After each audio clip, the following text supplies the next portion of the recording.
It was supposed to be just a drink of water upstairs, but the man ended up taking the sales goddess right then and there, just as her regretful ex-boyfriend came back, hoping to make up.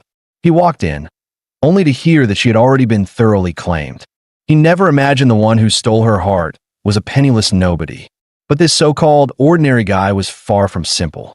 Even the gentle and elegant counselor couldn't help falling for him. The cold and aloof campus belle took the first step just for him. A warm-hearted big sister even woke up early to cook him a loving breakfast.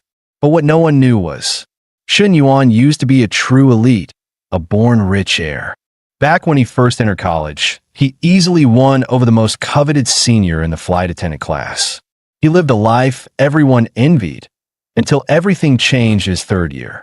A sudden catastrophe shattered his world.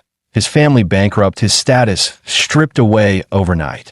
From that moment on, even when Shen Yuan took the initiative to ask his roommates to go to the internet cafe together, they coldly replied, "Shen Yuan, I don't think we're that close, are we?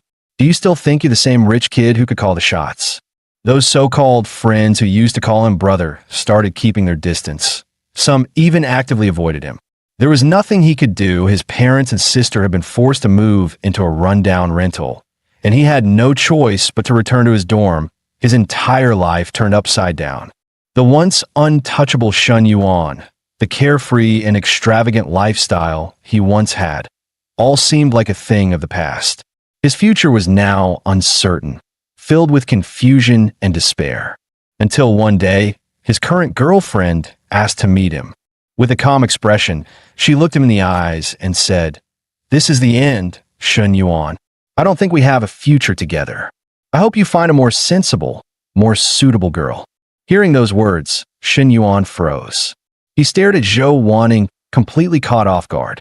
"Ting Ting, after 3 years together, is this really it? Are you really this heartless?" He finally spoke, his voice tinged with unwillingness. Zhou Wanting let out a cold chuckle and said flatly, "The way you're talking, like some lovesick fool. Do you really think there was that much love between us? You should know better." She paused, her tone suddenly impatient. "And stop calling me Ting Ting. It's so outdated. If we ever meet again in the future." She hesitated for a moment, then turned away. "Forget it. Let's not meet again. My friend's here, I have to go." But just as she was about to leave, Shen Yuan suddenly slammed the car door shut. "All those designer bags I bought you, you probably won't be using them anymore. Why not give them back to me?" At those words, Zhou Wanting's face instantly darkened with disdain. "Shen Yuan, have some dignity, will you? I was with you for 3 years, and you only bought me a few lousy bags. Now that we've broken up, you actually want them back." Shen Yuan smiled faintly. "In that case, I don't want the money either. How about we relive some old memories instead?" Just then, the man in the car rolled down the window and said coldly, "Ting Ting, get in. Don't be upset." Then, turning to Shen Yuan, he added, "Hey, little brother, where are you headed? I can give you a ride." Shen Yuan muttered to himself, "I call her Ting Ting, and it sounds tacky, but when you say it, suddenly it doesn't? That's pretty amusing." Still, he remained calm and replied evenly, "No need. My place is just nearby, a few steps away." The man in the car continued, "Ting Ting and I are in no rush. We're just worried you might be too upset to handle this. Little brother, I think it'd be best if I take you home, just to make sure you're okay." Shen Yuan thought to himself, "You're really good at playing mind games, going straight for the core. But you didn't expect me to strike back, did you? You really think I'm that naive?" With that thought, he suddenly leaned against the car door and said casually, "Big guy, you're a good man. I appreciate the concern, but my place is really close, just a few steps away." He patted the car door and added, "Wanting is a good girl. Please take good care of her from now on."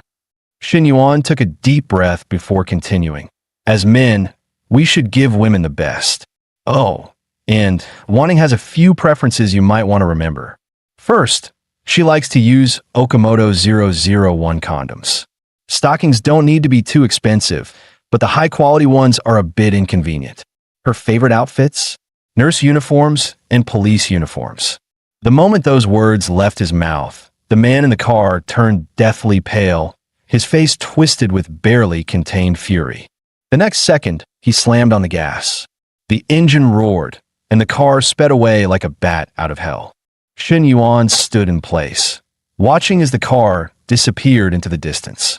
A faint, cold smile tugged at his lips. He muttered, "Big guy, I was just getting to the good part." Then, with a hint of mockery, he added, "Wanting, maybe you really did make the right choice after all." He let out a sigh and murmured to himself, "Whatever. She has nothing to do with me anymore. I just hope her choice brings her the perfect life she's looking for." Suddenly, a voice echoed in Shen Yuan's ear. "That's right. Everyone should strive to live the life they truly desire." Then, a panel abruptly began loading, flickering with an eerie glow. Perfect life system initializing. Shen Yuan froze, momentarily bewildered. Staring at the text on the panel, he thought, "Am I the host? But I'm not dead. How is this even happening? Am I hallucinating?" The panel continued. Perfect life system successfully loaded. A perfect life requires not only wealth as a foundation, but also the favor of the opposite sex. Time-limited mission activated. Spend money on a female friend with a favorability score above 60 and gain their affection. Mission reward. The system will refund 3 times the amount spent. If the female friend's favorability increases by 3 points within the period, the refund will be doubled. Note: only personal savings or cash can be used for expenses. Shen Yuan suppressed the chaos in his mind and muttered under his breath, "This system has to be rigged. This isn't real. Get out of my head." But no matter how hard he clutched his head and shook it, the panel remained. Suddenly, a familiar voice called out from behind him, "Shen Yuan." The voice was loud and clear, carrying a hint of reprimand. "Come on, dude. It's just a breakup. It's not that serious." Shen Yuan turned around and saw Li Xiao, his student counselor. With a faint smile on her lips, she continued, "Isn't it just bye-bye, on to the next? That's what the guys always say, right?" Shen Yuan suddenly froze. His gaze instinctively shifted to Li Xiao's head, where a number was flickering above her. At the same time, the panel's voice rang out again. Li Xiao's favorability toward the host, 65. Shen Yuan's mind raced. A number and a description above her head? Could the perfect life system actually be real? Wasn't it just a hallucination? Seeing him still dazed, Li Xiao smiled slightly and patted his shoulder. "Shen Yuan, snap out of it. Don't space out." Shen Yuan finally snapped back to reality, internally astonished. Am I actually lucky for once? Scratching his head awkwardly, he tried to cover up his unease. "It's nothing, just a bit sudden, that's all." Seeing that he had calmed down, Li Xiao asked, "By the way, about the scholarship I mentioned last time, what do you think? You need to submit your documents soon. This is the only way I can help you now." However, Shen Yuan responded coldly, "A few thousand yuan won't even make a dent in my family's debt. Why not give the scholarship to someone who actually needs it?" Hearing his words, Li Xiao didn't push further. She simply nodded lightly. "All right, if you ever need anything, feel free to come to me, even if it's just about relationships." With that, she turned to leave. "I'll get going now. If you need anything, don't hesitate to reach out." Watching her walk away, Shen Yuan's mind raced. Li Xiao fits the system's time-limited mission criteria. If I complete it, will I really get double the refund? Should I test it out? With that thought, he suddenly stepped forward and grabbed Li Xiao's hand. "Miss Li, thank you for always looking out for me. Hold on, let me buy you a drink." Smiling, he handed her a cup of milk tea. "Here, Miss Li, this is for you." Seeing the milk tea Shen Yuan handed her, Li Xiao's face instantly flushed. She murmured softly, "Thank you." At that moment, Shen Yuan's phone suddenly vibrated. He checked the message. His balance had originally been 87 yuan. After spending 6 yuan on the milk tea, it dropped to 81 yuan.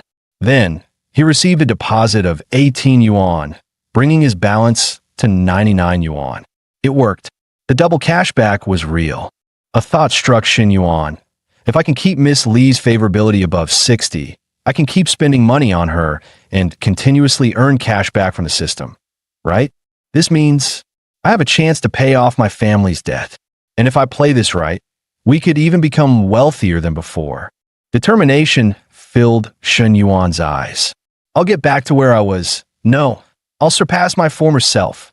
But right now, my total funds are only 99 yuan, way too little. The most urgent task is to secure more capital and find the right women to spend money on so I can truly start my comeback. A moment later, Shen Yuan checked his account statements and did some quick calculations. Gold bar credit limit, 8,000 yuan. Loan limit, 20,000 yuan. Business loan, 21,585 yuan. Plus my 99 yuan balance. That's a total of 49,684 yuan. In Miss Li's eyes, I'm just a student from a fallen wealthy family.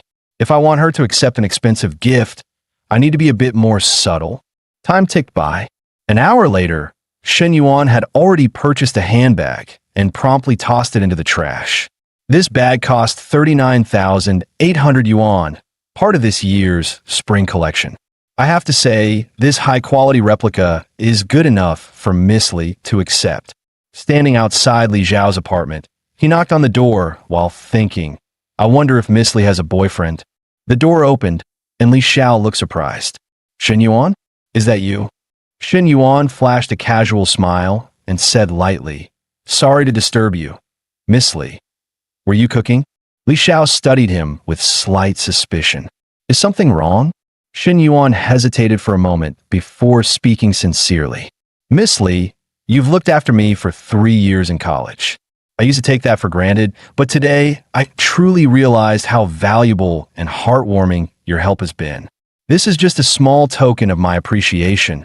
I really hope you'll accept it. Li Xiao immediately waved her hand, a slightly embarrassed smile appearing on her face. No, Shen Yuan. I'm your teacher. This is just my job. Nothing special. I treat all my students the same way. Shen Yuan smiled slightly, but continued to insist. Actually, it's just a high-quality replica. It's only worth 200 yuan. Miss Li, you know my family situation. Do you think I can afford to waste money? You've helped me so much, and I don't want to just accept that without giving something in return. This bag may not be worth much, but it's a small gesture of my gratitude. If you don't mind, please take it. After a moment of hesitation, Li Xiao finally nodded. All right, since you're so insistent, I'll accept it. I'll return the favor someday, maybe during a holiday or on your birthday. Just as they were talking, a sudden burnt smell wafted out from the kitchen. Li Xiao's eyes widened in shock. She rushed toward the kitchen, shouting, Oh no, my stir-fry is burning. She peeked her head out from the kitchen and saw Shen Yuan still standing at the door. With a smile, she said, Shen Yuan, you haven't had dinner yet, have you? Stay and eat with us. Shen Yuan smiled to himself, thinking, as long as Miss Li doesn't have a boyfriend, I can get closer to her. He knew that close interactions could effectively increase her favorability, allowing him to earn more cash back from the system. Just then, his phone vibrated. A transfer notification popped up on the screen, account ending in 0098. Deposit, 119,400 yuan. Current balance, 120,200 yuan. Seeing his balance surge, Shen Yuan was ecstatic. A 39,800 yuan handbag yielded a cashback of 119,400 yuan, 3 times the amount. After deducting the cost, he had made nearly 80,000 yuan in profit. He had spent 80,000 yuan before, but this was the first time he had actually earned money. Making money on his own felt incredible. This was youth. This was victory. Just as he was basking in his excitement, Li Zhao's voice snapped him out of it. Shen Yuan, sit down and eat. What are you spacing out for? Shen Yuan glanced at the table. There were 2 sets of utensils. With a curious expression, he asked, Just the 2 of us? Miss Li, where's your boyfriend? Li Xiao was momentarily startled, then let out a soft chuckle. Boyfriend? That's a problem I haven't figured out yet. Realizing the situation, Shen Yuan awkwardly said, Miss Li, let me help you clean up. It'll just take a minute. However, before he could even move, a sudden voice called out, What do you think you're doing? Shen Yuan turned sharply, only to see Li Zhao's younger sister, Li Meng, standing at the doorway, eyes filled with hostility. Flustered, Shen Yuan quickly explained, "It's nothing." Meanwhile, Li Xiao noticed her sister had returned and smiled. "Why are you home so late today? Come eat." Turning to Shen Yuan, she introduced her. "This is my younger sister, Li Meng." Shen Yuan met her gaze, seeing the clear look of disdain in her eyes. Feeling uneasy, he quickly greeted her, "Hi." Li Meng responded coldly, "I feel sick." The awkwardness in the air was palpable. Sensing the tension, Shen Yuan quickly said, "Miss Li, I already ate before coming. I should head back to school. See you there." Li Xiao seemed a little confused. "But you were about to sit down. Why the sudden rush?" As soon as Shen Yuan left, Li Meng leaned in and whispered into her sister's ear, "Sis, do you even realize what's happening? That guy is totally after you. He's got ulterior motives." Li Xiao's face stiffened slightly. She quickly cut her off. "Don't be ridiculous. Shen Yuan is just my student. Now sit down and eat. Stop overthinking it." Back at school, Shen Yuan walked while deep in thought. Who should I spend money on next? Miss Li was a teacher, which meant he had to be careful. Besides, she didn't seem materialistic like Zhou wanting. Just as he was lost in thought, someone suddenly bumped into his shoulder. Turning around, he saw his roommate, Huang Haibao. Huang Haibao's hands were trembling as he held up his phone.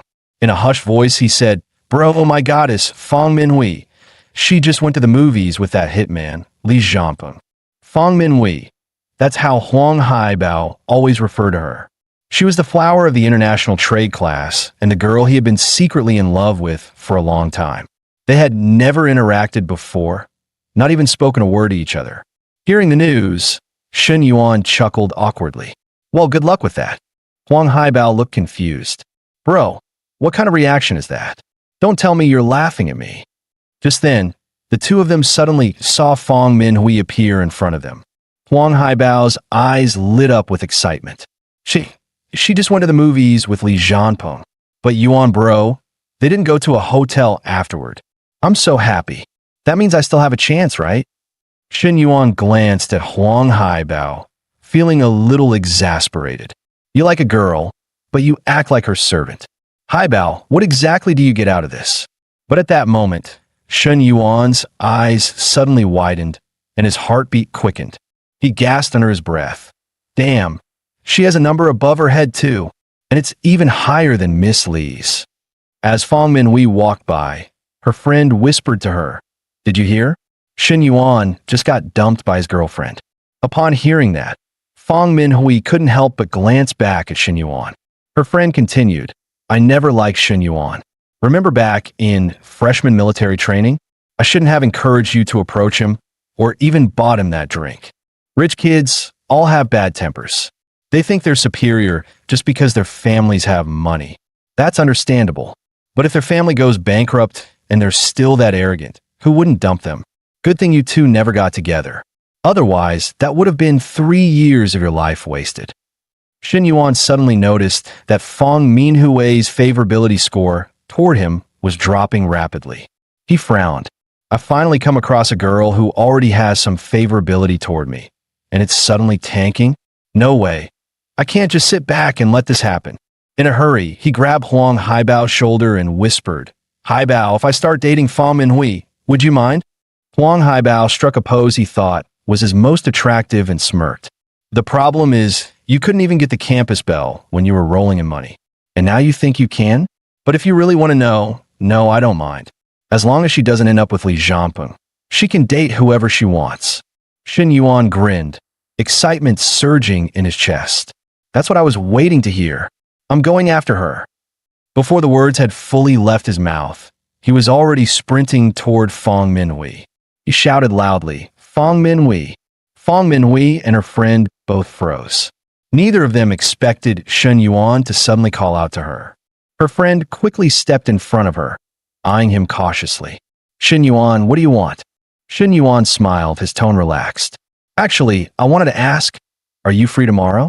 I reserved a table at Four Seasons Sushi. Would you like to join me for dinner?" Fang Minhui was taken aback by the sudden invitation. Her friend, however, was more skeptical about Shen Yuan's finances. "That Japanese restaurant starts at over 1,000 yuan per meal. Are you sure you can afford it?"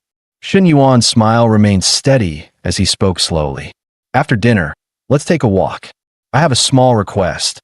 I'd like you to help me pick out a birthday gift for my little sister. If you're okay with it, just let me know by noon tomorrow. Before Fang Minhui could say anything, Shen Yuan simply smiled and said, I'll head out now. Let's talk tomorrow. Fang Minhui hesitated for a moment and asked, We just watched a movie with Li Jianpeng, and now I'm going to dinner with someone else? Is that really okay? However, her best friend thought differently. She grinned and said, Go for it. This isn't even a big deal. Besides, it's top-tier Japanese cuisine. Her best friend continued, Shen Yuan might be a bit materialistic, but at least he's handsome. Li Jianpeng? He's just rich. If Shen Yuan's family were still doing well, Li Jianpeng wouldn't even be a competition. Fang Minhui hesitated for a moment, but in the end, her friend's words convinced her. With a light smile, she said, All right, it's just dinner and a little shopping. It's not like I'm doing anything shady. I'll text it back later. And so, the next evening, the two of them met at the Japanese restaurant as planned. Before long, the waiter arrived, placing the premium two-person meal that Shen Yuan had ordered onto the table. After the waiter left, Fang Minhui looked at Shen Yuan and said, I heard your family has been going through some tough times recently. You really don't have to waste money like this. Shen Yuan gave a relaxed smile and responded, It's fine. This place serves amazing Japanese food, totally worth it. Observing Fang Minhui's natural expressions and slight shyness, a strange feeling surfaced in Shen Yuan. He reassured himself, Calm down. Stay cool. We haven't played cards together in 2 months. Don't get intimidated by her presence. Just stay calm, stay calm. Fang Minhui couldn't help but feel a little awkward. Shen Yuan's actions touched her, but she was also slightly suspicious. She asked, Did you really invite me to dinner just to help you pick a birthday gift for your sister? Yuan's eyes flickered as he looked directly at her and replied in a steady tone, Honestly, I wanted to ask you out for dinner for a while. I just never found the right opportunity. The moment those words left his mouth, Fang Minhui's favorability score took a sharp dive. Shen Yuan felt a jolt of panic. Was she unhappy with my answer? Why is her favorability suddenly dropping again? Determined to recover, he softened his voice and said sincerely, Back during military training, you used to buy me drinks and chat with me at night. I've always kept those memories close to my heart. Fang Minhui's eyes flashed with surprise. Then she smiled slightly. I'm surprised you actually remember that. Shen Yuan chuckled and scratched his head. How could I forget? The atmosphere between them subtly shifted. Shen Yuan kept reminding himself, Stay calm. Stay calm. An hour later, Shen Yuan paid the bill and left. The meal had cost him 2,700 yuan. Fang Minhui felt a bit touched. That meal cost nearly her entire month's living expenses. By contrast, even though Li Jianping came from a wealthy family, he acted like a total cheapskate during their movie date, saying, We can just eat at the school cafeteria, and didn't even dare to take her to a proper restaurant. At that moment, Shen Yuan's phone suddenly buzzed. A text notification popped up. 8,322 yuan has been deposited into your account, ending in 0098. New balance, 125,778 yuan. A second text followed immediately after. Deposit, 5,578 yuan. Current balance, 131,356 yuan. System notification, time-limited mission. Spend money on a female with a favorability score over 60 and increase her affection. Mission reward. The amount spent will be refunded at a 3x rate.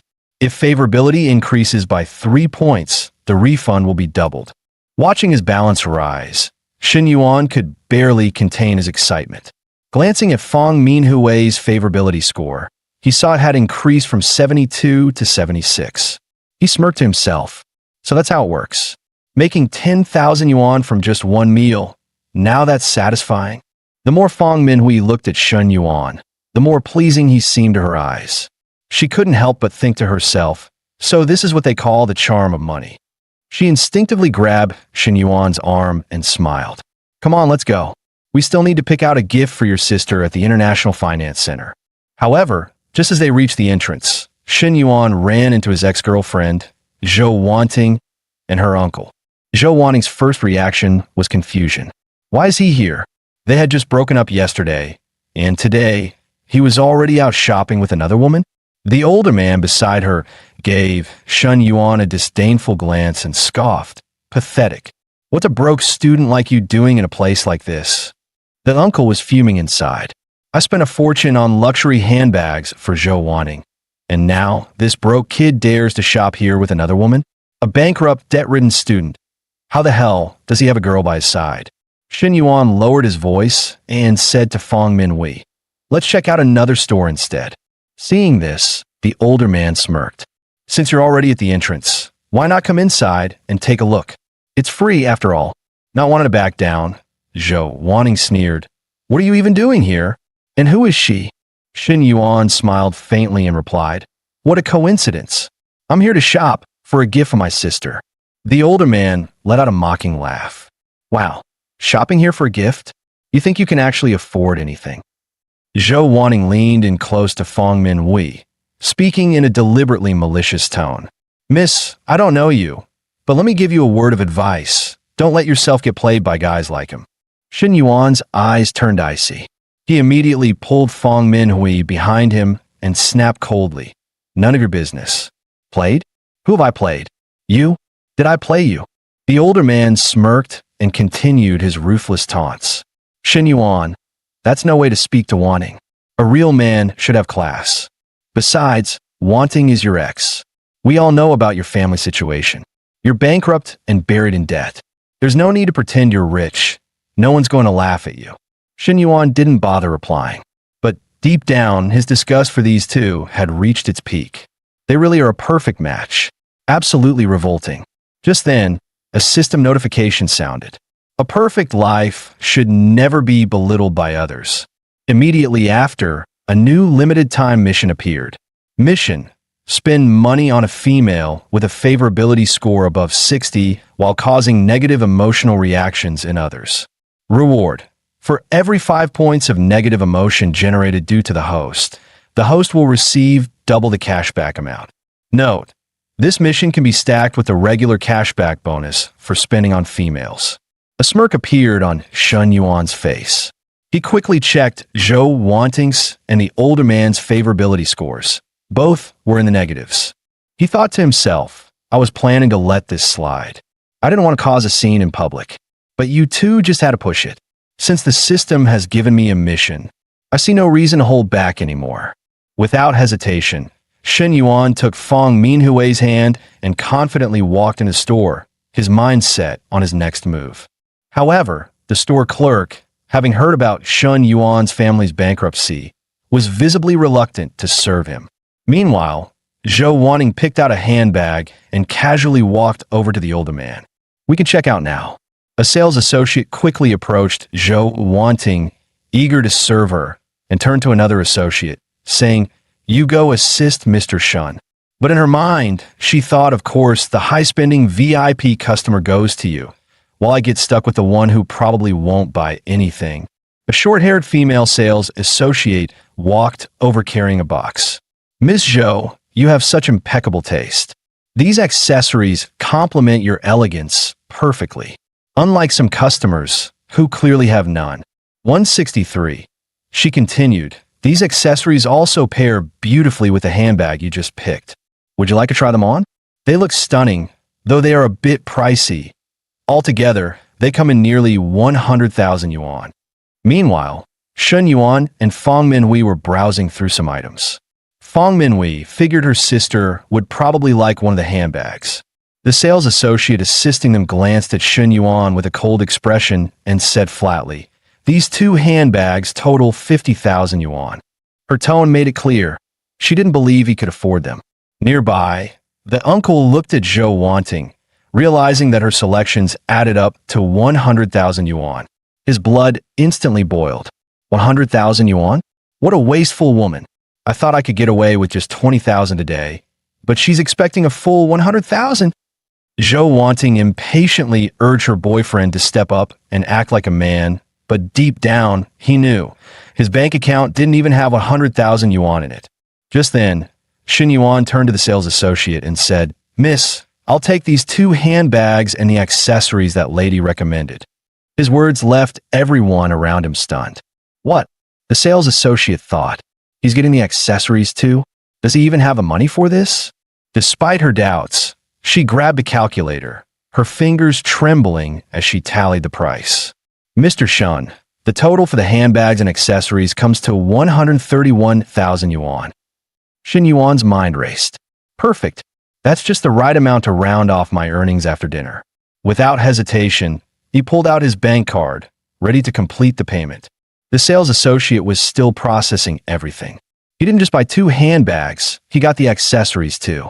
Over 130,000 yuan in one go. She never expected that Shun Yuan would be even more extravagant and domineering than before. Zhou Wanting was livid. She stomped her foot in frustration and demanded loudly, Shen Yuan, didn't your family go bankrupt? Where did you get all this money? You didn't take out a loan, did you? Shen Yuan smirked and replied casually, think whatever you like. Besides, it's not like you're short on money. Why not have your man buy you another handbag? It's just a few thousand yuan. Not a big deal for him, right? He continued mercilessly, his tone dripping with mockery. A true gentleman isn't just charming. He should also be generous. Your Audi A8 is worth at least 600,000 to 700,000 yuan. Are you really sweating over pocket change? Zhou Wanting immediately grabbed her boyfriend's arm, whispering angrily, June, step up and be a man. Don't let him.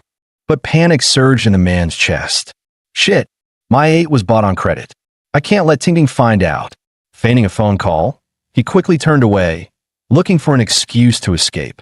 Seeing him rush off, Zhou Wanting's expression turned icy.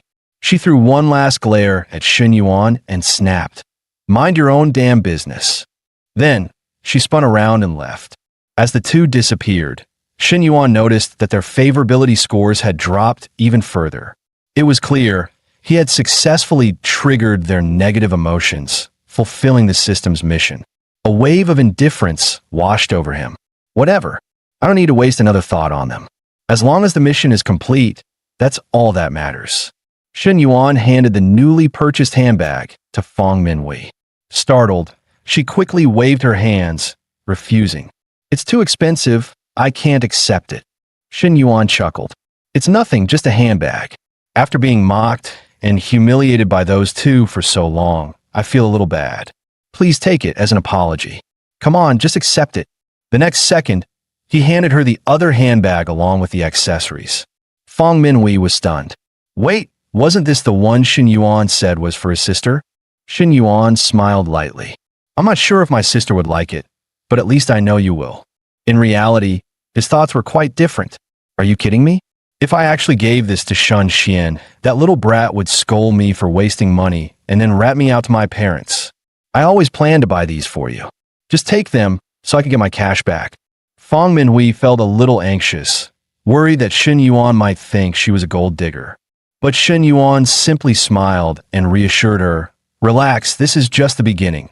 We still have a long way to go. Just take it. If you refuse, I'll be really hurt. Suddenly, a system notification popped up. Host has completed the time-limited mission. Negative emotion points. -15. Triple cashback credited. Bonus for female, spending activated.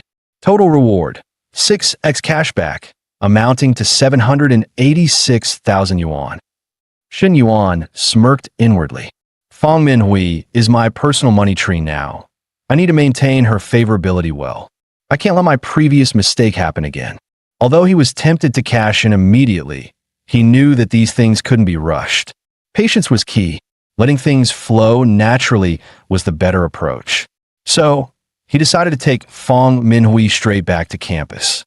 On the way, Fong Minhui sighed to herself. He really is different from Li Zhanping. He didn't even suggest going to a hotel. If he had, I honestly don't know what I would have done. Back at the dorm, Shen Yuan saw Li Zhanping surrounded by a group of guys. He was basking in their admiration, proudly bragging about how he had won over the campus beauty. The group of guys worshipped him, as if celebrating his grand victory. As Shen Yuan walked by, Li Zhanping deliberately raised his voice and announced, we should have a full class gathering soon. A dinner together, it'll be fun. Everyone should come. Back in the dorm, his roommates were fuming. Did you hear that? That bastard Li Jianpeng can't wait to broadcast to the whole school that he went to the movies with the campus beauty. He's clearly taking a shot at our dorm, room 503. But Shen Yuan simply smiled with confidence. Relax. There's no way Fang Minhui would ever date Li Jianpeng. His roommates didn't believe him. They scoffed, oh come on. Stop bluffing, idiot. Didn't Fang Minhui literally go to the movies with Li Jianpeng last night? Who knows what else they did? Didn't she reject your date invitation today? Looks like she's really with him now. Ignoring their comments, Shen Yuan glanced at his bank account balance. It was stacked. It's time to go home. The next day, Shen Yuan returned home, only to find his uncle there as well. His father looked at him, smiling. Go inside and wait for a bit. We adults need to talk. Standing outside, Shen Yuan overheard that his uncle was here to collect a debt and that the full amount had to be repaid within 2 days. His mother, clearly displeased, snapped back. Shen Yaoda, how could you? When you didn't have the money to start your car wash business, who lent you 300,000 yuan? And after you borrowed it, did we ever pressure you to pay it back? But now, we lend you just 200,000 yuan, and you keep coming back to demand more. What's the meaning of this? His father sighed helplessly and tried to smooth things over. Let's not make a scene. He's got his own struggles. But his mother scoffed coldly. Struggles? Does he not know our current situation? I even asked his daughter-in-law. There's no financial trouble on their end at all. The so-called uncle waved his hand impatiently. Paying back debts is the natural order of things. Lucky for you, we're family, so I'm being civil about it. If it were someone else, you'd be dealing with real debt collectors by now. His mother exploded in anger. Debt collectors? Unbelievable. The Shen family really has no sense of gratitude. We treated him so well in the past, and now look at what he's become. Shen Yuan's father tried to offer a solution. Why don't you sell some of your gold jewelry? We can always buy it back later when we have the money. At that moment, a system notification popped up. A perfect life should not be burdened by debt. Limited time mission. Repay a debt for your family or yourself. First time repayment of 200,000 yuan will unlock a 1 million yuan exclusive spending limit for purchasing a car. Shen Yuan sighed. Perfect timing, system. Even though the mission had been issued, he still wanted to help ease his parents' burden. Before long, his mother brought out a wooden box. She had been reluctant to sell her gold jewelry for years, but now it was worth tens of thousands. However, as she went through the items, she suddenly realized 2 gold rings were missing. Hearing this, Shen Yuan felt a pang of guilt. Back in my freshman year, I stole those 2 rings to buy a handbag for Zhou wanting. Dad, Mom, I struck it rich. Without another word, Shen Yuan stepped outside. His parents exchanged glances, thinking he was joking. With the little money you have, you'd be better off reloading your meal card. Shen Yuan didn't explain. He simply transferred 200,000 yuan to his father's account. The moment his father checked his phone, his eyes widened in shock. Son, where did you get all this money? Shen Yuan grinned and casually explained, remember all the allowance you used to give me? I pulled some of it with a friend and invested in Bitcoin. He told me not to touch it, said there was still a lot of room for growth. I only cashed it out in the last couple of days. His mother was moved and praised him emotionally. Son, you really pulled our family out of this mess. His father nodded firmly. I'll go pay him back right now and get rid of this headache. Once the debt was settled, his mother turned to the uncle and said icily, the money's been sent. Now get lost. From now on, let's keep our families out of each other's business.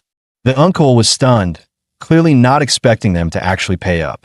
But Shen Yuan's mother had no patience left. Are you deaf? I said get out. Now. After being kicked out, the uncle started to feel a pang of regret. My cousin owed nearly 100 million yuan. As time passed, he became more and more desperate for money. I wanted to collect as much as possible while I still could, but now he suddenly paid off the debt in one go. Did his family suddenly start a business? If they're making money now, doesn't that mean he's about to get rich? After today's events, will we even be able to maintain a relationship? Damn, this is annoying. Why did I even come here? System notification. Host has completed the mission. Reward granted. 40,000 yuan has been deposited into your bank account, followed by an additional 1 million yuan. Current balance, 2,186,356 yuan.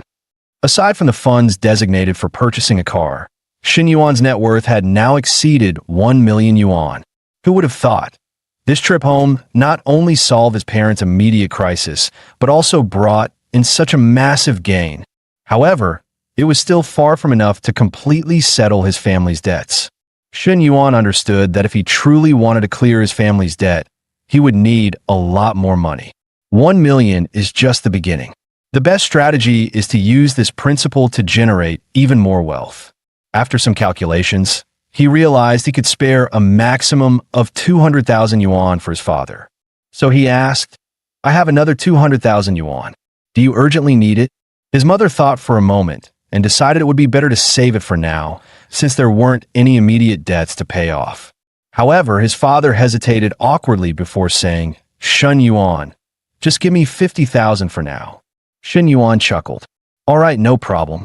But deep down, he let out a sigh. "This feels just like when I used to ask my dad for money. Guess this habit really runs in the family." Back at school, Shen Yuan ran into Li Xiao in the stairwell. Li Xiao mentioned that she didn't have any afternoon classes, so she had come back early. Shen Yuan casually asked, "Are you free tonight? I'd like to treat you to dinner. Last time, you treated me, so I owe you one." But the next second, he caught sight of Li Ming's icy expression. It suddenly hit him. Li Xiao's little sister, Li Ming, was practically his nemesis. There's no way I can deal with her. Feeling awkward, Shen Yuan quickly backtracked.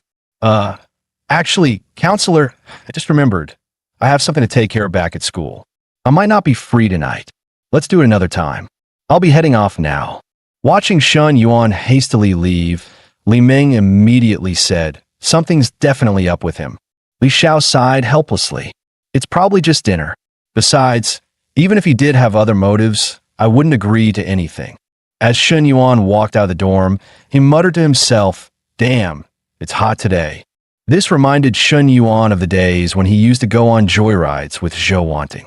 The cool breeze rushing past, it was such a comfortable and carefree feeling. Suddenly, he remembered that he had a special fund designated for buying a car. If I don't use this money, it'd be a waste of the system's generosity. With that thought, he sent a message to Fang Minhui. "Let's go check out some cars this afternoon." Fang Minhui's roommate immediately teased her. "Oh, going car shopping together? You two are moving fast. Are you even coming back to the dorm tonight? Spill the details, spill the details." Feeling embarrassed, Fang Minhui quickly denied it. "We're not together.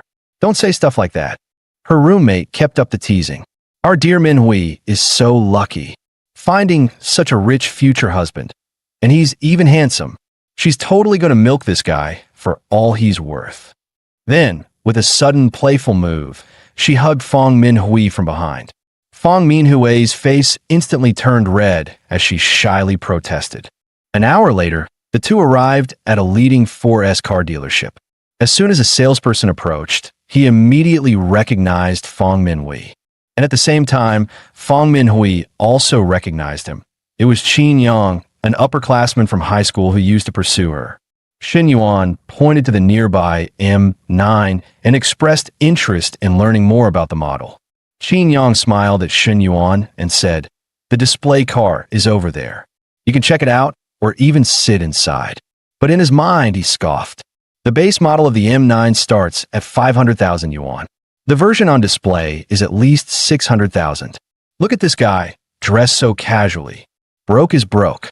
What's the point of bringing a girl to a 4S dealership just to show off? His gaze unconsciously drifted to Fang Minhui. She's still just as beautiful as ever. No wonder she was my high school crush. But now, he wasn't just some ordinary guy making 3,000 yuan a month. He was earning over 10,000 a month, driving a 200,000 yuan Accord, and working as a sales rep at a premium dealership. Women are realistic. Guys like me, successful and stable, are their first choice now. He stepped closer to Fang Minhui and spoke softly. "Are you free tonight? Let's catch up over dinner." Fong Minhui frowned slightly and declined without hesitation. Thanks, but I have plans tonight. Just then, as Shen Yuan was about to get into the car, he spoke up. Can I take it for a test drive? Qin Yang's mood soured instantly. I was having a great conversation with Min Hui, and this guy just had to interrupt. You can't even afford the car, and you still want to test drive? Stop wasting my time. With a cold expression, he flatly replied, the test drive vehicle has already been taken by the boss. Shen Yuan smirked inwardly. Do I look like a newbie? The moment I stepped in, I saw the M9 right there. If you won't arrange a test drive, I'll just find someone else who will. Without another word, Shen Yuan turned to the front desk and said, could you please arrange for another salesperson? I'd like to test drive the car. Chen Na walked over with a warm smile. Hello, I'm Chen Na, a sales consultant here. How can I assist you today? Just then, another sales consultant approached Qin Yang, looking puzzled. Qin Yang, isn't that your client? Why did you let Chen Na take over? Qin Yang sneered. I couldn't be bothered. Let Chen Na waste her time. Some broke student says he wants to buy an M9 and even test drive it. Do you think that's even possible? The other consultant raised an eyebrow. But what if he actually buys it? Qin Yang scoffed. Buy it for what? Some poor kid showing off in front of a girl. I've seen plenty of guys like him. Chen Na sat in the passenger seat, patiently explaining the various features and benefits of the car to Shen Yuan. However, Shen Yuan found his thoughts drifting toward Chen Na herself. Her professionalism was impressive, and her figure wasn't any less attractive than Fong Minhui's. He couldn't help but think, isn't it common in the auto industry these days? Haven't there been countless news reports about female sales reps going the extra mile to close deals? Chen Na smiled and asked, Sir, may I ask what your budget is? Shen Yuan responded calmly. Do you have one in stock? I want to drive it home today. Chen Na was visibly surprised. Most customers hesitate, inspect the car multiple times, and haggle before making a decision. But this guy, one test drive, and he's ready to place an order? He hasn't even asked about the price. Isn't this a bit too hasty? And if he's serious about buying, why did Qin Yang just let him go? She quickly checked the inventory and told Shen Yuan, we don't have any in stock at the moment, but we can arrange one within a week. Shen Yuan, however, was direct. I want to place the order today. Chen Na's thoughts raced. The out-the-door price is over 600,000 yuan.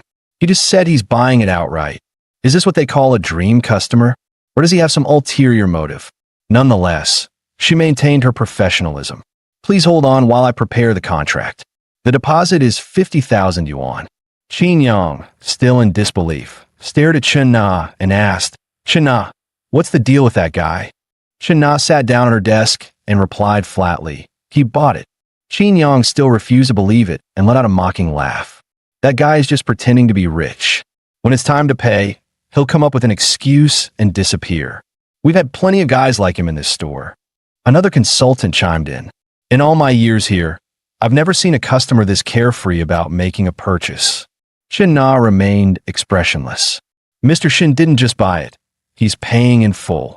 That statement left both men speechless. Their faces stiffened in disbelief. Damn, we really screwed up. We just let a big sale walk right past us. After signing the contract, Chen Na smiled politely and asked, Mr. Shun, if you have any questions in the future, feel free to contact us. Do you need a ride anywhere? Before Shen Yuan could respond, Fong Minhui quickly pulled him aside and declined for him. No need, we'll take a taxi. Chen Na suddenly felt a bit awkward. She realized she might have been a little too accommodating towards Shen Yuan, which had clearly annoyed Fong Minhui. Shen Yuan glanced at Fong Minhui. Oh, she's jealous. He smirked and said, Minhui, let's go get some dinner. Fong Minhui responded flatly. Oh, Shen Yuan chuckled and explained, she's just a salesperson and I'm just a customer. That's all. Fong Minhui wasn't entirely convinced. I saw how happy you were chatting with her, and you spent quite a while scrolling through her social media. Shen Yuan waved his hand dismissively. It's just a habit. Every time I add a new friend, I can't help but check out their profile. A sudden, unfamiliar feeling surged through Fong Minhui's chest, jealousy. She realized she was actually bothered by Shen Yuan interacting with another girl. But why? We're not even in a relationship. So why am I feeling this way? Looking at how freely he spent money, she understood. Shun Yuan would naturally attract other women. She needed to find a way to keep him by her side. Sensing the shift in atmosphere, Shun Yuan quickly changed the subject. Let's eat first. After dinner, we'll head to IFC to pick out your gift. Fang Minhui hesitated. He's always the one paying. I don't want to seem too materialistic. But Shun Yuan simply laughed. It's normal for a girl to have multiple handbags. 7 days in a week, 7 different bags, one for each day. In truth, his thoughts were much simpler. Spending money on women not only makes them happy, but also gives me triple cash back. The more I buy, the more I earn. It's the smartest investment I can make. A few minutes later, at the restaurant, Shun Yuan deliberately asked, Minhui, do you want a cold drink or a hot one? Fang Minhui immediately caught his implication. Her face turned red as she shyly replied, cold drink. Shun Yuan suddenly felt a bit awkward. He realized it had been 2 months since he was last with Zhou Wanting. Honestly, I really need to spend some money. 3 hours later, the night had fallen. At the mall, Shun Yuan and Fang Minhui had picked out various luxury items, bracelets, handbags, and watches, spending over 80,000 yuan in total. Yet, his bank balance still stood at 2.25 million yuan. As they stepped out of the mall, Shun Yuan suddenly turned to her and said, Minhui, let's not go back to the dorm tonight, okay? Hearing this, Fang Minhui's face flushed like a ripe apple. After a moment of hesitation, she shyly nodded. 30 minutes later, in room 808 of the Grand Lux Hotel, Shun Yuan was in the shower. Meanwhile, Fang Minhui sat on the bed, clutching her phone tightly, debating how to reply to her best friend's messages. Her friend had asked why she hadn't returned to the dorm yet. She made up an excuse. Something came up. I'll be out for a while. But in reality, her thoughts were much simpler. Sorry, Lingling. Shun Yuan has given me so much, it's hard to say no. Half an hour later, Fang Minhui thought to herself, Chunling was right, this wasn't nearly as scary as I imagined. Shun Yuan hadn't expected Fang Minhui to be so. It felt amazing, but damn, he was exhausted. Looks like I really need to work out more. Before Shun Yuan even had a chance to rest, Fang Minhui leaned in again, taking the initiative. Seeing this, Shun Yuan suddenly panicked. Damn, this is getting out of hand. The next day, Shun Yuan returned to his dorm feeling completely refreshed. He figured the system's missions wouldn't just help him clear his debts. They'd also keep giving him cashback rewards. Right now, he owed a total of 52,000 yuan across multiple loan apps and credit cards. Paying that off would be his first step. Then there was the 100,000 yuan he still owed Li Yuhang. Back when his family went bankrupt, most of his so-called friends gradually disappeared. But Li Yuhang, he never said a word, just lent him the money on the spot. As Shun Yuan entered the dorm, one of his roommates was brushing his teeth and teasing him. Hey, third bro, where were you last night? Did you check the class group chat? There's a gathering tonight. Are you coming? Li Zhanpeng ordered a new car and is making a huge deal out of it. I wouldn't be surprised if the counselor helped him arrange everything. What a show-off. If you're not going, though, your 200 yuan class fee will go to waste. Shun Yuan replied indifferently, not going. At that moment, his phone buzzed with a message from Li Yuhang. Long time no see. Come grab dinner and hit the bar tonight. Let's chill. Meanwhile, the system issued a new mission. Host has been granted a 1 million yuan exclusive investment fund. The full amount must be invested within a week. Mission reward. Any revenue generated from business activities will be returned at double the amount. Shun Yuan's heart skipped a beat. A business-focused mission? This is exactly what I need. I have a lot of money sitting around. I need to find a good investment. Li Yuhang's bar is still under renovation. Maybe I should invest some money and test the waters? Without hesitation, he replied to Li Yuhang. I'm on my way. Inside the Chenglong private dining room at Nanjing restaurant, Lin Guangyao impatiently complained. Li, who are we waiting for? I'm starving. 2 others chimed in. Yeah, aren't all the important people already here? Li Yuhang responded casually. Relax. If you're hungry, order some appetizers. Shun Yuan's almost here. Lin Guangyao frowned. Shun Yuan? Wasn't he bankrupt? Why is he still hanging out with us? Li Yuhang's expression darkened slightly.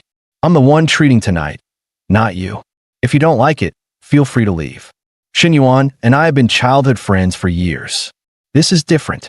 Soon, the door to the private dining room swung open, and Shen Yuan stepped inside. He explained, I took a taxi, but the driver went the long way. Probably traffic. Lin Guangyao smirked and sneered. A taxi? Look at us. Who here didn't drive their luxury car? You taking a taxi isn't the problem. The real question is, do you already have a personal driver? Before Shen Yuan could respond, the door opened again. This time it was Chun Na. Xia Haijia immediately stood up with a grin. Guys, this is my girlfriend, Chun Na. She's even better than a regular 4S dealership sales rep. If any of you need to buy a car, talk to her.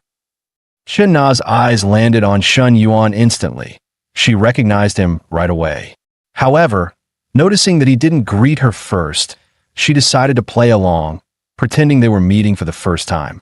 40 minutes later, Li Yuhang set down his chopsticks, stood up, and said, All right, now that we've all had our fill, let me say a few words. I've been working on setting up a lounge bar, and I want to do it right. Everyone here is a close friend of mine, so I'm giving you all a chance. Who's interested in investing and making some money together? He paused for a moment before continuing. The estimated startup cost is 2.4 million. I'm willing to give up 30% equity, roughly a 700,000 yuan investment. What do you guys think? The room fell silent. Lin Guangyao thought to himself, the Li family makes millions in profit every year. Why would he need others to invest just for a mere 700,000 yuan? His dad must have stopped funding him after his previous failed investments. Xia Haijia calculated in his head. 700,000? I need 2 years just to save that up. Meanwhile, Zhao Zhonggang frowned. We came here just to eat and drink. Why are we suddenly talking about investments? Li Yuhang usually isn't this direct about money. The rest of the group kept their heads down, deep in thought. Whoever speaks first is the fool.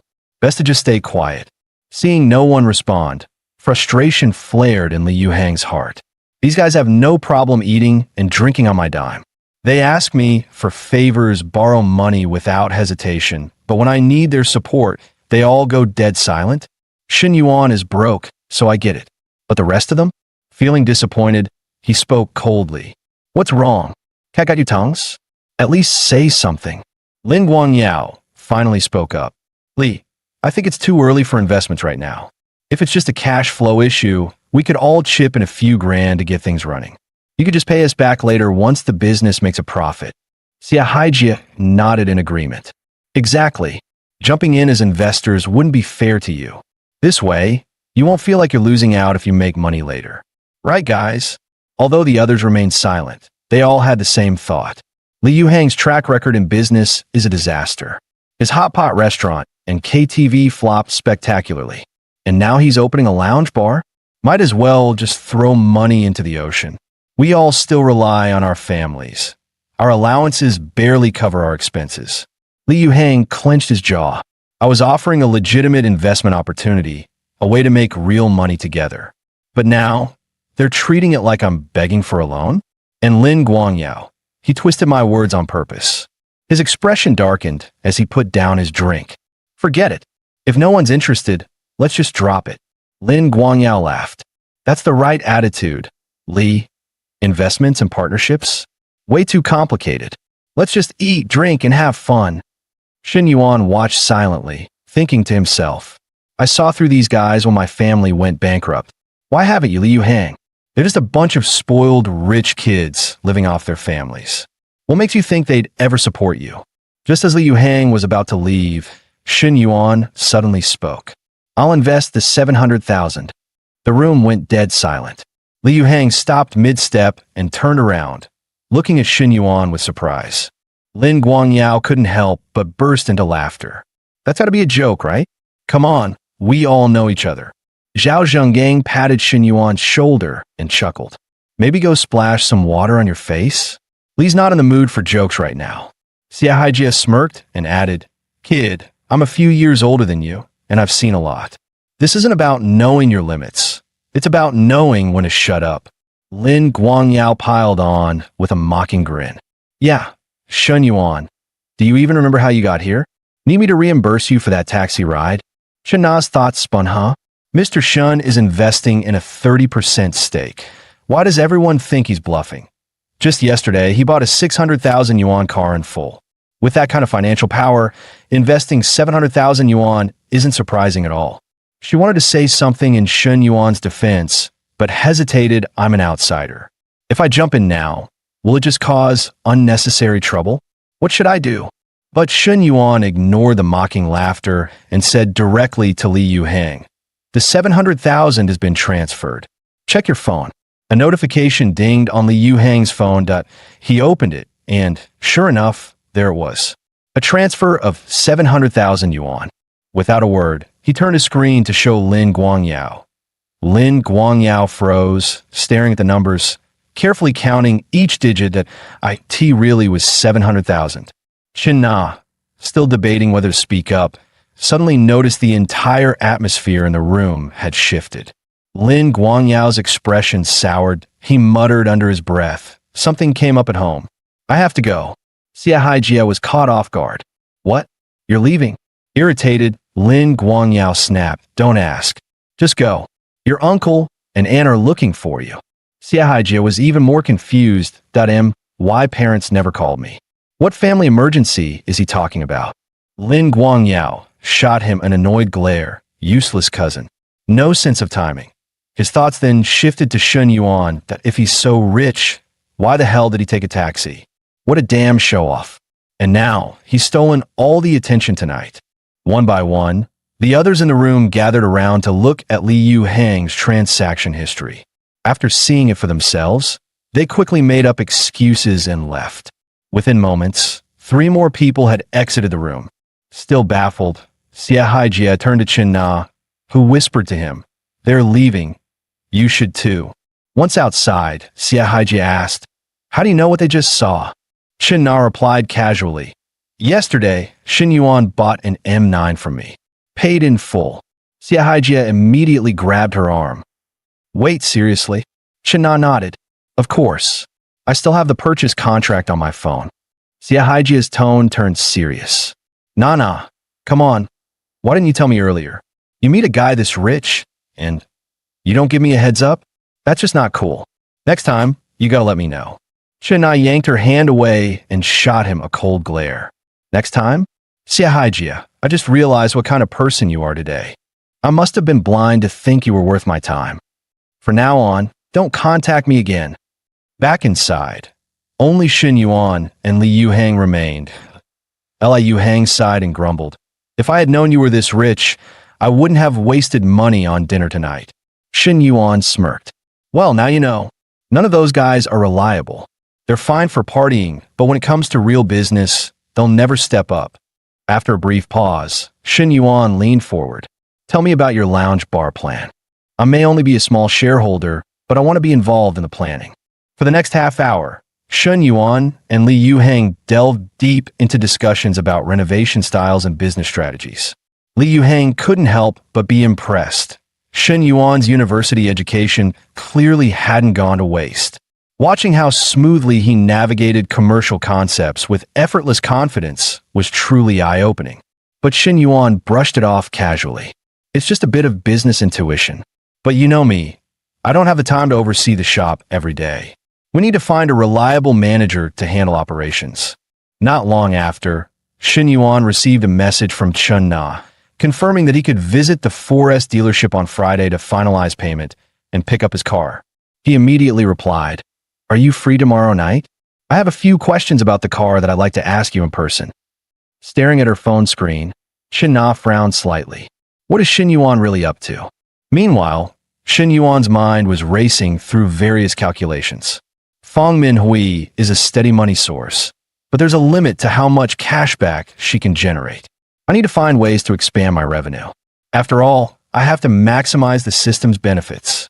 And then there's Chun Na, stunning looks, an incredible figure. A top-tier beauty like her is worth spending money on. How could I possibly pass this up? The next day, Chen Na arrived at the designated restaurant right on time for her meeting with Shun Yuan. At that moment, For S dealership general manager Zhang Xianyong entered the restaurant. His sharp eyes immediately caught sight of Chun Na sitting in the corner. A smirk crept across his face. Well, what a pleasant surprise. She's here in uniform? I never get a chance to talk to her properly at the dealership, but today is my chance. He subtly signaled to the two men behind him, and they quickly got the message, excusing themselves and leaving. As they walked out, they whispered among themselves. You think the boss will score with Chun Na? Their conversation didn't go unnoticed. Nearby, Xia Haijia overheard them. A scowl formed on his face, anger bubbling beneath the surface. Meanwhile, Zhang Xianyong, brimming with confidence, strutted over to Chun Na with a teasing grin. Well, what a coincidence, Chun Na. Didn't expect to see you here. Dining alone. Mind if I join you? Chun Na remained composed, responding coolly. Sorry, I already have plans with someone. But Zhang Xianyong wasn't deterred. He chuckled, dismissing her words as if they meant nothing. Come on, Chun Na. I'm your boss. Having a meal with a friend is no big deal. Why not sit with me instead? Chun Na finally lifted her head, her gaze turning icy. Please keep your distance, Mr. Zhang. You have a family. This kind of behavior is inappropriate. But Zhang Xianyong merely smirked, completely unfazed. Without hesitation, he dropped himself into the seat next to her and squinted playfully. You mind that I have a family? That's easy. I can just get a divorce. Meanwhile, Xia Haijia, having finally tracked Chun Na down, was seething with rage.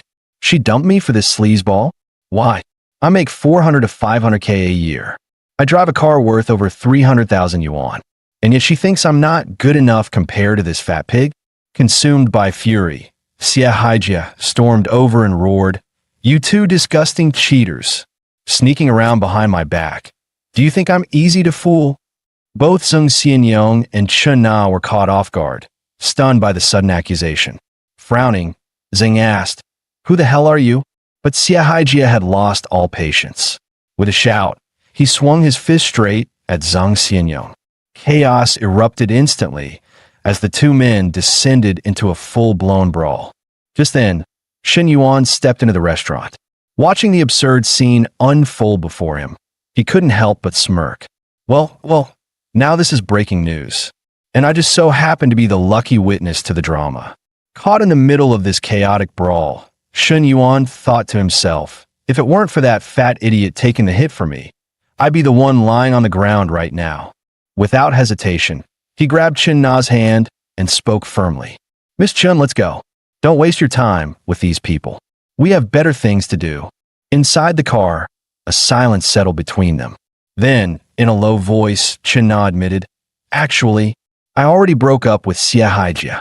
Shen Yuan nodded slightly. Good. Better to see his true colors sooner rather than later. It's over now, nothing to worry about. But Chun Na still looked troubled. It's not over.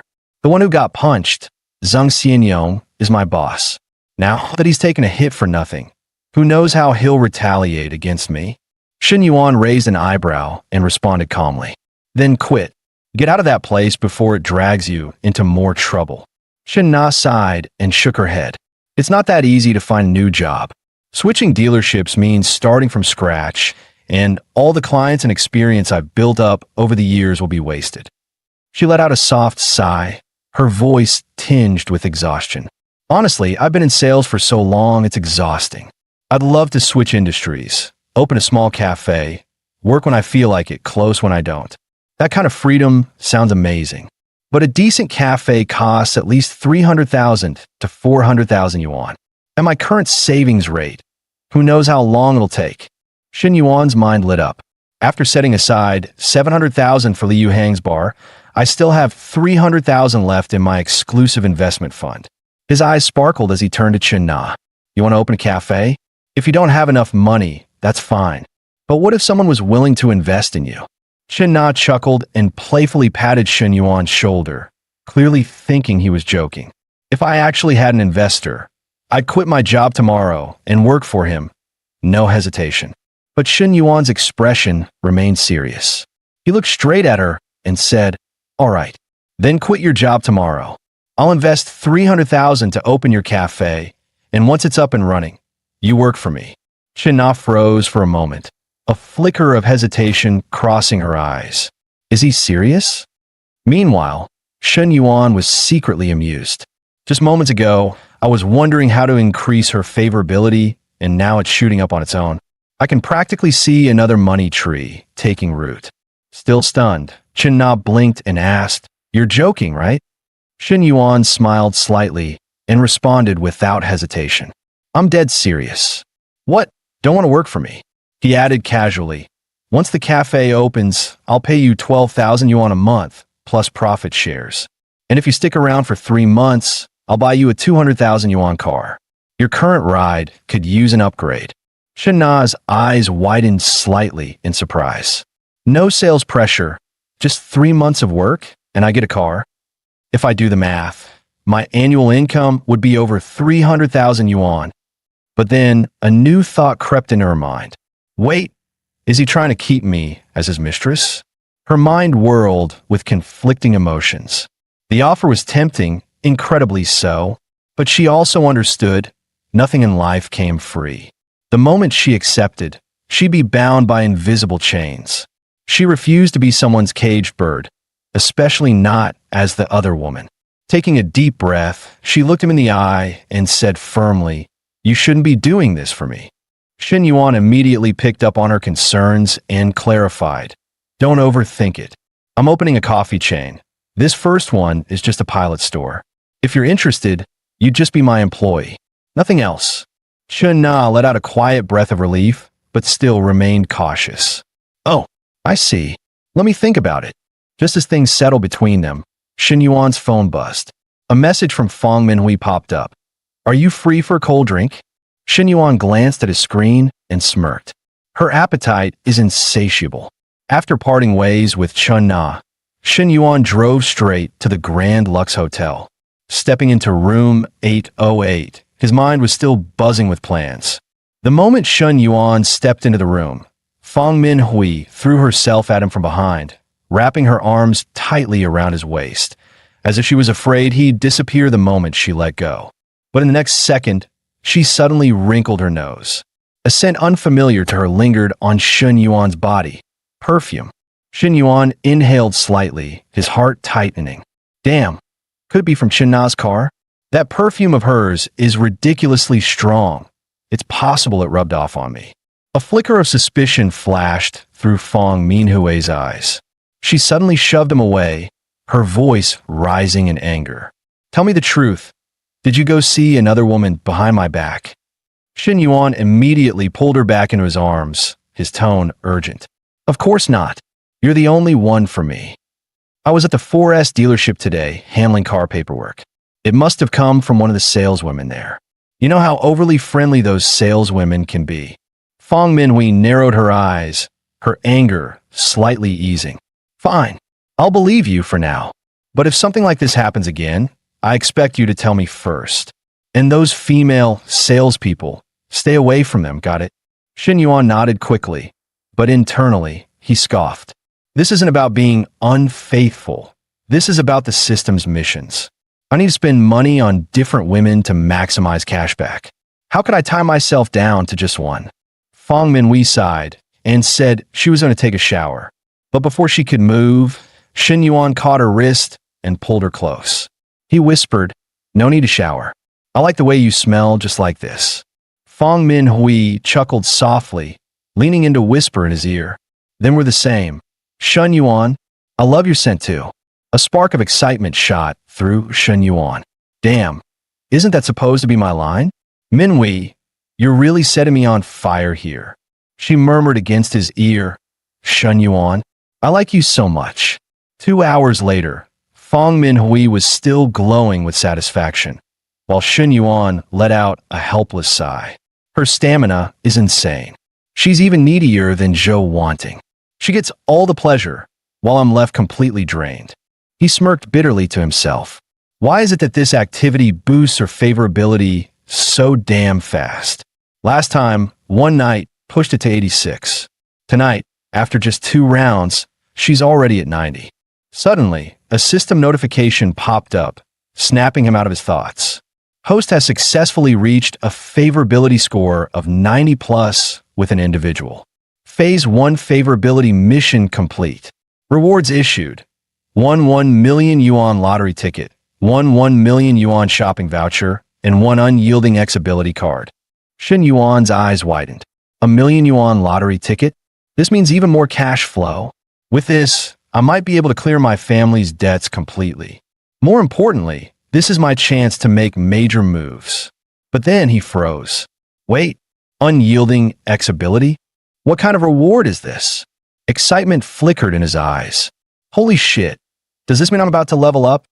Sorry, MANHWA. Looks like the tables are about to turn. You won't be the one in control anymore. I will.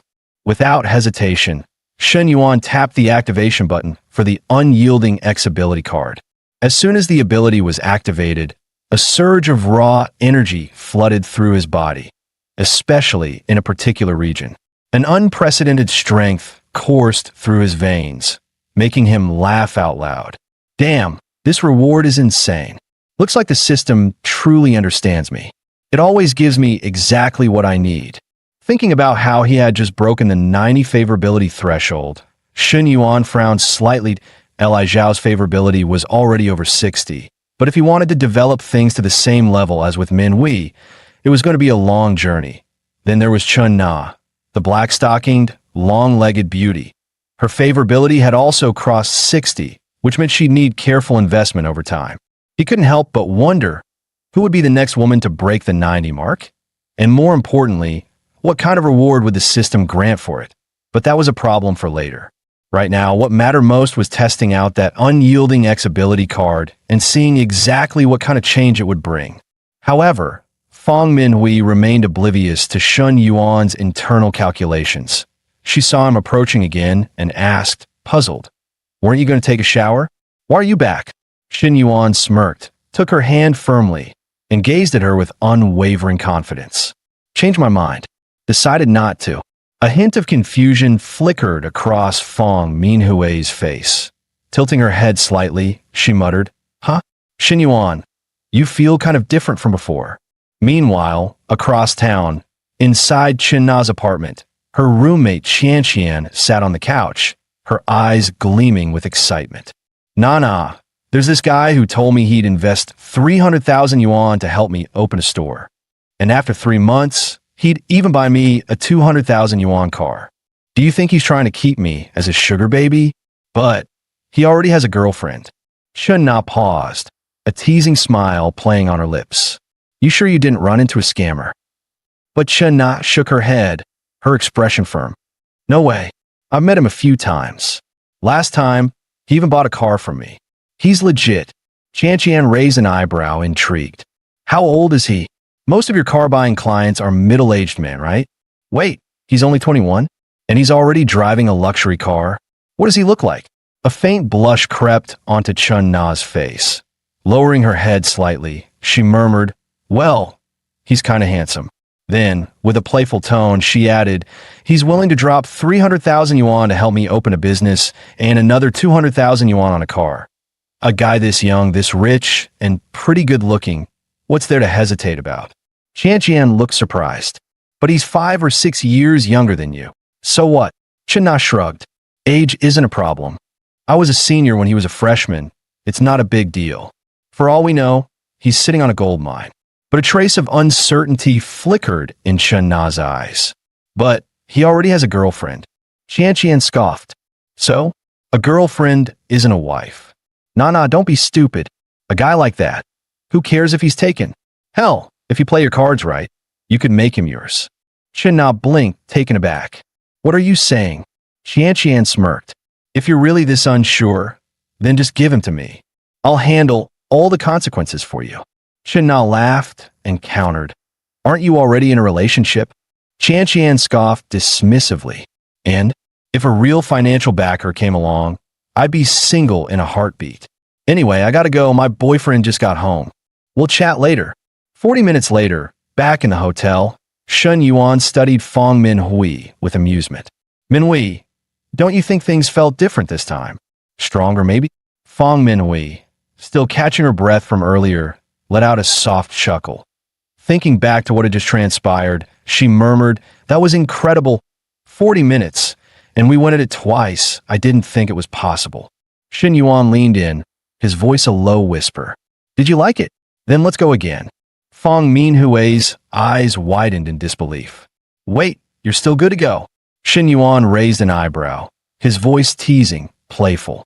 "Minhui, if I remember correctly, you used to take dance lessons. Why don't we switch things up? This time, you take the lead." Fang Minhui frowned slightly, looking at Shin Yuan. "You want me on top, but I don't know how." Shin Yuan chuckled, a mischievous glint in his eyes. "You don't? Well, then you'll have to learn. Isn't experience built through practice?"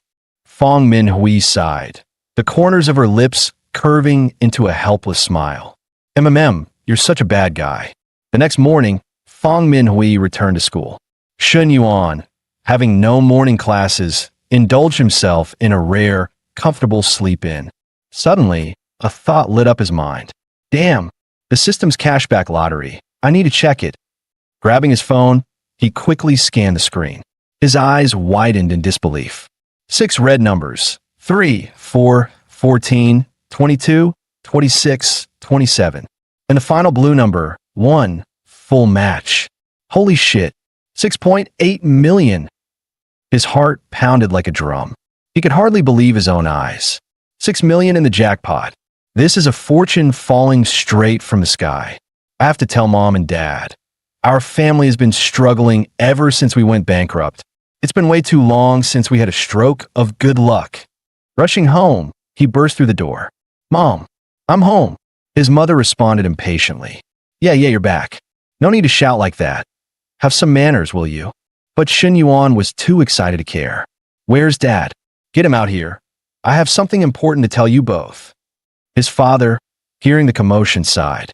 "What's so urgent? Can it wait until I get back? You didn't get yourself into trouble again, did you?" No, this is good news. Just come here. You both need to be ready for this." Taking a deep breath, Shen Yuan grinned from ear to ear. "We're rich. I won 6.8 million. His mother froze, disbelief flashing in her eyes. "Son, have you been under too much stress lately? You need to focus on your studies. Don't get caught up in these silly dreams.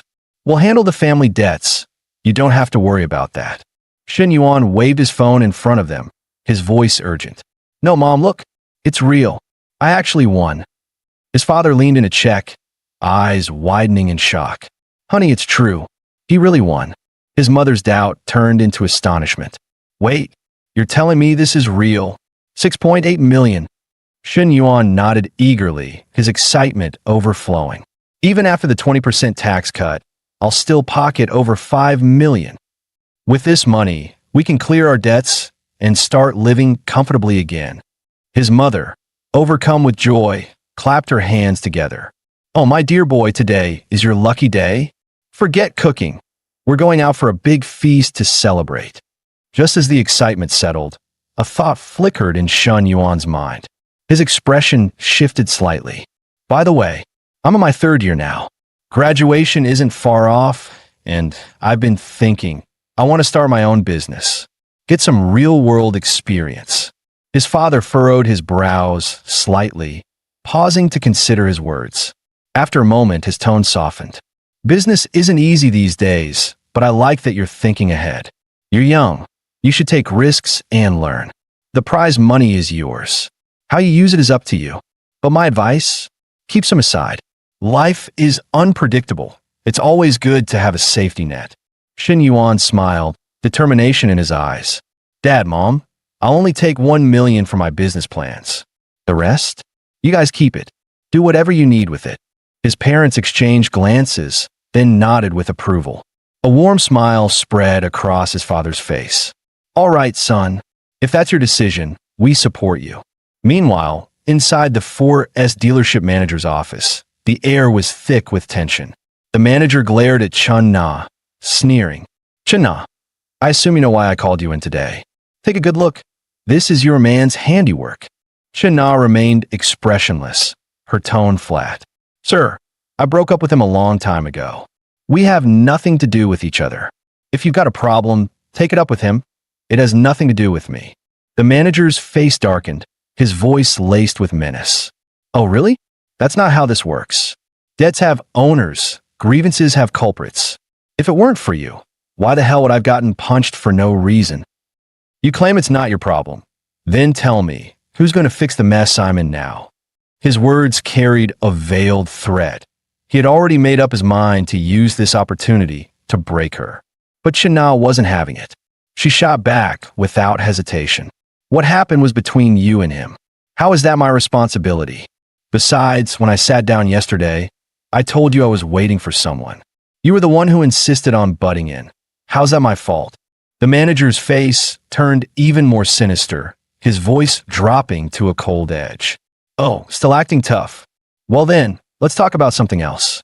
You left your post yesterday, which meant customers weren't attended to in the showroom. As a result, I've decided to penalize you. Effective immediately, you're suspended for the rest of the month. No customer commissions, no exceptions. Whenever you figure things out, come find me. Shana clenched her fists, seething. On what grounds? I submitted a leave request. You have no right to suspend me for this. The manager burst into laughter, the mockery in his tone evident. Oh, Shana, on what grounds? You really asking me that? Is this your first job or something? I'm the goddamn general manager of this place. I decide everything that happens here. Suspension meant she'd lose all her sales commissions. Her base salary was only 1,200 yuan, a joke of a paycheck that wouldn't even cover her rent. Shana felt herself waver for a split second, but quickly steeled herself. She lifted her chin and sneered. What? Being a dealership manager makes you feel like a king. It's just a job. If I don't like it, I can walk away anytime.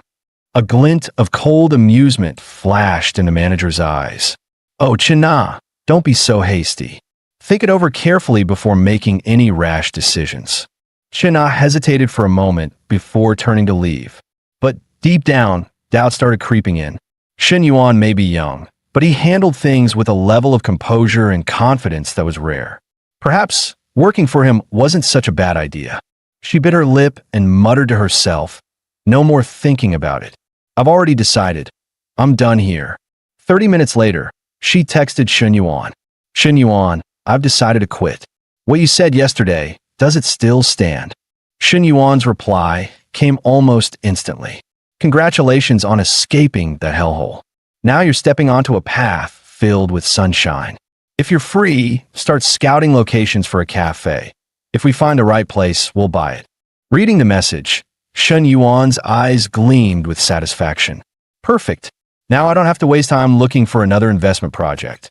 The 300,000 yuan from my system mission will go straight into this cafe. After freshening up, Shen Yuan made his way to campus. Before long, he arrived at the faculty office and knocked on the door. Professor Lee, I'm here. Professor Lee looked up, appearing slightly embarrassed. Shen Yuan, I'd hate to trouble you, but could you help me move offices? There's just too much stuff, and I can't handle it alone. I originally planned to ask the class president, but she had to take the day off. Shen Yuan smiled and waved a hand dismissively. No worries. I have no classes this morning anyway. Which things need to be moved? Professor Lee nodded in appreciation. It's mostly just books and materials. I can handle those, but the desk and filing cabinet are too heavy. After a moment of thought, she quickly got to work. Let's start by removing the books from the cabinet first. Otherwise, they might fall while we're moving it. Shen Yuan saw the opportunity and smiled. Professor Lee, let me help you with that. Shen Yuan didn't hesitate. He leaned in close. The sudden intimacy made Li Zhao's face instantly flush, her heartbeat hammering so loudly that it felt like it was tearing through the air. This time, the distance between them was even closer than before. She could almost feel the warmth of his every breath. A tightness gripped Li Zhao's chest as a thought suddenly surfaced in her mind. Wait, does Shen Yuan actually have feelings for me? She lowered her head shyly and asked in a soft voice, Are we done? Shen Yuan replied casually, Yeah, all set. At that moment, two students suddenly pushed open the office door. Professor, we're here to help. One of them glanced around curiously and hesitated for a moment. Huh? Why does the professor's face look so red? Did something just happen? Shin Yuan quickly redirected their attention. Come on, grab that filing cabinet and move it to the office next door. Fortunately, the students had entered just a few seconds late. Had they come in any earlier, the whole office would have been drowning in awkwardness. Shin Yuan was definitely getting bolder. It was one thing for him to act that way at home, but now even in the office? But just now, for a split second, Li Xiao had felt a strange, inexplicable rush of excitement. No way. Impossible. He's my student. There's absolutely no way. Why am I even having these thoughts? Wait, my favorability just shot up to 71. Did that little moment, just now, seriously increase her favorability? Shin Yuan was caught off guard by the sudden change. He mused to himself, I didn't even do much. But damn, Professor Li's figure really is something. A more ordinary girl wouldn't even compare. Since favorability is rising, I guess I should drop by more often, build up some rapport. Saturday, 800 meters south of the school gates, inside a cafe. Li Jianping leaned back, studying the two girls sitting across from him before speaking. I heard you guys bought that car with a full payment, 28 grand, just like that. That's impressive. Still in your junior year, and already driving a BBA. That puts you ahead of 99.99% of your classmates. But in his mind, Li Jianping was cursing. Damn it. Fang Minhui actually rejected me? She doesn't know what she's missing. With my wealth and status, girls should be lining up to worship me. Out loud, though, he flashed them a charming smile. Of course, some people don't even care about driving a BBA. The girls looked surprised. One of them asked, No way, seriously? Who would want a BBA? What kind of background does he have? Are you telling me there are actually people out there who could afford one in just 3 to 5 years, but still don't think it's good enough? Before Li Jianping could answer, his eyes were suddenly drawn to something outside the window. His eyes widened, and he almost spit out his coffee. Holy shit, that girl's legs, they go on forever. What kind of guy has the connections to have someone that's stunning by his side? His voice carried a mix of awe and jealousy as he pointed outside. Look at that. Is that car driving itself? That's insane. What kind of car is that? The car Li Jianping saw was none other than the top-tier M9. One of the girls gasped in surprise. Huh, isn't that Shin Yuan? Li Jianping's heart jolted. Wait, if that's him, then why the hell is he driving that car? Wasn't his family supposed to be bankrupt? As Shin Yuan walked into the cafe, Chen Na greeted him with a warm smile. Li Jianping was utterly dumbfounded. This gorgeous woman was actually waiting for Shin Yuan? Chen Na smiled and explained to him. The owner just texted. She'll be here soon. How's the car driving? One of the girls leaned in and whispered to her friend. Li Jianping, look at Shin Yuan and that girl. Doesn't something about them seem off? Li Jianping clenched his fists, jealousy flaring up inside him.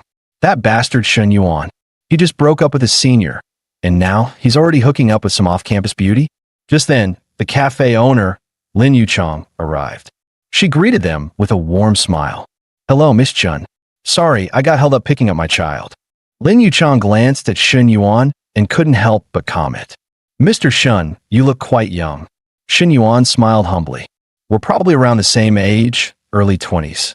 Mrs. Lin, let's sit down and talk. Lin Yuchong didn't waste time and got straight to the point. I'll keep this short. The cafe's business is average, but thanks to its location near the school, foot traffic is decent.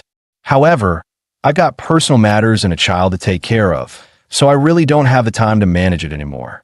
I've decided to transfer the store for 300,000 yuan. Shin Yuan quickly ran the numbers in his head. I have 300,000 set aside for investments, but after paying the transfer fee, I'll need to keep 50,000 for startup costs and Shin Na's first month's salary. He immediately made an offer. I won't haggle. 250,000. Take it or leave it.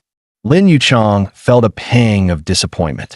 Shin Yuan's price was lower than her expected 270,000, but considering she was in a hurry to sell and Shin Yuan didn't seem like the type to waste time negotiating, she agreed. All right, 250,000 it is. Can we sign the agreement and process the payment today? Shin Yuan nodded. Yes, once the agreement is signed, I'll transfer the money right away. Lin Yuchong turned to her staff. Xiao Qiu, Mr. Shun is now the new owner of this place. Show him around and help him get familiar with the setup. Xiao Qiu immediately stepped forward, smiling as she greeted Xin Yuan. Xin Yuan returned her smile and gestured toward Chen Na. This is Miss Chen Na. From now on, she'll be in charge of all operations here. I won't be around often, so everything will be under her management. The two girls at the other table whispered to each other, eyes wide. Did you hear that? This is insane. In just a few minutes, he casually dropped $250,000 on a business deal, and he clearly bought this cafe for that girl sitting next to him. Meanwhile, Li Jianpeng's face darkened, his eyes filled with resentment. His jealousy was now practically boiling over. Lin Yuchang's phone rang, and she gave an apologetic smile. Excuse me, Mr. Shun, Miss Chun, I need to take this call. As soon as she walked away, Chen Na leaned in and whispered to Xin Yuan. That woman, Mrs. Lin, she's married to Zhang Xianyong. You remember him, right? The guy who got into a fight with Xie Haijie Agwajin Center? He used to be my boss at the 4S dealership. Xin Yuan's eyes widened slightly in surprise. Then a cold smirk played at the corner of his lips. So that scumbag has such a beautiful wife, yet he still abuses his position to take advantage of female employees? What a filthy bastard. There's no way in hell I'll let that slide. Chen Na hesitated and said, I still have chat records of Zhang Xianyong harassing and threatening me. I was planning to expose him after I get my final paycheck, so people in the car industry could see his true colors. But Mrs. Lin is a good person. I don't want to hurt her. Xin Yuan frowned slightly and replied disapprovingly. Why tell her at all? How do you think she'd react? He paused, deep in thought, before analyzing the situation. If I leak those chat logs, Zhang Xianyong will immediately know who did it. A 40-something-year-old man, suddenly unemployed and still having to provide for his family. I worry he might do something reckless. Tell you what, let me handle this. I'll make sure he pays for what he did, but I won't let it affect you. Chen Na smiled gratefully, her eyes filled with appreciation. Thank you, Xin Yuan. Xin Yuan nodded and smiled. I've already transferred the money to Mrs. Lin. 250,000 is done. And I've also sent you 50,000. 24,000 is for your past 2 months' salary, and the rest is for the cafe startup funds. System notification detected the host has allocated the full 1 million investment fund. Initial investment mission completed. Investment level upgraded from beginner to intermediate investor. New mission unlocked. A perfect life should have a diverse portfolio of industries. Mission details. The host will receive an additional 10 million investment fund to expand business ventures. Mission rewards. 1. Triple cash return on all investment revenue. 2. Upon completion, the host will receive a mystery industry. Xin Yuan's eyes flickered with excitement. Damn, the system is being generous this time. 10 million in funds just like that? And a mystery business waiting for me? This is going to be interesting. Mrs. Lin checked her phone and smiled. Mr. Shun, I've received the payment. Pleasure doing business with you. Hope to see you again someday. Xin Yuan studied her for a brief moment, noting her delicate hands. Damn, she really does have that mature charm. A few less than honorable thoughts flashed through his mind. Shaking them off, he stood up and shook Lin Yuchang's hand. Yes, let's meet again sometime. Half an hour later, Xin Yuan and Chen Na arrived at a high-end Japanese restaurant. Chen Na glanced at the menu hesitantly. This place looks expensive. Do you come here often? Xin Yuan smiled. Not really, but today's a special occasion. Let's celebrate our partnership. He thought to himself, Chen Na really is a challenge. Any man who spends time around her would struggle to resist her charm. Looks like I need to be ready for more tests ahead. He looked at Chen Na and casually suggested, why don't you sit next to me instead? Come a little closer. Spending 300,000 on the cafe was just the beginning. Now, he had to start recouping his investment. Because let's be real, was he actually doing all this just for the cafe's profits? Mrs. Lin had already admitted the shop barely broke even. And for him, the real investment was in Chen Na herself. Sensing Xin Yuan's subtle movements, Chen Na whispered, Xin Yuan, stop, the waiter's coming in. Xin Yuan chuckled. Relax, the food won't be here that fast. He leaned in closer, his hands beginning to wander. A few minutes later, the waiter knocked on the door, reminding Shun Yuan that the dishes were ready. Shun Na immediately pushed Shun Yuan away and quickly tidied herself up, trying to appear natural.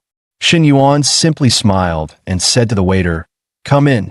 He picked up a piece of food and placed it in Shun Na's bowl, speaking in a relaxed tone. "Try this. It's their signature dish." Shun Na looked at Shun Yuan, a complicated emotion flashing through her heart. Shun Yuan is actually quite handsome, but he's surrounded by beautiful women all the time. How could I possibly fall for him? She warned herself not to get lost in this. Unfortunately, reason was one thing, reality was another. She was already on this boat, and there was no turning back now. 40 minutes later, Shun Yuan settled the bill, 2,652 yuan in total.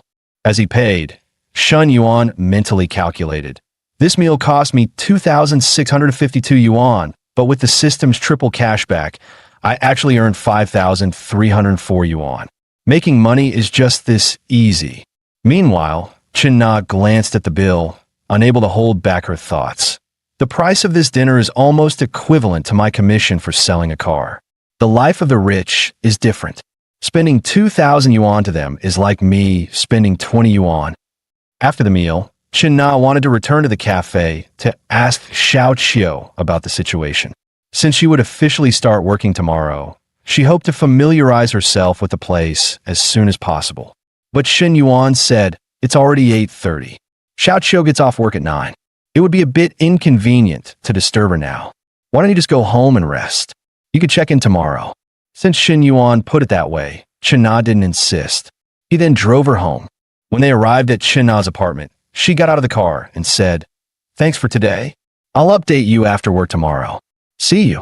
Shun Yuan, however, smiled and casually said, "I'm a bit thirsty. Mind if I go up for a glass of water?" Chin Na froze for a second, suddenly feeling nervous. Is our relationship progressing too fast? What happened in the private room was already my limit. She hesitated for a moment before cautiously asking, "Is it inconvenient?" Shun Yuan raised an eyebrow and asked playfully, "Oh, do you have another man at home?" Chin Na quickly explained, "Of course not. I've already broken up with Xia Haijia." Hearing this, Shun Yuan chuckled meaningfully. "That's great then. I'm just going up for some water. Why would that be a problem?" Chin Na was still hesitant and asked in a low voice, "You really just want a glass of water and then leave?" Shun Yuan smiled mischievously. "Of course, but if you wanted to stay the night, I wouldn't mind either." "Huh." Chin Na widened her eyes, mentally rolling her eyes. "Yeah, right. Keep dreaming." As soon as they entered the apartment, Shun Yuan suddenly pressed Chin Na against the wall, one hand wrapping around her waist, his presence overwhelming. Chin Na's heartbeat quickened as she stammered, blushing, "Didn't you say you just wanted a drink of water?" Shun Yuan smirked. "I do want a drink, but not the kind you're thinking of." Before she could react, he leaned in and kissed her, catching her completely off guard. Meanwhile, Xia Haijia stood outside Chin Na's apartment building, holding a bouquet of roses. He hesitated, but eventually made up his mind. "Nana must have left because of me. I have to get her forgiveness first. No matter what, I need to become her friend again. Then I can work on winning her back." He looked up at her window, but the lights were off. He frowned. She's not home. Lowering his gaze to the roses in his hands, he gently placed them by the door. Roses symbolize, "I will love you forever until death do us part." She's smart. She'll know they're from me. Just as Xia Haijia was about to leave, he suddenly heard a commotion from upstairs. His expression darkened with anger. "That's Nana's voice. Damn it. Didn't she say she had nothing to do with Zhang Xianyong? And now she's fooling around with him?" Furious, he stormed to the door and pounded on it hard, shouting, "Zhang Xianyong, get out here." Inside, Chin Na heard the noise and frowned. Is that Xia Haijia's voice? What the hell is he doing here after our breakup? He's seriously crazy. She whispered, "I think I heard something outside. Someone's knocking, right?" Shun Yuan chuckled and shook his head. "You're imagining things. Someone's knocking on the door next door. Let's go." With that, Shun Yuan scooped her up and carried her into the bedroom. Chen Na whispered nervously. Shen Yuan, I'm not ready yet. Be gentle. Standing outside, Xia Haijia felt a deep sense of loss. It looks like Na has completely fallen for Shen Yuan. I've lost my chance this time. An hour later, Chen Na panted heavily and murmured, this kind of thing, it feels good, but it's also exhausting. Hearing this, Shen Yuan adjusted his posture and spoke gently. Just lie down. This way, you won't feel as tired. With the X ability granted by the system, Shen Yuan's stamina was limitless. He simply couldn't stop. Chen Na had always thought of herself as outgoing, yet in reality, she was far more reserved than she expected. This only made him more. The next morning, the aroma of toasted bread and fried eggs woke Shen Yuan from his sleep. He sighed inwardly. Chen Na is really thoughtful. This feeling, it's completely different from being with Hui in a hotel. This warmth, this kind of morning, only a home can provide. A hotel could never compare. System notification. A perfect life should include property ownership to create a better living environment for yourself and your loved ones. Limited time mission. Purchase a property of at least 100 square meters for Chen Na within 24 hours. Mission rewards. Reward 1. Double cashback on the property purchase. Reward 2. A mystery property upon purchase. Shen Yuan was momentarily stunned. Holy SHD. The thought that just flashed through my mind. The system immediately arranged it for me. With the system's generosity, this house definitely won't be some shabby place. Another thought popped into his mind. Maybe the mystery property is a luxurious mansion where I can throw pool parties and whatnot. Looks like I need to cultivate relationships with more high-quality women. The probability of surprises like this will only increase. Just then, Chen Na noticed that Shen Yuan was awake and smiled. You're up already? Breakfast will be ready in 2 minutes. Shen Yuan thought to himself, I wonder what reward I'd get if Chen Na's affection level reached 90. Then he grinned at her and said, Is breakfast the only thing on the menu this morning? Suddenly, he pulled Chen Na into his arms, startling her. She yelped, Huh? We already did it so many times last night. Aren't you satisfied? Besides, it's daytime now. Shen Yuan chuckled softly. You focus on making breakfast. I'll focus on mine. He looked at Chen Na, a sly glint flashing in his eyes. By the way, if you're free this morning, let's go buy a house. My treat. When Shen Yuan said he wanted to buy her a house, Chen Na froze on the spot, her face full of shock and disbelief. He had already spent 300,000 yuan helping her take over the cafe. And now he was talking about buying her a house? In Star City, even the cheapest apartments cost over 1 million yuan. She had already given him everything. There was nothing left she could offer. What was he after? Could it really be just because she pleased him last night? Shen Yuan spoke gently. Why so quiet? Don't you want it? Chen Na turned her head slightly, her cheeks flushing. No, it's just too sudden. And it's too expensive.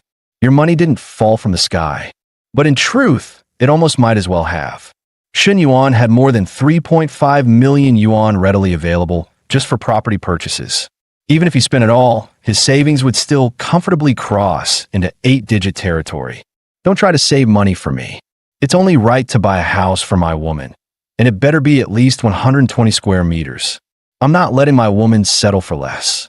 Chen Na's nose turned sour at those words, and tears slipped down her cheeks. Shen Yuan whispered, We were so intense last night, and the soundproofing here is terrible. The neighbors on both sides probably heard everything. We really can't keep renting this place. It's all your fault, she murmured with a soft complaint. I admit I was partly responsible, but your voice really was loud, Shen Yuan teased with a grin. Chen Na blushed fiercely and quickly turned her head away in embarrassment, refusing to meet his eyes. Suddenly, Chen Na remembered something. Oh no, I almost forgot. I made plans with my 2 best friends to check out a cafe at 10:30 this morning. How about we go to the cafe first, then look at apartments afterward? After all, buying a house isn't like picking vegetables. It takes time, paperwork, and patience. Even a whole afternoon might not be enough, so better to leave some buffer time. Chen Na quickly sent a message to her friends. Something urgent came up. I can't make it to the cafe today. Can we reschedule for tonight?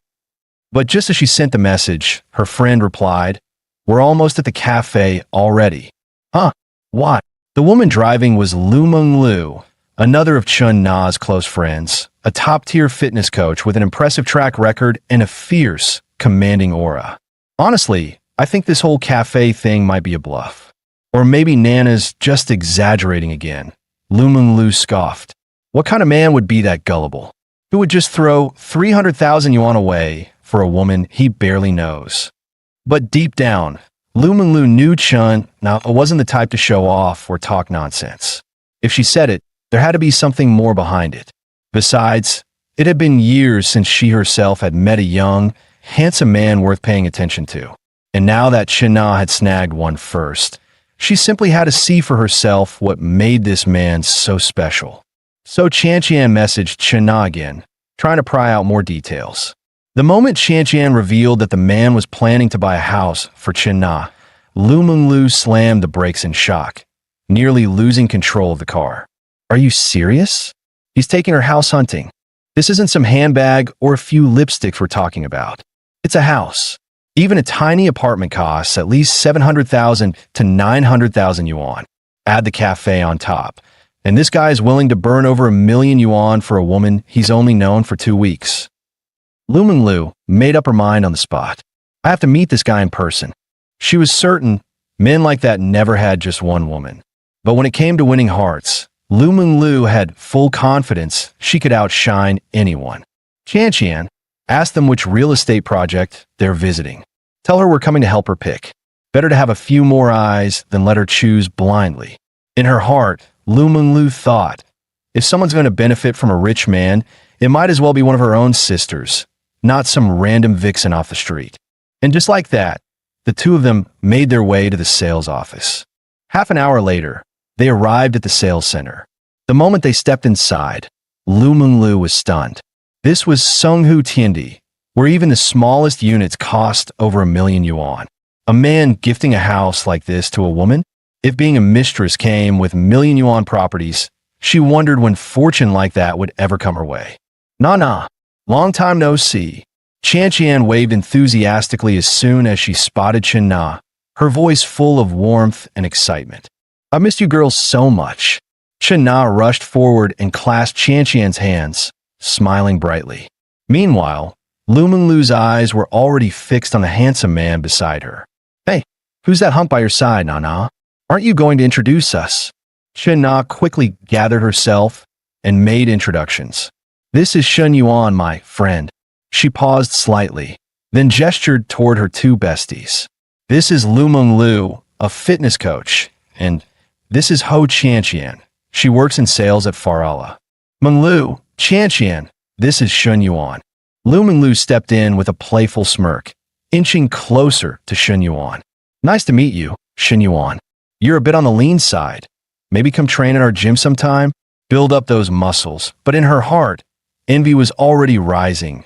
This young, handsome sugar daddy was simply too desirable.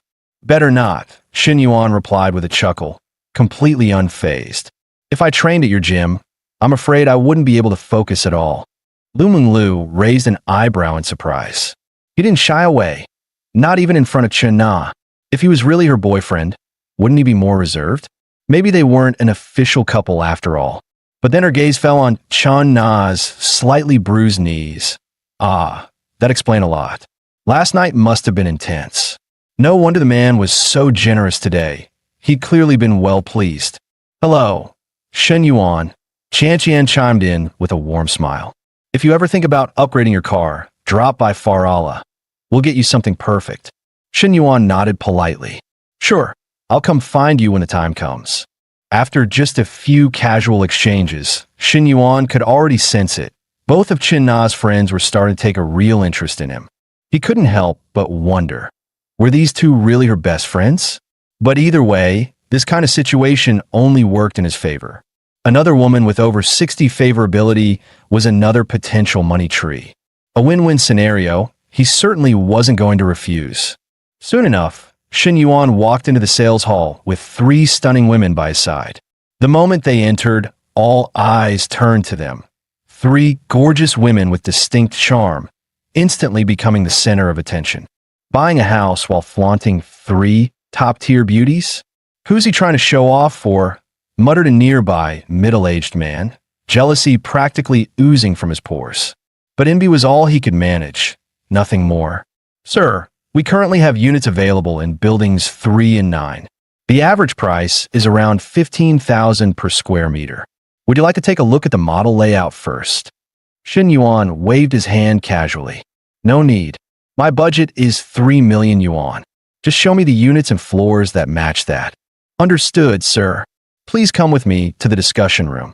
I'll provide a more detailed and tailored recommendation. The sales rep's eyes lit up instantly. Recognizing a big spender when she saw one, she quickly ushered him into the private room with extra enthusiasm. Meanwhile, Lu Menglu stood behind them, completely stunned. Damn, what level of rich is this guy? Throwing out a 3 million budget like it's nothing. Her thoughts grew firmer by the second. This was a premium-grade benefactor, and she had to find a way to cling to him. No way she'd let an opportunity like this slip by. After all, as she always said, better to keep the benefits within the sisterhood than hand them over to some vixen on the street.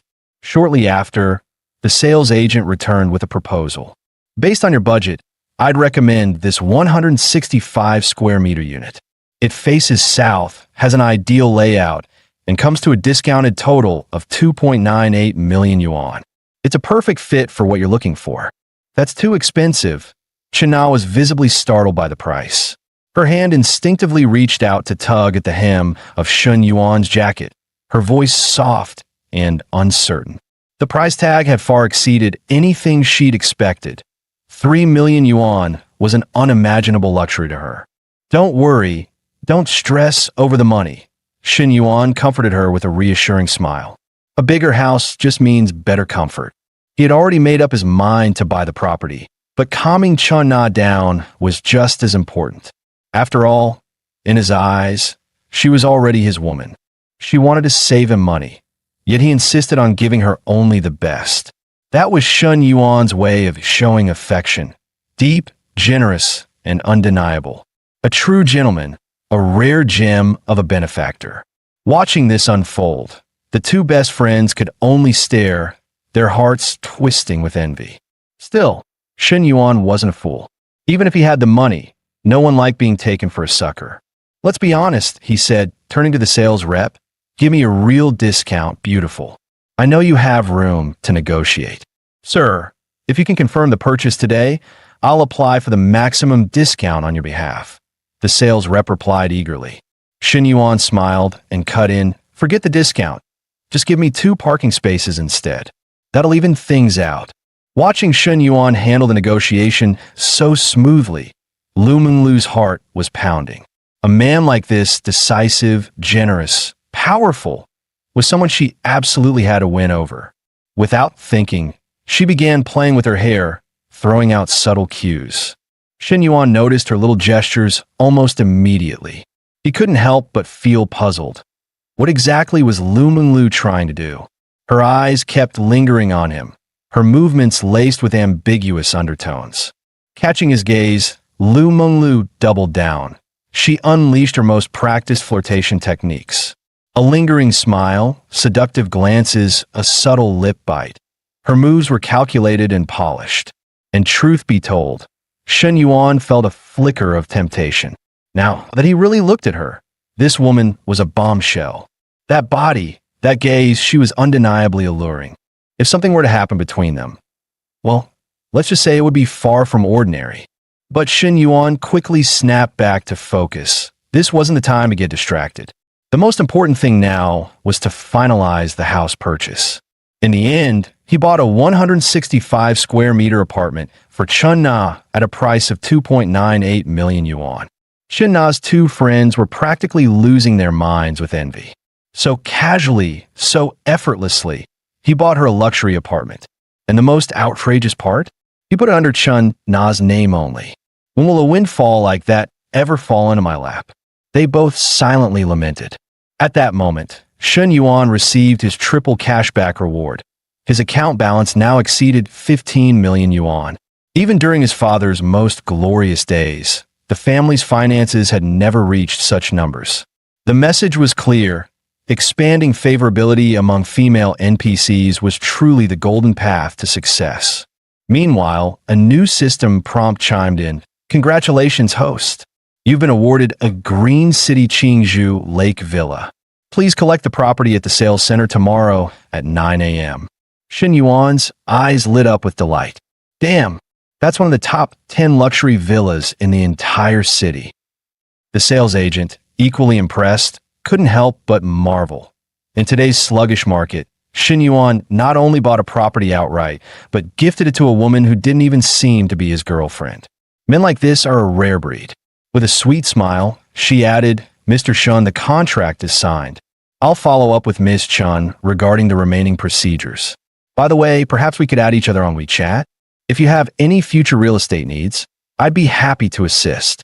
Shen Yuan didn't hesitate. He simply pulled out his phone and added her contact. It was always better to keep connections open for future convenience. Watching the sales agent so easily connect with Shen Yuan, Lu Menglu was furious. Who does this vixen think she is, trying to touch my cake? Without missing a beat, Lu Menglu stood up and spoke with a hint of playful charm. Shen Yuan, I'm actually thinking about buying a small apartment myself soon. I might need some expert advice from someone as seasoned as you. Oh, and if you ever feel like getting into fitness, my gym's always open for you. As she spoke, Lu Menglu took the initiative to scan Shen Yuan's WeChat QR code. Shen Yuan, unsurprisingly, didn't decline. He smiled and nodded sure. After all, expanding multiple relationship lines was very much part of his long-term strategy. Nah, I got a few things to handle this afternoon, so I won't be joining you guys, Shen Yuan said gently, reaching out to softly ruffle Chena's hair. You three can catch up, grab a meal, or hang out at the cafe, whatever you like. Chena nodded obediently, a touch of reluctance in her eyes, but said nothing more. He's not even staying for a meal? Am I really that unappealing? Lu Menglu felt a pang of disappointment. Despite all her subtle flirting, Shen Yuan still seemed indifferent to her presence.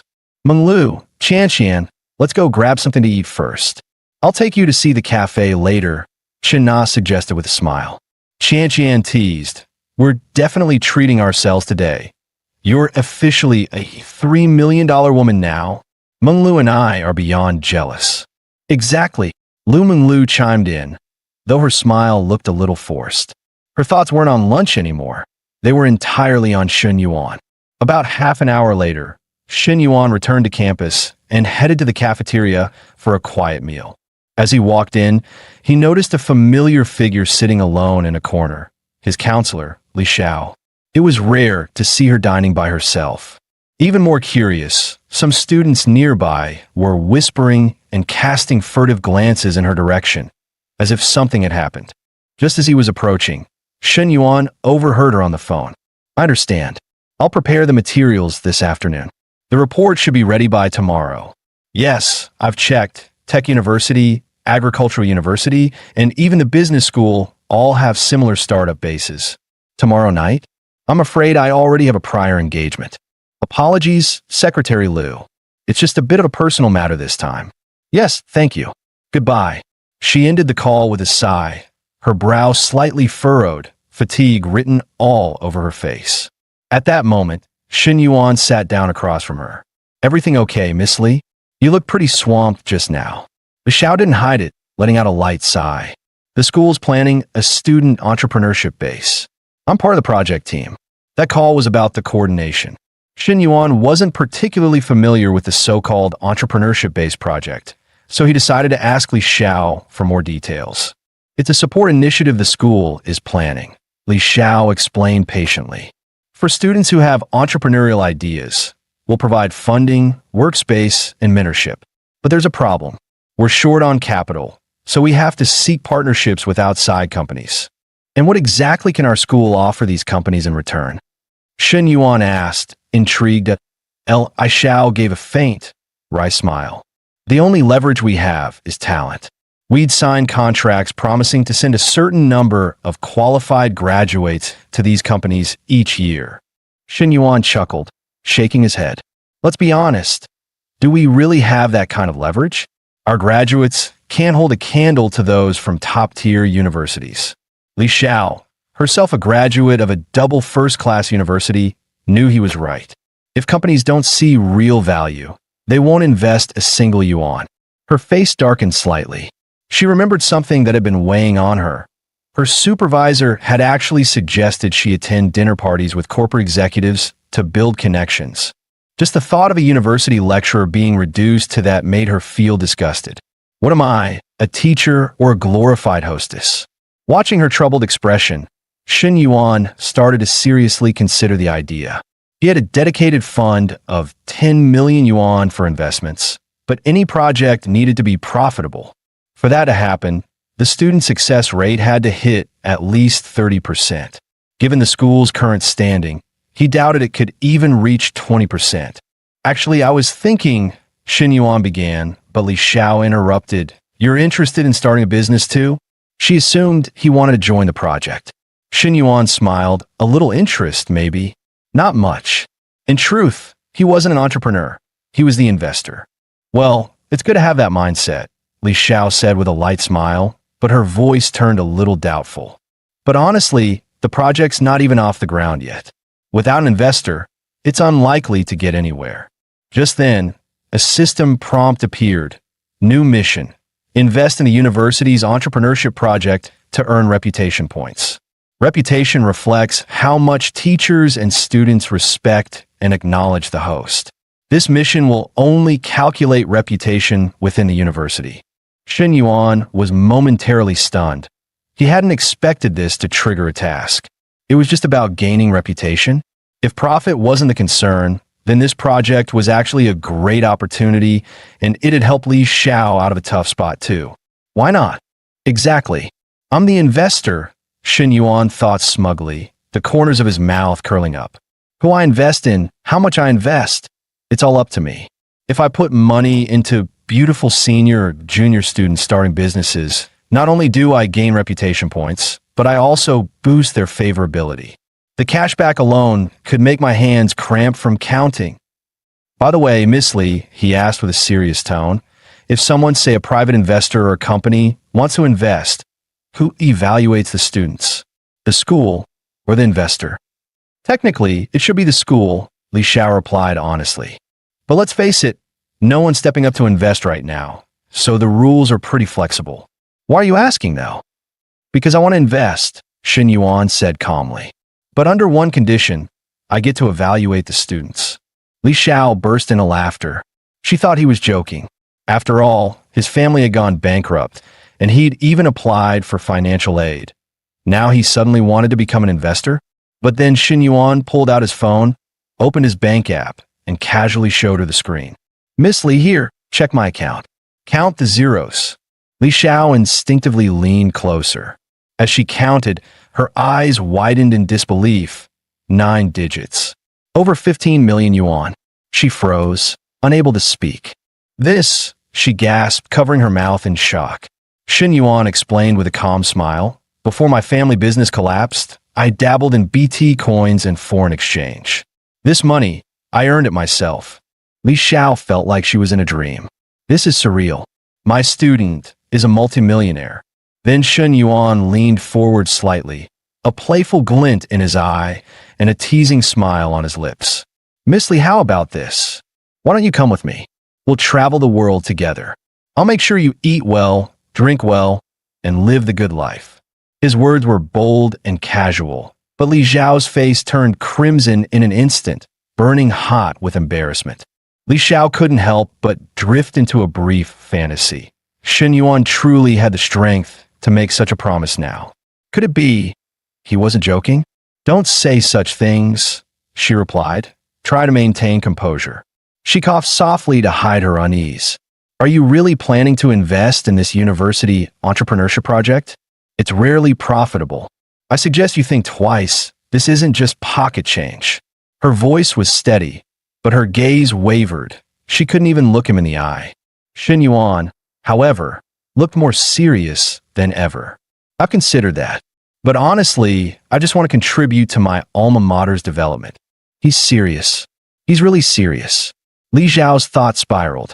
Does that mean When he said we should travel the world together, was he serious about that too? No. Li Xiao, he's your student. What on earth are you thinking? Even though it was just a fleeting thought, her cheeks instantly flushed crimson. She shook her head quickly, trying to banish that inappropriate idea from her mind. I'll report this to the leadership later, she said, standing up quickly. Let's talk again later. You finish your meal first.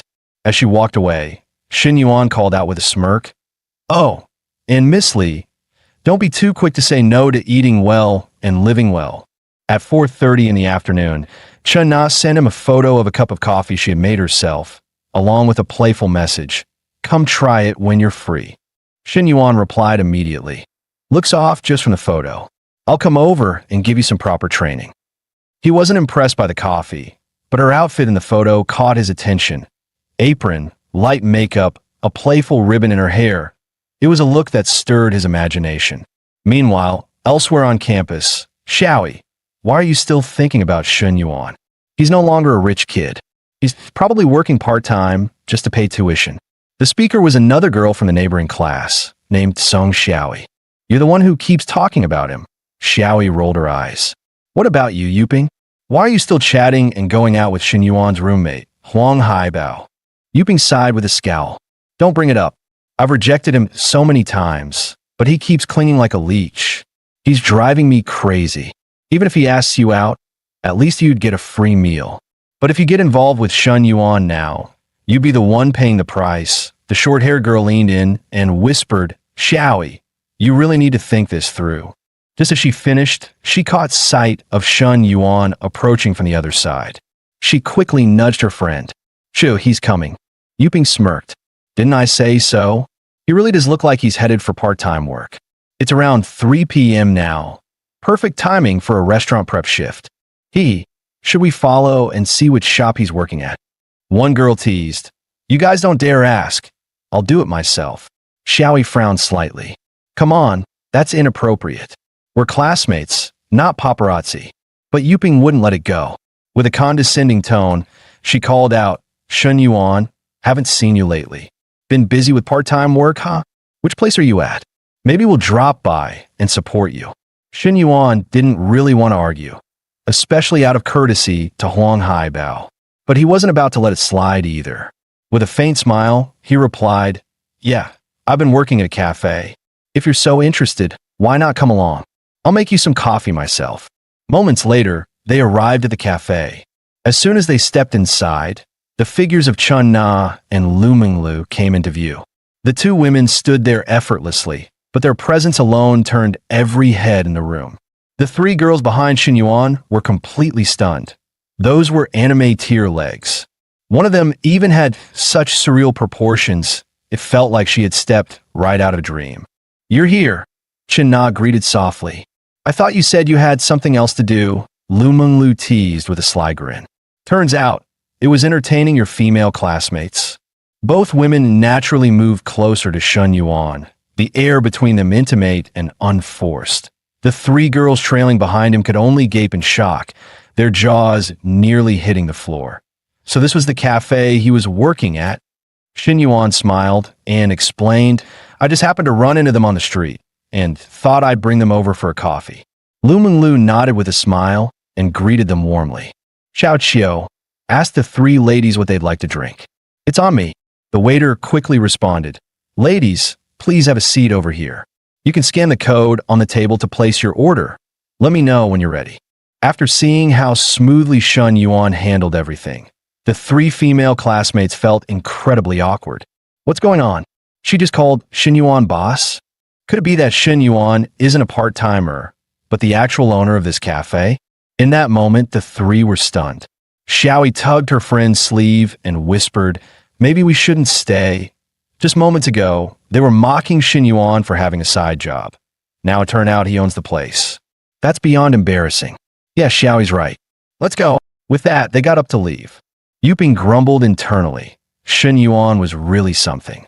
He had money, ran a cafe, had beautiful women around him, yet still pretended to be doing part-time work. What a joke.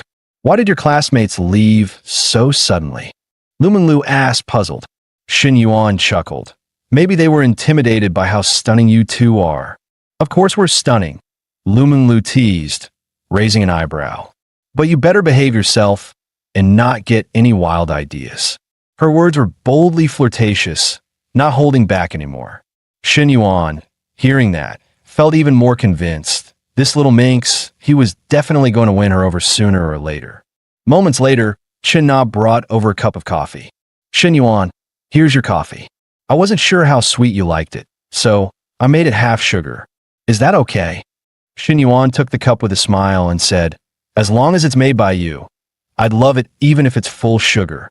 Lu Menglu chuckled softly at that. Seriously? Still using those cheesy pickup lines in this day and age. But truth be told, when cheesy lines came from a handsome, wealthy man, they somehow sounded charming. Watching the playful exchange between the two, Lu Menglu couldn't help but blush slightly herself. Lu Menglu suddenly asked, Shen Yuan, what's your height and weight? Let me calculate your BMI. Shen Yuan replied casually, 182 centimeters, 72 kilograms. But I've probably lost some weight recently. Why is that? Lu Menglu was curious. Do you have some secret weight loss trick? High energy consumption, Shen Yuan replied vaguely. Chen Na's cheeks immediately flushed red. She didn't expect Shen Yuan to say something with such a hidden meaning in front of her best friend. It made her feel shy and flustered. No wonder. Lu Menglu instantly caught on. As a seasoned fitness coach, she could read between the lines all too well. Right now, Shen Yuan was clearly growing more attractive in her eyes. You need more training, she said. Your body fat percentage is too low. You should gain 7 to 10 kilograms of muscle. Shen Yuan smirked. So, this is your way of persuading me to get a membership at your gym, huh? He knew exactly how this sales pitch worked.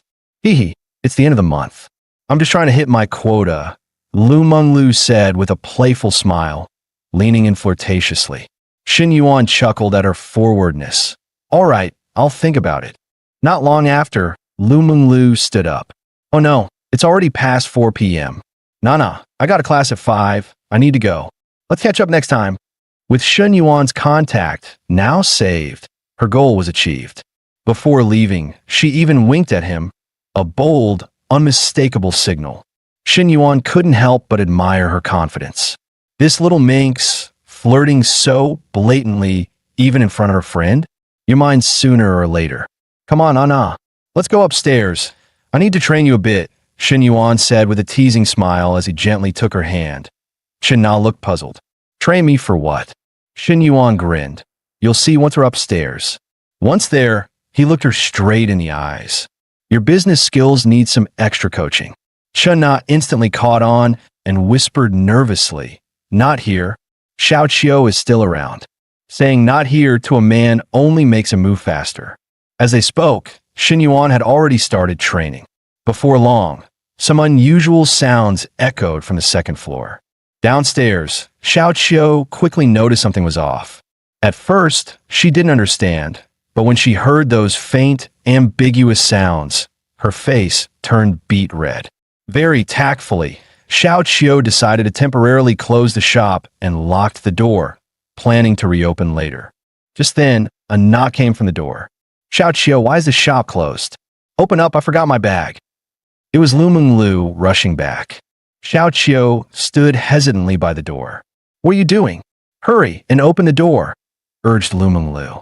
With no choice, Xiao Qiu opened it. As soon as Lu Menglu walked in, she heard her best friend Chen Na's voice from upstairs. Shen Yuan, slow down.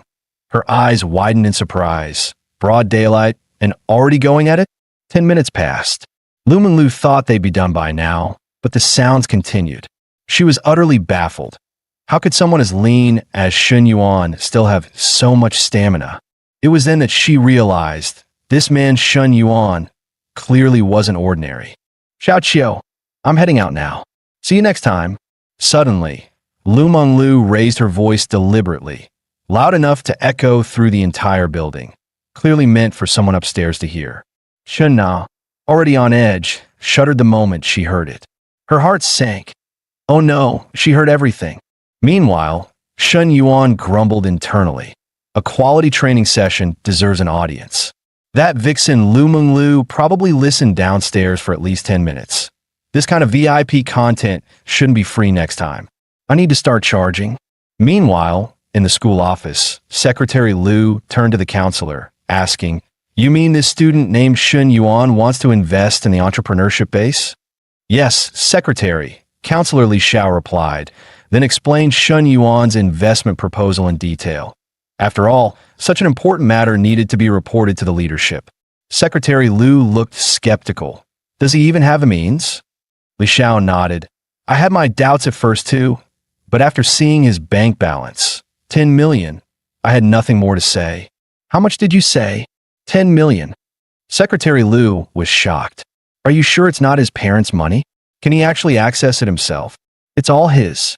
He has full control over it," Li Xiao confirmed. Secretary Lu's face lit up. "Well, that's excellent. Then we don't have to seek third-party partnerships anymore. Tell Shun Yuan to come to my office. I want to hear his proposal firsthand."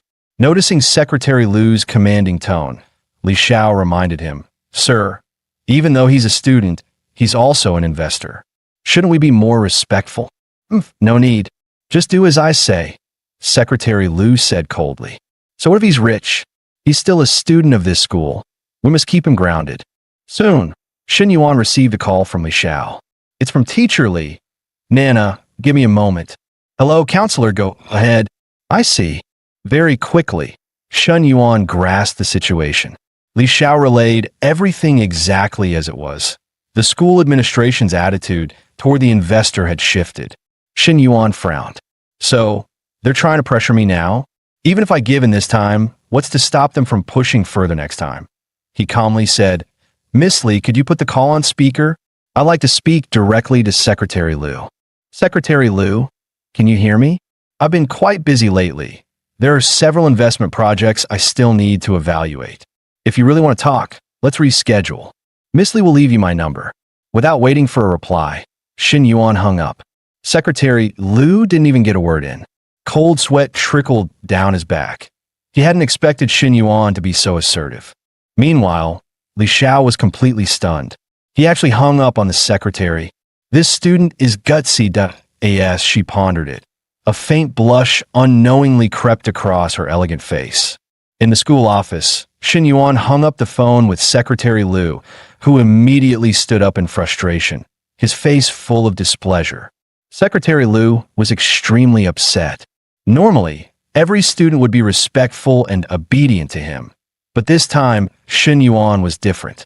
However, this project was too important, and if something went wrong, he would be held accountable. Suppressing his anger, Secretary Lu waved his hand and said impassively, "Teacher Li, since Shun Yuan has investment power, why don't you invite him for a meal? I'll apply some pressure on him then." Li Xiao quietly opened his phone and sent a message to Shun Yuan, alerting him to Secretary Lu's intentions. Shun Yuan, sitting on the second floor of the coffee shop, saw the message and calmly replied, "The balance of the negotiation is on my side now. Lu Zhaojiang wants to pressure me? Let's keep him hanging for a while first." Just then, Chen Na got up, dressed, and said softly, "Shun Yuan, you go ahead and take care of your things. We'll have a meal together next time."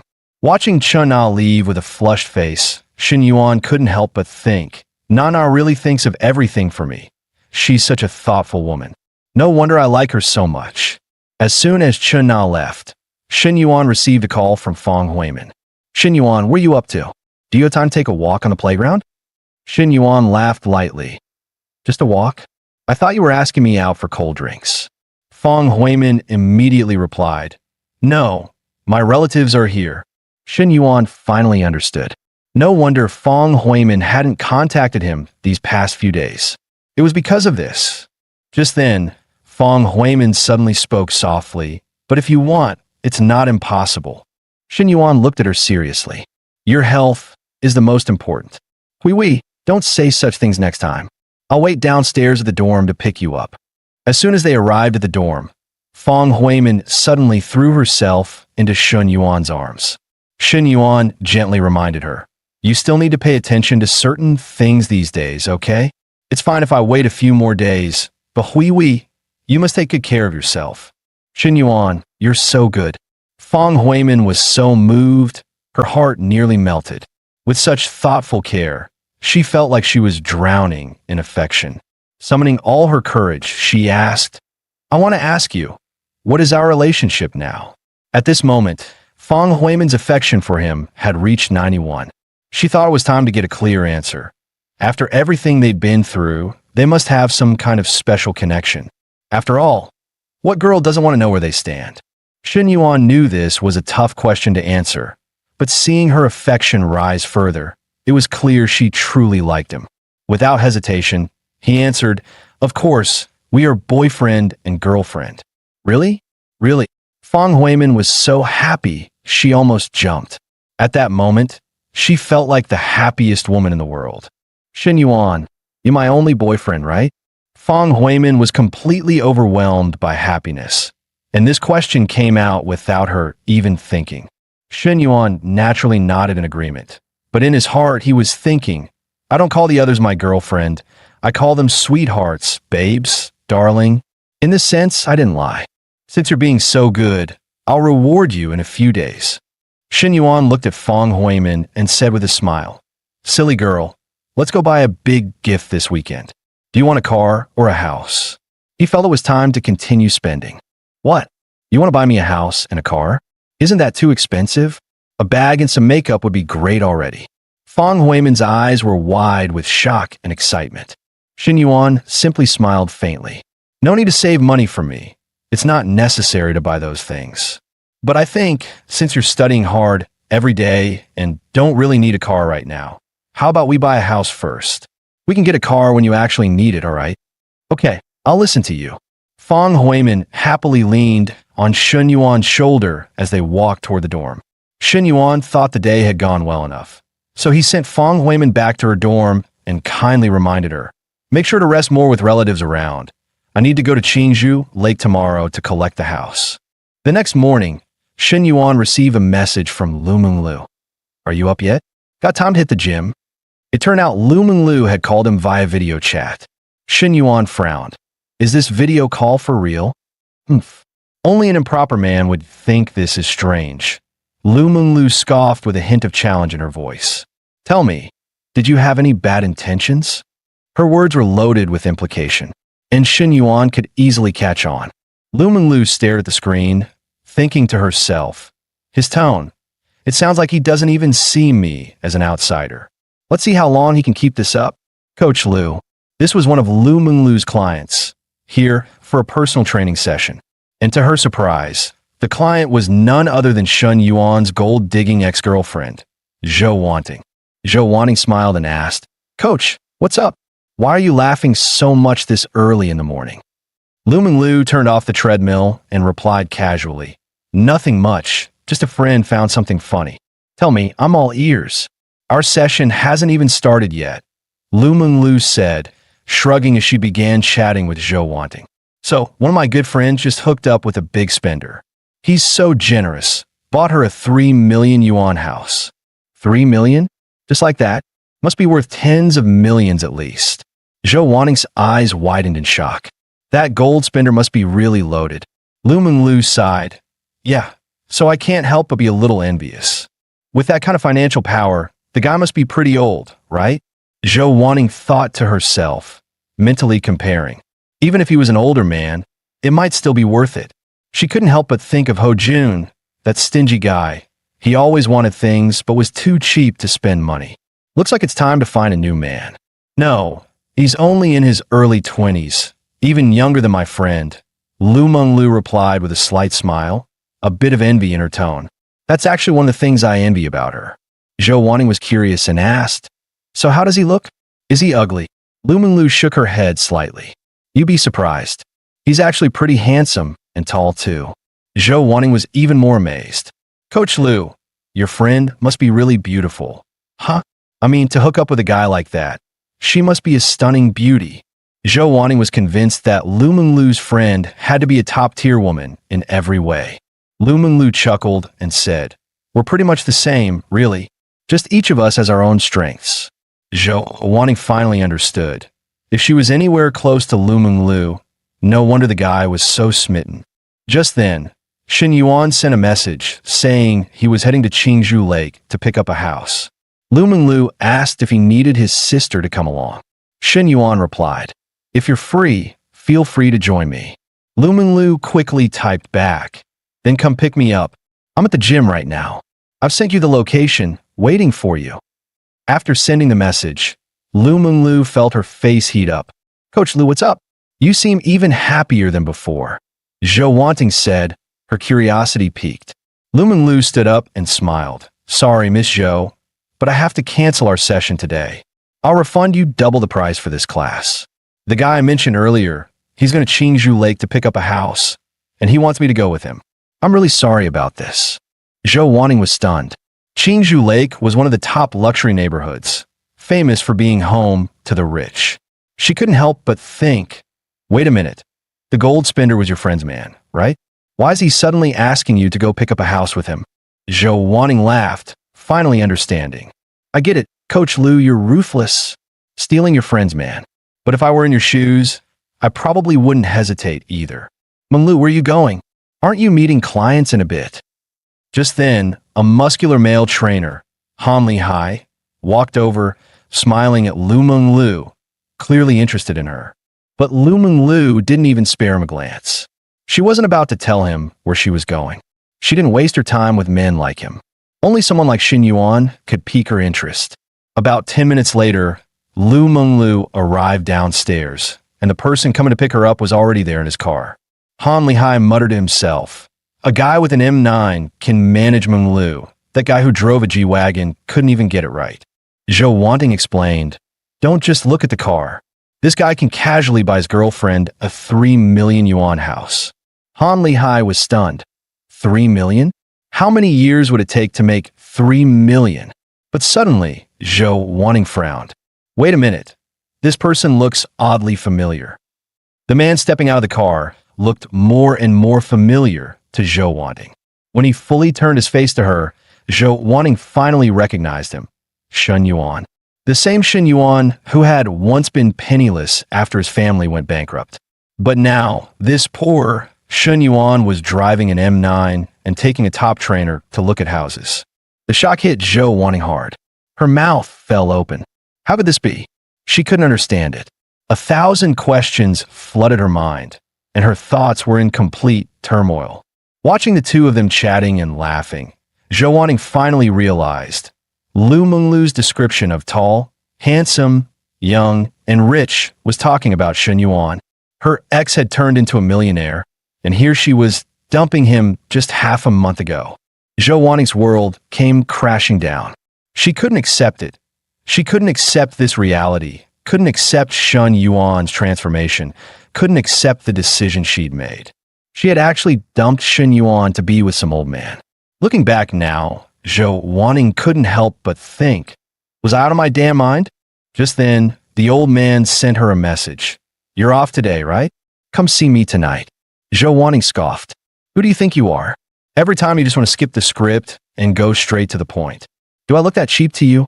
Seeing Shen Yuan rich and successful now, and then reading that sleazy text, she snapped. She texted back, "Go to hell, you moron." The old man replied, "Is this really you?" 1 second later, Zhou Wanting blocked him without hesitation. The old man stared at the screen, shocked. What the hell? She blocked me? What's going on here? Zhou Wanting's thoughts were in chaos. Do Shen Yuan and I still have a chance? We did have something, didn't we? The real issue was Shen Yuan's life might be a little too crowded now. There was Coach Lu, that freshman girl from the finance department, and then Coach Lu's bestie, whom she hadn't even met but heard was drop-dead gorgeous. With all those top-tier girls around him, would adding myself just be too much? But still, Zhou Wanting missed him. Missed him so much. Meanwhile, Shen Yuan and Lu Menglu were on the road, heading to check out a villa. Sitting in the passenger seat, Lu Menglu glanced sideways. Your car's huge, Shen Yuan. I'm so jealous. You can even take it off-road. Her words were laced with innuendo. Off-roading sounds fun. I'll bring Nana along sometime. Of course, Shen Yuan knew what she really meant. But he wasn't about to take the bait so easily. You're not playing by the usual rules, Lu Menglu teased. Shen Yuan replied calmly. Then tell me, what are the usual rules? Lu Menglu paused, caught off guard, but Shen Yuan smiled. How about this? Let me try saying it my way. He'd had the line ready for a while. Since she brought it up, no need to pretend. Coach Lu, I want to play ball. His eyes sparkled playfully. Facing someone like Lu Menglu, Shen Yuan could match her pace step for step. Ugh, you're so annoying. She burst out laughing. Though she called him annoying, her expression was full of joy. 30 minutes later, they arrived at the sales center. Shen Yuan was there to check out the villa he'd recently received as a reward. As soon as they stepped inside, a sales consultant came up with a smile. Hello, Mr. Shen. I'm your property consultant, Guan Shufang. Would you like to view the villa first? Or go over the contract details? Shen Yuan said calmly. Let's just sign the contract first. We'll check out the villa afterward. The property consultant's eyes lit up. She nodded eagerly, smiling brightly. A straightforward client like this? Absolute favorite. In no time, the contract was signed, and the three of them headed out to see the property. Along the way, the consultant couldn't help glancing at Shen Yuan and Lu Menglu. These two clearly aren't a couple, but wow, that woman's figure is insane. As a top-tier fitness coach, Lu Menglu had every reason to be confident in her body. Compared to her, most women would instantly fade into the background. The difference between women was brutal. The consultant sighed inwardly that a woman like her doesn't need skills. Just her looks and that body. Enough to make men line up to buy her villas and cars. So enviable. Too bad plain women like me never get that chance. Soon, they arrived at the villa gates. The moment Shen Yuan stepped out of the car, he knew this was his style. Wow, Shen Yuan, this place is gorgeous. Lu Menglu couldn't hide her excitement. Her eyes were literally sparkling. In a city filled with concrete towers, a private villa like this was a rare gem. If I could live here, my life would completely change that I have to win Shen Yuan over. No matter what. Mr. Shen, the official property area is 610 square meters, but with the garden, the actual usable space reaches nearly 2,000. It's still an unfinished shell, so you could design and renovate however you like. Lu Menglu gasped, it's huge. Just then, the system notification chimed. Congratulations, host. First property acquired. You have received a renovation fund of 20 million yuan, fully customizable. Shen Yuan stood frozen. Wait, you're serious? This house cost a little over 10 million, and you want to spend twice that just on the renovation? But since the system had already spoken, Shen Yuan could only accept his fate with tears in his eyes. Ms. Guan, do you have any renovation companies to recommend? The consultant quickly responded, Absolutely, Mr. Shen. I know a few top-tier design firms in Xingqing. Great reputation, tasteful aesthetics. I'll send you their contacts on WeChat. All right, it's just a bare-bones unit anyway. Nothing more to see. Shen Yuan turned to leave, but Lu Menglu raised her phone with a grin. Mind if I take some photos and videos for Kuei-shen? Shen Yuan nodded. Sure, just don't show my face. Lu Menglu chuckled. Basically monk-level temptation. I wouldn't dare post your face. What if other demons come after you? She wasn't some naive girl like Chen Na. A man like Shen Yuan wasn't meant to be shared. Suddenly, Shen Yuan asked, How many followers you got on Kuei-shen? Lu Menglu replied, A little over 50,000. Mostly local. She smirked. Yup, majority's local. What, you planning to secretly watch my videos, you perv? 50,000 guys have seen them. Why can't I? Shen Yuan smirked back. His game wasn't weak either. Lu Menglu teased, they only get the public version. You get the premium content. Send me your account later.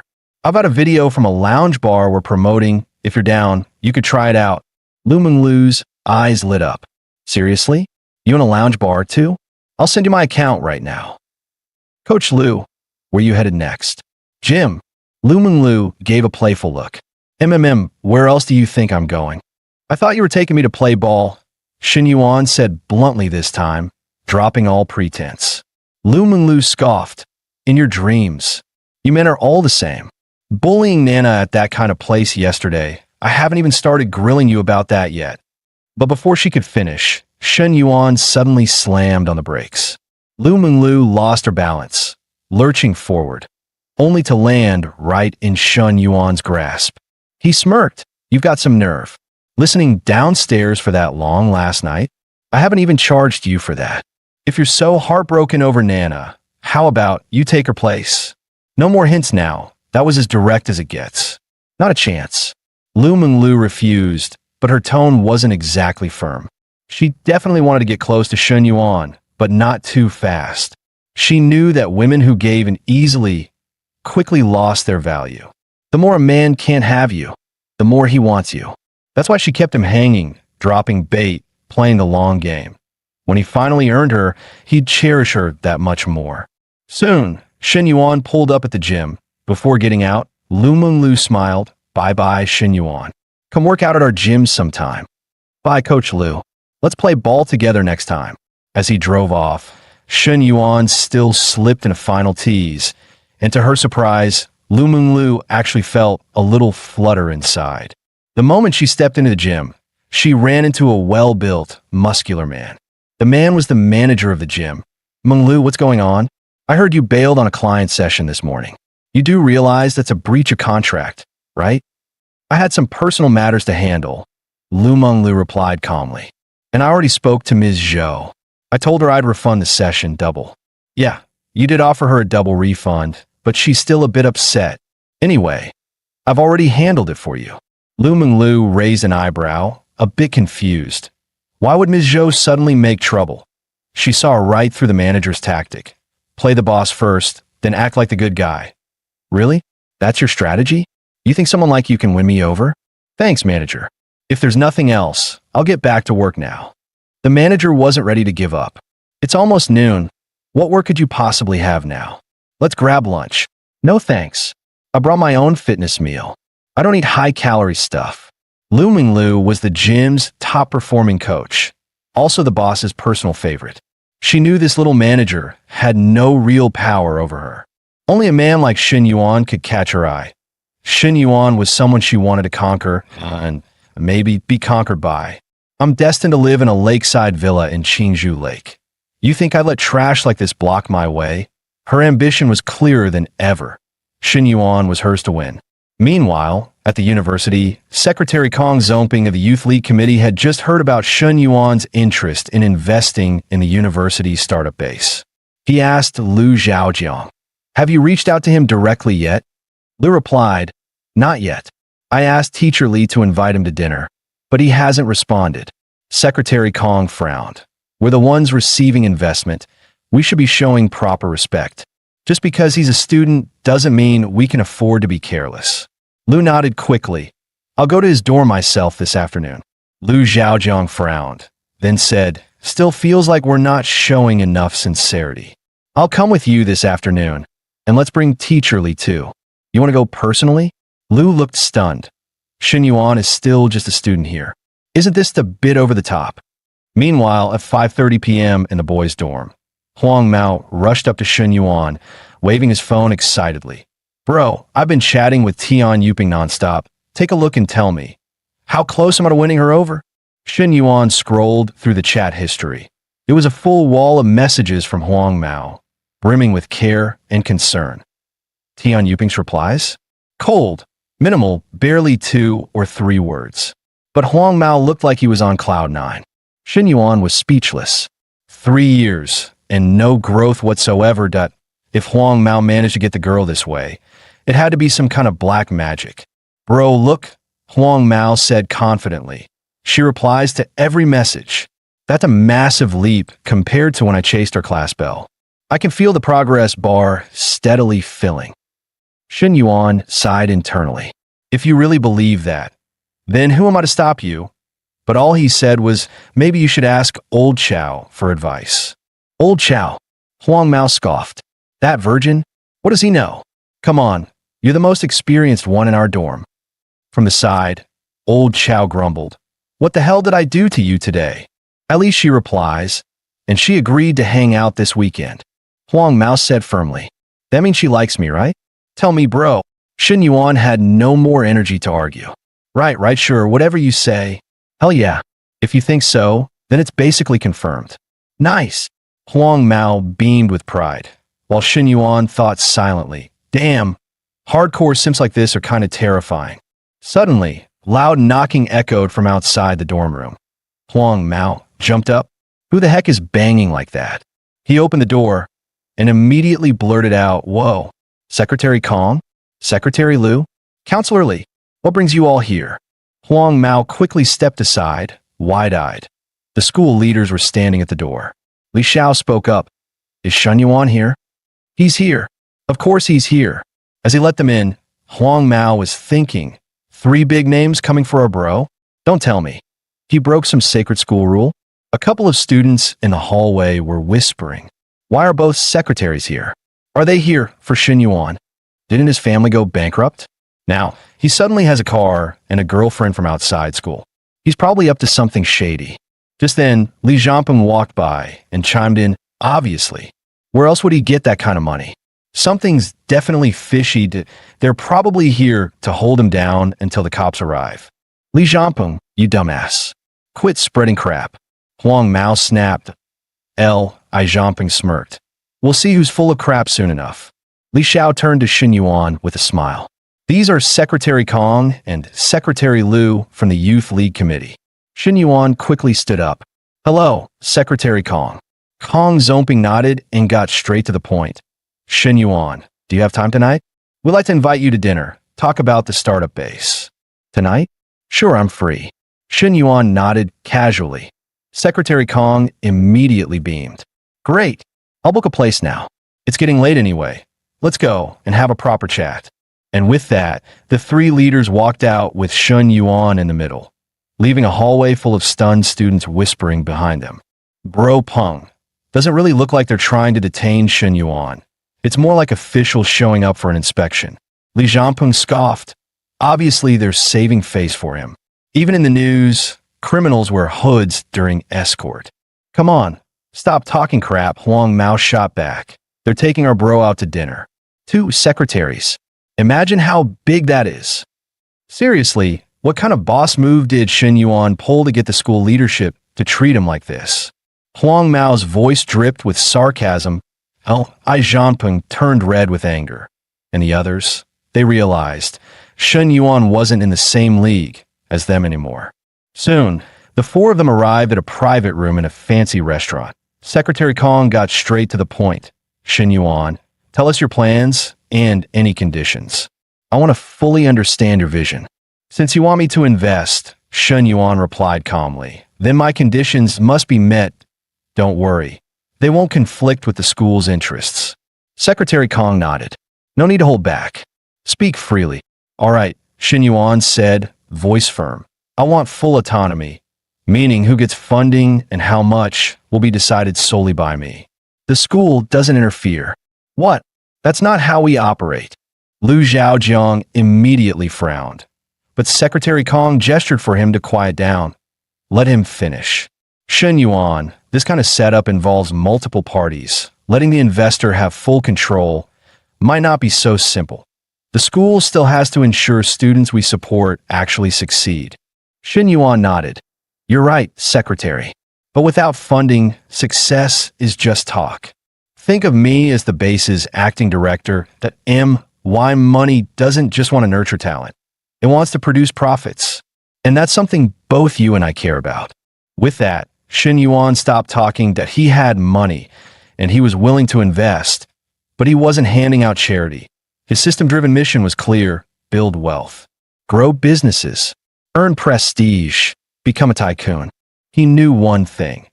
He'd need elite talent to manage his empire.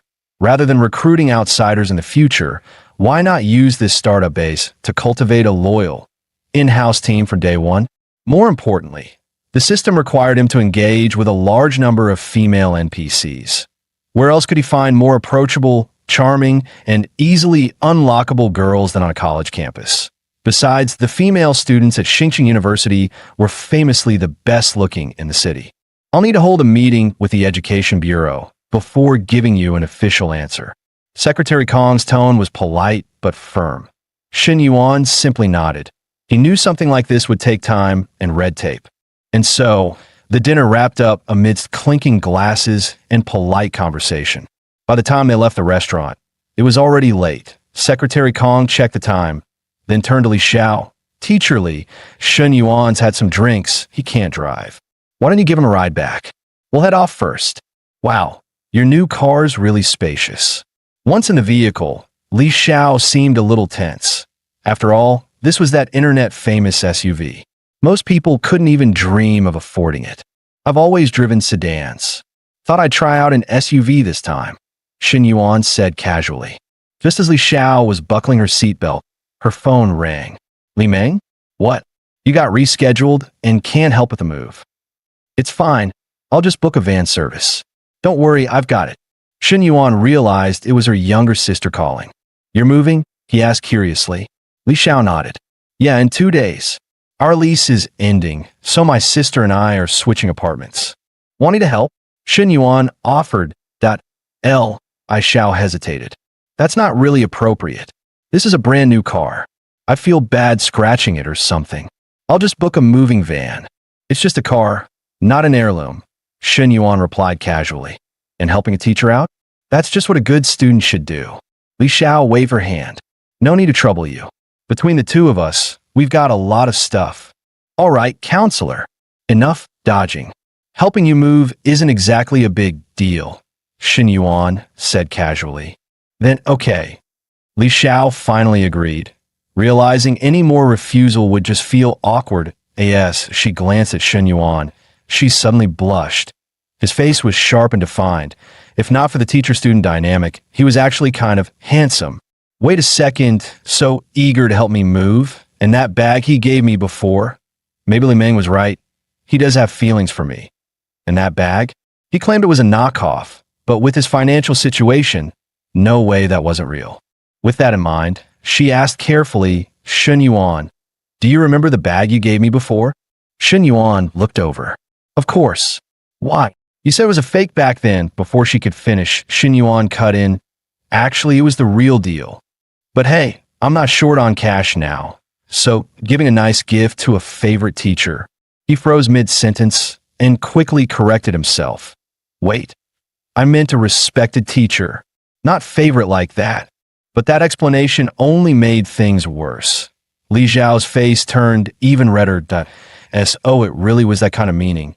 But no, this is inappropriate. I'm older, and his teacher, she softly said, Shun Yuan. All right, let's go. No need to give me the usual not appropriate lecture. I'm not giving up anyway. Shun Yuan knew Li Xiao wasn't like the others. She needed something slower, more genuine, and he was willing to take his time. Before long, they pulled up to the school gate. Are you going home tonight? She asked.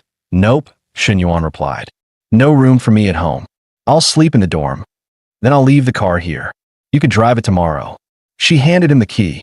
But in the very next moment, Shun Yuan leaned in and gently kissed her on the cheek. For that split second, time froze.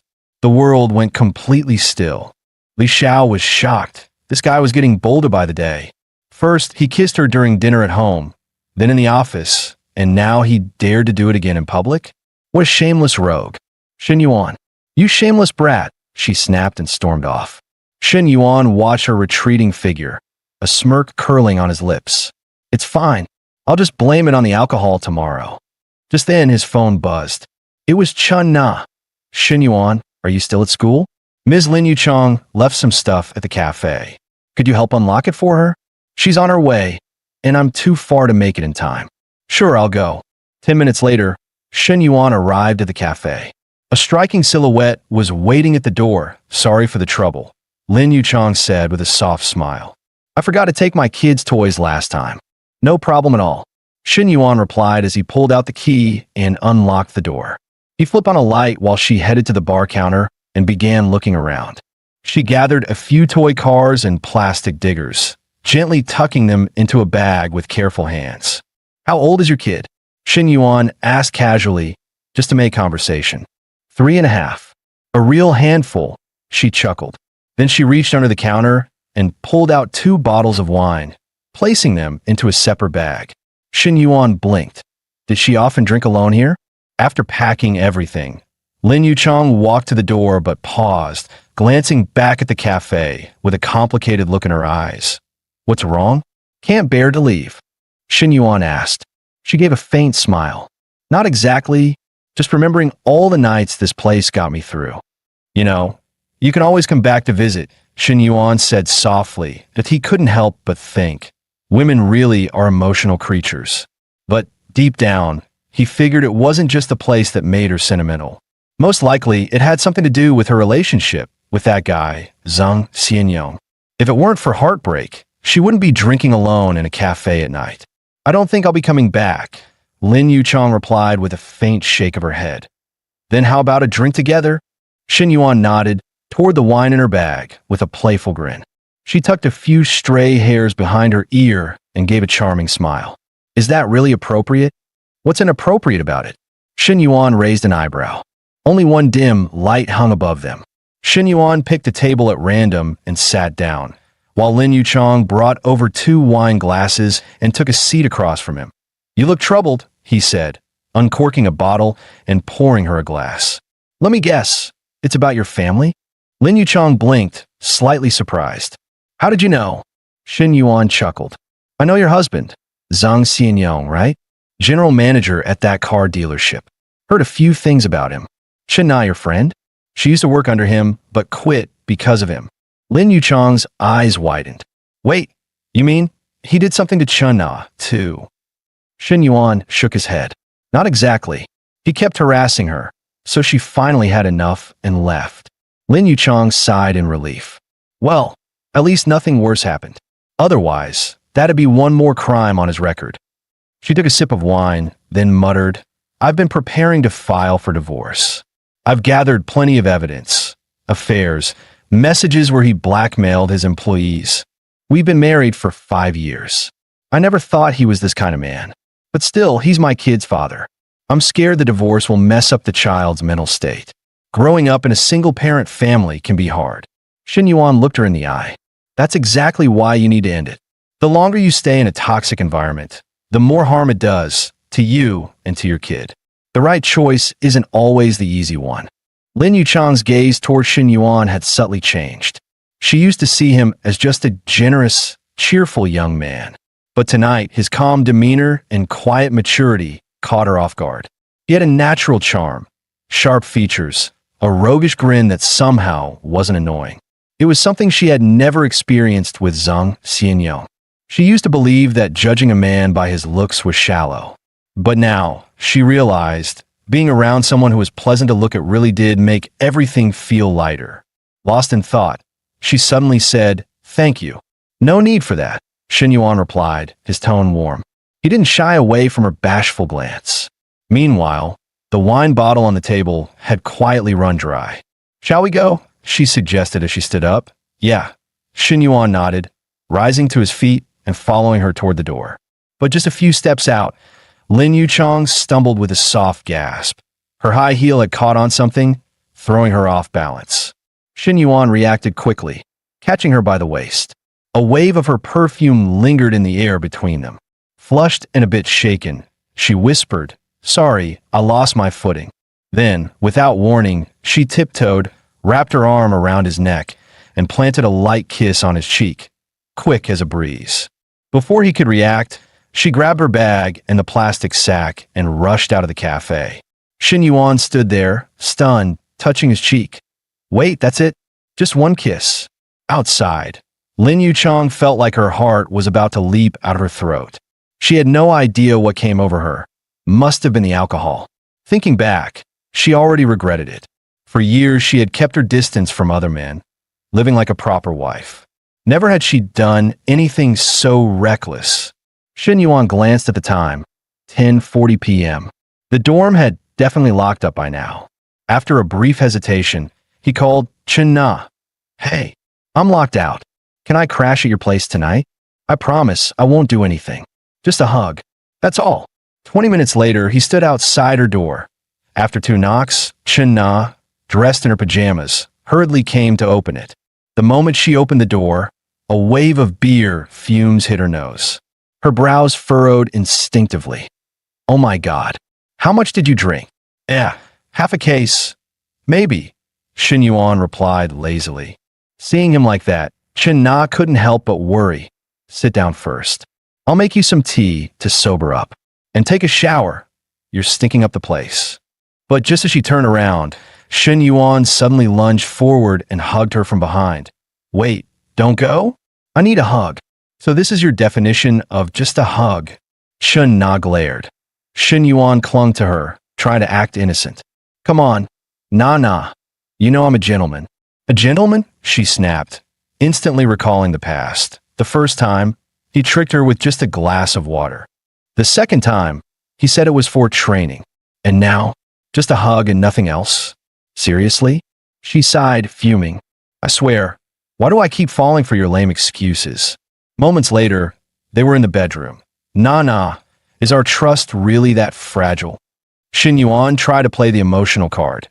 Chen Na crossed her arms and pointed coldly to the far side of the bed. You said just a hug, right? Then take your own blanket. You can hug me from a distance. Shin Yuan was just about to slip under the covers when her icy glare froze him mid-motion. He muttered to himself. She went along with it the last 2 times. I thought she was warming up to me. Guess she still got her guard up, but hey, the night is long. Plenty of chances ahead. Suddenly, he sneezed and rubbed his nose. Nah, your AC is freezing. Chen Na sat up, reaching for the air conditioner remote. But Shin Yuan had been waiting for this. Like a slippery eel, he dove straight under her blanket. No need to adjust anything. If we share the same blanket, it won't be cold. See? Nice and warm now, isn't it? The next morning, Shin Yuan sat up in bed and noticed a neatly folded set of clothes on the nightstand, along with a handwritten note from Chen Na. I've gone to the cafe. Bought you a new t-shirt and jeans like you usually wear. Socks are by the shoe rack. I'll wash your dirty clothes, but they're still drying. Breakfast is in the steamer, buns and congee. Heat it up if it's cold when you wake. Reading that, Shin Yuan felt his chest tighten. Damn, where do you even find a woman like this? Definitely deserves a reward. Bought her a house last time. Maybe a car this time. Right then, his phone buzzed. It was a video call from Lumeng Lu. The moment he picked up, her sultry voice came through. Shin Yuan, when are you coming to the gym? I've been waiting for you. He held the phone away and shook his head. Seriously? First thing in the morning. This is Na's best friend. Eyes forward. Don't look. Don't react. But Lumeng Lu flashed a teasing smile. Why are you holding the phone so far away? Afraid I might eat you? Shin Yuan raised an eyebrow, lips curling into a smirk. This woman's clearly flirting with me. Well then, guess it's time I taught this top-tier trainer a lesson in her own language. Just as Shin Yuan was about to launch into full flirt mode with Lumeng Lu, a call from his advisor interrupted everything. Talk about a buzzkill. He quickly turned back to the video chat. Gotta go. Something important just came up. Lumeng Lu pouted playfully, but waved her hand. All right, I'll let you off this time. Talk later. He answered the call. On the other end, Li Zhao's excited voice rang out. Good news. The school board and the education office both approved it. Promotions can start in a couple of days. Once all the applications are in, I'll be the one reviewing them. Shin Yuan seized the moment. Oh, by the way, can we add fields for height, weight, and a passport-size photo on the form? Li Xiao paused. Huh, why would you need those? What do height and weight have to do with starting a business? Shin Yuan replied with a straight face. Everything. A person's posture and look reflect their self-discipline. A good entrepreneur should have presence. You know me, I've got high standards. Li Xiao felt something was off, but couldn't quite put her finger on it. Blushing a little, she said, all right then, I'll ask the student union to coordinate with you. Just as they were about to end the call, Li Xiao hesitated, then softly asked, Shin Yuan, my sister and I are moving tomorrow morning. Would you be free to help? That hit him like a bolt of lightning. He jumped out of bed, nearly knocking over the blanket. Free? Absolutely free. I'll be there on time. Count on me. Half an hour later, just as Shin Yuan finished breakfast and was about to head out, his phone buzzed again. Lumeng Lu calling. What are you doing? Didn't you say you'd be here in a bit? It's been ages. Are you ghosting me? Shin Yuan sighed and explained patiently. I'm actually heading to the design firm to talk over the villa plans. It's serious business. Hearing that, Lu immediately perked up. Well, can I come too? I'll just be a cute little third wheel, I promise. He laughed. You're calling yourself a third wheel and still want in? But hey, if you really want to tag along, fine. I could use a mood booster during negotiations. Truth be told, for all her antics, Lu was great at reading the room, and having a knockout like her nearby never hurt in business talks. You said it. No take-backs, she giggled like a schoolgirl. I'll be waiting at the gym. Come pick me up. Before long, Shen Yuan arrived at the fitness center. As he stepped out of the car, a cocky male voice rang out from nearby. Hey bro, waiting on someone? Let me guess, a girl. Shen Yuan gave a calm nod. The guy smirked smugly. Your ride's not bad. Good enough to pull basic girls. But if you want to chase real high-end goddesses, you need something like my baby here. He dangled a flashy key fob, and the G-Class SUV behind him blinked its lights.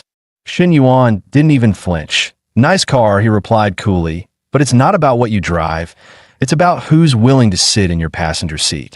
Right on cue, Lu stepped into view, wearing sleek athletic wear that hugged her curves. With a killer combo of sculpted features and smoldering charm, she practically turned the sidewalk into a runway. Just as Shen Yuan moved to greet her, the guy with the G-Wagon rushed forward instead. Lu, finally off work?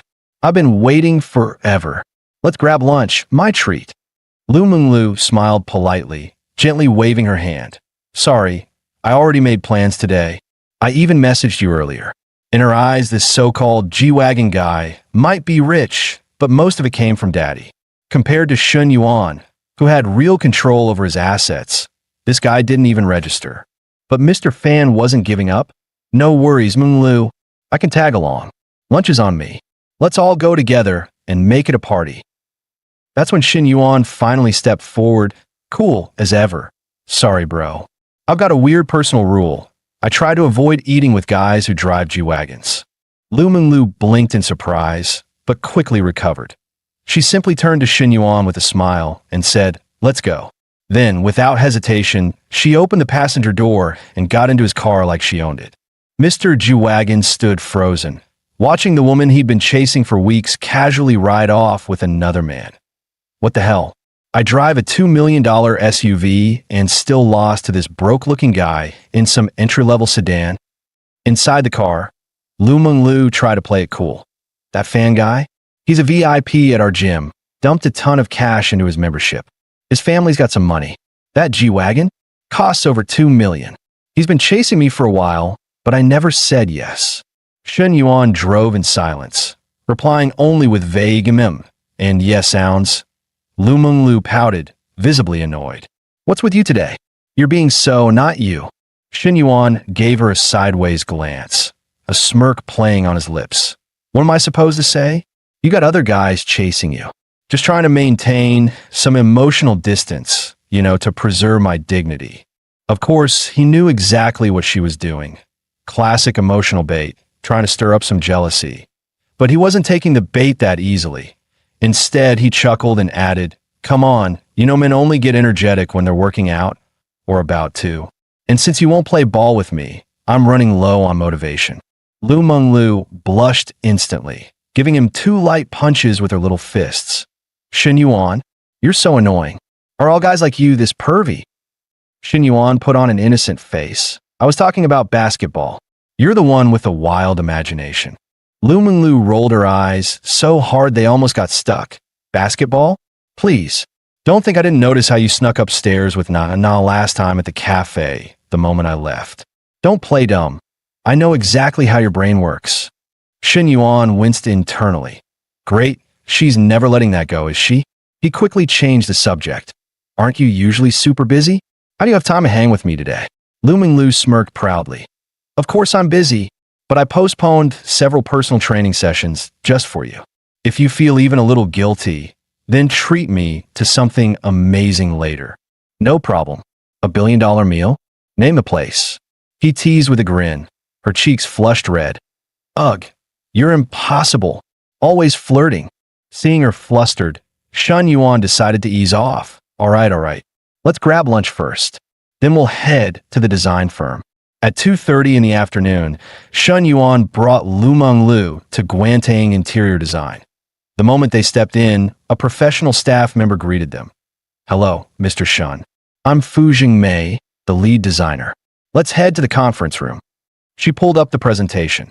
"Based on your budget and style preferences, we've prepared 3 concepts: modern European luxe, neo-oriental, and minimalist contemporary. You can take a look and let us know what direction you'd like to refine." As the elegant floor plans appeared, Lu Meng Lu gasped. "Wow, these designs are gorgeous. But wait, Xin Yuan, how much is your renovation budget?" Xin Yuan answered casually, 20 million. Her eyes went wide, almost popping out of her head. 20 million just for renovations? And the villa already cost over 10 million? That's nearly 30 million total. His net worth might be way higher than I thought. At that moment, Lu Meng Lu finally realized she had completely underestimated Shun Yuan's true capabilities. She bit her lip, thoughts racing. Okay, those old tricks clearly aren't enough. Time to step it up. 15 minutes later, Shun Yuan stood up after reviewing the plans. "Miss Fu, please incorporate the adjustments I just mentioned. Once it's revised, send it over and I'll take a closer look. I've also scheduled a meeting with another firm. I'll decide after comparing both." Fu Jingmei smiled professionally. "Of course, Mr. Shun. Comparing options is wise." Then she added casually, "By the way, do you happen to be free tonight? Our GM, Mr. Wan, would love to treat you to dinner." Xin Yuan hesitated. "I haven't even signed anything yet. A dinner might be a bit premature, don't you think?" Fu Jingmei interrupted with a gentle smile. "Oh, no pressure. Mr. Wan just wants to get to know you better. Nothing formal." Since she insisted, Xin Yuan nodded in agreement. As they walked out, Fu Jingmei was already beaming internally. 20 million renovation budget? One client like this could feed the company for a year. Definitely worth rolling out the red carpet. She returned to the office immediately and reported in. "Mr. Wan, Mr. Shun agreed to dinner tonight." GM Wan Renmin gave a satisfied nod. "Excellent. If he's willing to sit down and eat, that means we've got a real shot. This type of VIP, we can't afford to let slip." He paused. "Is he coming alone?" Fu shook her head. "No, he brought a woman. Doesn't seem like a girlfriend, though." Hearing that, Mr. Wan gave a knowing grin. "Not a girlfriend? Even better. Bring Insu Shiawei tonight. If we're landing a whale, we need to bait with the best." Meanwhile, in the car, Lu Meng Lu was still working her charm. She leaned slightly toward him and teased, "Shen Yuan, is the AC even on? It's so hot in here." When he didn't respond much, she quickly shifted gears. "By the way, where are we going next?" Shen Yuan glanced at the time and replied coolly, "Shouldn't you be heading back to work? Or are you planning to score another free dinner off me?" Lu Meng Lu grinned playfully. "Today, I'm just going to tag along with you. Eat your food, drink your drinks, your loyal little shadow." Shen Yuan burst out laughing. "My tag-alongs follow the full package deal, day and night. What's with this only daytime nonsense?" Lu Meng Lu blushed hard, punching him lightly. "You perv, Shen Yuan, your brain is seriously full of dirty thoughts." Even though she was complaining, she made no move to get out of the sea. It was obvious. She was already mentally prepared for overtime. Right then, her phone rang. It was her bestie, Ho Qianqian. "What are you doing?" "Just chilling in the car," Lu Meng Lu replied casually. Ho Qianqian immediately assumed the obvious. With Fan and his G-Wagon again, Lu Meng Lu scoffed, "Nope, I'm with Xin Yuan." That single sentence made Ho Qianqian explode. "Wait, what? Since when did you two start hooking up?" Lu Meng Lu smirked proudly. "Not hooking up, yet he just invited me to check out some renovation plans. He bought this insane villa, over 10 million. And get this, he's spending another 20 mil just on the interior." Ho Qianqian practically choked on air. "Are you kidding me? He just spent 3 mil buying Na Place yesterday, and now he's tossing another 30 mil into a house. Xin Yuan's not just a sugar daddy. He's the damn final boss." At that moment, Ho Qianqian's entire worldview started to crack. China already won the lottery. and ascended overnight. Now, even Lu Meng Lu, that sly little fox, was lining up to board the golden yacht. Why them? She screamed internally. Just because they're prettier than me. Bigger boobs? Longer legs? A full-blown jealousy meltdown began brewing deep in Ho Qianqian's soul. As the evening settled in, Wan Rinmin waited patiently at the entrance of Nanjing Pavilion. Just then, a familiar voice called out, "Uncle Wan, you're dining here too." It was Lin Guangyao. Wan smiled, Xiao Yao. Just here to entertain a client. The moment Lin heard client dinner, he straightened up. Anyone who could get Uncle Wan to host in person wasn't ordinary. "I've got a dinner too," he said with a grin. "I'll come toast you later." As he turned to leave, Lin's eyes landed on the woman beside Wan, and his steps almost froze. Damn, when did Uncle Wan start rolling with girls this stunning? If he weren't going to be my father-in-law one day, I'd ask for a number on the spot. 2 minutes later, a sleek car pulled up to the curb. Shun Yuan stepped out, Lu Menglu gracefully following behind, her aura drawing every eye in the vicinity. One instantly stepped forward, beaming. Mr. Shun, sharp, punctual, and impressive as always. He glanced at Lu Menglu with a curious tone. "And this young lady, is she your girlfriend, perhaps?" Before Lu Menglu could answer, Shun Yuan smiled and waved it off. "Oh no, Mr. Wan, don't misunderstand. We're just friends. Her surname's Lu.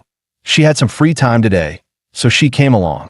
Wan felt a weight lift off his shoulders. Not the girlfriend? Great. That means tonight's plan is still in play. Meanwhile, Lu Menglu pouted slightly. "Seriously? You clarify that fast?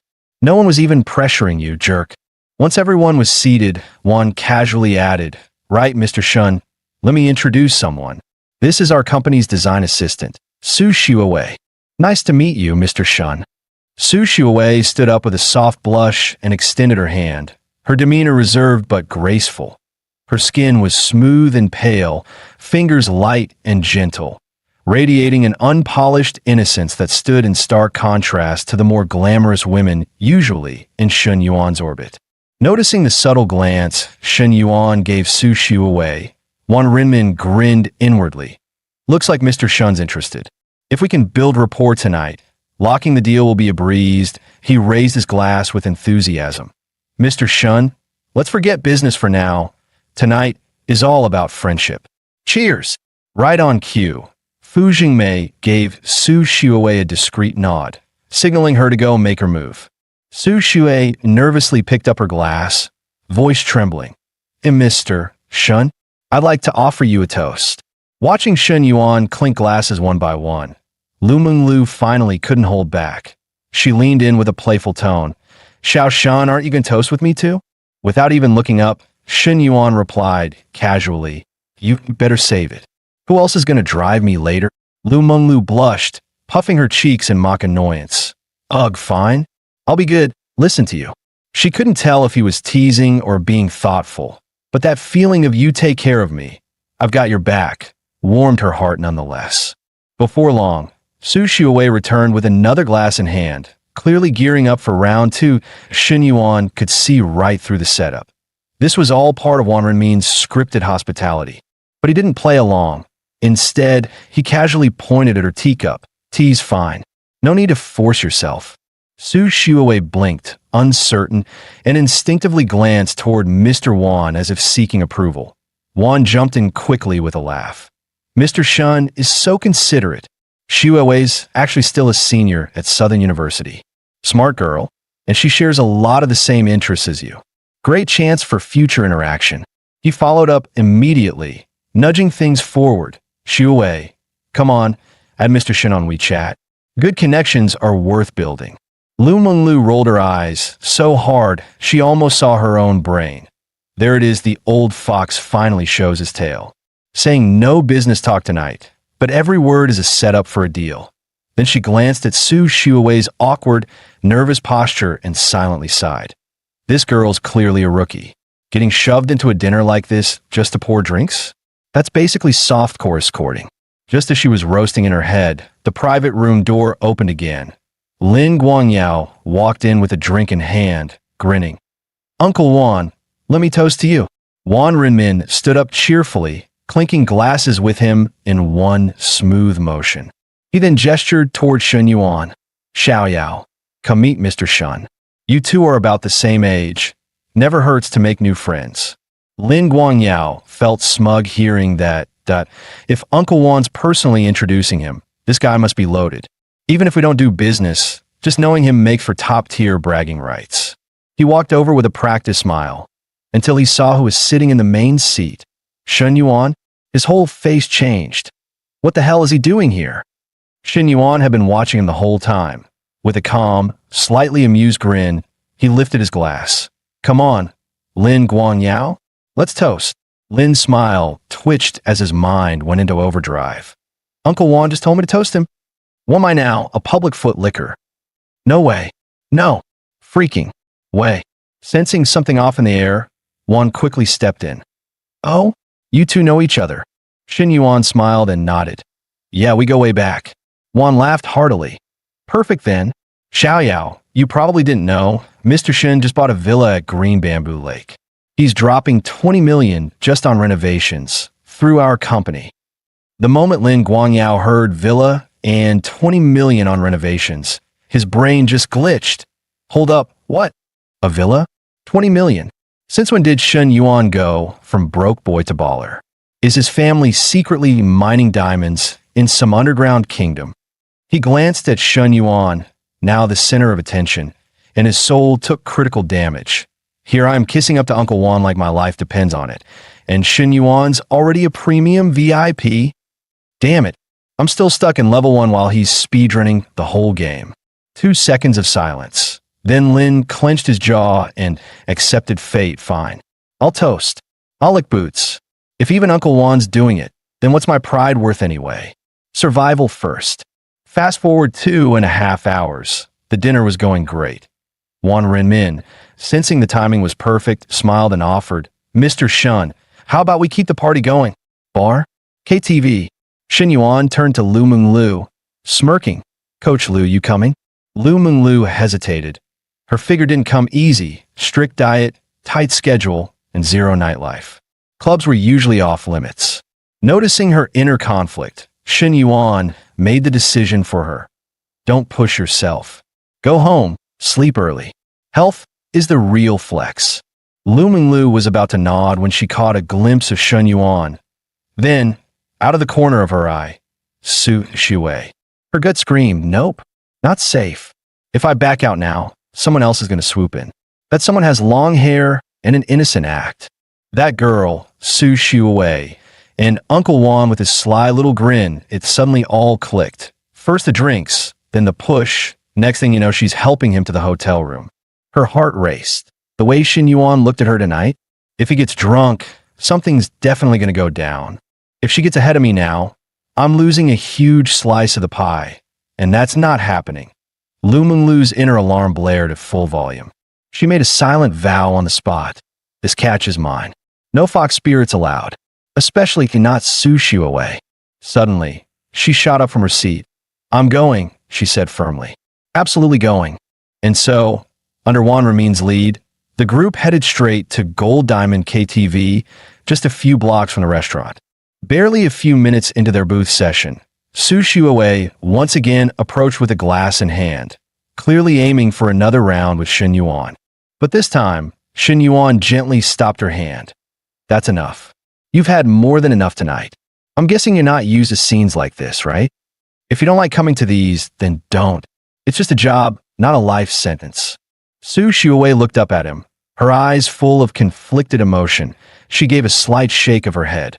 Thank you, Mr. Shun. She didn't elaborate, but Shen Yuan could hear the unsaid truth behind those words. Girls from modest families didn't get to say no to this kind of thing easily. He let out a quiet sigh. From the side, Lu Menglu puffed her cheeks and grumbled, wow, look at you. So considerate. How come you never ask if I want to be here? Shen Yuan smirked. Coach Lu, you need me to ask?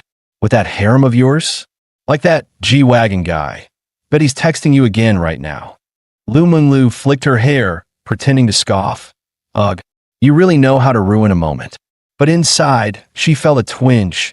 Damn it, every trick I've used on him just falls flat. I came in thinking I'd tame him, and now he's got me wrapped around his finger. The room fell awkwardly quiet. Su Xiuwei quickly stepped up with a sweet smile. Mr. Shun, any song you'd like to hear? I can pick one for you. Xin Yuan leaned back, tapping his glass lazily. Up to you. The second she left, Lu Menglu slid over with a teasing grin. That look you gave her? If it had sparkles, I'd think you were filming a K-drama. Xin Yuan raised an eyebrow, smiling slyly. Really? I thought I look at everyone like that. Yeah, right. She rolled her eyes. You look at me like I'm dinner. No feelings, just appetite. Isn't that your charm? He smirked. Smart women always know how to package desire as deep affection. She blinked. So how does that end? He chuckled darkly. How else? Once you're in bed, no one cares who said what. Lu Menglu huffed. You seriously need a filter. One of these days I'm recording you and leaking it to your exes. Still, deep down, she couldn't deny it. At least he was honest. Better than the sweet-talking liars who faked love just to get under the sheets. Enough with the flirting, she muttered. People are still here, though her smile betrayed her protest. Just then, Wan Renmin returned with Su Xiuwei. Mr. Shun, Xiuwei picked a song for you. Time to show us those golden pipes. The party stretched into the late hours. Around 11 p.m., as things wrapped up, Wan Renmin clutched Shun Yuan's hand warmly. Mr. Shun, what a night. You're not just sharp, you've got taste. I'm serious, I want to work with you. That villa job? My team will treat it like it's my own home.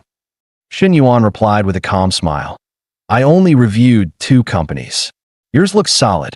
If the numbers work out, you'll be my first call. Seeing the conversation winding down, Fu Jingmei stepped forward with a polite smile. Mr. Shun, we'll be heading out now. Let's catch up again soon. Xin Yuan was just about to mention Su Xiuwei when Fu Jingmei cut in smoothly. Don't worry.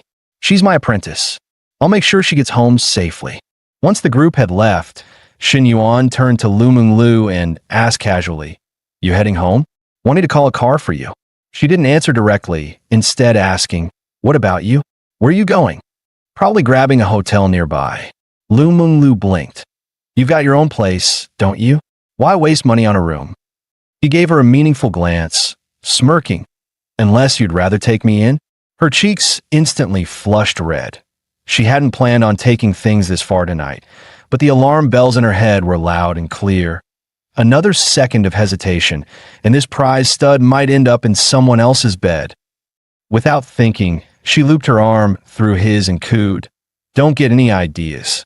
I don't just bring men home, okay? I'm a respectable woman. Xin Yuan stared at her in disbelief. The affection meter above her head was practically glowing. I haven't even done anything. Why is her favorability spiking like Bitcoin? Clearing his throat, he pulled out his phone like a gentleman. So, Coach Lu, where do you live? I'll call you a car. She clung to his arm even tighter, voice dripping with syrup. I'm not going home. He raised an eyebrow. Then where are you planning to sleep tonight? She glared at him, cheeks puffed. What do you think, genius? I'm literally throwing myself at you. Quit playing dumb. Lu Menglu blushed so hard she could melt. Xin Yuan chuckled and ruffled her hair. This place is too cheap. Let's go somewhere that actually matches our vibe. In the car, Lu Menglu leaned into his chest and whispered nervously, Do you think you'll be gentler tonight? Don't be like that. Rough time at the cafe again. The driver kept sneaking glances through the rearview mirror, grinning wide. Damn, with a car and a girl like that, this guy's clearly winning at life. Soon, they pulled up to the city's most luxurious hotel. Without hesitation, Shen Yuan booked an executive suite for an entire month. The receptionist quoted the rate, $3,688 a night. That's $110,000 for the month. Lu Menglu's eyes widened in disbelief. But Shen Yuan didn't even blink. Just $110K? Easy. Give me room 01 on the 52nd floor. In his mind, he was already calculating. Affinity above 60, triple cashback, pure profit. Lu Menglu felt a flutter in her chest. Room 521. He really knows how to flirt. That's smooth. As soon as they entered, she dashed to the floor-to-ceiling window like an excited kitten. Wow, look at this view. Shen Yuan, come here.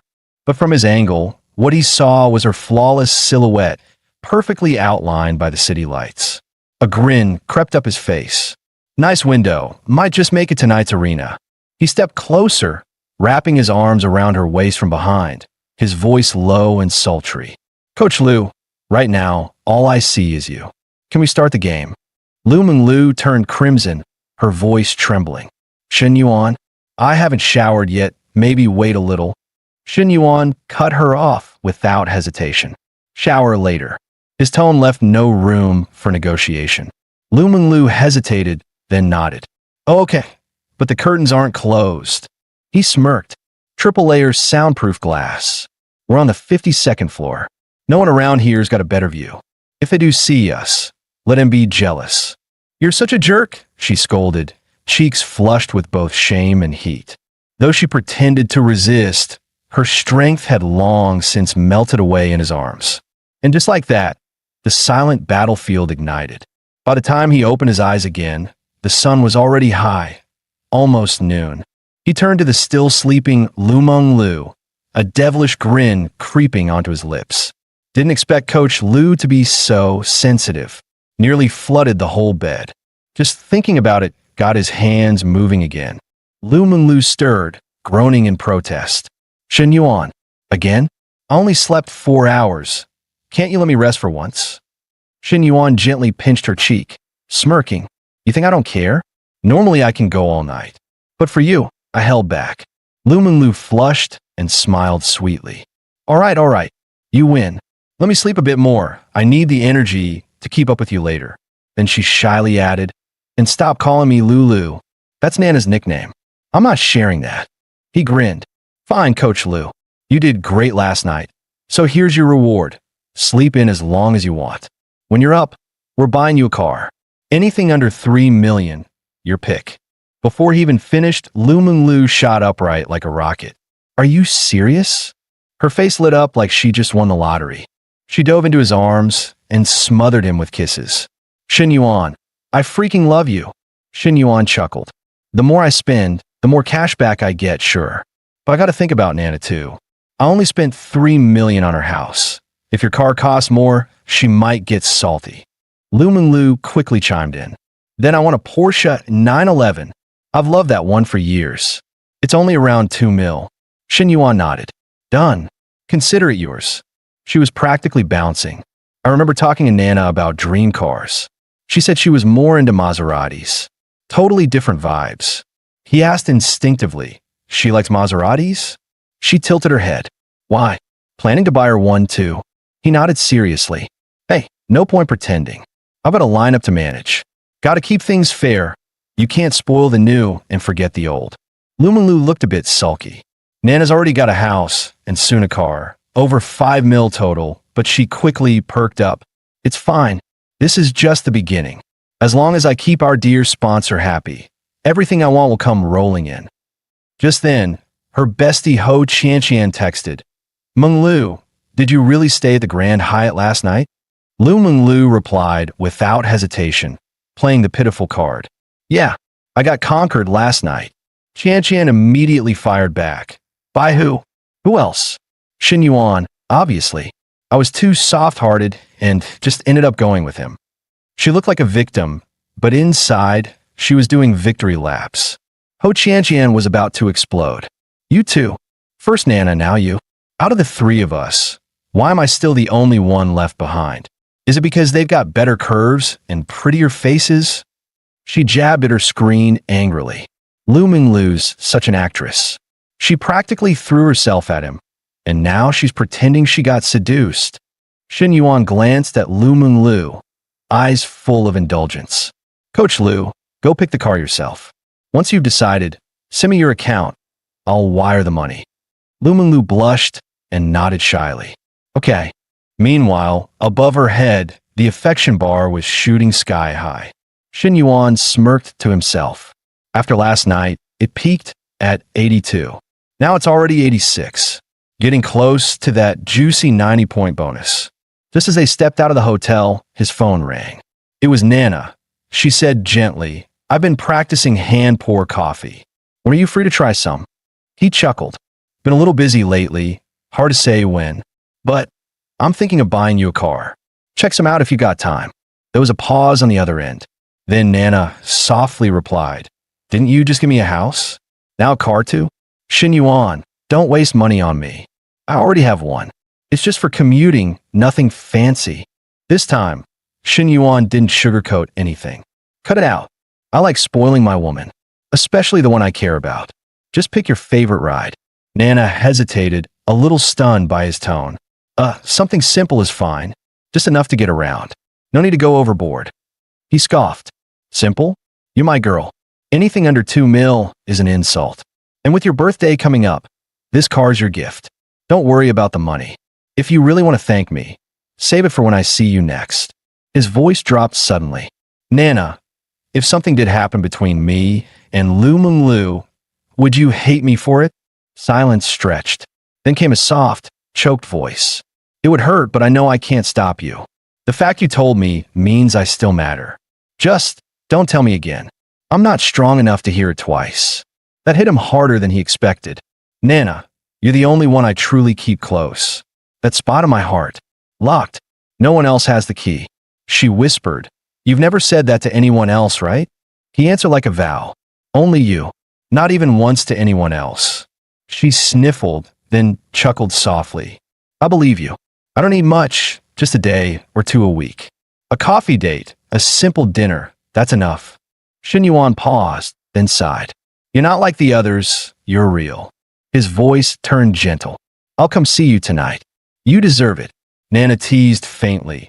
You mean actual quality time? He laughed. Of course. I'm nothing if not a gentleman. At least when I want to be. Nana couldn't help but laugh. Your morals? Since when did you have morals? Anyway, I've got customers. See you tonight, lover boy. After the call ended, Shen Yuan leaned against the wall, sighing dramatically. Damn, being a player is exhausting. How do those guys juggle 5 women and still sleep soundly? 30 minutes later, he showed up at his counselor's place right on time, only to find Li Xiao struggling to drag 2 oversized boxes through the doorway. He rushed over like a hero. Whoa, Director Li, let me handle these. Heavy lifting is my specialty. But as soon as he grabbed the box, the latch popped loose with a click. In the next moment, the box toppled, spilling a colorful avalanche of lace, silk, and suspiciously tiny garments across the floor. Shin Yuan froze. His eyes locked on the scene like a moth to flame.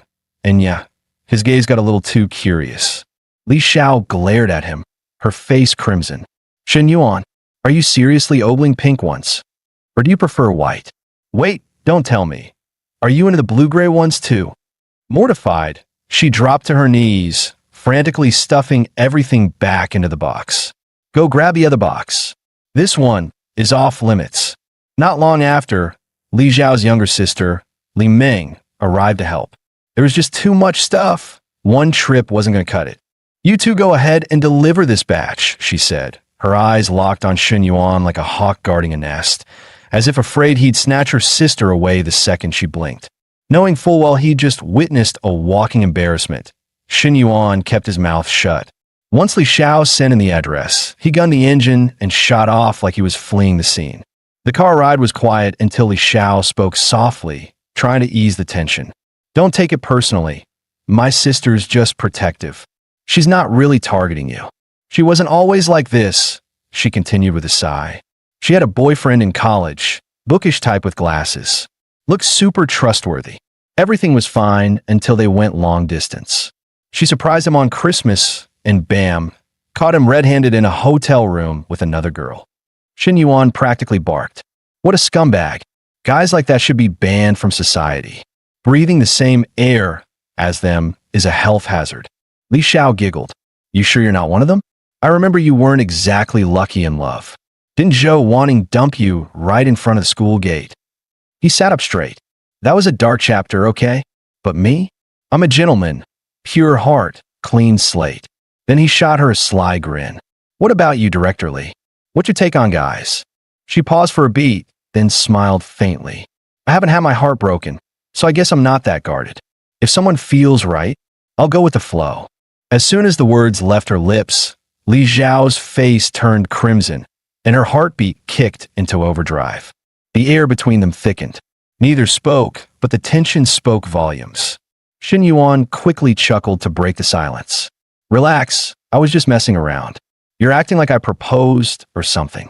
Li Xiao bit her lip and turned to stare out the window, the blush refusing to fade. Deep down, a quiet question surfaced. If it hadn't been a joke, would I have said no? Over 2 hours later, Shen Yuan finally dropped the last moving box in the living room, dripping with sweat like he just finished boot camp. Ai Xiao immediately handed him a cold bottle of water, smiling sweetly. That's everything. Thank you so much. How about I treat you to dinner? Before she could even finish, Shen Yuan moved in. Using the water bottle as cover, he pulled her into his arms. You know, gratitude doesn't always need food. And just like that, he leaned down and kissed her, soft, warm, and completely unexpected. Li Xiao's eyes widened in shock, frozen in place. Her hands pressed against his chest instinctively, but they had no strength. It was like she was under a spell, her body refusing to resist. Just as the moment began to heat up, knock, knock, knock. A voice rang from outside. Sis, open the door, I forgot my keys. Shen Yuan instantly let go. Li Xiao jumped like she'd been caught in a crime. If my sister walks in now, I'm doomed. He cleared his throat and called out calmly. Coming. Give me a sec. Just as Shen Yuan turned to open the door, he realized Li Xiao was still leaning against him, her legs like concrete. I don't think I can move, she whispered. He gently wrapped an arm around her waist. Relax. I got you. With one smooth motion, he straightened her shirt, steadied her, and headed for the door. The moment Li Meng walked in, her eyes locked onto her sister. Why is your face so red? Don't tell me you've got heat stroke. Li Xiao forced a laugh, waving it off. No, probably just overheated from carrying stuff. Internally, full-on panic. Thank God she didn't ask more questions. If she knew what almost happened, I'd never live it down. Shen Yuan, you've got guts, I'll give you that. Trying to shift gears, Li Xiao quickly changed the subject. All right, about that project, everything's set. The school assigned Fu Yingzi to assist you. You'll have your own office too. I'll send your contact info later. Shen Yuan had hoped to linger a bit longer, but with Li Meng acting as a human spotlight, he knew nothing else was happening today that he stood up reluctantly, forcing a smile. I should get going. As soon as he left, Li Meng pounced. Sis, you and Shen Yuan, what's really going on? Li Xiao flinched, visibly flustered. What are you talking about? Li Meng rolled her eyes. Come on, he's obviously into you. And you two? Way past the whole teacher-student line. Caught off guard, Li Xiao finally admitted it. I don't even know if it's real. I've never been in a relationship before. Li Meng sighed dramatically. Yep, you caught feelings. I mean, if he wasn't your student, he wouldn't be the worst option. But something about him just feels unstable. Li Xiao's cheeks flushed again. So, you're not against it? Li Meng shrugged. Would it matter if I was? It's your life. But as your sister, I'll say this. Don't fall for the act. Watch him. See if he's really worth it. Meanwhile, back at the school cafeteria, Shen Yuan had just stepped through the door, not even fully inside, when a sweet, cheerful voice called out, Shen Yuan, over here. It was Fu Yingzi, the school broadcast station star and his newly assigned assistant. He walked over with a grin. Hope I didn't keep you waiting too long. Fu Yingzi shook her head with a cute smile. Not at all. I just got out of class myself. He teased. You sound way different than on the radio. Less official, more real. She giggled. Well, that's because I use different voices depending on the role. Talking face to face? This is my true voice. Then she smoothly pivoted to business. Secretary Liu already arranged for someone to help set up your office. I'll also be assisting you directly with your daily affairs, along with the student committee liaison work. Shen Yuan nodded approvingly. Sound good. I trust you'll handle it well. Fu Yingzi beamed. Absolutely. I'm excited to help. What she didn't say out loud. This was the perfect excuse to get closer to him, and I'm not wasting a second. Just as Shen Yuan was about to dive into planning, a tall guy stormed in, panting. Yingzi, there you are. I've been looking all over. It was Feng Zege, clutching a bubble tea like a peace offering. I know you just finished class, so I got your favorite coconut oolong. But the moment his eyes landed on Shen Yuan, His entire expression changed. His smile froze, his gaze darkened. Oh, the rival alert just went off. Shen Yuan kept a straight face but smirked inside. Who's this thirsty dude? One look, and he's ready to duel me in the parking lot. Fu Yingzi kept it polite but distant. Thanks, but I'm cutting back on sugar lately. I'll have to pass. Feng Zige stubbornly pushed the drink forward. I ran 5 kilometers and waited 25 minutes to get this. At least take it. Please. Fu Yingzi's tone dropped ice cold. Feng Zige, how many times do I have to say it? I said, I'm not drinking it. His face fell instantly, eyes darting towards Shen Yuan. Who is he? What is he to you? Staring like he'd been gut-punched, Feng Zige finally turned and walked away, utterly defeated. Meanwhile, whispers began to ripple across the cafeteria. No way. Fu Yingzi just turned down the campus simp for Shen Yuan. At that exact moment, campus queen Feng Minhui walked in and caught that last bit. Her eyes widened. Wait, what? Shen Yuan and Fu Yingzi? That's impossible. Her bestie leaned in, voice dripping sarcasm. You only went on 2 dates with him. Let's be real. Now that your family's back on top, the vultures are circling again. That did it. Feng Minhui slammed her tray down. Oh, I have to see this shameless show for myself. She stormed over, dropped herself next to Shen Yuan, and pressed her shoulder against his, locking him in place. Hey, fancy seeing you here. Got class later. Shen Yuan kept his cool. Nah, just going over some committee work with Fu Yingzi. Feng Minhui leaned in even closer, her tone syrupy sweet with possessive undertones. You've been skipping class a lot lately. Planning to flunk out completely? Fu Yingzi caught that and froze for a moment. Her eyes dimmed, and a bitter thought flashed by. So, she's his girlfriend? That explains everything. She stood up abruptly, forcing a polite smile.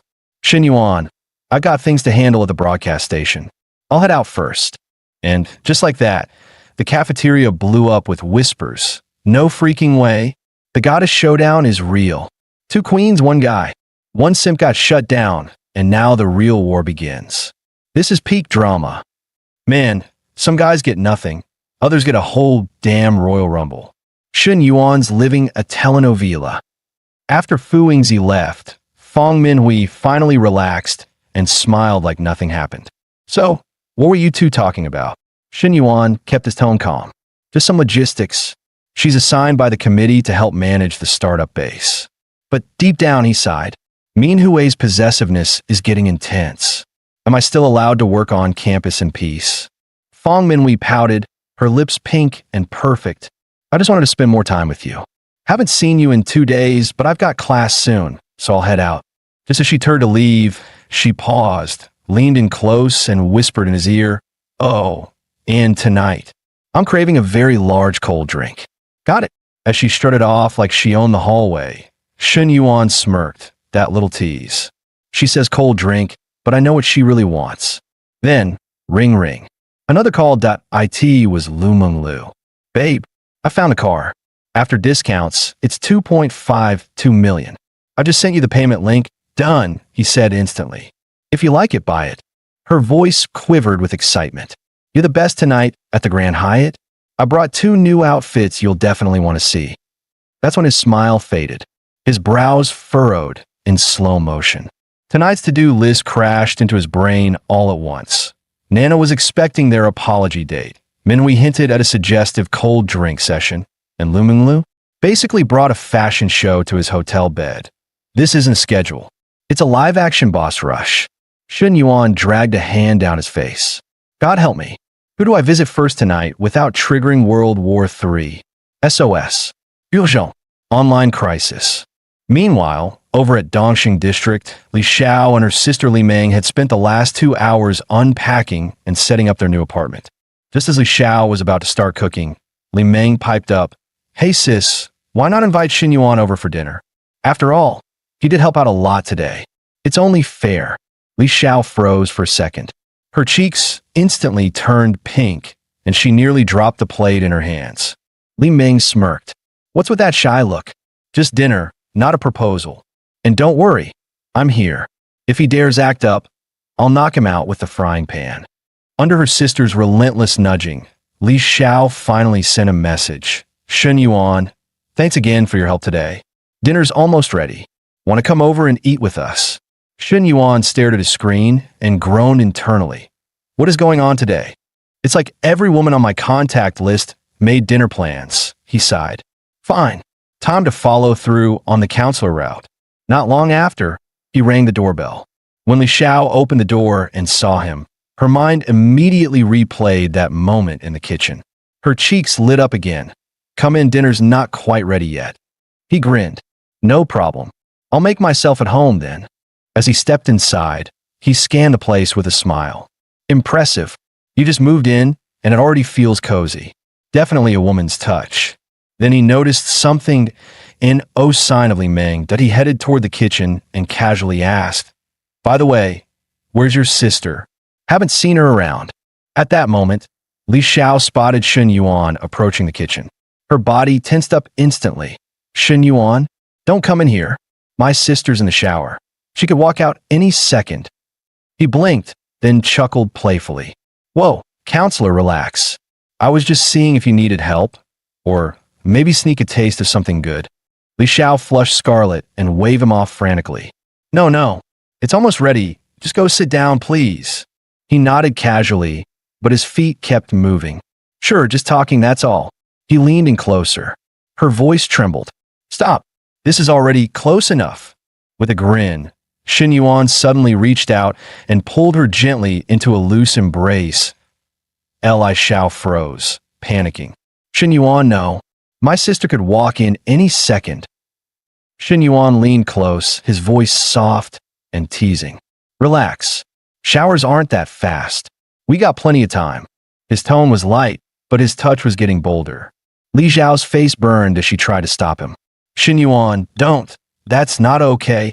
Before she could finish, he moved in suddenly, cutting off her words, not with a full-on kiss, but with something just as disarming. The space between them disappeared, and so did her ability to form sentences. 2 minutes later, the sound of the shower turning off broke the tension like a thunderclap. Li Xiao jolted, quickly stepping back. She straightened her clothes in a panic, face beet red, eyes unfocused like she was still lost in that dizzying moment. She whispered in a breathless warning, half scolding, half flustered. Shen Yuan, you can't keep doing that. If you push again, I won't speak to you. But Shen Yuan only chuckled softly. Counselor, you know I'm not just teasing. Soon, dinner was ready. 4 dishes and a steaming bowl of soup, all laid out neatly on the table. Shen Yuan's eyes widened.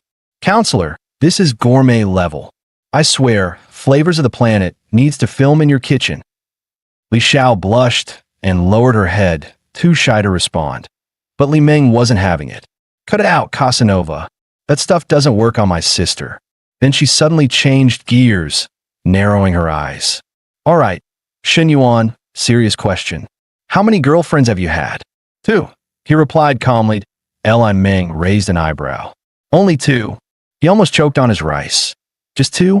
Technically, not wrong. Point 1 in high school, 1 in college. Zhou wanting. The others?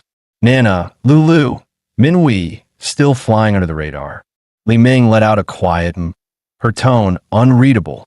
So you're decently experienced. But her thoughts were less chill. My sister's basically a romance rookie. If he's too slick, she might get hurt.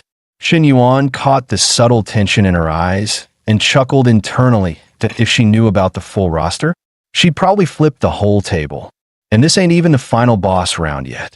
Li Meng kept going. Do you have any siblings? Shen Yuan replied smoothly. Yeah, 1 little sister. Senior year of high school. She just turned 18. And with that, the interrogation continued. For 30 straight minutes, Li Meng asked everything from family background to romantic history, like she was prepping a background check. By the end of it, Shen Yuan let out a quiet sigh of relief. If she's digging this deep, that means Li Xiao's definitely mentioned me. She's warming up, and her sister's not shutting the door either. Progress unlocked. Feeling a little bold, he nudged Li Xiao's ankle under the table with his foot. She nearly jumped out of her seat, retracting her leg like she touched lava. Shen Yuan, Are you out of your mind? My sister's right here. But he just grinned and nudged again, like nothing happened. Li Xiao panicked. Terrified of being caught, she stood up quickly. I am going to slice some fruit. Just as she headed toward the kitchen, Shen Yuan gently reached out and caught her wrist. No need, counselor. It's late, and you've both had a long day. Don't worry about the fruit. I'm good. Li Meng stared at her sister's back, eyes narrowing. Something's off. She's too quiet, too obedient. That's not my usual sister. She doesn't look in love. She looks under siege. She turned back to him. You sure you don't want to stay a little longer? Shen Yuan smiled and waved her off. I've got some things to handle tonight. I'll swing by another time. As he walked out, he couldn't help but smirk. One battlefield down. Gotta know when to hold and when to fold. Push too far, and I lose the war. Besides, the next arena is waiting. Once the door closed, Li Meng turned to her sister, nudging her lightly. I got all the answers you didn't dare ask. My advice? Don't fall too fast. Keep testing him. Li Xiao nodded absent-mindedly. Yeah, he's more mature than most guys I've met. But that boldness of his, it's kind of scary. Li Xiao slowly sat down, her heart still pounding as she leaned against the coffee table. We're not even officially together yet. But my defenses up top and in the middle, already in ruins. She bit her lip in frustration. At this rate, 1 or 2 more encounters, and the bottom line's going to collapse too. I won't even have an excuse to resist anymore. Meanwhile, on the other side of town, Shen Yuan had already launched his next campaign. The moment he saw Chen Na, he didn't even let her settle in. He dragged her straight back to the apartment. Wait, what? She protested. Weren't we going to the cafe to try my new latte recipe? Why the sudden U-turn? He ignored her confusion, leading her inside with a smirk. Hey, do you still have that gray suit? The one with the black stockings? Chen Na instantly understood, pouting. Really, Shen Yuan? You promised a proper, respectful evening. You said you wanted to restore my trust in you. He rummaged through the closet, grinning like a teenager. This is proper. I'm offering premium emotional compensation, worth billions. In the end, she gave in and changed. Standing in front of the mirror in her gray blazer and stockings, she muttered with exasperation. Why are men like this? There's nothing to unwrap anyway. Wouldn't it be easier without all the drama? Shen Yuan didn't answer right away. Instead, he gave her a sly smirk and leaned in, whispering, Don't worry, you'll understand very soon. An hour and a half later, the room was soaked in heat and tension, each round only making things more intense. Suddenly, the system chimed in frowny face target update. Chen Na's affection level has surpassed 90. Emotional bond upgraded. Ding. Milestone reached. Rewards granted exclusive skill card ×1. 5 million vehicle fund. Link plus? Shen Yuan's eyes widened to the final reward. Wait, what? Is that what I think it is? He chuckled devilishly. Nah, looks like tonight's not over yet. You might want to stretch a bit more. Right on cue. Chen Na gasped as she noticed something different. Wait a sec, Shen Yuan, what's going on with you tonight? He leaned close, voice a smooth whisper in her ear. Didn't you always wonder why guys are into this outfit thing? Well, he grinned wickedly tonight. I'm giving you the full answer. Satisfied yet? After nearly 3 hours of nonstop intensity, Chen Na collapsed on the couch, barely able to catch her breath. Shen Yuan, what the hell was that? You feel completely different. He leaned back lazily against the headboard, smirking. What do you mean by different? Chen Na thought for a moment, cheeks flushed. I don't know, it just felt more intense, more satisfying. Seeing her so flushed and content, Shen Yuan couldn't help but smile. That look right there, that's the ultimate compliment a man can get. He chuckled to himself. If I can level up again, who knows how far this could go? With that thought, he opened the newly unlocked, exclusive skill pack from the system. His eyes lit up. A screen full of skills popped up. 2 of them immediately caught his attention. First, combat skills. When you've got money and women, trouble's bound to find you. Better be ready to throw hands. Second, appliance repair, just in case something breaks at the counselor's place. Perfect excuse to show up, fix things, and maybe stir up some sparks while he's at it. He pictured her handing him a glass of water, dabbing sweat from his forehead, cheeks faintly pink. Damn, this repair gig's got real potential. Even better, note, instant mastery. No training required. Click to activate. Looking back at the loot, Shun Yuan saw a clear pattern. The second heroine's rewards were leagues above the first. Oh, what about the third girl? Once she hit 90, he grinned wickedly. All right, time to push the next progress bar. Just as things were starting to settle down, Chen Na's phone suddenly rang. She picked it up, and her face instantly went pale. Mom, what? That's serious? Do you have enough money? I could transfer it now. No, don't worry. I'll come home first thing in the morning. But promise me, call me immediately if anything else happens. After she hung up, her face was a storm of panic and guilt. Shen Yuan stepped forward, his voice soft but firm. What happened? You can tell me. Chen Na's voice broke as she spoke. It's my dad. He ended up in the hospital again. Drank too much. He already has high blood pressure. And it's all my fault. They've been begging me to come home for blind dates, and I kept making excuses. If I'd just gone back like they asked, maybe he wouldn't have gotten this upset. Tears streamed down her face as her voice cracked. Seeing her like that, Shun Yuan didn't hesitate. He pulled her into his arms and held her close. Do you want to go back now? I'll drive you. She shook her head.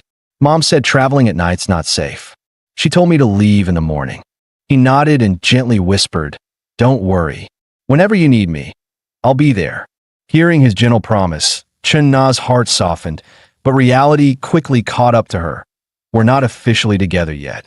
And with my dad in the hospital, showing up with a guy might only stir up more trouble. She smiled faintly and shook her head. Thanks, Shen Yuan, but I'll go home alone. He didn't push it. Instead, his voice grew serious. All right, but if anything happens, call me. Need money? Surgery? A hospital transfer? Just say the word. I'll take care of the rest. By the time he woke up the next morning, Chen Na was already gone. But on the table, she had left a carefully packed breakfast just for him. He took a bite and couldn't help but smile. Out of all three girls right now, Nana's easily the gold standard. She's caring, sensible, low maintenance, and never causes drama. Unlike Meng Lu with her little gold-digging moments, or Hui Hui who's got the emotional grip of a mob boss, he nodded to himself. Yeah, Nana's definitely wife material. Just as he finished breakfast, a video call popped up from Fu Yingzi. As soon as she appeared on screen, she beamed at him. Shen Yuan, I finished cleaning your office. I sent over a few desk sets. Pick your favorite, and I'll place the order right away. He chuckled lazily. Up to you. I'm good with whatever. Perfect, I'll get it all ordered. And keep you posted once everything's set up. After hanging up the call, Shen Yuan nodded with quiet approval. She's got the right mindset. Doesn't matter how well the job's done, just taking initiative like that already puts her way above average. Meanwhile, in another corner of the startup center, Feng Zigui came slinking up again like a loyal mutt. Yingzi, what's next? I'm here to help. Just say the word. But Fu Yingzi didn't even bother hiding her annoyance. Help? Help with what? She snapped. You don't work in sanitation. You're not in the student council. Why are you always hovering like a mosquito? She glared at him. One more step behind me, and I swear I'll blow up. Try me. Zigui stood frozen, heart sinking. I've chased her for 3.5 years, and she dumps me like this? Meanwhile, Shen Yuan shows up yesterday and already gets flirty video calls? All because he's rich and has a pretty face? That's all it takes now. But Fu Yingzi was laser-focused. This startup project? Total money pit. Anyone willing to throw cash at it is either dumb or loaded. But Shen Yuan tossed 10 million like he was paying for lunch. If that's pocket change, his real wealth must be in the billions. And he's only 21. 20. Freaking. 1. Even if I can't be his girlfriend, being his assistant, secretary, or even a glorified sidekick, anything that keeps me close, that's still a golden ticket to a whole new level of life. Right now, Fu Yingzi had only one mission. Show her worth, skill, initiative, and sharp instincts. This is a once-in-a-lifetime rope, and I'm not letting go. Meanwhile, Chen Na had just rushed back to her hometown. She was ready to head straight to the hospital, until her mom stopped her cold at the front gate. What she saw next made her freeze.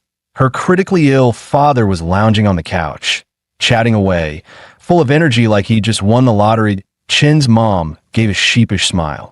"Well, sweetie, your dad's fine. We just needed to lure you home.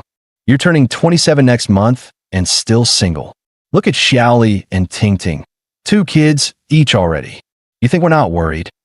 Just then, someone in the living room stood up and beamed. "Nana, you're back. Perfect timing. Let me introduce you. This is Dong Chi-Tao. Came all the way from the city. Bright future, great family, and guess what? He's your cousin's best friend." And he hyped him up like she was pitching a stock investment. Chi-Tao runs his own company now, manages dozens of employees, makes millions a year, bought his car and house outright. A real catch. She threw him a not-so-subtle look. Dong Chi-Tao caught on instantly, pulling out his car keys and twirling them like he was holding a golden ticket. Ah, nothing fancy. Just a little BMW 5 Series. Chen-Na almost cringed. Seriously? Is this a job interview or an audition for worst actor? Still, she held back her sarcasm and nodded out of politeness. Sounds okay. But the man wasn't done. He grinned and pulled out a jewelry box. "Annie, I brought some wine and cigarettes for Uncle. And this little something for you. Picked it up from Old Temple Gold. Real 24K. Cost about 3 grand. Nothing too extravagant." Chen's mom lit up like a Christmas tree. "Oh my, so generous. You really know how to win hearts. 3 grand? What a solid young man." Annie chimed in like a hype woman on commission. "Just look at Chi-Tao. So thoughtful, so respectful to elders. He's husband material, no doubt about it." Chen's dad joined in cheerfully. "Come sit down, don't just stand there. Let's all chat a bit." Before things got worse, Chen-Na dragged her mother into the bedroom. "What are you doing, pulling me away like that?" "Little Dong's still out there," her mom grumbled. Chen-Na exploded. "You faked a medical emergency just to get me on a blind date? Are you even listening to yourselves?" Her mother sighed. "We're just worried. Look at Xiao Li upstairs. Same age as you. Already has a toddler. Can you stop comparing me to everyone else's life?" Chen-Na rubbed her temples in frustration. "I'm done arguing. I need a break." She fired off a text in rage. "Shin Yuan? My dad's totally fine. It was a setup. They tricked me into coming home for some lame matchmaking. I'm leaving this afternoon." But he replied in one cool line, frowny face. "I'm almost off the highway. Send me your location." Chen-Na froze the second she read the message. "Wait, Shin Yuan's coming here? To my house?" Her brain went full speed. Is he storming the place? Meeting the parents? Launching a full-on counterattack? Her mood flipped instantly. She sprang up and told her mom, "Mom, just a heads up. I've got a friend dropping by." Her mom raised an eyebrow. "Guy or girl?" Chen-Na flashed a sly grin. "You'll see soon enough." 15 minutes later, the doorbell rang. There stood Shin Yuan, suit on point, arms full of gift bags like Santa on a mission. Chen-Na's eyes nearly popped out. "Why do you look like you're hosting a charity gala?" Shin Yuan chuckled and turned to her mom. "First time visiting the elders. Can't come empty-handed, right?" He bowed politely. "Nice to meet you, Andy. I'm Shin Yuan, Na's boyfriend. You could just call me Xiao Shun. These are humble gifts. Hope you don't mind." Dead silence. Annie's jaw dropped. Dong Chi-Tao stood frozen like someone just hit pause on his entire life. Chen-Na's parents both stared at her in shock. "Nah, what are you talking about, a boyfriend? Since when? Why didn't you say anything?" But the moment Shin Yuan started lining up bags and boxes on the table, each looking like it came from a luxury boutique, her mom's tone did a full 180. "Oh, Xiao Shun, you shouldn't have. Coming over is enough. Why bring so many gifts? It's too much." Shin Yuan smiled warmly. "Don't mention it. Nana's my girl. Your family is my family." Her mom gingerly picked up a gift box, eyes widening. "These must have cost a fortune." Shin Yuan waved it off like it was nothing. "Not really. Barely 300 grand. Silence. Literal dead silence. The entire room collectively gasped. Annie looked like she was about to faint. Dong Chi-Tao's jaw hit the floor, and even her dad blinked in disbelief. 300 grand? What the heck did he buy an island? Dong Chi-Tao's face dropped instantly. He thought a $900 gift made him look impressive, until Shun Yuan casually dropped over $45,000, turning him into a background prop. As insecurity crept in, Annie leaned in and whispered, "Relax, Chitao, I just found out about this too." But think about it. If her boyfriend's really that loaded, why bring him home now, of all times? Chitao caught on fast. "Wait, you think this guy's fake?" Auntie nodded slowly. "Could be just a performance, so I'm gonna go feel him out." She switched to a friendly tone and approached Shun Yuan. "Hey Shun, right? I'm Nana's aunt. You look pretty young. How old are you?" Shun Yuan replied with a polite smile. "Nice to meet you.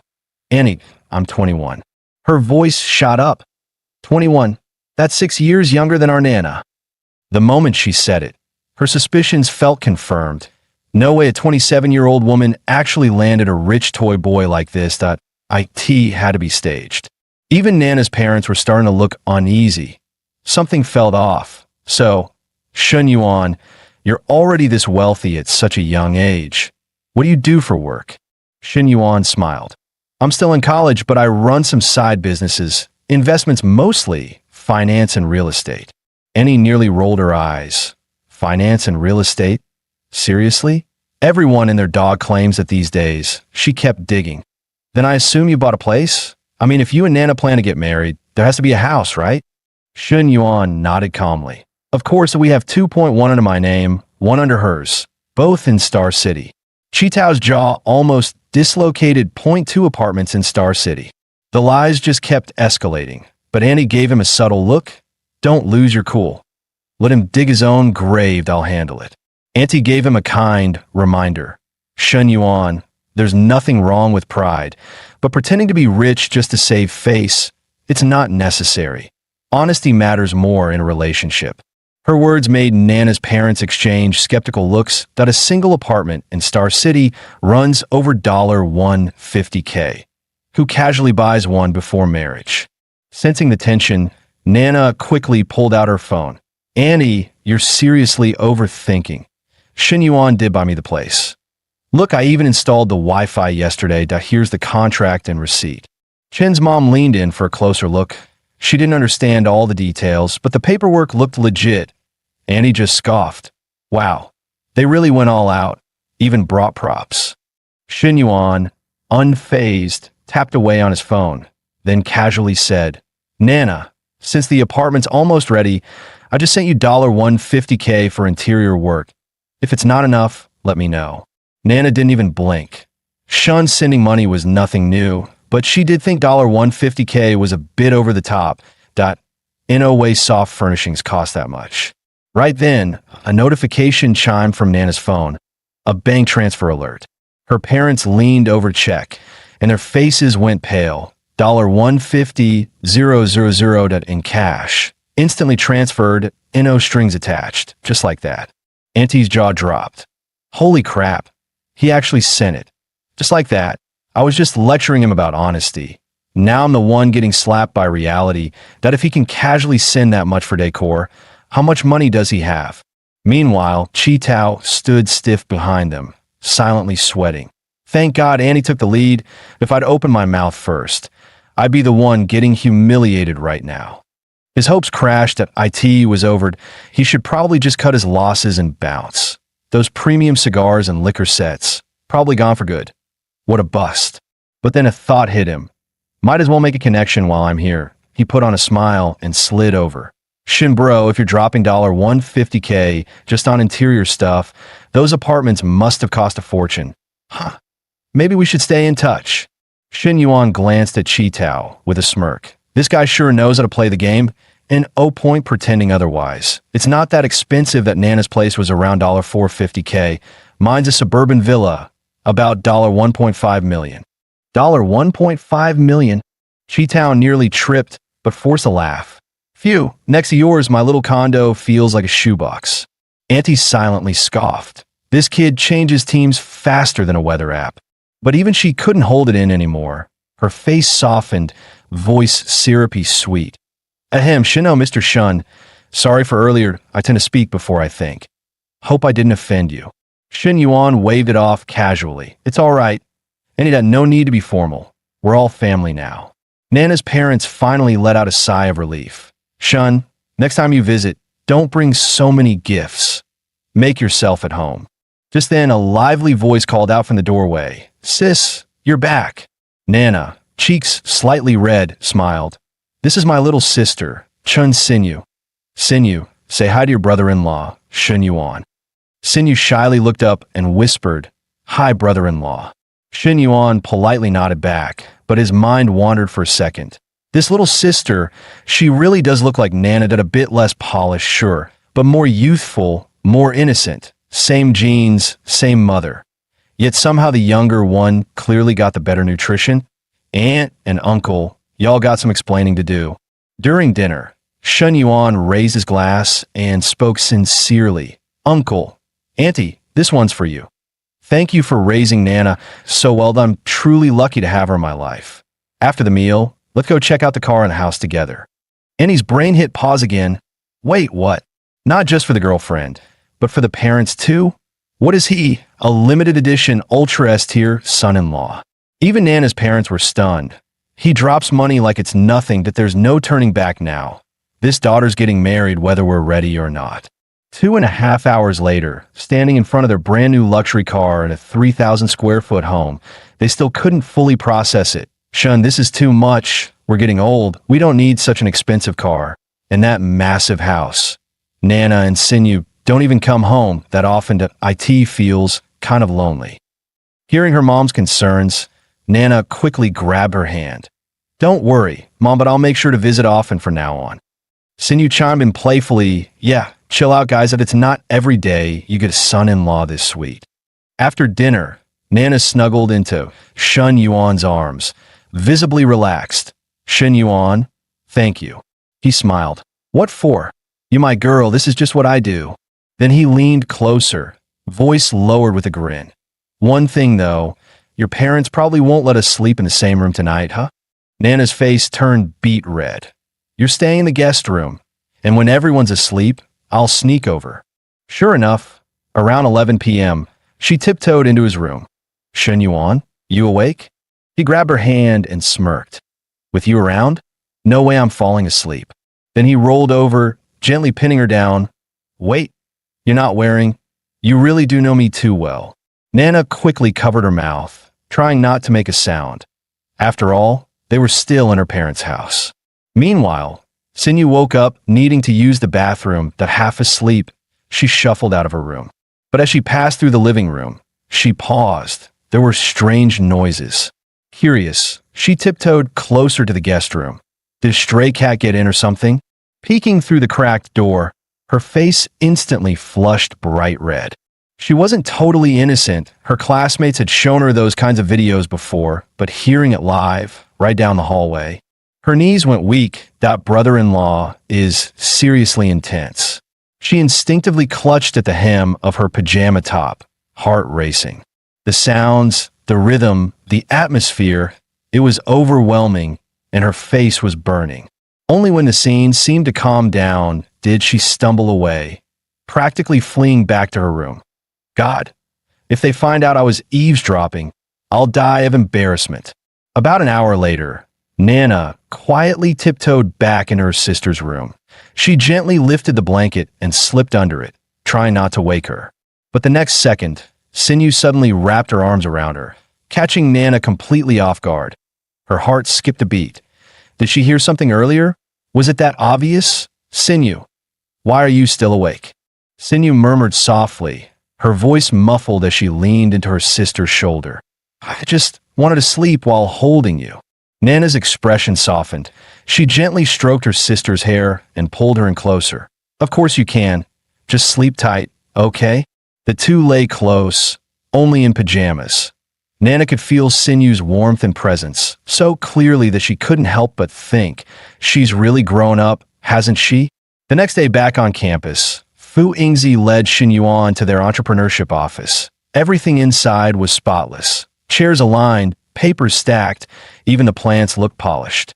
Xin Yuan gave a nod of approval. Not bad, that she's not just a dancer. She's actually efficient. Good assistant material. These are the first batch of proposals and business plans I collected from the student council this morning. Around a dozen. You might want to take a look. Shen Yuan took the stack eagerly. Flipping open the first one, the photo on top immediately caught his eye. But then he frowned. Height, 5'1" weight, 170 pounds. Bruh, this ID photo is doing straight up black magic. He gave up on photos and focused on the ideas. On-campus cafe, pet shop, gaming lounge. On-campus lingerie store. Shen nearly choked. Which genius wrote this? Who's walking into that without getting socially annihilated? After reading through all of them, he massaged his temples. This is a mess that I've got 1 million from the system to invest, not to fund someone's fantasy startup sandbox. Sure, Shen Yuan was still earning fat cash bonuses just by charming girls. But let's be real, he couldn't rely on that forever. What? Was he going to flirt with bikini girls on the beach at 80? Absolutely not. He refused to become some washed-up old flirt with no legacy. This campus startup hub and Nana's Cafe, they were just the beginning, training ground for the real game.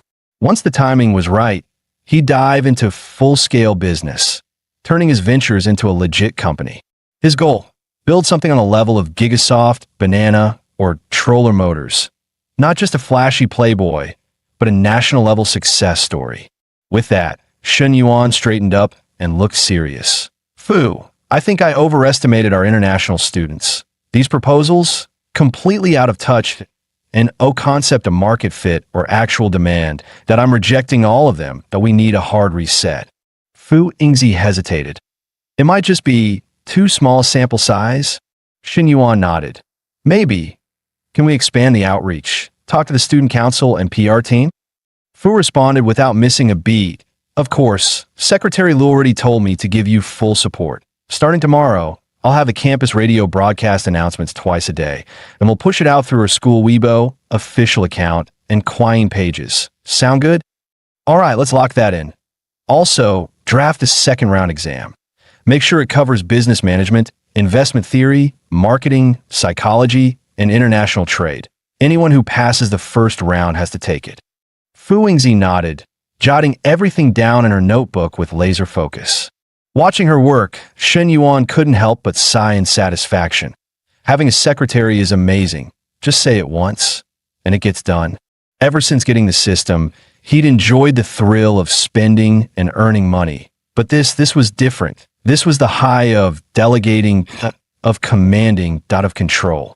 Money didn't just buy cars, houses, and women. It bought authority to a T-shaped structure. What he needed now wasn't just charm. He needed people. Soldiers like Fu Yingzi who could actually execute that it was time to start building a real team. Meanwhile, at the fitness center, the gym manager was absolutely losing it. Lu, do you even know what time it is? Showing up now?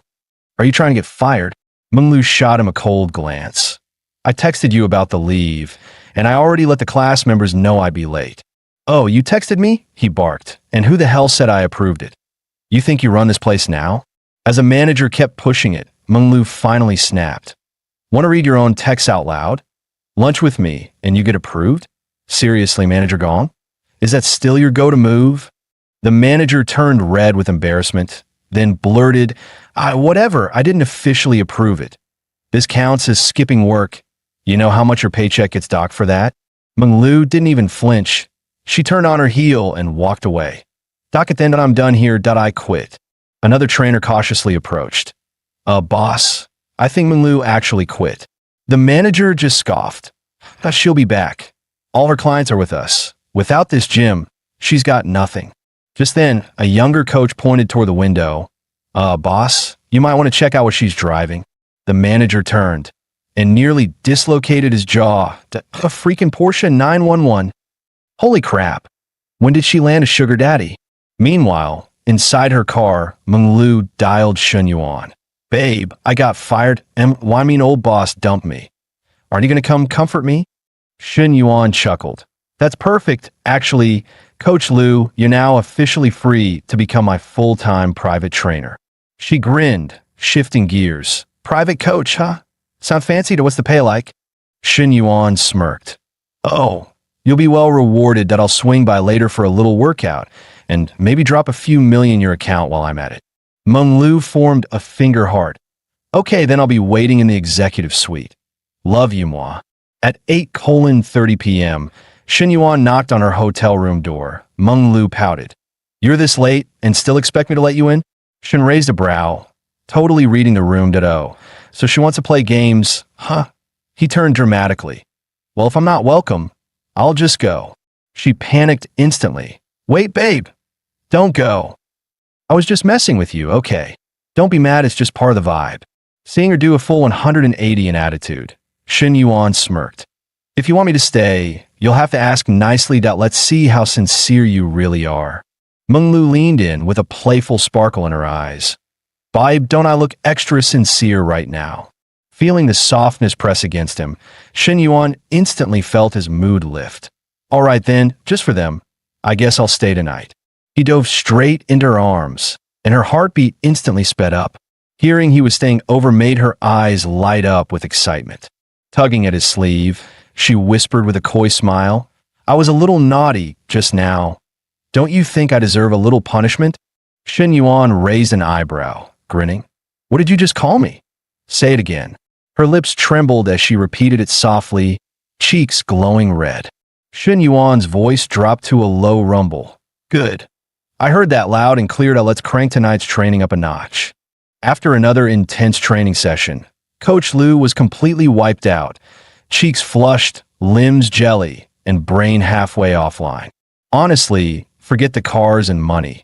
Just this kind of stamina alone made Shin Yuan dangerously addictive. Meanwhile, Shin Yuan was just getting started. He gave a wicked grin. Coach Liu, didn't you say you'd be my full-time trainer? That was just the warm-up. I'm ready for round 2. Don't tap out on me now.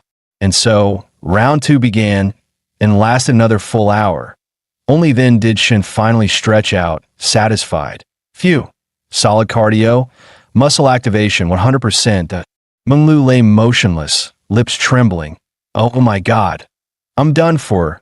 You promised to take it easy. Shin Yuan smirked. That was easy. Did I only use half the intensity one used with Nana? Meng Lu gave him the side eye. Half? You're right. I heard your 5% energy levels back at the cafe. This was a full-blown power mode. You were basically running at 12 out of 10. And don't even get me started on the stamina difference from last time.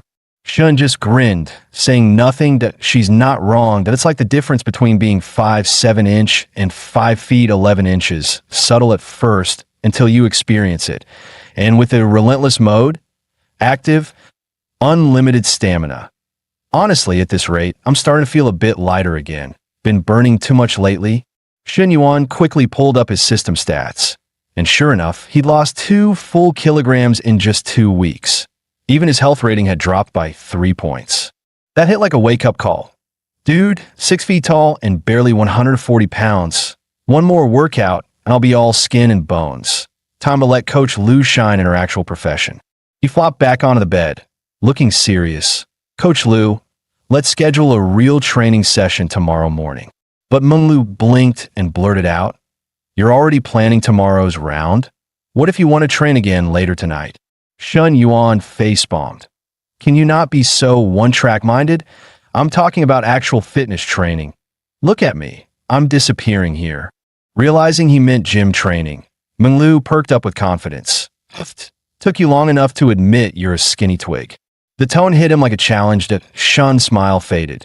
Keep that attitude up, and you won't be walking straight tomorrow for real. Meng Lu instantly flipped her tone, hands clasped like a puppy. I'm sorry. I'm so sorry. Please don't punish me, okay?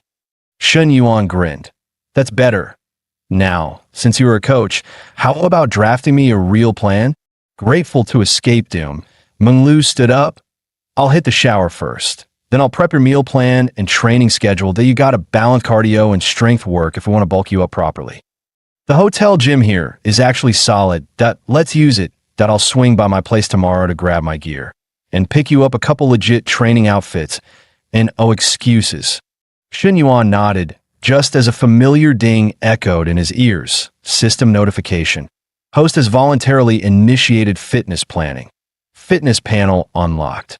New time mission. Reach 75 kilograms in body weight with a body fat percentage between 12%-15% within 30 days. Reward frowny face perfect physique mode. Duration, 2 years. Shin Yuan's eyes lit up. Man, this system's got perfect timing. Every time I yawn, it hands me a pillow. Only body weight and body fat. That's manageable. That I just need to focus on those too, and hope Coach Liu doesn't hold back on the drills. Just as Shin Yuan was about to close the panel, he noticed a small, grayed out button near the bottom. Curious, he tapped it. His eyes widened instantly. A hidden list of locked attributes appeared, and fitness was just one of them. Turns out by completing certain system tasks, he could unlock skills like investment management, HR strategy, even advanced business leadership. Stuff that takes people years to master, he could unlock in a month. Absolutely busted.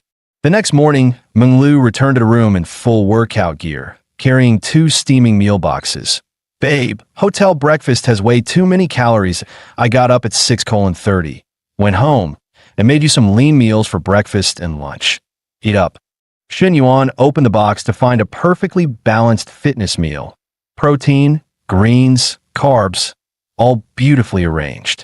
He gave her a big thumbs up. Coach Liu, this is next level. Looks amazing.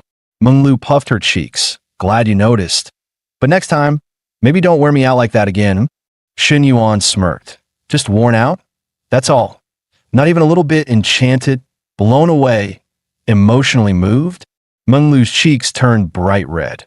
Too flustered to continue the topic, she quickly waved him off. Yes, you're amazing, okay? Now hurry up and eat. We've got a gym day downstairs. Soon after, Shin Yuan, fully geared up, followed her to the hotel's fitness center. IT was Saturday, so the place was already buzzing.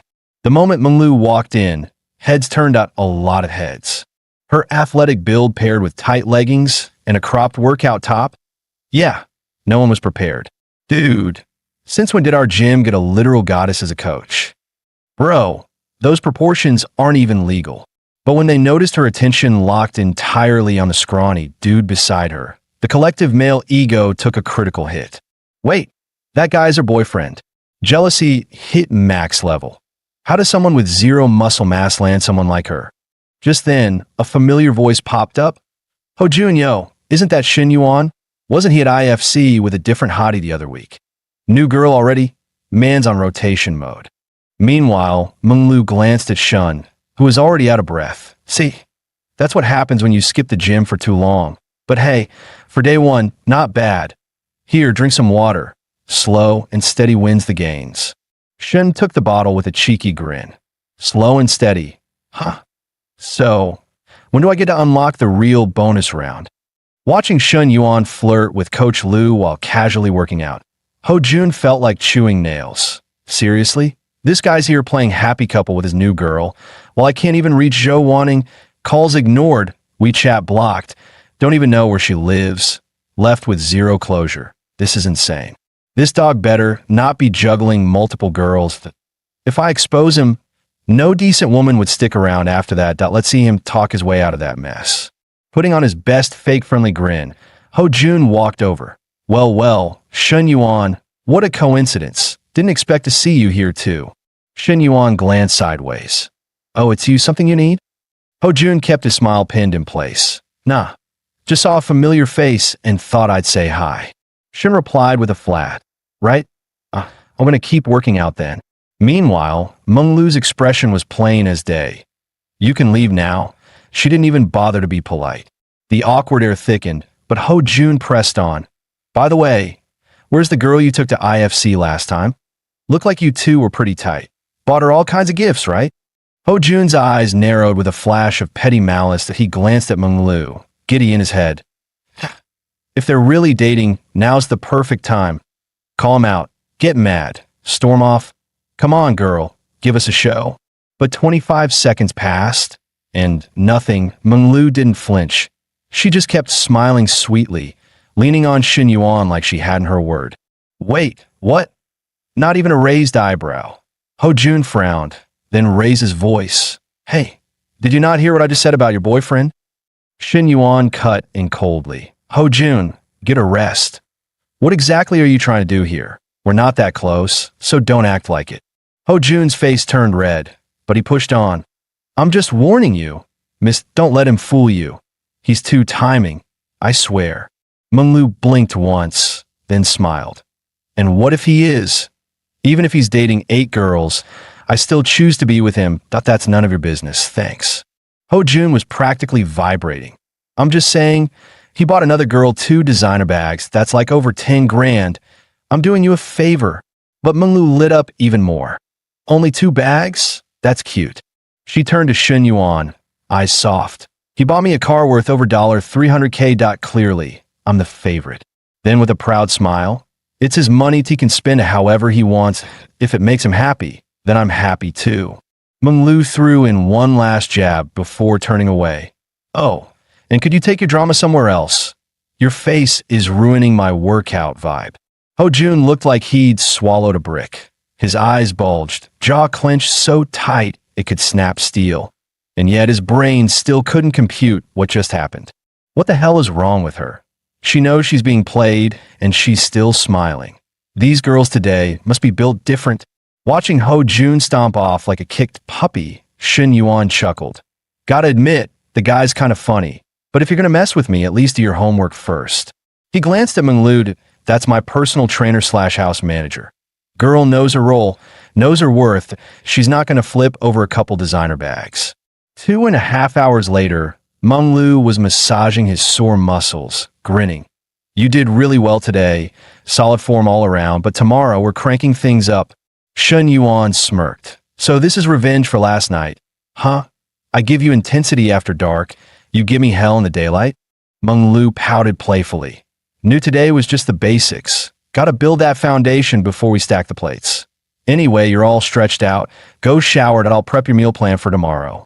Originally, Shun Yuan had no plans for a round 2. Gotta conserve some stamina for more practical affairs. But Menglu, being her playful self, wasn't having it. She dragged him into round 5 like it was part of the fitness program. As they left the gym, she casually asked, So, you heading back to campus or staying here tonight? Hearing he had things to do, Menglu shrugged. Cool, I'll head back to my apartment then. This suite's too big to be alone in anyway. She was just about to leave when Shun Yuan smirked. Hey, one more thing. Say it again. Menglu paused, then giggled shyly. Daddy. Ding. +2 favorability. Now she was at 88. That Shun Yuan's eyes lit up. Almost at 90. Come on, system. Gimme that next tier reward. I'm ready. Back at school, Shun Yuan stepped into the entrepreneurship office, only to spot another guy standing next to Yingzi. His brows immediately furrowed. This clingy dude again. Does he ever give up? Noticing his mood shift, Yingzi quickly explained. He insisted on coming. I told him no like 5 times. Phone de Gouet stepped in too, trying to ease the tension. Don't blame Yingzi, man. I just wanted to help out. Extra hands and all. Shun Yuan rolled his eyes. We don't need your help. And honestly, you couldn't help even if you tried. With that, he grabbed Yingzi and walked straight into the office. Phone the simp tried to follow, but the door slammed in his face. Left outside, Phone de Gouet started panicking. Just the two of them, doors shut, blinds closed. What the hell's going on in there? Why does a school office even need blinds? His brain short-circuited as his imagination spiraled into questionable territory. Are they in broad daylight? Meanwhile, Shun Yuan leaned back in the chair like a boss. How's the promo campaign going? Yingzi reported calmly. The school's official accounts have posted everything. WeChat, Weibo, Fast Talk. Engagement is decent, but translating that into actual business proposals will take some time. Shun Yuan nodded.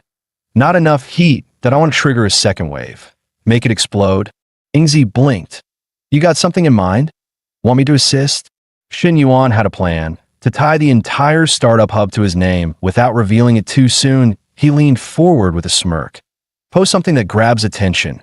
Stuff like, no way, someone just dropped 10 million into our school startup center, or turns out the mystery investor is just a student, or even we actually have a real-life billionaire classmate. Don't drop my name yet. Let the rumors stew. Once everyone's curiosity hits its peak, that's when I show up and blow their minds. Yingzi didn't quite get why Shun Yuan wanted to throw himself into the spotlight like this. But as his assistant, it wasn't her job to question, only to execute. Shun Yuan had 3 reasons for the whole stunt. First, boost his reputation in school and the education sector. Second, attract and filter out truly capable girls on campus. And third, the moment that 10 million was fully invested, the system would unlock a bonus industry reward. But for all that to work, he couldn't let anyone know he was the man behind it. At least not yet. He turned to Ingzi. Any issues on the execution side? She thought for a moment, then said, no problem. I'll have an unofficial account post first, then use 2 burners to spark some buzz in the comments. Good, let's roll with that. He nodded, then suddenly changed the topic. Now let's talk about you. What exactly are you hoping to get from working with me? Ingzi froze, caught off guard by the bluntness of his question. She had originally approached Shen Yuan, thinking maybe, just maybe, something romantic could develop. But clearly, this guy was already surrounded by women, and she wasn't even on his radar that way. After a short pause, she admitted, internships start next semester, but, well, you know how it is. Our school doesn't carry much weight, and I'm majoring in marketing. It's tough to find a good job out there. I figured working with you might earn me more than what the average internship pays. Shen Yuan wasn't surprised at all. Still just a college kid. Thin-skinned, if she'd said she wanted me instead of a job, maybe I'd be tempted to play along. He smirked. So, when you say more money, how much are we talking? When Shen Yuan asked her to name her price, Ingzi hesitated, then cautiously offered, maybe around $100 a month? It was already way above the starting salary for most fresh grads, and even she wasn't sure she'd gone too far. But Shen Yuan didn't even blink. I'll round it up to 10K. DOL, and you'll get bonuses too from now on. You're on my team. Ingzi's eyes widened in disbelief.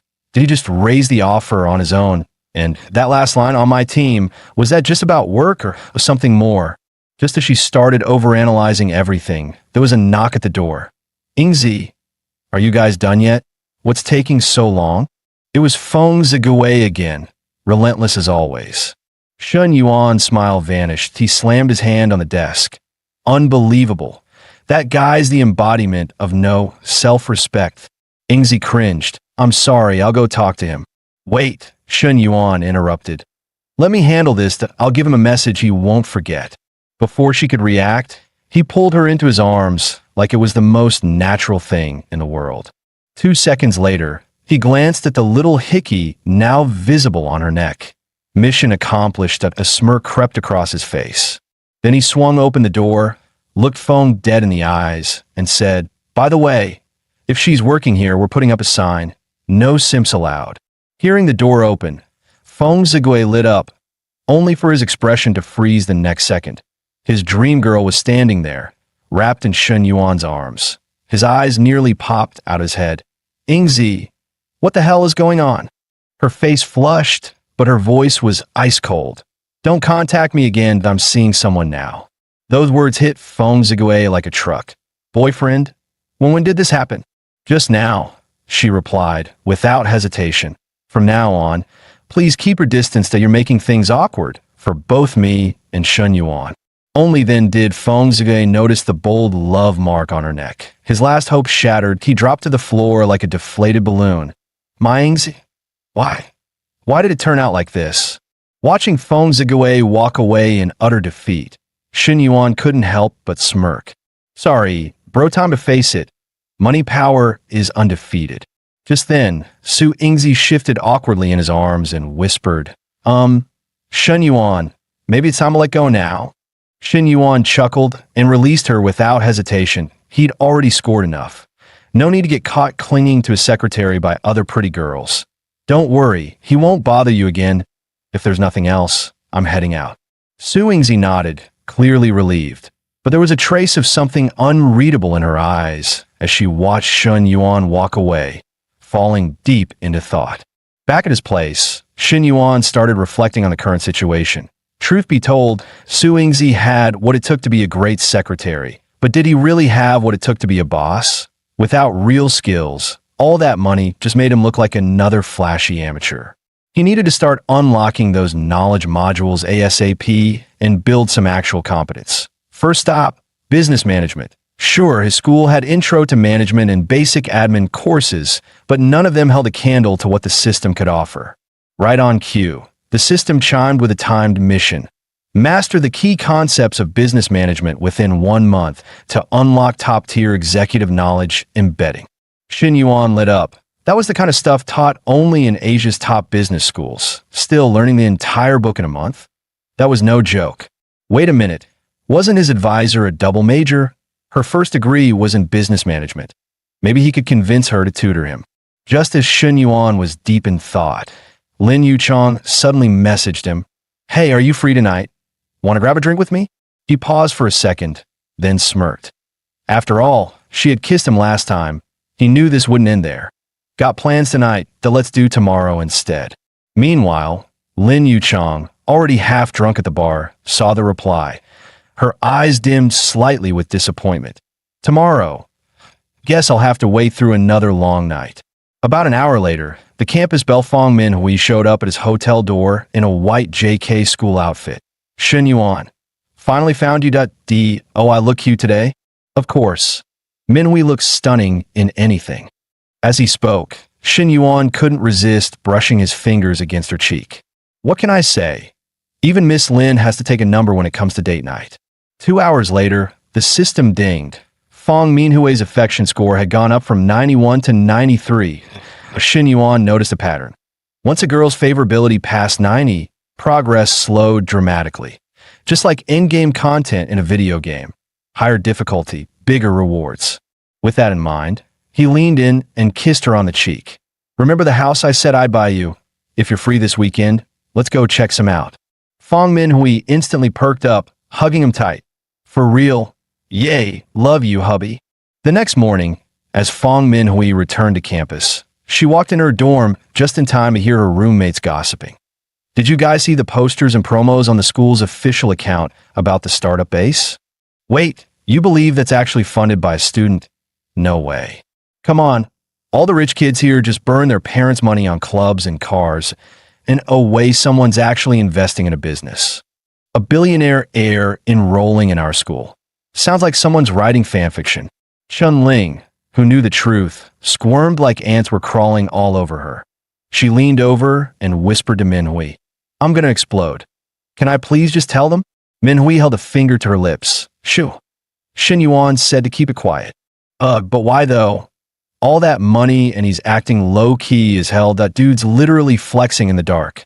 But seriously, Minhui, you hit the jackpot. Could you ask if he's hiring a maid or housekeeper or something? I'm so done trying to hustle on my own. Minhui laughed, patting her shoulder. You mean like a live-in maid? Chunling blinked, then gasped. Girl, are you trying to make me the side chick now? I mean, I wouldn't mind, but I doubt your Shin Yuans into girls like me. Nah, you're the queen here. Big Minhui, I bet Shin Yuan had the night of his life, didn't he? Caught off guard by her friend's teasing, Minhui blushed furiously. Shut up. Don't talk about that stuff. Chunling grinned. Oh, come on. You dressed for the occasion, didn't you? Just admit it. Was it yes or yes? Meanwhile, in another girl's dorm across campus, gossip was also brewing. Yuping, did you see that post? They're saying a student invested $1.4 million in the startup base. Tian Yuping shrugged, clearly unimpressed. Yeah, I saw it. Come on, people can't be that gullible. Sounds like pure internet fiction. Right? That's $1 million. Guan Yongjin's eyes sparkled with envy. If someone in our school actually dropped that kind of cash, they got to be worth at least $10 million. If that kind of rich guy really exists, I'd throw myself at him in a heartbeat. Tian Yuping rolled her eyes. Keep dreaming. Guys like that wouldn't even glance your way. And if there was a student who invested that much, he'd definitely have gone public with it by now. That kind of power flex? Nobody keeps it quiet without a reason. She let out a scoff.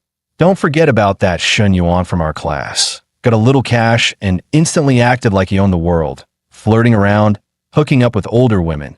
Didn't he even open a K for one of them? That hit a nerve for Guan Yongjin. Ugh, exactly. I said one tiny thing to him and he gave me attitude. Disgusting, but let's not ever mention that loser again. And just like that, the campus was buzzing with low-key gossip, while Shun Yuan steadily pushed forward with his own agenda. Ms. Lee, I need a favor that I want to properly study the core concepts of business management. Could you tutor me? Li Xiao narrowed her eyes with suspicion. What are you scheming now, Shun Yuan? I'm serious this time, that I really want to learn something useful. That I'll head over to your place in a bit. Her expression turned uneasy. My place? Don't tell me you're planning something again. Come on. You know I'm a gentleman, that I swear. No funny business, just pure academic pursuit. Not long after, Xin Yuan was at her door, knocking. Li Xiao cracked it open, glaring at him. You better promise. No repeat of last time, or you're out. Xin Yuan gave his best model student look. Promise. Cross my heart. She still didn't fully trust him, but eventually gave in, letting him step inside. Reluctantly, Li Xiao handed him an old textbook. This is my college edition of Principles of Management that I've already highlighted the key points in the first 3 chapters. You'll have to memorize them. But if you connect them to real-world situations, it'll stick faster. Xin Yuan flipped through the pages. After the index, it was just walls of dense text. Damn, this stuff is brutal for someone like me. Still, if he wanted that sweet system reward, he had no choice but to power through. Watching him study so diligently for a while, Li Xiao finally relaxed a little, until she looked up again and caught him spacing out. Why'd you stop? Quit staring at me and look at the book. Xin Yuan grinned shamelessly. But you're way prettier than the book. How am I supposed to focus? Li Xiao's cheeks flushed. Not this again. Didn't you promise you came here to study? I did, but I also want to make you my girlfriend. Those goals aren't mutually exclusive. He leaned in closer. Her face turned redder as she stood up to escape. You're being ridiculous. But the next second, Xin Yuan wrapped his arms around her. I'm not kidding.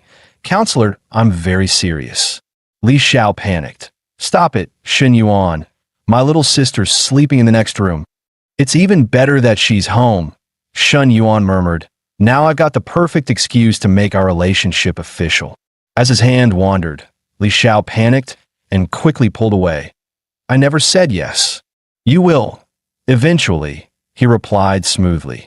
Then, without waiting for a reply, he leaned in and kissed her. Li Xiao let out a muffled protest. Ugh, I knew it. I let a wolf into the house. He had sworn up and down he'd behave, and now, 1 chapter in, and a man's true colors were already showing. Men, ugh, all the same.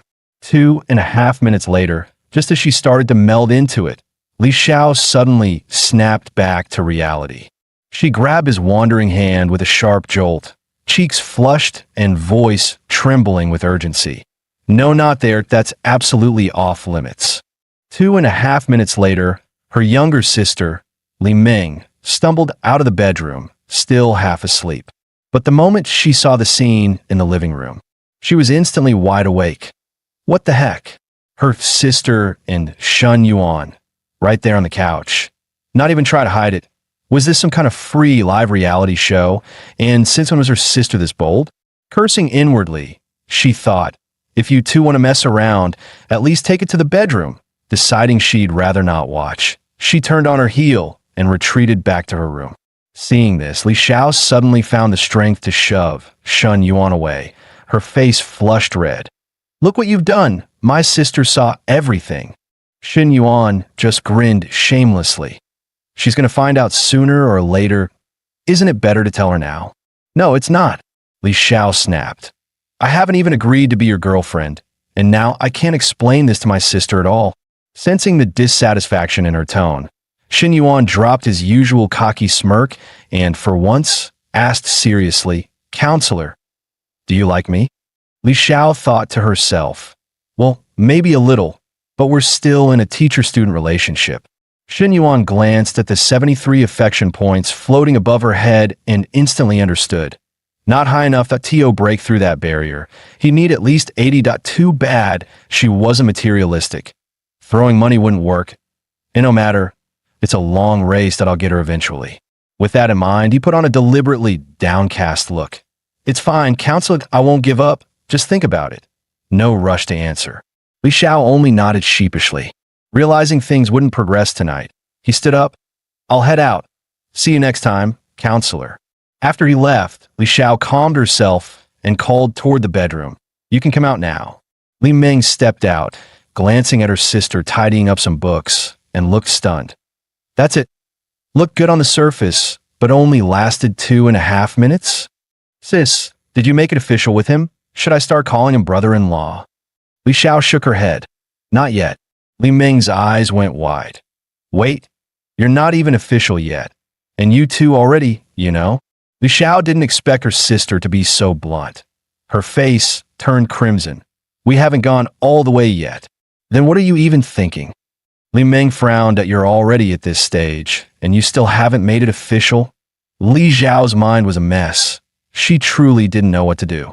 Seeing this, Li Ming gave her a knowing look. Already fallen for him and doesn't even realize it, my silly sister. Meanwhile, after leaving, Xin Yuan headed straight to a cafe. There, the alluring Lin Yuchang had been waiting. Shun Yuan, sorry to bother you, that I've been feeling a bit down lately and wanted someone to talk to. I'm not taking up your time, am I? Not at all. Ms. Linda, what's wrong? You don't look too happy. He sat down across from her without hesitation. At his question, Lin Yuchang slowly lowered her head. Zhang Xinyong's been getting worse, staying out all night, not even bothering to hide it anymore. Every time he comes home, he reeks of other women's perfume. Just thinking about it made her angrier. Why is it fine for him to mess around outside, but I can't even grab a drink with another man? With that thought, her so-called moral boundaries loosened. After all, it was just a drink, just some conversation. And honestly, even if she did put a green hat on him, so what? Hers had been bright green for a long time already. After a few drinks, Lin Yuchang suddenly shifted the topic to him. Xin Yuan, is Chennai your girlfriend? Xin Yuan neither denied nor confirmed it, simply replying something like that. Then, does she know you're out here drinking with me? Xin Yuan shook his head. No, but even if she did, she wouldn't mind. Hearing that, Lin Yuchang immediately felt relieved. At least she wouldn't be interfering in someone's relationship. Her gaze turned sultry. Xin Yuan, can you hug me just once? Xin Yuan raised an eyebrow. Knew it. This beautiful married woman definitely has an agenda tonight. He patted the seat beside him and said with a grin, then come here. Without hesitation, Lin Yuchang got up, but instead of sitting next to him, she slid right onto his lap. Shun Yuan's smile deepened. Does he know you're out here drinking with me? Don't mention him. Before he could react, Lin Yuchang suddenly leaned in and kissed him. For a moment, guilt flickered in Shun Yuan's chest. This was Nana's cafe, and here he was with another woman. But just as quickly, he cursed himself in his head. The hell am I thinking? I'm a scumbag. Own it.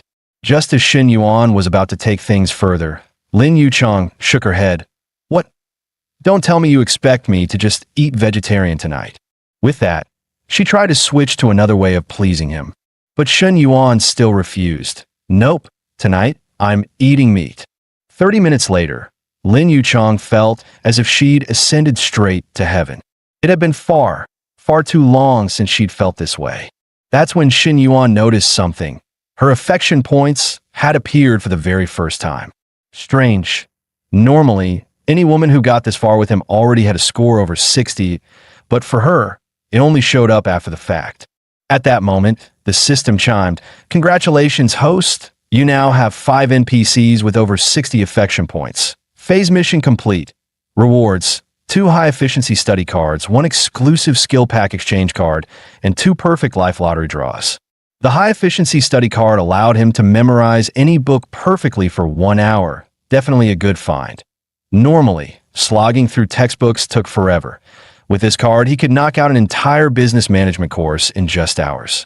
As for the perfect life lottery, it offered all kinds of prizes, stat boosts, real-world items, businesses, cash, and more.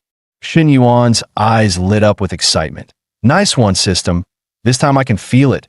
Might just pull something insane that if I could get a DQO card, that'd be perfect. At that moment, Lin Yuchang, already tidied up, spoke with a smile.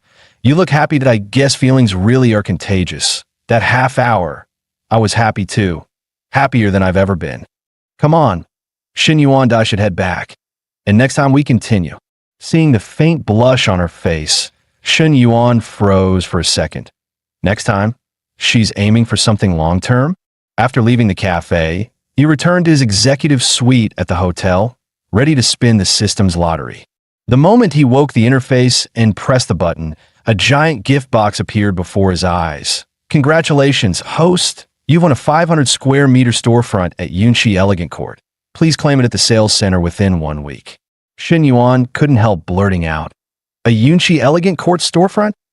That's the most high-end development in the city. With it, he'd have a whole new stream of income, and even if he never opened a shop, being a landlord sounded pretty sweet. He quickly tapped for the second draw. This time, the prize was a card. Congratulations, host! You've earned 2 fitness panel attribute modifications. Fitness attribute mods? That means I can tweak my physique or weight. Doesn't that mean I can instantly clear my fitness missions? After scanning the fitness panel for a couple of seconds, Shen Yuan decided to put the attribute points into weight. After all, for someone with his naturally slim build, gaining mass was ridiculously hard. Within moments, under the system's boost, his physique visibly changed. Adding the weight he'd gained earlier from Coach Lu's feeding program, he was now up 10 pounds of muscle. Still short of the fitness missions target, but the progress was huge. Attribute points really were a godsend. From what he could tell, the system had 2 main rules. 1. Boosting affection points triggered rewards. 2. Hitting a certain number of high affection NPCs also triggered rewards. In other words, time to recruit more. He'd originally planned to study while getting closer to his counselor, but now, with the high-efficiency study card, he could speed through the coursework and have more topics to talk about with her. Over the next few days, he balanced training and studying, buying Chun Na, an MC-20, and picking up a G63 for himself. Meanwhile, on campus, after Fu Yingzi revealed his major and his role in the Writers' Entrepreneurial Hub, Shen Yuan became the talk of the school. Still, most students remain skeptical. Did you see the forum? They're saying the investor for the startup hub is from the international trade major at the business school and drives a G-Wagon. Seriously, like the comments say, rumors are free. That SUV costs over $3 million. No way someone driving that would be at a second-tier private university like ours. Let's just focus on the job fair. Around this time, Tian Yuding and Guan Yongjin also arrived at the venue. Senior, doesn't your family run a company? Why would you come to a job fair like this? Seeing the admiration in Tian Yuding's eyes, the senior felt a wave of pride. I'm here to learn from other companies' experiences and strategies. Running a business means you can't just stand still. You have to keep up with the times. Before he even finished, Guan Yongjin shyly asked, Senior, if I can't find an internship, could I maybe join your company? No problem. If you're interested, send in your resumes. I'll put in a good word for you. It's no big deal. The moment he said that, Tian Yuding and Guan Yongjin were practically swooning. Really? Thank you so much, Senior. The bleached hair guy was also riding the wave, pointing at a few guys behind him. And if you guys can't find internships, my company's an option too. We're all alumni. I'll take care of you. Hearing that, Huang Haibao and the others couldn't help scoffing. These clowns aren't here for the job fair. They're here to show off and pick up girls, as if flexing their cash wasn't enough.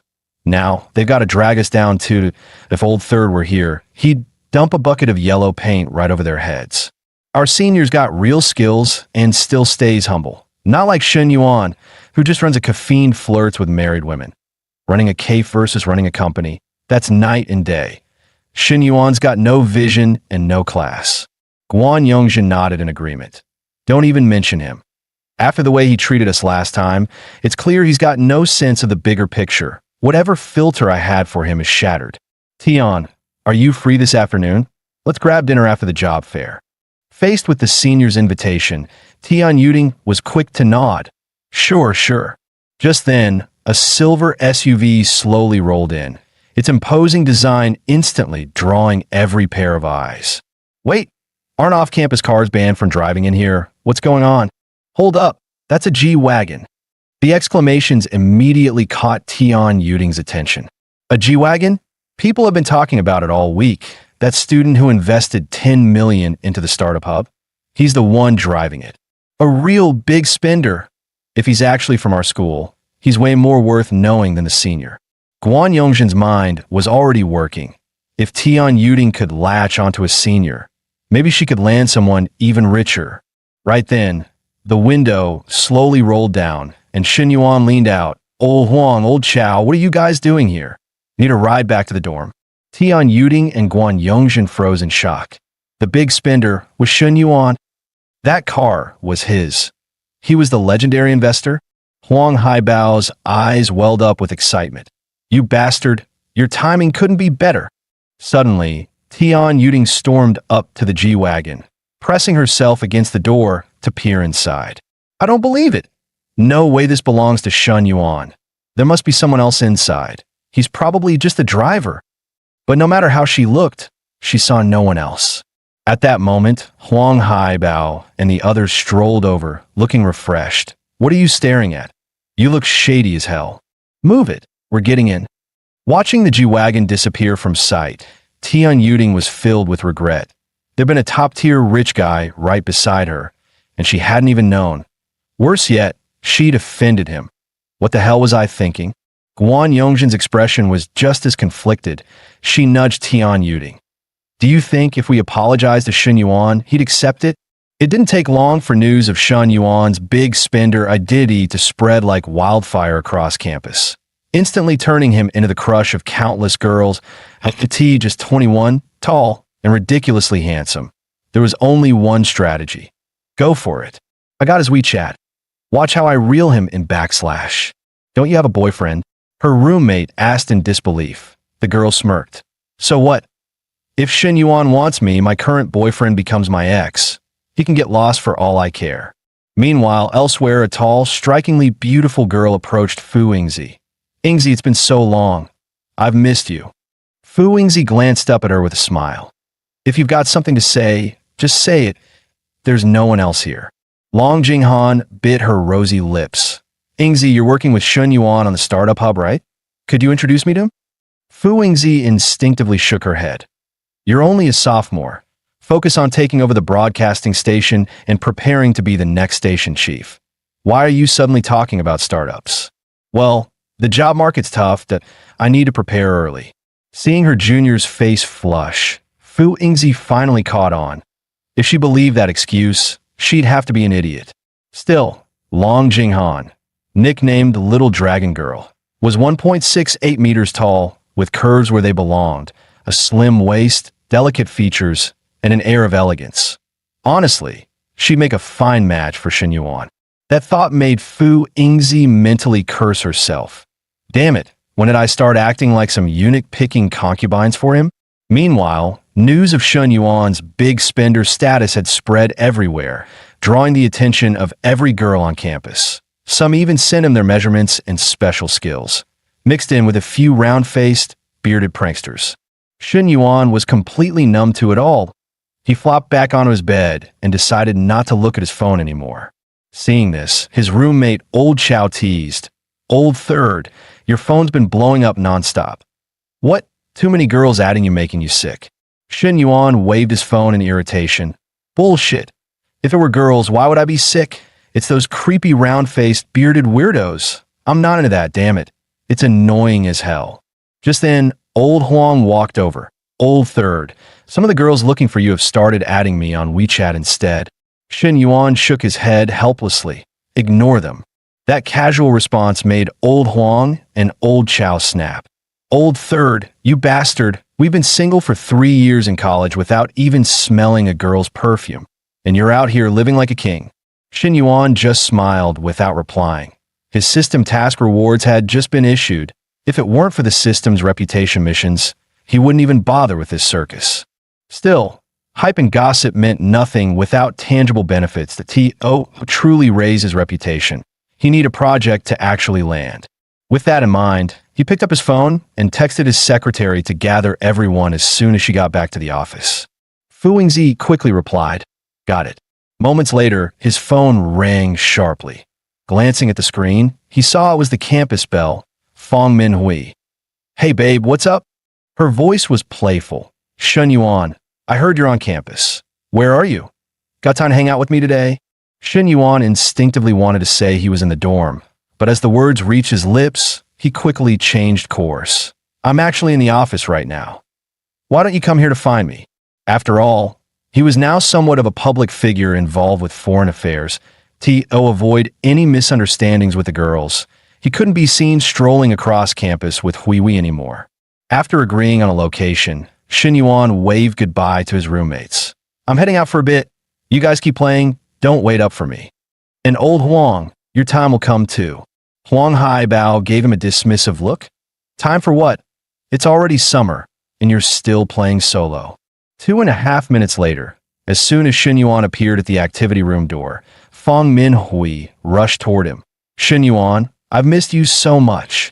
The class beauty was perfect in every way, except for being clingy and a little possessive. When Shin Yuan didn't speak, but simply took her by the hand and led her inside, Fang Minhui's tone suddenly turned a bit sour. You've become famous now. Every girl in the school knows who you are. Shin Yuan pretended not to notice and casually replied, Really? Yeah.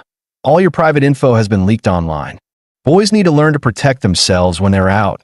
You know that, right? As she spoke, she got up from the sofa and walked over to the window. Pulling up the blinds, the room darkened instantly. Shin Yuan, seeing this, was a bit confused. Hui, I know how to protect myself, but what does that have to do with closing the window? Fang Minhui didn't answer. Instead, she slowly leaned forward, her voice dropping. What does it have to do? Well, it's because I can do that here too. Shin Yuan, do you want it? Shin Yuan was about to say he had a meeting scheduled, but was gently interrupted by Fang Minhui. Shin Yuan, could you stand up for a second? Please? Do you like it this way? Fang Minhui's words completely turned Shin Yuan on. The class beauty's softness was impossible to refuse, and she really knew how to tease. Meanwhile, Fu Yingzi had just arrived at the office. As she was about to knock, she suddenly noticed something was off inside.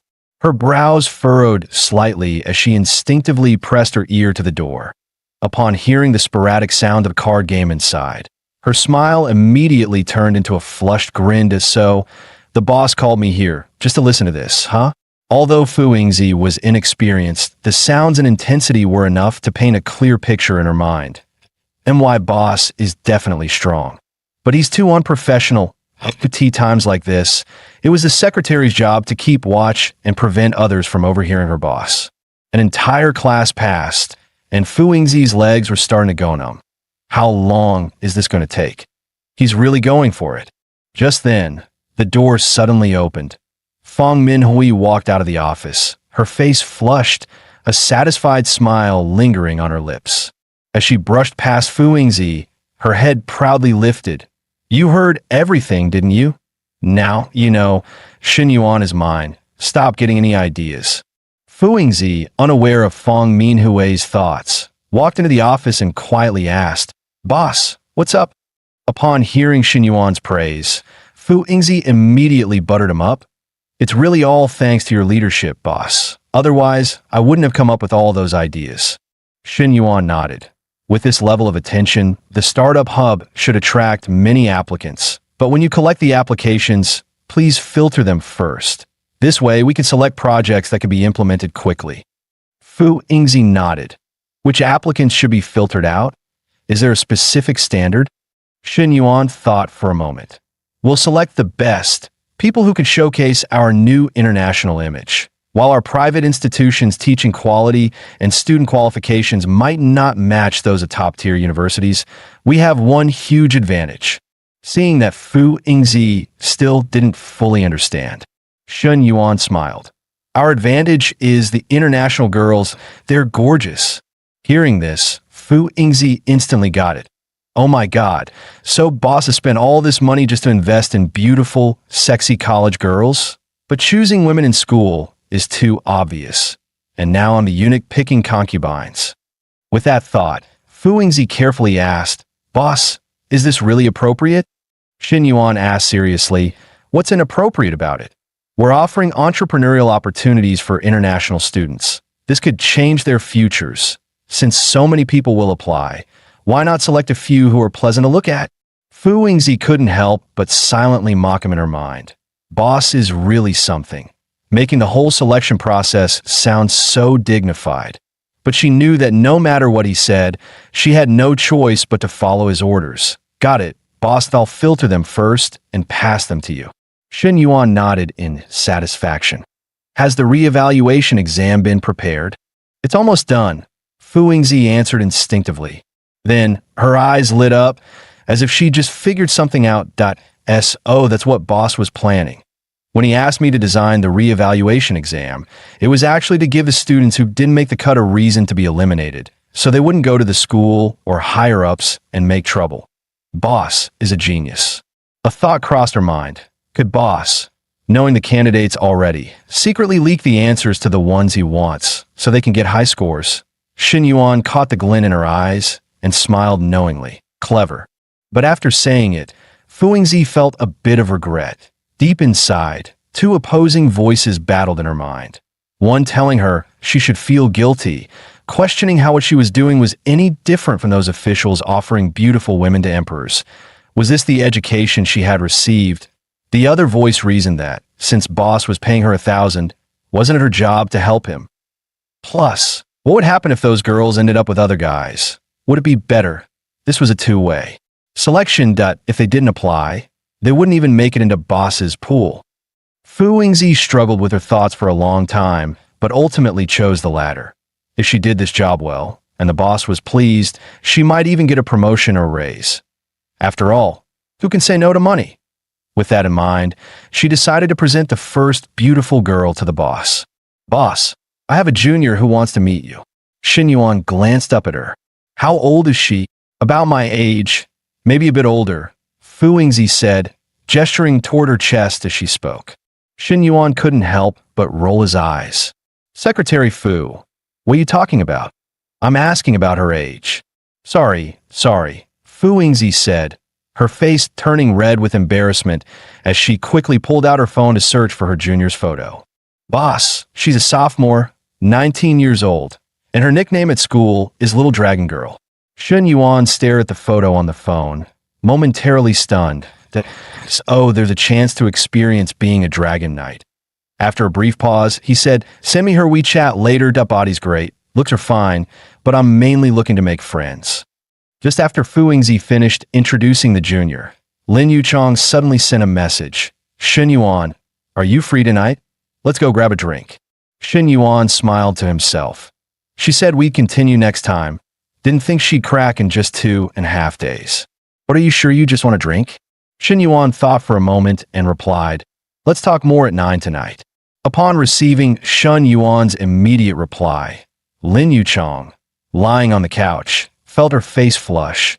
There was a noticeable joy in her eyes. Shin Yuan never expected that after just 2 drinks with him, things would end up the way they did. What's more, he made her feel like she was back in high school, experiencing those innocent, first love feelings. I just wish time would speed up, hurry up, and get to 9 p.m. Right now, Lin Yuchong felt a strange excitement and thrill, eagerly anticipating the evening's arrival. Meanwhile, Shin Yuan had just stepped out of the activity room when he noticed a bunch of envelopes placed on the windshield of his G-Wagon. He picked one up, and to his surprise, they were all filled with WeChat IDs and self-introductions.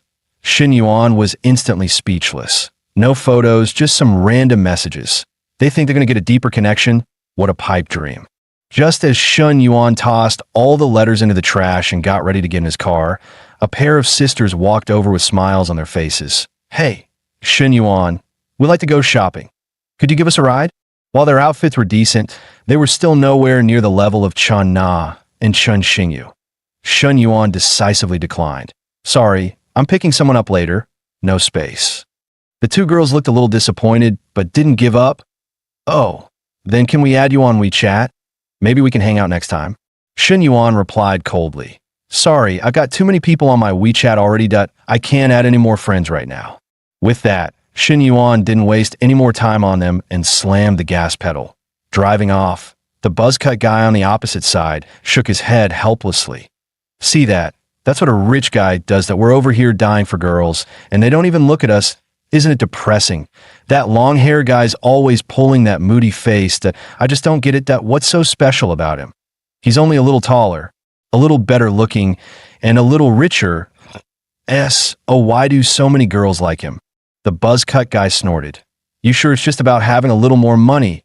A 300 million G-Wagon? We might never make enough to even afford his car. The long-haired guy nodded in agreement. Yeah, with that said, forget the girls. I'd be tempted to go after him myself.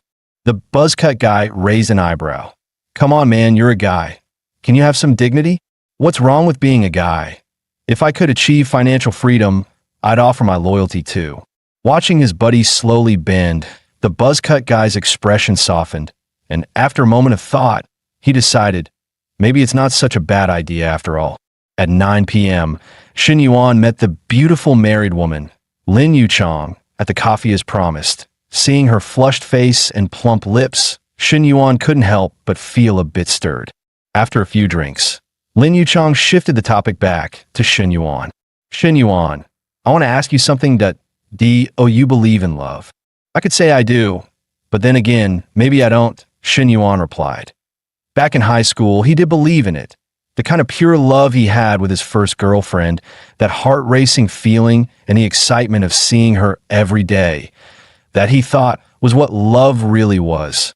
But after breaking up, he couldn't find that same feeling with Zhou Wanning, and even when he was with Nana, Lulu, or Hui Hui, it didn't quite hit the same. Hearing Shin Yuan's response, Lin Yuchong pouted her pink lips. Shin Yuan, you're being too vague. Just as Lin Yuchong was about to ask another question, her phone suddenly rang.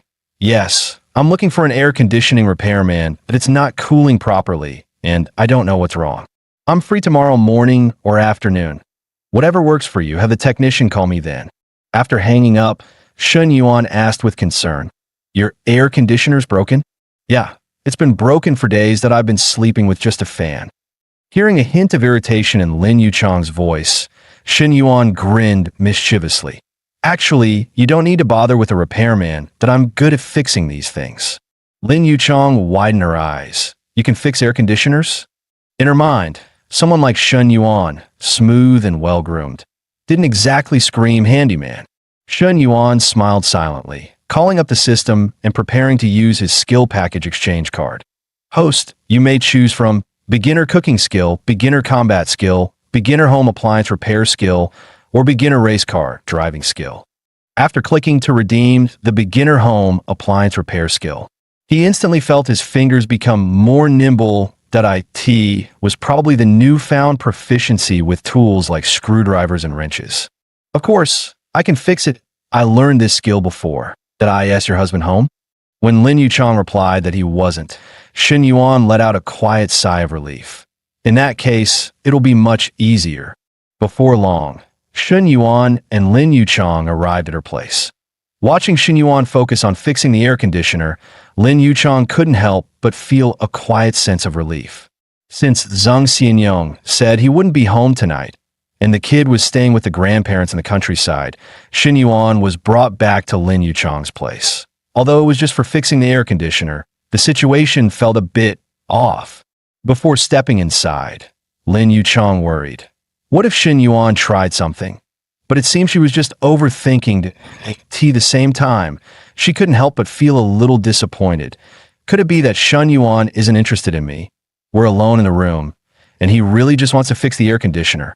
Realizing her thoughts were taking a dangerous turn, Lin Yuchong quickly tried to change the subject to clear her head. Shin Yuan, thank you that I'm going to take a quick shower. Shin Yuan nodded. Sure, the air conditioner's just been collecting dust for too long. Cleaning the filter should do the trick. 15 minutes later, Lin Yuchong, fresh from the shower, walked out wearing a small tank top, feeling the coolness of the room. Thanks for your help, Shin Yuan. I really don't know how to thank you enough. Shin Yuan sat on her bed and patted the spot next to him. Want to thank me? Come over here. Lin Yuchong immediately understood what he meant, but was still hesitant, fearing Zhang Xianyong might come back unexpectedly. She shook her head, looking conflicted. No. Why not? Shin Yuan said, not waiting for her response, as he forcefully pinned her to the bed. From now on, I'll fix all the broken furniture at your place. And as for your mind and body, you can leave those to me too. Hearing those words, Lin Yuchong knew she had no way to refuse. Fine, I'll just consider it payment for today's air conditioning repair. It's not like I haven't. This was what it felt like to be completely immersed in the moment. Compared to this, being with Zhang Xianyong before had been nothing but a waste of time. Zhang Xianyong was just too weak. Meanwhile, the cuckolded Zhang Xianyong grumbled his way into the elevator lobby. Out for drinks and acting all high and mighty, won't even pay extra. What bad luck this is. He complained as he reeked of alcohol and pushed open the door. In the bedroom, Lin Yuchong, who had been lost in the moment, snapped back to reality at the sound. Crap, he really came back. Lin Yuchong's heart raced in panic, and she quickly made a no gesture to Shen Yuan. This is bad, really bad. If Zhang Xianyong finds out, I'll lose my advantage in the divorce settlement. I might even end up ruined. Sensing her anxiety, Shen Yuan, who had been calm up until now, stood up and locked the door. The action immediately steadied Lin Yuchong's racing heart. Shen Yuan's got a strong heart, doesn't he? It's so reassuring. Meanwhile, outside the door, Zhang Xianyong was still grumbling. Is there no one home? No one's here, but the AC is on the air conditioning free or something? Maybe he had complained too much as he stumbled over to the water dispenser, only to find the bottle completely empty. What kind of lazy woman sits around all day doing nothing, can't even do housework, and now I can't even get a drink of water? Frustrated, he walked to Lin Yuchong's bedroom door, ready to ask what this full-time housewife had been doing all day. But when he twisted the handle, he found the door was locked. The noise outside unknowingly added a little more tension inside the room, almost making Lin Yuchong cry out loud. Dear, you don't want to put your husband in an awkward position, do you? Hearing this, Lin Yuchong quickly pressed her hand against her mouth, trying to suppress any noise. Zhang Xianyong, getting no response, assumed his wife was sulking and intentionally ignoring him. So what if I came back late? Sitting in my place isn't like I'm not doing something productive. If you won't let me in, find out that's one less thing I need to deal with that. At least I don't have to pay the taxes tonight. I'll sleep in tomorrow and be fully loaded. As he grumbled, he opened the door to the bedroom next door, probably because he had drunk too much. Soon, the room was filled with Zhang Xianyong's deafening snoring. It wasn't until then that Lin Yuchong dared to let out a sigh of relief, whispering, Shen Yuan, be careful. My husband is just on the other side of the wall. Shen Yuan grinned mischievously. He's sleeping like a dead pig. How would he know anything? Don't worry. This is what makes it exciting. Just listen to his snoring. It's not only loud, but it has a rhythm to it. It even made me unconsciously move along with it. Lin Yuchong gritted her teeth, fighting to hold herself back. Shen Yuan was playing with fire. She couldn't let him lead her astray, absolutely couldn't make sound.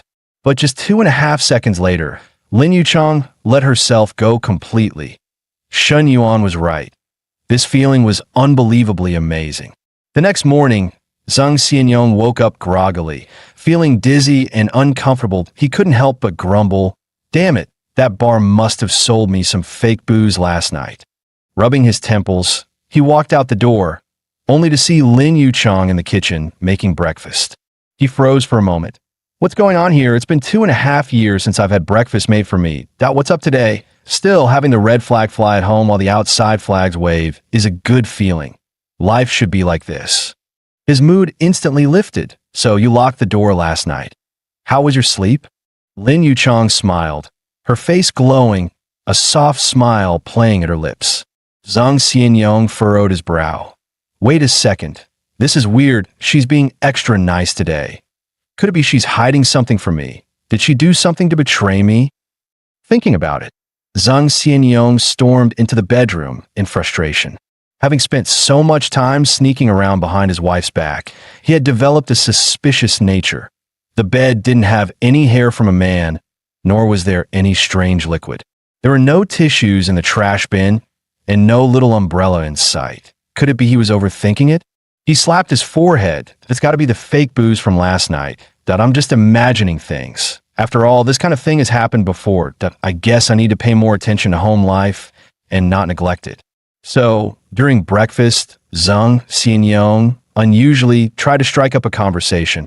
I thought I heard a sound like someone repairing something last night, like the sound of something hitting the wall. Did you hear it? Lin Yuchong casually responded. No, you must have heard wrong, that I slept pretty soundly. Zhang Xianyong nodded thoughtfully. Must have been my mistake. Didn't you say your air conditioner was broken? But it seems fine now. Lin Yuchong smiled. I had someone come over and fix it yesterday. If I had waited for you to remember, I would have been dying from the heat by now. Seeing the trust in Zhang Xinyong's face, Lin Yuchong felt secretly pleased. The sound was indeed from the air conditioner being fixed, but not only did he fix the AC, he also patched up the emptiness in my heart. Meanwhile, in a cafe, Zhou Wanting's best friend, Li Ying, ran over, gasping for air. Ting, what's going on? Why haven't you slept for 2 days? What happened? Zhou Wanting looked utterly dejected. Ying, you have no idea that MYX is doing so well now. I feel like I'm dying inside. Li Ying looked confused. Which X? You're making it sound like you've had a bunch of X's. Li Ying responded nonchalantly. How did Shen Yuan get so successful? Didn't he sell his car after his family went bankrupt? Zhou Wanting's frustration only deepened. You don't know. After he and I broke up, it was like he was on a rocket.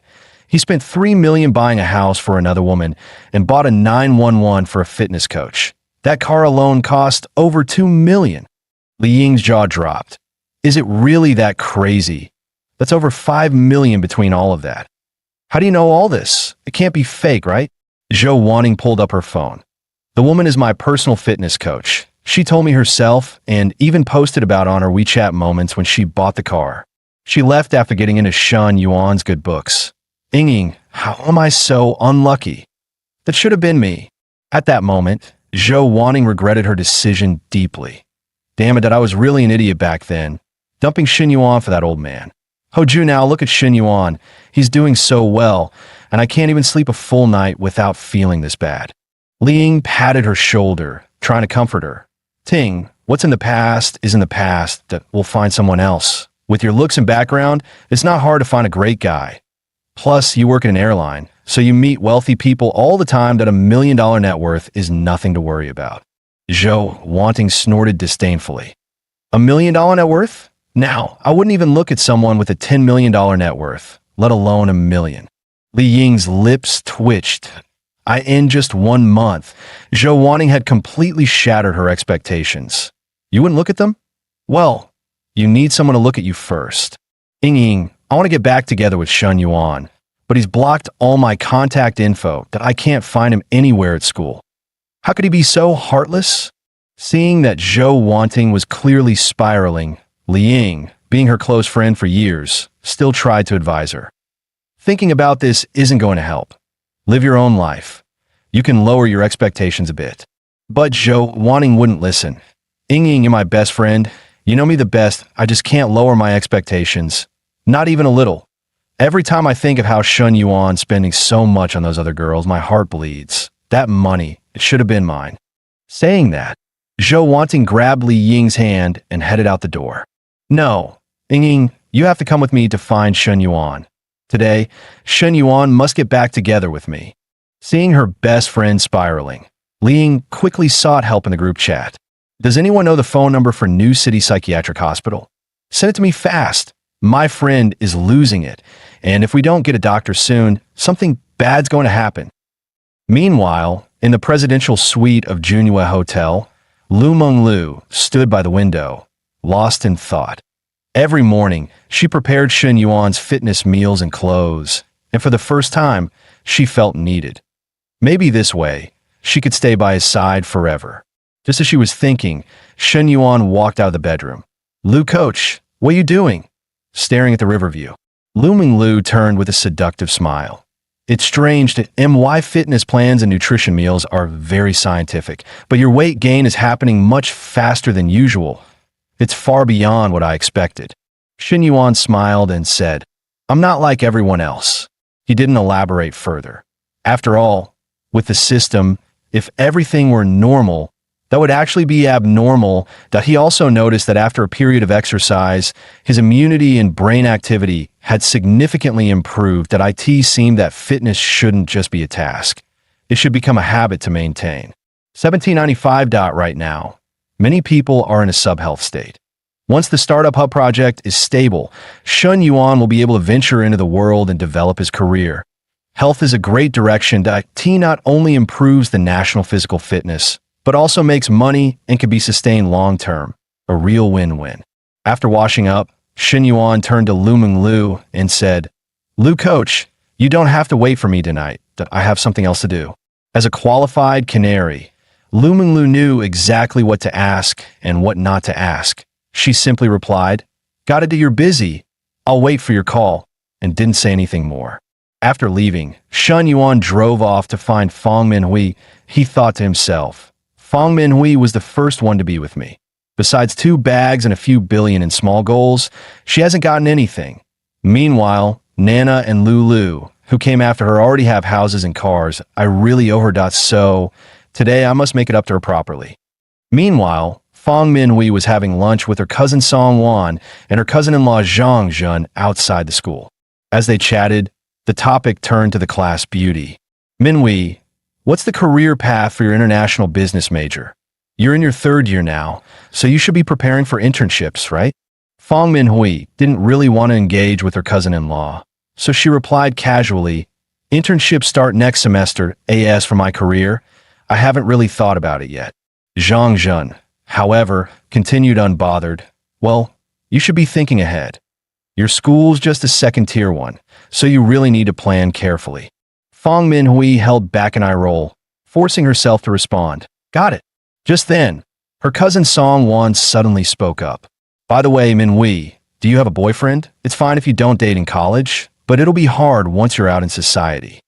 Zhang Jun chimed in, agreeing, "Your cousin's right that my cousin's son is studying at Xi'an University, and he's interning at a top 500 company. Once he gets his degree, he's set to be hired full-time. Minhui, if you don't have a boyfriend, maybe you should get to know my cousin's son." Without missing a beat, Fong Minhui politely declined. "No need, cousin-in-law, I have a boyfriend." Song Wan paused mid-motion, clearly surprised. "When did you get together? Why didn't we hear about it? He's my classmate from college. We've only been together for about half a month, so I haven't had a chance to tell the family yet." Hearing Fong Minhui's answer, Song Wan said nothing. Zhang Jun, however, didn't like it. "Minhui, dating isn't a joke. Your school's just a 2nd-tier one, with students of varying quality, that if you pick any random boyfriend, life in society will be tough. You've never worked, you haven't broadened your horizons, that I need to warn you. At 2nd-tier schools, finding a job means working for small companies with average pay. How are you and your boyfriend going to save money for a house and get married? Look at my cousin's son.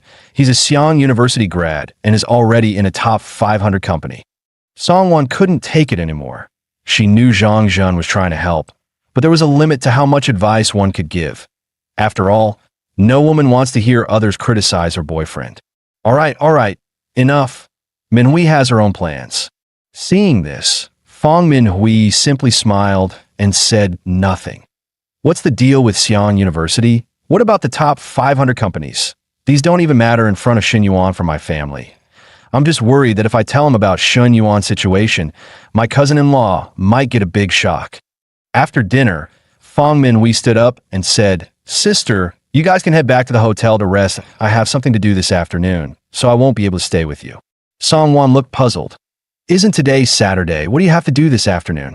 Fong Minhui didn't want to hide it, her face glowing with happiness. "My boyfriend is taking me to buy a house." The two of them were immediately stunned. "Buy a house? Minhui, you can't be joking about this. What kind of conditions does his family have to buy you a house? Star City's house prices aren't as high as those in 1st-tier cities, but even a modest one costs at least 1 to 2 million if you're not even married yet, and they're buying you a house. His family should never agree, unless they're crazy." Fong Minhui pointed outside and said, "I'm not joking that I don't know about his family's conditions, but he's pretty wealthy. See, here he comes." After parking, Shun Yuan walked in. "Hey Bao, are you ready to go?" Fong Minhui, holding Shun Yuan's hand, eagerly introduced, "Shun Yuan, this is my cousin and cousin-in-law." Shun Yuan politely nodded. "Sorry, I promised to take Hey Bao to buy a house this afternoon, so I can't stay with you guys. Next time I'll treat your cousin and cousin-in-law to a meal that I'll cover this one today." Song Wan quickly declined. "You guys are busy. Don't worry about us. We're all family now. We'll have plenty of chances to eat together." Watching Shun Yuan and Fong Minhui leave, Zhang Jun couldn't help but feel a little skeptical. They really went and bought a house? Isn't that obvious? The guy drives a 3 million car. Buying a house is a piece of cake for him. And you were just showing off in front of Minhui earlier. introducing her cousin to her. Talk about embarrassing yourself. 2.5 hours later, Fong Min-wei, who had just gotten the house contract, was over the moon. A 166 square meter fully furnished apartment, plus 2 parking spaces, all for $3.02 million. Now, I can finally say I'm part of the home-owning crowd. Shin Yuan, I don't even know what to say. Don't know what to say? I'll find something nice for you later. You're so smart. You'll pick it up in no time, Shin Yuan replied with a smile. After the house purchase, the return profit was $6.04 million. And after accounting for the system's real estate giveaways, the available cash flow was already at $31.79 million. Fong Minhui's favorability also rose from 91 to 93. However, reaching 100 would take some time and effort. Shin Yuan planned to have his little brother help tonight, aiming for another 1 or 2 points of increase. Meanwhile, in the girls' dormitory, Long Jinghan was staring at her phone screen in a daze. Shin Yuan had accepted her friend request, but when she sent him a message, it was left unread. What was going on? Even if he was busy, he should have had time to type a few words. She, who always hated being the puppy, had now become the type she despised most. At that moment, a few dorm mates grabbed their notebooks and were ready to head out. Girls, don't get swayed. With the competition this fierce, chasing after Shin Yuan is useless.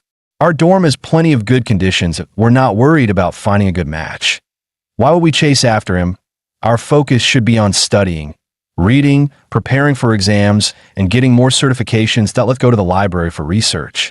Long Jinghan couldn't help but mutter to herself, I haven't stepped foot in the library for 2.5 years of college, and now I'm going there to do research. Honestly, it's just sneaking out to write a business plan that it's nothing to be ashamed of, but they're acting like it needs some performance first. Still, their approach isn't wrong. After all, a top-tier rich guy with a conservative billion-dollar fortune. What girl wouldn't be enchanted? I don't have a right to judge them. I should just focus on improving the business plan.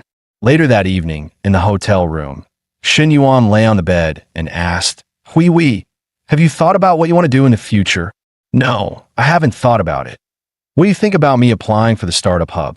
Shin Yuan didn't refuse her outright, but in his mind, the plan was already set.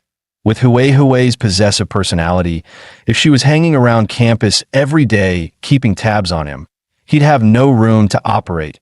If he wanted to steadily build his own team, she couldn't be in the picture. He then smiled and handed her his phone. Didn't you say you wanted to learn something new? Here are plenty of seasoned instructors. Which one do you want to learn from? Hui's cheeks flushed slightly as she asked in surprise. Shin Yuan, how do you know so much? I just looked it up online. How else would I know? She didn't bother to press further, already mentally prepared for anything. All right then, I'll just close my eyes and pick one at random. 20 minutes later, Hui, having mastered her new skill, eagerly began to show it off. Honey, do you like it? If I do this, will you come see me more often? Shin Yuan couldn't help but suck in a sharp breath. Damn, a thoughtful campus beauty like this? I could take a dozen more. The next morning, Shin Yuan was still fast asleep when his phone started ringing nonstop. Li Yuhang? Seriously, bro? Calling me this early? Trying to give me a heart attack? What's going on? Shin Yuan, cut the crap. I just sent you my location. Get over here now. Hearing the urgency in Li Yuhang's voice, Shin Yuan froze. What the hell? Don't tell me something's happened. At that moment, his buddy called, saying he was at Shuiyun Pavilion, and asked him to meet there. Man, I just got dragged here by a few friends. Honestly, I'm not into this place at all, the friend explained. Shin Yuan cut him off coldly. Cut the crap. Get done quickly. I'm waiting downstairs. If you keep me hanging for more than half an hour, I'll break your legs. Before long, Shin Yuan arrived. He noticed the spot was close to his counselor's apartment and thought to himself, no way I'll bump into them here, right? Hey, what's the point of standing around outside? Come in and get some service. Girl number 98 is the best. As he spoke, Li Yuhang walked out from the lobby. Shin Yuan scoffed, not interested. I've already got the campus belle as my masseuse. Why would I lower my standards here? Women were the last thing he lacked. Hold up, Shin Yuan. That ride yours? What's going on here?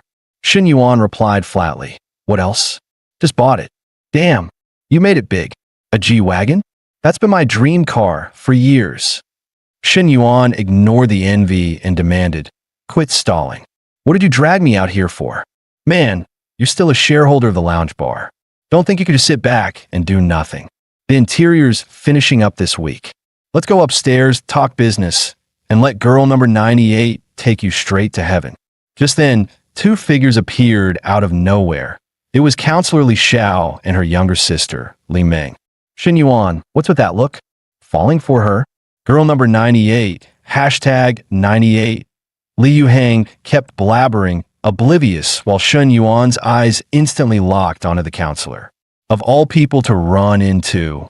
At that moment, Li Xiao's face was filled with disappointment, and Li Meng's was burning with anger.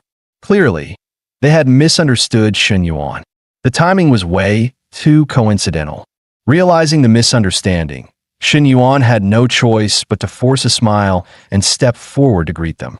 But Li Meng wouldn't even listen. She grabbed Li Xiao's hand and tried to drag her away. Shen Yuan quickly waved after them. Going home to cook? Take me along. No, I can't help. He tried to be polite, sensing they were about to leave. Help? My ass. Shen Yuan, do you even have shame? Coming to a place like this. How could you do this to my sister? Li Meng shot back before he could explain. You're misunderstanding. I'm just waiting for someone here, Shen Yuan said honestly, hand over his heart. Oh, please. That's the excuse you're going with? My sister's been trying to open up to you. She even bought a return gift for the purse you gave her. And this is how you repay her? I don't even want to say it anymore. Drop dead, you scumbag. Li Meng's fury exploded. Sis, let's just go. Clearly, he's only here for girl number 98. Li Meng sneered, dragging her sister away. At that moment, Li Xiao's favorability toward Shen Yuan plummeted. Disappointment was written all over her face. Shen Yuan was speechless. Damn it. We were so close, and now this mess blows everything up. His buddy leaned closer and whispered, Bro, is she your girlfriend? Want me to go explain for you? Forget it. She's furious right now, and your explanation won't help. Shen Yuan sighed. Deep down, he knew he had truly hurt the counselor's heart this time. Sorry, Yuan. I didn't expect things to play out like this. His buddy scratched his head, then asked curiously, But who is she? Never seen her before. My counselor. She also teaches business English, Shen Yuan replied casually. What the hell? You even managed to charm your teacher? Man, what else don't I know?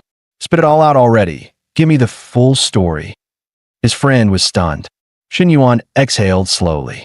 Next time, I'll find a way to make it up to her. He turned and said, Come on, let's sit somewhere quiet and talk. He already had a place in mind. Shen Yuan, you're here. The one greeting him was Chun Na. Naturally, the meeting spot he chose was her cafe, the perfect place for a private talk. Brought a friend over for coffee. Nah, one iced Americano and one vanilla latte, please. Shen Yuan placed the order, and Chen Na nodded with a smile. Li Yuhang studied Chen Na closely. There was something about her that felt familiar. Frowning, he muttered, Wait, I've seen this woman somewhere before. Shen Yuan chuckled. You forgot already? Back at the Nanjing restaurant. She was Lin Guangyao's cousin's girlfriend. Wait, what? Wasn't she a car sales rep at a 4S dealership? How the hell is she working here now? Don't tell me you stole someone else's girlfriend. Li Yuhang's jaw nearly dropped. Shen Yuan replied calmly. It's not stealing. It's called mutual attraction. Unbelievable. You've got your teacher, and now someone else's girlfriend? Bro, you're on another level. Li Yuhang shook his head, completely impressed. All right, enough joking. Let's talk business. As for the lounge bar, I'm stepping back. From now on, you run it however you like, Shen Yuan said firmly. Li Yuhang froze. That's sudden? Without you scheming behind the scenes, I'm not sure I can handle the pressure alone. Shen Yuan clapped his shoulder. I trust you. Brothers doing business together. If I meddle too much, it could hurt our friendship. I won't let that happen. I'll do my best not to let you down, Shen Yuan. Li Yuhang promised with determination. Your coffee's ready. Chen Na brought the tray over, placing the drinks on the table. Li Yuhang quickly said, Thanks, sis-in-law. Hearing that, Chen Na's face lit up with a shy smile. Her cheeks faintly flushed, She was clearly delighted. Shen Yuan, your shirt's all wrinkled, Chen Na teased, pointing at his chest. Li Yuhang felt like he'd just been slapped with another wave of PDA. Damn, too much lovey-dovey right in front of me. Life really knows how to rub it in. That night, Shen Yuan returned to Chun Na's small apartment. She brought up her younger sister, Sinyu, who would finish her college entrance exam next week. During the summer, she wants to gain some experience. I thought maybe she could help out at the cafe. What do you think? Shen Yuan agreed right away. It was a good idea. Let me shower first. I've been running around all day and I'm covered in sweat. With that, Chen Na disappeared into the bathroom. Shen Yuan still couldn't stop worrying about Li Xiao. I should call and explain everything. I don't want this misunderstanding to linger. But when he dialed her number, no one picked up. His texts went unanswered as well. Unease grew in his chest. He had no idea how she was feeling now. Meanwhile, at Li Xiao's home, Li Meng was fuming. Seriously? He still got the nerve to call? Sis, just block his number already. Don't let him harass you any further. He's not worth it, sis. Shen Yuan's no good. Better to see his true colors now than later. Honestly, it's a blessing in disguise. Li Meng's tone was sharp. But I don't understand. Why do guys even like going to places like that? Li Xiao's voice was heavy with confusion. Isn't it obvious? 9 out of 10 men can't keep in their pants. Places like that are just where they go when they can't control themselves. Li Meng answered coldly. Why do men always let their desires control them? Li Xiao muttered. Li Meng shrugged. They've got needs. When they can't get what they want, they look for thrills. I heard women in those places know exactly how to please men. At those words, Li Xiao suddenly recalled the moment when Shen Yuan tried to hold her, but she pushed him away. Maybe I made things too hard for him. Maybe he only went there to relieve himself? A wave of self-blame washed over her. It's my fault, all my fault, she whispered. Li Meng's face darkened, and she snapped. Sis, what are you thinking? That's ridiculous. Don't go down that path. Being blinded by love is dangerous. Look at me. Think about how I ended up when I let love cloud my judgment. Li Xiao stared at her sister's serious expression. Her heart wavered slightly. She knew her sister was right. She couldn't let emotions rule her. She had to restrain herself, had to stay rational. Meanwhile, Shen Yuan's phone buzzed nonstop. Dozens of messages poured in, mostly from classmates he rarely talked to, now suddenly fawning, hoping he could pull strings for them. Among the flood of notifications, one name caught his eye, Long Jinghan. She was acting like a desperate admirer, bombarding him with message after message, even though he hadn't replied to a single one. Long Jinghan's photos looked flawless, fair skin, soft features. But Shen Yuan knew appearances could be deceiving. To judge her properly, he'd need to meet her in person. She had the potential to be a reserve candidate, but he'd watch her a while longer. He typed back a short reply, busy, talk later. Shen Yuan understood girls like her, the clingy type who kept texting no matter what. The less he said, the more restless she'd feel. That sense of chasing something just out of reach was exactly what kept them hooked. Just then, the bathroom door opened, and Chen Na stepped out, fresh from her shower. A playful smile curved her lips. She'd changed into Shen Yuan's favorite outfit, and even put on glasses, knowing how much he liked the look. Nana, you're throwing off my cultivation heart today, Shen Yuan joked, surprised by her initiative. Nana, ever done horseback riding? I could be your saddle for free. Next time, we'll go riding together. Shen Yuan smirked. Chen Na blinked, suspicion in her eyes. That kind of riding, you're not really talking about horses, are you? Exactly. Same thing. Why don't you climb on and see for yourself? His grin widened, teasing. Shen Yuan realized, with a mix of surprise and amusement, that Nana really did have the spirit of someone who knew how to take the reins, bold, confident, and ready to ride. The next morning, the student union building was packed. Dozens of students had shown up, resumes in hand, all hoping to join Shen Yuan's team. By now, his reputation on campus was legendary. Last week, hardly anyone applied for the entrepreneurship program. Why did a flood of girls suddenly appear? Did something big happen over the weekend that I don't know about? One student muttered. Meanwhile, Shen Yuan was on the treadmill at the gym when his secretary called. Beside him, Lu Menglu immediately perked up, asking cautiously, "Who's that?" "Boss, we've just received the first wave of applications and business proposals. Total count, 653, the secretary reported.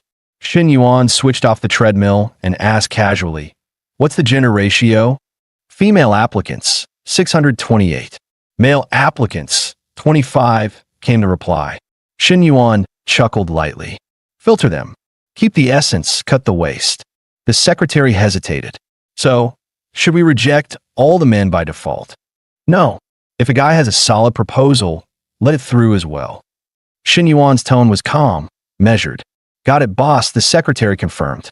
Shen Yuan thought to himself, "If it's all women, then this startup will look more like a cabaret troupe.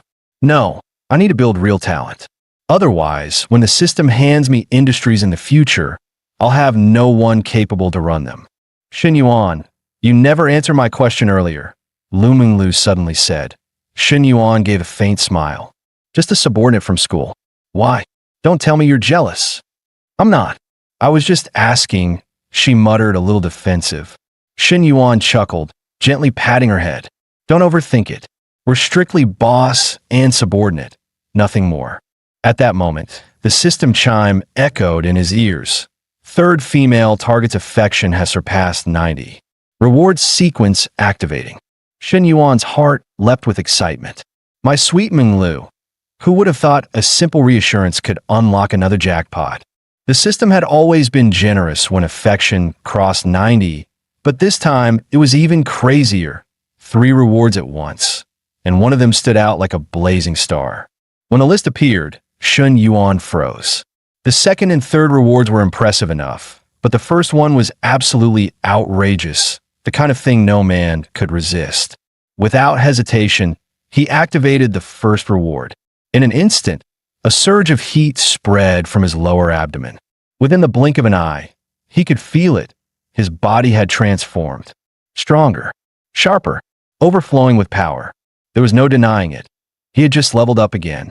"Luo Bao, come here," Shen Yuan called out, stopping his workout.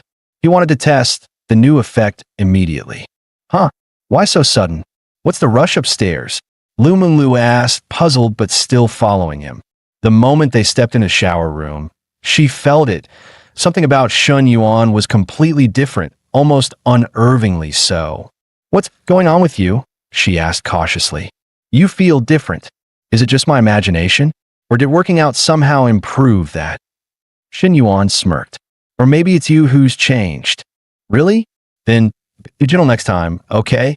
I don't think I can handle it otherwise," Menglu murmured, her cheeks flushed. "All right, my Luo Bao.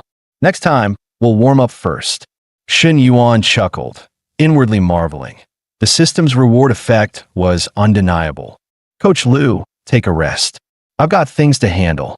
After settling Menglu down, Shen Yuan prepared to leave. It seems this new weapon isn't just something Luo Bao has to get used to. Nana and Hui Bao will have to adjust too. Next time, I better not be so hasty. A full day had passed, and the counselor still refused to answer his calls or reply to his messages. Shen Yuan knew, if this dragged on, the misunderstanding would only deepen. How could he prove his innocence? The key was to speak face to face. She had no classes this afternoon. Most likely, she'd be at home. Soon, Shen Yuan arrived at her apartment and rang the doorbell. "Who is it?" Li Xiao's voice came from inside. As she cracked open the door, Shen Yuan said calmly, "I'm your downstairs neighbor. Your bathroom's leaking into my place." "It's you again." Li Xiao instantly realized she'd been tricked. Standing at the door was, without question, Shen Yuan. "Let me in." Shen Yuan pressed a hand against the doorframe, intent on forcing his way inside. "Why? What are you trying to do now?" Li Xiao's face was cold, her guard still up. The misunderstanding hadn't been cleared, but that was exactly why Shen Yuan had come, determined to settle it, even if it meant pushing forward. "Counselor, there are things between us that must be cleared up. Yesterday, you definitely misunderstood me." His voice was firm, his eyes locked on hers. "Misunderstood? You went to a place like that. Don't tell me you expect me to believe you did nothing there." Her tone dripped with disbelief. I really didn't do anything, Shen Yuan said steadily. In truth, he hadn't even stepped inside. I don't believe you, and I don't want to hear more excuses. Just leave, Li Xiao said coldly. Shen Yuan hurried to explain. Yesterday, that guy was an old friend. He asked me to meet for business. The original location was a restaurant, but right before we got there, he suddenly changed it to that club. It was pure coincidence you and Li Meng saw me there. I called you all day to explain, but you never answered. Then how do you prove you were really just waiting outside? Li Xiao asked, though her tone had softened slightly. Here, look at this chat log. Shen Yuan pulled out his phone and showed her. See? First he sent me the restaurant's location, then changed it at the last minute to the club. And when I arrived at Shuyan Pavilion, I even texted him to hurry downstairs. If you still don't believe me, we can go check the surveillance cameras. Li Zhao's eyes lingered on the screen. His explanation and the evidence did line up. Her expression eased, though she still looked conflicted. Shen Yuan pressed on. Counselor, why would I ever go there for fun? You've misunderstood me far too deeply. Shen Yuan, I'm sorry. I didn't realize that's how it really happened. Guilt softened her voice, and with it, her feelings toward him began to shift. The system chimed quietly. Li Zhao's affection restored. Current rating, 72, 3 points higher than before. Even Shen Yuan was surprised. It's fine. I'm just glad we cleared things up. Shen Yuan smiled, then added naturally, but I'm a little thirsty. Mind if I come in for a glass of water? Without waiting for rejection, he leaned slightly closer to step inside. Shen Yuan, you again. Do you want to pull the same tricks as before? The last 2 times you crossed the line, I still remember them clearly. Li Zhao's tone was cold, her guard high. I swear, I'm just thirsty. Shen Yuan spread his hands, his voice tinged with helplessness. I came straight here after lunch, and my throat's been burning. Just a glass of water. I'll drink and leave. Really? Li Zhao's eyes narrowed with doubt. Shen Yuan nodded firmly, his expression sincere. Of course it's true. Wait here, Li Xiao said curtly, not allowing him inside. With a sharp bang, she shut the door, clearly unwilling to give Shen Yuan another chance to cross the line as before. Moments later, the door cracked open again. She handed him a bottle of water and said coldly, drink it here. Don't even think about coming in. Shen Yuan took the bottle, sighing inwardly. What am I now? Some sort of thread in her eyes. Has my image really collapsed this badly? Just as he was about to twist the cap open, Li Xiao slammed the door shut once more. Deep down, she might have believed his explanation, but she clearly wasn't ready to forgive him so easily. Young man, don't be so impatient. Good things take time. You can't eat hot tofu in a hurry. An older neighbor watching from the side chuckled, teasing him. Shen Yuan smirked inwardly. Wrong, Annie. If you move fast, you get the food while it's hot. Go too slow, and all you're left with are scraps. And with the system's power backing me, there's nothing I can't get. The Annie shook her head with a laugh. Still so stubborn. But you're handsome, built strong, a proper young wolf dog. Boys like you are rare these days. Maybe I should call a few of my old girlfriends and book some boy toys at the club. Just as Shen Yuan walked downstairs, a message popped up from his counselor. Shen Yuan, spend the weekend with me, okay? A breath of relief escaped him. The trip hadn't been in vain. Not only had the misunderstanding been cleared, but her affection had risen. Now, she was even willing to take a step closer to him. At that moment, a video call came in. Su Xiuwei from the renovation company. The plumbing and electrical work are finished, she said. When would you like to come inspect? Shen Yuan replied promptly. I'm free now. I'll be right there. Half an hour later, he arrived at the villa, where Su Xiuwei had been waiting. Have you been waiting long? Shen Yuan asked as he got out of the car. And no, not at all. Her voice betrayed a trace of nervousness. Shen Yuan chuckled. Why so flustered? I'm not going to bite. Come on, show me around. He gestured toward the villa, curious to see the progress. Of course, Mr. Shun. This way, please. I'll walk you through everything step by step. As she led him inside, Shen Yuan thought to himself. The moment she talks about her field, she becomes completely composed. That's professionalism. Waterproofing, electrical, and underfloor heating refills are all done. The next step is choosing the tile style for the basement. Su Shiwei explained thoroughly. Her detailed breakdown impressed him.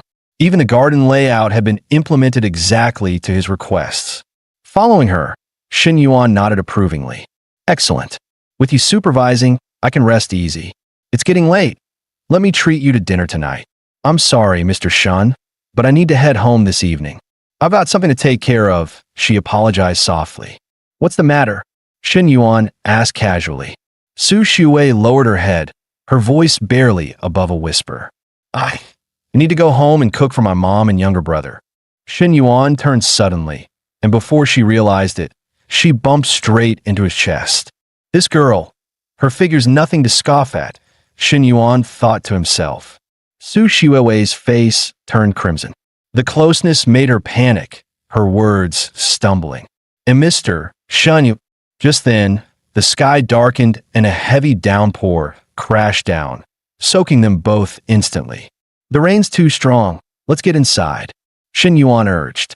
Su Shiwei only nodded, cheeks flushed.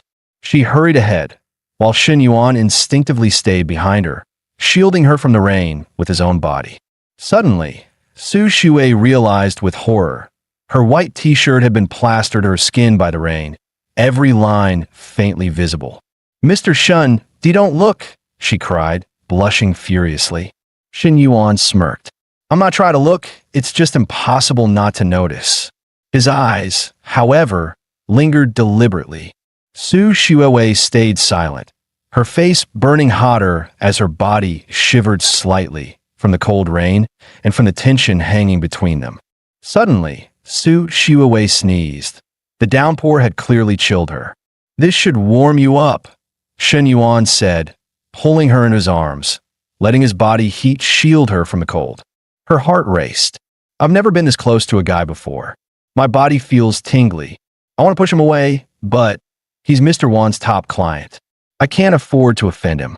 Why do you keep staring at me? Is it because I'm too handsome? Shen Yuan teased softly, leaning close to her ear. What? Is he being narcissistic or just joking? How am I supposed to respond? No one ever taught me how to handle this. Su Shiwei's mind spun in confusion. Too innocent. She's way too easy to fluster, Shen Yuan thought with an inward grin. He could already tell. Winning her over would be effortless. She might be blushing furiously, but the fact she didn't pull away meant she didn't hate his teasing. That gave him plenty of room to play. Half an hour later, the rain finally stopped. Shen Yuan loosened his hold. Come on, I'll drive you home. Mr. Shun, Su Shiwei's voice was shy, her cheeks scarlet. Could you maybe take your hand off me first? Shen Yuan blinked, then laughed. Oh right, my bad. Guess I held on a little too long. I just didn't want you to catch a cold. 40 minutes later, Shen Yuan pulled up at Su Shiwei's building. Mr. Shun, thank you for bringing me home. You've already done too much, she said softly. He smiled and asked, mind if I come up for a bit? After a brief hesitation, Su Shiwei nodded. Carrying some groceries with him, Shen Yuan followed her upstairs and was struck by the sight. The stairwell was dim and crumbling, the walls flaking with mold. The place was so dilapidated it could almost be called unsafe housing. You can come in, but I'll be busy cooking for my family. I won't have time to keep you company, she admitted awkwardly. Shen Yuan chuckled. That's fine. You handle your things. I'll just sit for a while. Downstairs, curious neighbors began whispering. What car is that? Looks pricey. It's a G-Wagon, at least 3 million. 3 million? Then this young man must be Shiwei's boyfriend. Shen Yuan's arrival immediately stirred whispers among the neighbors. See that? He even brought gifts upstairs. I'd say it's almost certain Shiwei's finally found herself a good match. No more struggling for her. Don't be so quick. Rich men care about family background. Why would someone like him take interest in a girl from here? Guys like that just play around. Sweet girls are everywhere. Why marry one whose father's gone, mother's ill, and with a kid brother to raise? Shame on you. Show some decency. An elderly man nearby cut in, glaring at the gossipers. At that moment, a cheerful voice rang out. Sis, you're back. A little boy dashed over, grinning wide. Su Shiwei bent down with tenderness. Xiao Jia, Are you hungry? I'll cook for you right away. Shin Yuan's eyes softened as he looked at the boy. That's your younger brother? He asked. Su Xiuwei quickly nodded and said, Xiao Jie, this is a friend of mine. Call him Big Brother. The little boy was none other than Su Xiuwei's younger brother, Su Jingjie. Su Xiuwei gently patted his head and said apologetically, Sorry, my brother's a bit shy. Xiuwei, who's that? A woman with a cane appeared at the doorway. Her mother. I just came out to stretch my legs. He is my friend, Shin Yuan, Xiuwei explained quickly. Shin Yuan smiled warmly and greeted her. Hello, Annie. Su's mother paused for a moment, surprised. Her daughter had never brought a boy home before. Could it be? The thought crossed her mind instantly. Ah, Xiao Shun, and you even brought so many gifts. You shouldn't have. Come in, she said warmly, beckoning him inside despite leaning on her cane.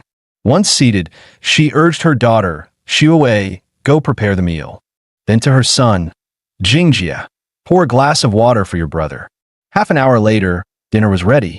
At home, it was always Xiuwei who cooked. Her mother's leg made it difficult for her to manage. Yay, Sis's cooking is the best, little Jingjie exclaimed happily. Their mother turned to Shin Yuan with a smile.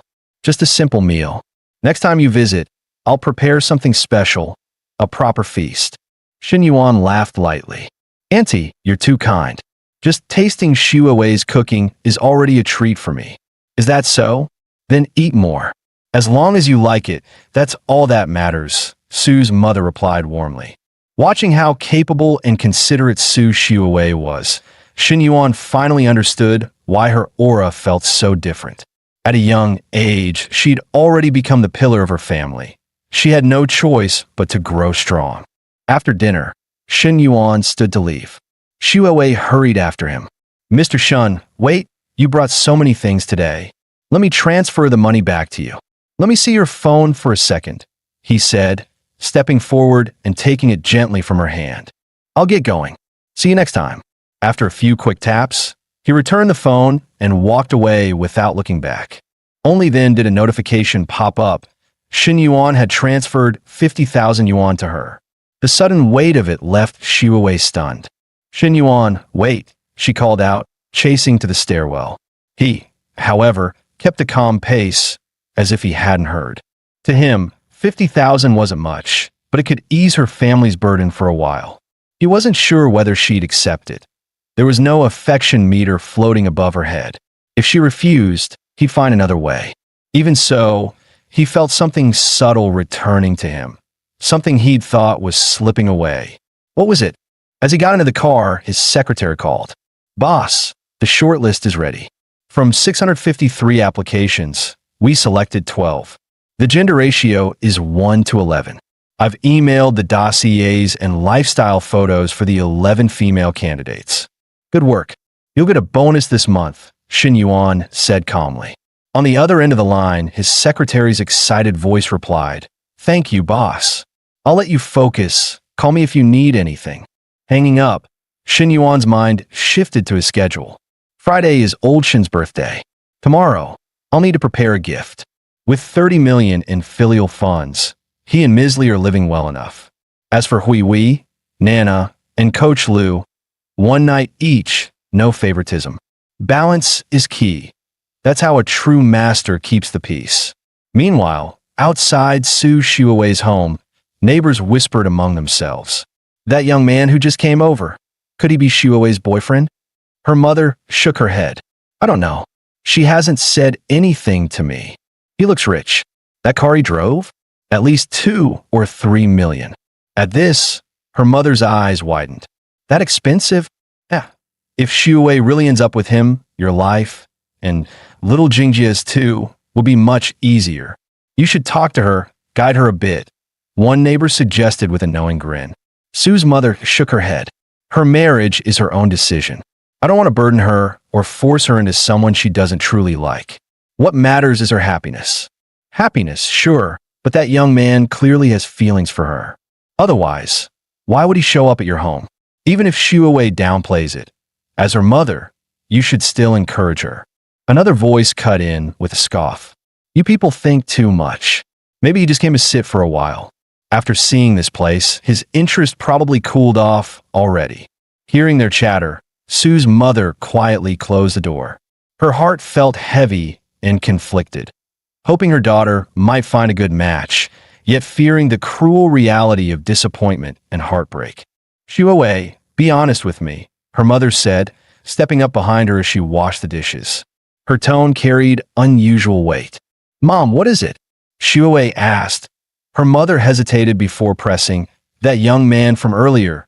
What's your relationship with him?" Of course, she wanted to know more about Shen Yuan. "He's a major client of our company. He came to inspect the construction site today. When it started raining, he offered me a ride home. That's all. There's nothing between us." Her mother narrowed her eyes. "But do you think that client might like you?" Shuawei paused, lost in thought. He was acting a little oddly today.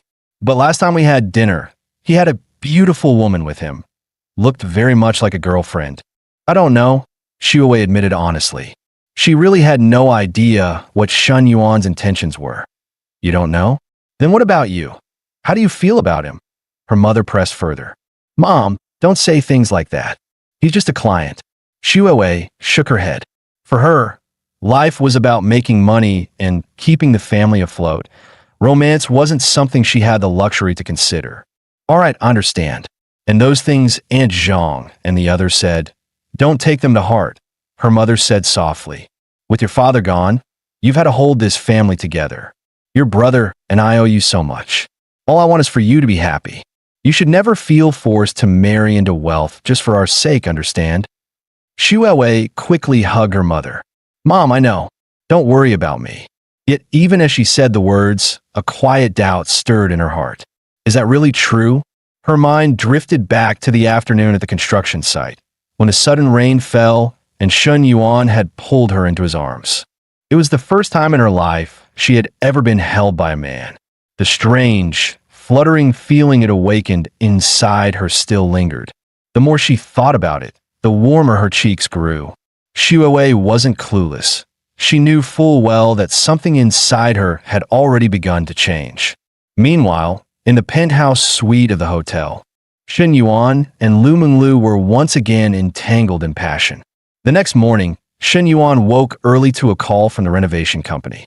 "Mr. Shen, do you have a moment? I'd like to talk to you about my apprentice, Su Shuawei." They soon met in person. Shen Yuan asked directly, "Did something happen to Shuawei?" The manager sighed. "Yesterday, she sent back the 50,000 you transferred to her. The only reason it didn't return to you was because you didn't accept it." "Yes, I know," Shen Yuan replied calmly, taking a slow sip of coffee. "Please don't misunderstand me," the manager continued. "I only asked because I saw her looking so troubled at work. Shuawei isn't the kind of girl who would take such money easily. What you did only made her feel pressured. She definitely won't keep it. For her sake, you should really take it back." "So, you asked me here just to tell me this?" Shen Yuan said flatly. The manager lowered his gaze.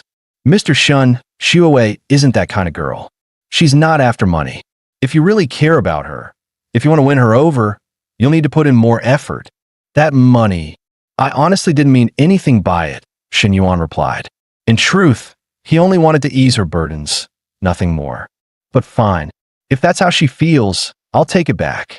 Checking the transfer, Shen Yuan noticed she had even sent an extra 200, likely to cover what he'd bought yesterday. Stubborn through and through. "By the way," Shen Yuan asked suddenly, "has President Wan tried to send her to any events, the kind with drinking or entertaining clients?" The manager shook his head quickly. "No, sir.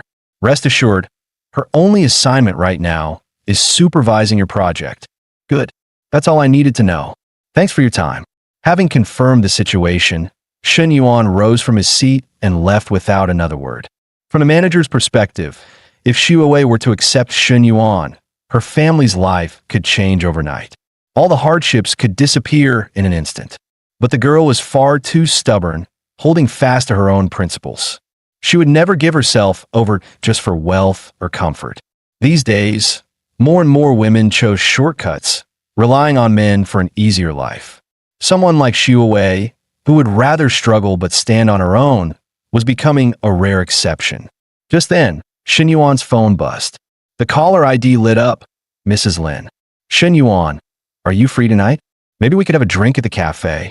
Her tone was cautious, almost testing the waters. Shen Yuan's lips curved into a faint smile. His reply was casual, yet suggestive. If we're going to drink, why not at your place? I'm free. There was a pause on the other end before Mrs. Lin lowered her voice. But my husband might come home tonight. Shen Yuan chuckled, his words laced with teasing undertones. Wouldn't that make it even more exciting? After a long silence, Mrs. Lin finally whispered, her tone tinged with shyness. All right, come over. Shen Yuan's lips curved into a sly smile. But I haven't eaten yet. I'll need a good meal if I'm going to have the strength to fix your air conditioner. Her heart skipped, and she quickly agreed. I'll cook something for you. At 6 o'clock sharp, Shen Yuan arrived at her apartment. Slipping off his shoes, he asked with curiosity, So what's on the menu tonight? Pork kidney tonic soup, Mrs. Lin replied, blushing, a ladle in her hand and a fitted blouse accentuating her figure. It was clear she had been anticipating his visit, even going so far as to prepare something so suggestive. Shen Yuan smirked inwardly. Married women really do know how to show thoughtfulness. He stepped closer, leaning near her ear. Tell me, did you ever make this for your husband before? Her breath caught, cheeks burning. No, this is my first time. I only learned it online. Shen Yuan glanced at the clock and chuckled. So, that means we've got about an hour and a half.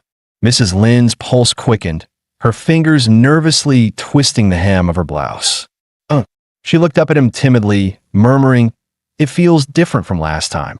Shen Yuan leaned in, his voice low and teasing. Do you like it? About an hour later, the soup was ready. Shen Yuan took a sip and nodded approvingly. Not bad at all. For a first try, this is really good. Mrs. Lin's eyes lit up. I'm glad you like it. If you want, I can make this for you often. Shen Yuan raised an eyebrow, teasing, Wouldn't that be a little inconvenient? She lowered her gaze, voice soft but resolute. No, I've already decided to divorce him. I want to pursue real happiness. Shen Yuan paused for a moment before smiling. That's a brave choice, Linjia. Congratulations on having the courage to take that step.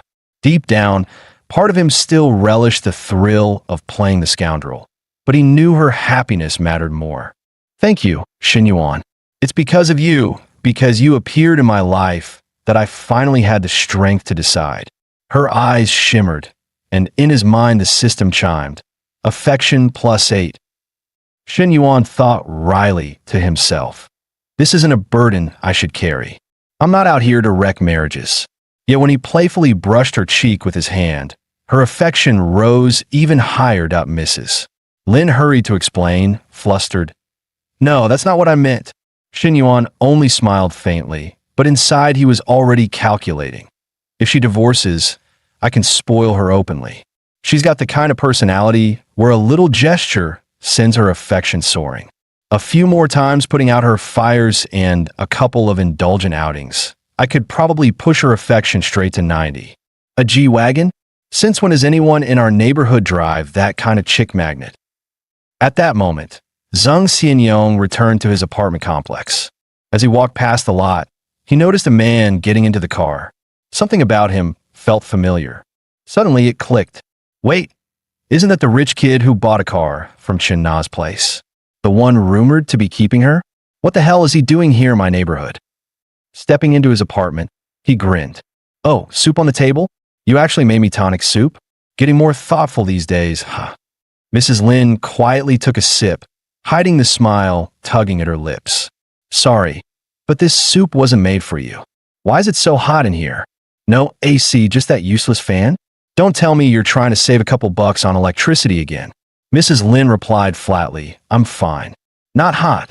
Inside, her thoughts whispered otherwise. I just don't want the room to still smell like Shen Yuan. Completely oblivious, Zhang Xianyong chuckled. I get it. Soup's good for stamina. Once I'm out of the shower, I'll give you a good time. But when he came out, towel around his waist, he found the bedroom door locked. What the? Didn't the soup mean you were in the mood? Why lock the door? Did I shower too long and you fell asleep? He muttered, annoyed, TC. Your loss. I'll save my energy. Tomorrow I'll just find some younger girl instead. Little did he know what, or rather, who, had already been his home that day. The next day, the campus was buzzing with a shocking piece of news. Shun Yuan's so-called entrepreneurship project had officially begun. Following his instructions, the secretary had tweaked the previous 1:11 ratio. 2 male candidates were added, but most of the list remained filled with the school's most celebrated female icons. At the top was Senior Yin from the Empty City class, 175 centimeters tall, beautiful, accomplished, the kind of girl every junior and senior secretly dreamed about. Then there was freshman Elsa, already nicknamed Little Dilraba for her striking looks, who had caused a sensation across campus the moment she enrolled. And of course, cosplay goddess Zhongman, whose Mai Shiranui costume had gone viral on Douyin, earning over 200,000 new followers overnight. Standing among such dazzling competition, Long Jinghan glanced at her own simple outfit and nearly wilted. Damn, I really underestimated this. I look way too plain. There's no way I can compete with them. Meanwhile, Yin Song, the class monitor from Shun Yuan's own class, was visibly irritated. Hold up. All these girls are the school's top-tier talent? This doesn't look like a startup incubator at all. It looks like a damn harem audition. Realizing he had somehow been included on the pre-selection list too, Yin Song nearly exploded. What the hell? Am I supposed to be the eunuch in your harem? Shun Yuan, you son of a... This is next-level shameless. By now, the harem group was essentially assembled. Every candidate present, just waiting for Shun Yuan to handpick them. His secretary had already laid all the groundwork. The stage was set. It was time for the boss's show. At the selection venue, the atmosphere buzzed with anticipation. A male student hurried up, grinning. Hey, I'm Imogen Wang. Finally, another guy here. Shun Yuan blinked, surprised. Class monitor? You too? I didn't expect you to need a startup project. Yin Song straightened, answering seriously, Mr. Shun, I come from an ordinary family. If anything, that means I need opportunities like this even more. Just then, the crowd erupted in squeals. It's Shun Yuan. He's here. His arrival was like a celebrity entrance. The girls' eyes lit up instantly, their excitement filling the room. Shun Yuan scanned the room, pausing at the only 2 male faces. He smirked. I remember. Your name's Mo. Mo something. Boss, I'm Imogen Wang, the student said eagerly. Shun Yuan nodded. The reason you two passed the first round is simple. Your business plans were practical, not just empty talk. For campus entrepreneurship, you need to start with real needs, food, daily life. If I recall, one of you planned a fried snack shop and the other a fruit stand, right? Mo nodded quickly. Yes, mine's the fried snack shop.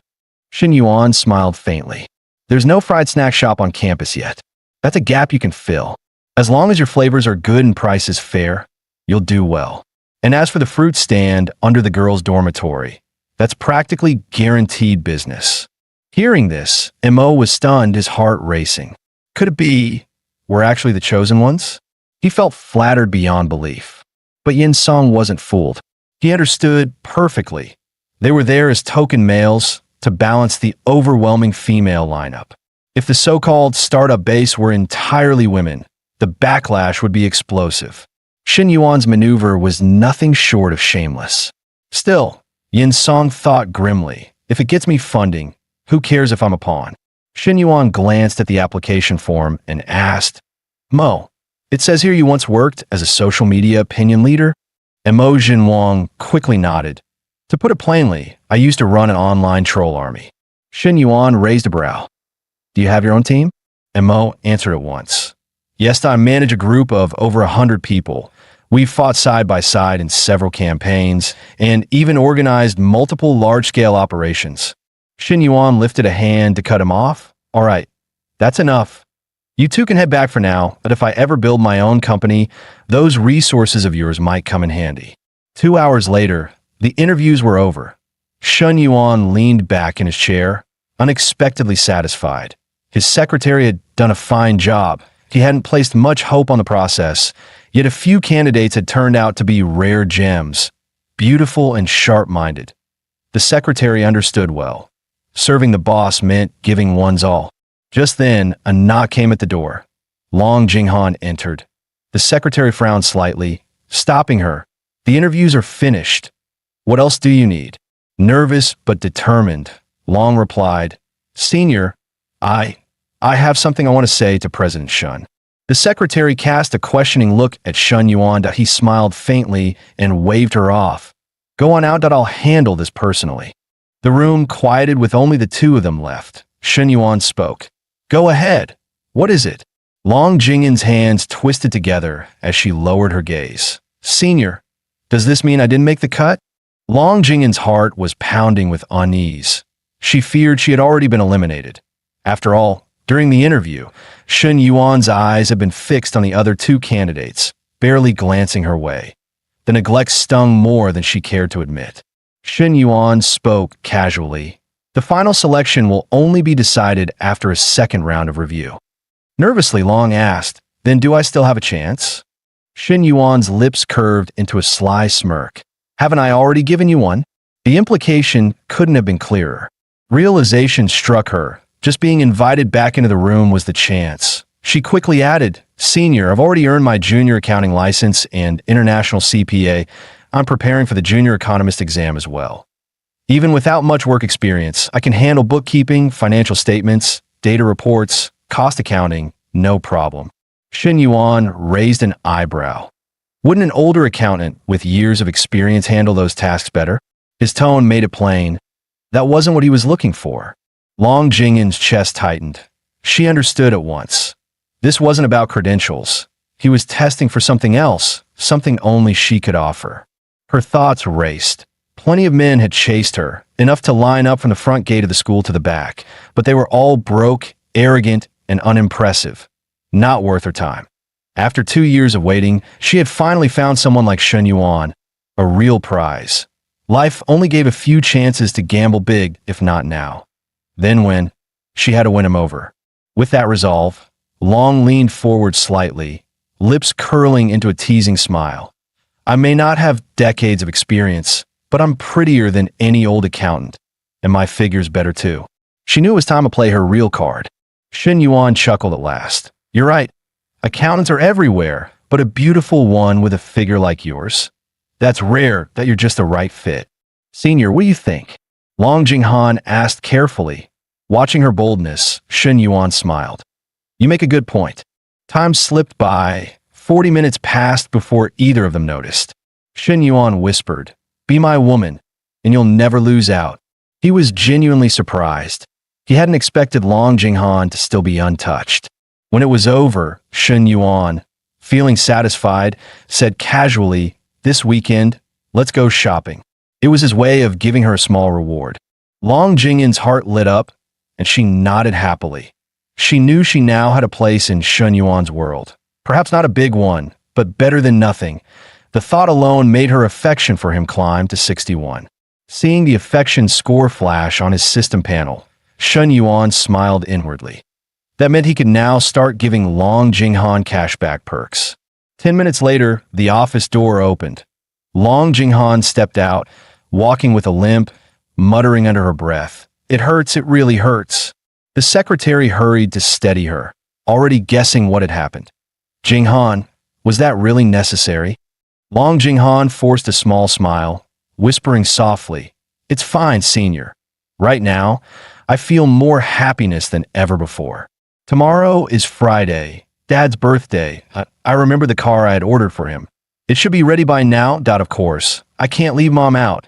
She loves gold jewelry, so that's arranged too. Tomorrow, the whole family should have a lively celebration. The next day, the car for Dad was delivered, and it was stunningly impressive. Shun Xian's eyes sparkled as she tugged at her brother's sleeve. Brother, I want a car too. I'll be able to get my license this summer. So what do you say? Shun Yuan chuckled and agreed. Sure, why not? Their father, however, frowned and added a word of caution. Son, don't spoil your sister too much. She's just finished her college entrance exams. The road ahead is long. She needs discipline. Shun Yuan waved it off with a smile. Mom, it's just a car. Nothing serious. Come on, Dad, the uncles and aunties are probably already waiting at the hotel. His father quickly nodded. Yes, let's go. Shun Xian pouted, muttering, Mom, you never side with me. Luckily, I've got my brother. Their mother sighed and chided gently. Girls should carry themselves with some restraint, not act spoiled in public. Enough, let's get in the car. We don't want to be late. Meanwhile, inside the hotel, Shun Yuan's relatives had already gathered around the tables. Why aren't they here yet? They're the hosts. How can they leave their guests waiting? One complained impatiently. His aunt chimed in, exactly. If they were running late, they could at least let us know that we rushed over here only to sit and wait. Sure, Yada once borrowed money from them, but that's long since been repaid. And back when they owed us, we had to chase them several times, and they even slammed the door in Yada's face. Another relative scratched his head awkwardly. That's on me. Hongwan called me yesterday, asked me to pass along the word, but I got busy and forgot. A sneer followed. See? Poor arrangements. Why only call your family and not the rest of us? It's their own event. How can they expect others to pass the message? Deep down, everyone present knew the truth. In the past, every household here had benefited from Shun Yuan's second uncle's generosity. But the moment his family went bankrupt, they all turned their backs, spitting venom like a pack of ungrateful wolves. Fallen so far, yet still putting on airs. I doubt tonight's birthday banquet will be a pleasant one, someone mocked. Another nudged Shun Yuan's third uncle, snickering. Looks like it'll be your show later. Even before Shun Yuan's family arrived, the hotel was already buzzing with gossip and complaints. What they didn't realize was that the stage was set, and they were about to be slapped in the face by reality. Inside the private dining room, Shun Yuan's relatives were still busy showing off. The third brother, having just bought a new car, boasted, "A new car needs proper care. Come by my shop for detailing, wash, wax, polish, even gold plating that I'll give you a 30% discount." Ayong, however, didn't pick up the joke. Instead, he asked curtly, "Big brother, maybe give second brother a call. See when he's coming. The kids are starving already. His family went bankrupt, and he still keeps us waiting like this. That's too much." Ayong's wife quickly joined in, her tone sharp. She had long been at odds with Shun Yuan's mother, and her resentment only deepened when Shun Xian's grades overshadowed her own daughter. Now that Shun Yuan's family had fallen on hard times, she seized the chance to sneer. "What's going on with them?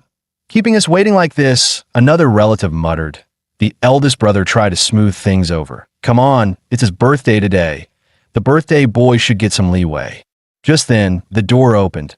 Shun Yuan's father walked in with his family, smiling apologetically. "Sorry for the delay, everyone. Got held up on the way that I'll drink 3 cups later as punishment." "No need, no need. It's not even mealtime yet."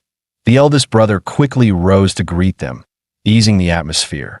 But the fourth brother's wife couldn't help herself, sniping. "Starving a little won't kill anyone." Her husband's face darkened, and he snapped, "If you can't speak properly, then don't speak at all." Another relative added mockingly, "Second brother, if you're too busy next time, just ask us to pick you up. After all, you don't even have a car anymore." The gloating in his tone was obvious, years of suppressed jealousy bubbling to the surface. Shun Yuan only smiled faintly, replying with equal calm, "Then I'll trouble you for that. Third uncle. Hope you'll always be on call." His father didn't bother arguing either, simply waving his hand. "Come, everyone, take your seats. Let's start the meal." Uncle number 3 muttered inwardly, "This kid's really not giving me any face. Fine, I'll show off just a little, let him see what's what." At that moment, old Shun was busy downing 3 self-punishment shots, trying to ease the tension. Seizing the moment, Uncle number 3 casually pulled out his car keys, twirling them in his hand as if absent-mindedly. Then, with a deliberate slip, the keys clattered onto the table. Second brother quickly spoke up, "Hey, old Shun, no one's blaming you. Take it easy." But even as he said that, everyone's eyes were already drawn to the gleaming car keys on the table. Uncle number 3 suddenly barked out, half joking and half threatening. "Hey, Shun Yada, didn't you see my car keys drop? Shouldn't you be the first one to pick them up for me? Or do you not want me to sign up for a membership at your place anymore?" He snorted, lowering his voice with a smirk. "Humph, just now you were refusing to give me a car deal. What? You think I'm just some errand boy here for free drinks?" Shun Yuan smirked and teased. "Well, Uncle, looks like you've got yourself a new set of wheels. He bent down, picked up the fallen car keys, and handed them back, his eyes glinting with a trace of amusement. Uncle gave a casual shrug, pretending it was no big deal. That old Volvo was way past its time that I figure it was about time for an upgrade. Shin Yuan smiled lightly. Oh, and what did you upgrade to this time? A BMW X7. Nothing too expensive, Uncle number 3 said casually, though his smug grin betrayed him. Shen Yuan chuckled. Come on, Uncle. That car's at least 100 grand even before extras. You call that not expensive? You're really keeping it low-key. Uncle puffed up proudly. Well, I only got the mid-range trim, about 110,000 all in. Shen Yuan, I've told you before, real business is about solid industries. That tourism line of yours, too risky, not reliable. Shen Yuan smiled politely. Uncle, your judgment is sharp as always, truly impressive. His tone was all praise, though the glimmer in his eyes suggested he was amused more than anything else. Oh, nothing much, just enough to get by. Uncle number 3 feigned humility, but inside he was soaring, Shen Yuan's flattery making him feel 10 feet tall. Auntie smirked inwardly. Our nephew's playing the perfect hype MNY husband showing off nicely. Though without someone to slap him down, it feels a bit hollow. Never mind, if anyone asks to borrow money later, you'd better be the one to step up. Old Shun, your third brother's already driving an X7. How long are you planning to keep that Maybach of yours under wraps? Shen Yuan caught his father's eye and gave a subtle nod. The stage is set. Time for you to shine. Old Shin smiled faintly, raising his glass. It's just a car. Nothing worth talking about. A Maybach? Second brother? From your family? Someone blurted out, eyes wide. Even the entry-level model costs nearly 180 grand. Didn't your family go bankrupt? Where on earth would you get that kind of money?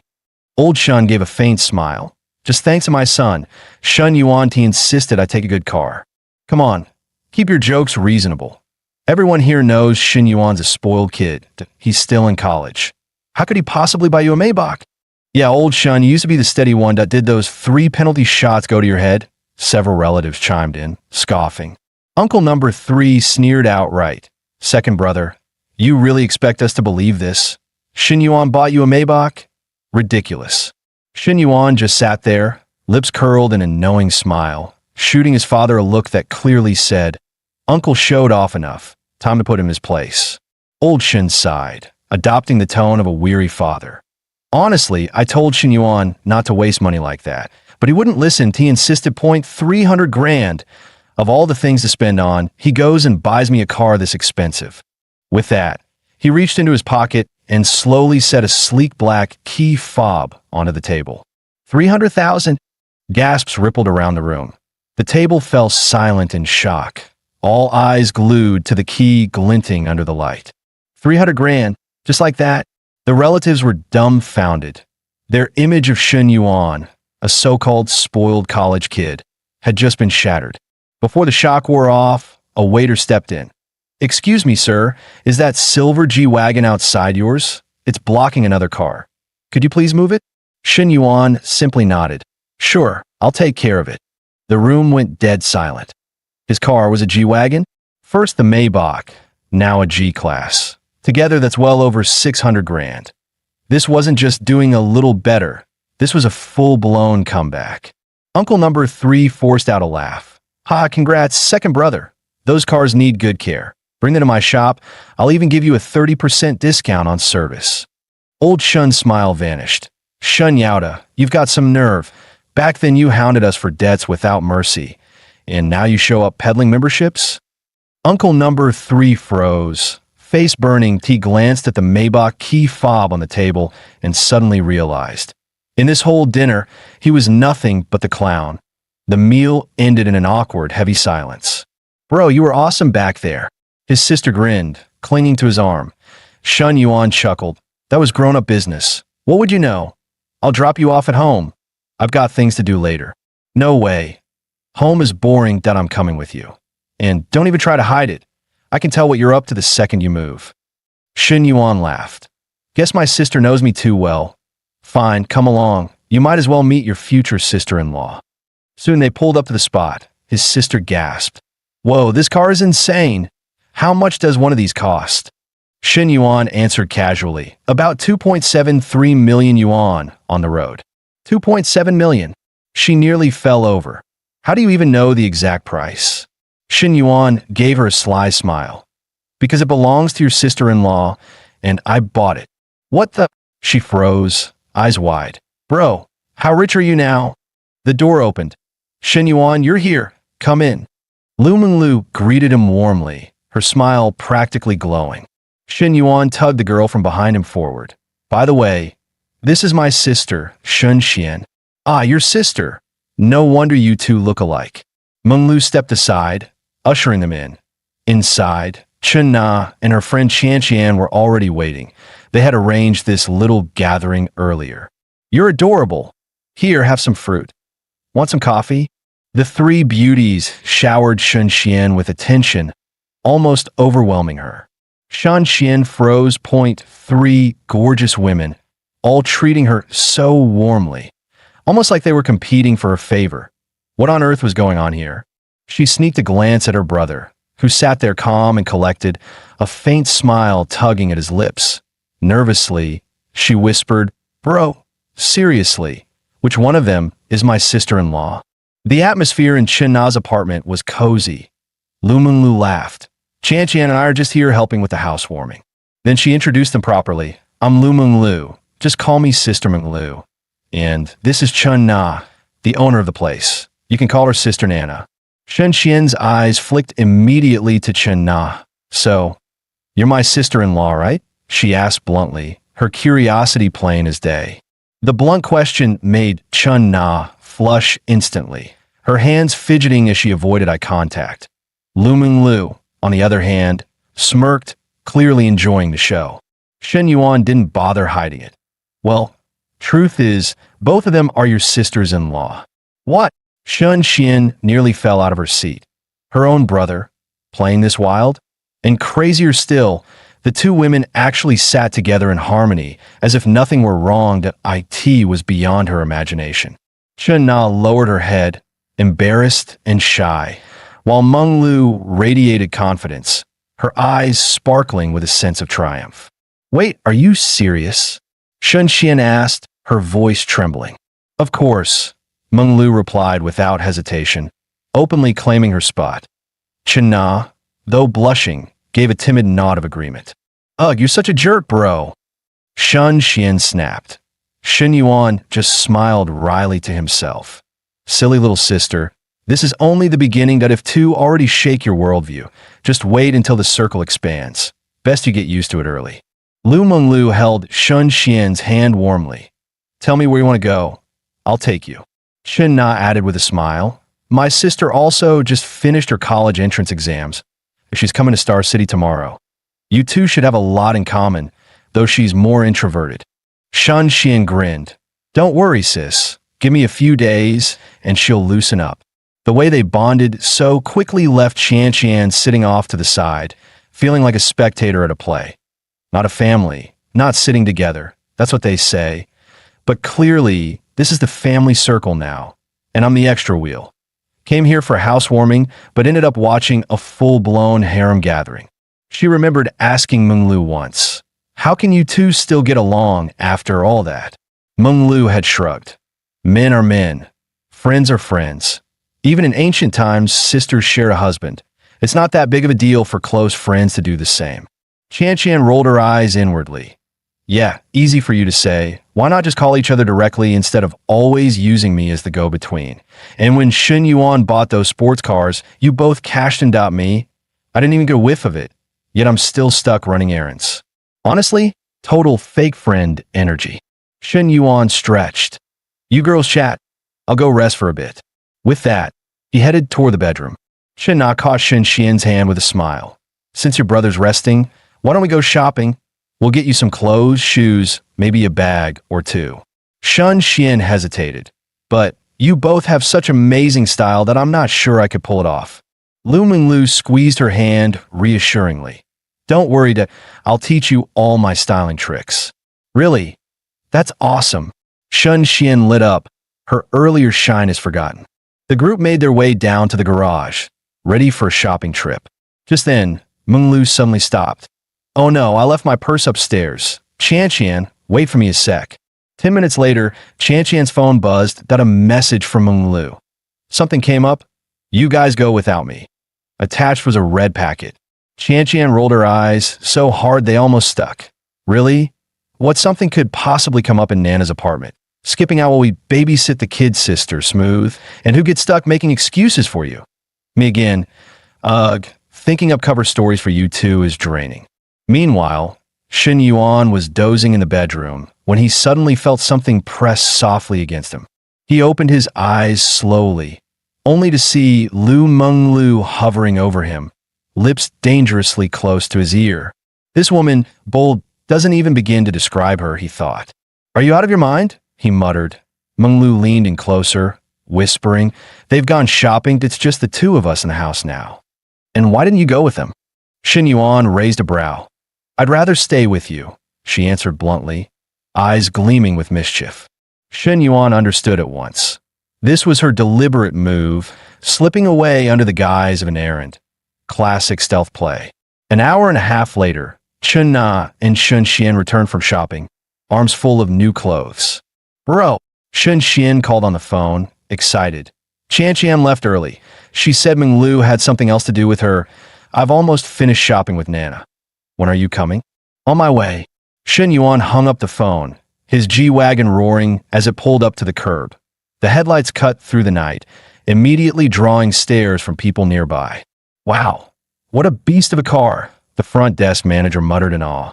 But then his brows furrowed, something nagging at the back of his mind. As Shen Yuan stepped out, the manager's eyes narrowed. Wait a second, I know this kid. Memory clicked, and he slapped his thigh. That's right, just 3 months ago he came here to cash out his cards, said his family had gone bankrupt, and he needed money to buy some bag for a girl named Zhou Wanting. The manager shook his head at the thought. He maxed out everything, credit cards, Huabei, whatever he had, then went straight to the mall, bought a LV bag, and even thanked me on the way out. Man, it's only been a month, and that guy's already rolling up in a G-Wagon. Money coming in way too fast. What's next? He hit the cartel jackpot or struck some shady overseas deal to get rich overnight. Looks like your girlfriend really spoiled you this time. Meanwhile, Shen Yuan met up with Chen Na and his younger sister. So that's it. Turns out he found himself a rich, older woman. Damn, being young and good-looking really pays off. Land yourself a sugar mama, a few years older, treat her right, and suddenly everything falls into place. From the boss's point of view, Shen Yuan must have hooked up with some wealthy woman. Otherwise, how could he be driving a G-Wagon just a few months later? Chen Na bought his sister a whole bunch of gifts, so many that Shen Yuan himself felt it was a bit too much. Chuan's about to start college. Of course, she needs new clothes and a new bag, Chen Na said, adding a few presents for Shen Yuan's parents as well. Shen Yuan knew Chen Na hardly ever spent on herself, yet when it came to his family, she was incredibly generous. Shen Yuan, I'm heading back to the cafe. Xiao Qiu said business is crazy today, and she can't handle it alone. Shen Yuan nodded. All right, I'll drop by tonight to see you. Shen Yuan teased. Look at you grinning like that. How much did she spend on you? While fixing her makeup, his sister replied, something like 40 grand. You're supposed to be the Shun family's princess. Smiling over a few tens of thousands. Where's your dignity? She instantly pouted. Oh, come on. Big bro, even when our family was doing well, mom and dad never spoil me like this. You know what to say when we get home, right? Of course, I'll just tell mom you found me 2 sister-in-laws. Shen Yuan shot her a look. You trying to get mom to break my legs? You know better than anyone, she's always been the strictest when it comes to that kind of stuff. She burst out laughing. Relax, I'm just messing with you that I know what to say. But how are you going to thank me? Didn't you just walk away with 40 grand worth of gifts? Yeah, but that was from her, not from you. So what? You're trying to shake down your own brother now. She giggled. Shake down? No, I call it smart business. Shen Yuan sighed. Fine. Next time you've got your eye on something, just tell me. The moment he said that, his sister cheered in delight, like she'd just scored the jackpot. Didn't you say you were just going out for a stroll? Why did you come back with so much stuff? Their mom stared in shock at the mountain of shopping bags. Mom, these are gifts from my sister-in-law for you and Dad, his sister explained, eagerly pulling items out of the bags and talking about her. Sister-in-law, their mom pressed. Son, when did you start dating again? What's the girl like? She bought all this and didn't even come home, so we could meet her. Shin Yuan said, We've been together for a while, that I didn't mention it before. I didn't think it was the right time. His sister chimed in, Mom, she's amazing to, oh sweet, caring, and totally wife material. With that, Mom and Dad bombarded his sister with questions about the mystery girlfriend, turning the living room into a full-on Q&A session. Shin Yuan quietly breathed a sigh of relief. Thank God his sister was there to cover for him. Otherwise, he would have cracked under the pressure. Still, his plate was full. Tomorrow he had to pick up his sister-in-law X&E, spend the weekend shopping with his advisor, take Long Jing'an out for cashback deals, and on top of that, manage the startup hub and that god-tier business empire under Tongzi's father. At 10 that night, Shin Yuan arrived at Shin Na's place. Nana, since we're picking up Sinyu tomorrow, I'll just crash here tonight. Shin Na gave him a sultry smile. Sure. Perfect timing. I just learned something new, and I've been dying to try it on you. Something new. Nana, if you mean what I think you mean, then I'm definitely not sleepy anymore. Shin Yuan grinned. Knowing she always had some kind of new trick up her sleeve, his interest spiked instantly. Soon, Shin Na brought over a glass of hot water and some ice cubes. Shin Yuan blinked. Hot water and ice. Nana, are you planning to keep me up all night with this? He was genuinely caught off guard. Before he could say more, China had already begun her little demonstration, a skill she had secretly practiced just for him. The next day, Shin Yuan and Shan Na went to pick up Sinyu. Make sure you help your sister out when you're there. She's busy with work. Sinyu quickly turned to her mom. But didn't brother-in-law say he'd hire a housekeeper for sis? She doesn't need to do everything herself. A housekeeper? No need to waste money. Cooking, laundry, all that. We can handle ourselves. Sinyu, you should be more considerate and help your sister out. Her mother scolded. Chun Na hurried to smooth things over. Mom, Sinyu's just getting used to being here early. With me and Shin Yuan around, she won't have much to worry about. Shin Yuan smiled reassuringly. Don't worry. Auntie, we'll take good care of Sinyu. As the group left, a neighbor hurried over to chat. Wow, your son-in-law switched cars again. That looks like a G-Wagon. What, 200 or 300 grand at least? Her mother quickly waved it off. We don't really understand those things, as long as Nana and Shun like it. That's what matters. Still, ever since Shun Yuan had last visited, Sinyu had been looking up to him with a bit too much admiration. Their mother couldn't shake the feeling that her younger daughter saw her brother-in-law differently than she should. Sinyu, your college entrance exam went well, right?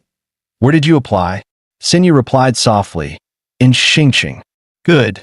Staying in Xingqing means you'll always have someone to look after you.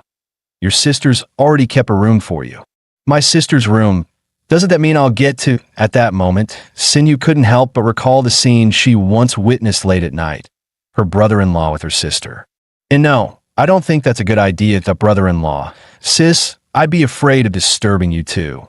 Sinyu's voice wavered. The thought of intruding on their private world made her uneasy. Disturb us? Don't be silly. Your sister gets lonely at home. You should keep her company more often, Shen Yuan urged. Chen Na added with a gentle smile. Exactly. Besides, your brother-in-law doesn't stay at home all that often anyway. Sinyu thought to herself. Brother-in-law isn't even that much older than me, and he always speaks so gently. Because of him, Mom and Dad have earned the neighbors' respect, and our whole family feels different now. But why does my heart start racing whenever I look at him today? Before she realized it, she had developed a subtle crush on Shen Yuan. Shen Yuan, on the other hand, was baffled. Where the hell did this affection meter come from all of a sudden? This girl better not be seeing me through some ridiculous rose-tinted filter. Is she trying to tempt me into a crime here? Nana, you keep Sinyu company that I've got things to take care of, so don't wait for me at dinner. After dropping them off at home, Shin Yuan turned to leave. Chen Na quickly waved him off with a knowing smile. I get it. Go handle your work. Half an hour later, Someone was still lingering downstairs at Li Xiao's place. Meng Meng, give me another chance. I only made the kind of mistake every man makes. Please, don't be like this. Honestly, I didn't even want it to happen that time. Just come down and let me explain in person. It was Li Meng's ex-boyfriend. And no wonder she held such a grudge against cheating men. Last time at the club entrance, she tore into him mercilessly. And for good reason. The guy cheated, then still had the nerve to cling on. Xin Yuan smirked to himself. Well, guess I'll step in and give Meng Meng a hand that I don't need her owing me, but the counselor will understand my intentions that can't help it. When you like someone, you protect what's hers.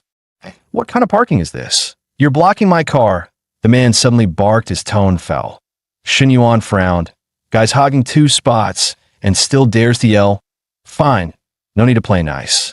So what if I parked here? Yeah, I'm blocking it. Big deal that it's not even my car inside anyway. His ex-boyfriend snapped back, angrier than before, glaring at Xin Yuan. You block my car and act like you own the place? What? Think money makes you better than everyone else? Xin Yuan narrowed his eyes. You're Li Meng's ex, aren't you? The bespectacled man stiffened. Who are you? Xin Yuan gave a slight smile. Why don't you guess? Why you? You're a new boyfriend, aren't you? The ex panicked instantly, jumping out of the car and slamming the door shut with a bang, like a cat whose tail had just been stepped on. When the man with glasses pressed him, Xin Yuan said nothing, only smiling faintly. Silence was the best weapon. Let the fool's imagination do the rest. The ex sneered. Ah, so that's why she won't see me. Figures. She's got herself a sugar daddy now. But with Li Meng's nasty temper, you two won't last. Mark my words. You don't even know, do you? Li Meng was with me for 2 years. The reason she hasn't moved on is because she still can't forget me. Even if you're with her now, you'll never get the whole of her. He smirked, convinced the words would cut Xin Yuan deep. Xin Yuan chuckled inwardly. Man, this is hilarious. This is the same trick I once used to mess with Ho Jun's head. Compared to that, this clown's attempt feels even cheaper. Xin Yuan replied, lazily. Doesn't bother me. I never cared about having the whole of her. I'm satisfied just having her body. What? You mean you and her already? The words landed like a hammer blow, draining the smugness from the man's face. Rage took over him instantly. 2 years together, and he'd never even gotten close. Yet this bastard had already slept with her. Counselor, over here. Xin Yuan called out quickly as Li Xiao stepped outside. Wait a minute. Her eyes shifted to the man with glasses. There was something she needed to say to him directly. Lu Bin, don't ever come back here again, and Wai's sister will never see you. Not after everything you've done. Li Xiao's tone was sharp. She knew all about his mess and had no intention of letting her sister get dragged back in. Let's go, Xin Yuan. The ex was left dumbfounded. Hold on. Aren't you Li Meng's boyfriend? Why does it look like you're a couple with her sister too? Xin Yuan smirked. Don't worry about rich people's business. Ever heard of 2 sisters, 1 prize? Country bumpkin. What the hell? That can't be real. Right? The ex muttered in disbelief. Xin Yuan ignored him completely, started the engine, and drove off with the counselor. The man exploded on the spot. So that's what money buys you. Breaking all the rules, living out the ultimate fantasy. 2 sisters serving 1 husband. Holy shit. Xin Yuan, what are you even talking about? What do you mean buy 2 sisters, 1 prize? Xin Yuan chuckled. Relax, counselor. I just wanted to piss that idiot off. If he keeps bugging your sister, it'll upset her. And if she's upset, that means you'll be upset too, right? There you go again, talking nonsense that who's your sister-in-law? I haven't agreed to anything with you. Still, thanks to your little stunt, he probably won't bother Li Meng anymore. Without him, she can finally move on. All right, enough about that buzzkill. Let's hit IFC Mall, grab dinner, then catch a movie. Li Xiao frowned. IFC's too expensive. Let's just go to Desi Chin. Expensive, cheap, doesn't matter that I'll pay. She cut him off firmly. No, I don't want to spend your money. You already bought me that ridiculously pricey bag last time. Xin Yuan explained quickly. Actually, my sister's birthday is coming up that I want to surprise her. That's why I was hoping you'd help me pick something at IFC. Fine, but let's be clear, if you try to sneak in anything from me, I won't take it. Xin Yuan nodded without hesitation, but inwardly he smirked. Once we're there, I'll make sure she ends up with a gift anyway. Soon, the two arrived at the IFC mall. Counselor, try whatever you like, Shen Yuan said casually. The styles here look great on you. Excuse me, could we get this one in a small? Shen Yuan asked the sales associate. She hesitated for a moment. With that full bust, a small might be way too tight. Maybe a medium would be safer. Here, why don't you try this one instead? She handed over a chic dress. The fitting rooms are right this way. Call me if you need anything. With that, Li Xiao stepped inside the fitting room. A few minutes later, Shen Yuan's phone buzzed. What's up, counselor? Shen Yuan. The zipper's stuck on my back. The clerk isn't here. Could you call her for me? Shen Yuan chuckled. No need to bother her over something this small that I'll handle it. Just wait. He walked straight toward the fitting room. Turn around. I'll fix it for you. Li Xiao gasped. Why, you can't just come in here? She never imagined he'd be bold enough to actually step inside. Relax. What are you thinking? I'm just zipping it up, then I'm gone, Shen Yuan said with complete calm. Fine, but hurry. Her heartbeat quickened. This was far too embarrassing. In the mirror, her bare back looked breathtaking, so delicate it left Shen Yuan momentarily stunned. Shen Yuan, please, just zip it already. Li Xiao urged, flustered. He finally reached out, slowly sliding the zipper upward. I know you're nervous, but rushing might break the dress. And then you'll have to pay for it, he teased. Shen Yuan. Don't. Not here. There are people outside. Her voice trembled, as if she feared he was about to cross the line. Shen Yuan leaned in, lowering his voice. Let me ask you something. Do you prefer I call you teacher or counselor? Li Xiao's cheeks flushed. Neither. When we're on a date, just call me by my name. Li Xiao. Shen Yuan whispered her name for the first time, savoring it. You'd better remember how this feels, because I know I will. 5 minutes later, Li Xiao finally shoved him back. Shen Yuan realized if he didn't stop now, he really might cross a line he shouldn't. Zip me up, and then get out. Her voice trembled with nervousness. Shen Yuan coughed awkwardly. He tugged at the zipper, trying to pull it up. Li Xiao. Honestly, your chest is too big. Even this medium won't close. Her eyes widened before she shoved him hard. Then what the hell were you just doing? Out now, Shen Yuan. Just then, the sales associate called from outside. Miss, is the fit not right? Want to try a different style? Li Xiao quickly changed back in her clothes and stepped out, her face still flushed. Thanks, but no. I'm done trying. She had no intention of testing more dresses. After that close call, all she wanted was to escape his wandering hands. The clerk blinked in confusion. All right, but what's with that expression? Li Xiao's face darkened. Shen Yuan, if you ever pull something like that again, I'll really be angry. Seeing her upset, Shen Yuan quickly backpedaled. All right, I promise. I'll be more careful next time. Definitely. As he spoke, he gently took her soft hand as the his surprise. Li Xiao didn't pull away. System notification. Affection plus 10 current affection. 75, it was clear. Li Xiao's feelings for Shen Yuan had grown stronger. Shen Yuan smirked inwardly, knew that a little shameless flirting goes a long way in boosting affection points. Meanwhile, two sales associates whispered from the corner. Isn't that Mr. Shen? Another new girlfriend? That makes 3, right? No, you forgot the first one, Miss Zhou. But she left him for that guy June, didn't she? Haven't seen her here in ages. Honestly, every time I see Mr. Shen, I regret that choice on her behalf. If Mr. Shen brings this new girlfriend in, give me a chance. I'd serve her like royalty. Now they regret it? Too late. The world doesn't hand out do-overs. Li Xiao, let's grab hot pot. Sure, she replied sweetly. Soon, the two were seated at an old-style hot pot restaurant. Waiter, we're thirsty. Bring us 2 bowls of iced sweet dumplings. Shen Yuan spoke casually, though there was a hidden meaning behind his tone. After what happened with Wee Wee, I've leveled up. I don't need to ask Li Xiao directly that if she can't handle something cold, she'll ask to change it. But if she can, well, tonight's looking promising. He smirked inwardly at the thought. Summer break's coming up. Got any plans? Li Xiao asked. Shen Yuan smiled. My plan? To spend it with you. She rolled her eyes playfully. Yeah, Right, I heard your startup program selection is almost done. Your name's been all over campus. Pretty much everyone knows who you are now. Shen Yuan's chest tightened. That wasn't a topic he wanted to linger on. The more she knew, the higher the risk of being exposed.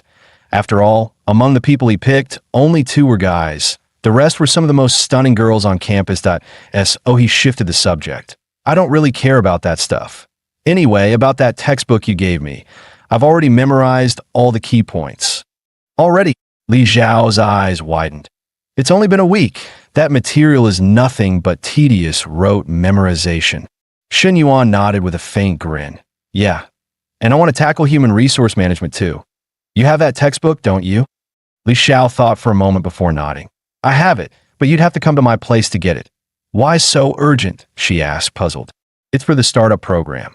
The more knowledge I stockpile early, the better, Shen Yuan explained with a smile that in truth, he thought to himself. Not really urgent, just striking while the iron's hot. Moments like this push affection up fast. Li Xiao raised a brow. Fine, but when you come over, don't you dare try anything to MY sisters at home. Shen Yuan put on his most sincere face. Come on, you know my character. There it is again, the same old line. Li Xiao sighed helplessly. Just then, the waiter arrived with drinks. Shen Yuan had ordered a lemon tea for himself and a passion fruit tea for Li Xiao. Li Xiao glanced at the passion fruit tea with ice, frowning slightly. I can't drink cold drinks. Could you switch it for something hot? Shen Yuan sighed inwardly. Guess tonight's not happening after all. Fine, time to work on raising affection with the other NPCs. Nana's busy with her little sister. Huey's on her period. Coach Lu's affection already broke 90 and is rising fast. That leaves Linjia and little junior Long Jinghan as priorities. Right then, a message popped up from Long Jinghan. Shen Yuan, what are you doing? I miss you to speak of the devil. Last time I made her cry, and I haven't done anything to make it up to her, that I'm not the kind of guy who just takes without giving back. Compensation is due. Just a matter of how much. He replied quickly. Having dinner. I'll come get you tonight. Where should I wait? MSX Cafe. I'll text you the time a bit. Shen Yuan smirked at the screen. Smart girl. She knows we can't be public, so she's suggesting a place where no one will see us. Li Xiao noticed him glued to his phone and gently reminded, Shen Yuan, is something urgent? The food's getting overcooked. Eat first. Shen Yuan nodded. Yeah, something came up. After dinner, I'll drop you off. We'll grab the materials another day. All right, business comes first. Li Xiao agreed, letting it go. An hour later, the moment Long Jinghan spotted Shen Yuan's G-Wagon, she clutched her small purse and quickly slid into the passenger seat. Shen Yuan, where are we going? She asked timidly once inside. To the hotel, he said bluntly. Long Jinghan froze. After what happened last time, the weight on her heart wasn't as heavy, but still, being treated like nothing more than a tool left her feeling hollowed. If only there could be a little real emotion between us. The moment they entered the room, Shen Yuan suddenly hit her with an overwhelming move, catching her completely off guard. Terrified, Long Jinghan backed away a couple of steps, tears welling in her eyes as she pleaded, Shen Yuan, you're scaring me. This is too much. Her heart ached with the thought. Even without love, being treated this way feels so unfair. Shen Yuan, expressionless, pushed her down. Shen Yuan, she whispered, her eyes shimmering with tears, helpless and vulnerable. Only then did he speak evenly. Relax, that I just got carried away. Role play. That's all. You're okay, right? Our role play? She whimpered, glancing at him with confusion. You know, the whole domineering guy, obedient girl scenario, he explained.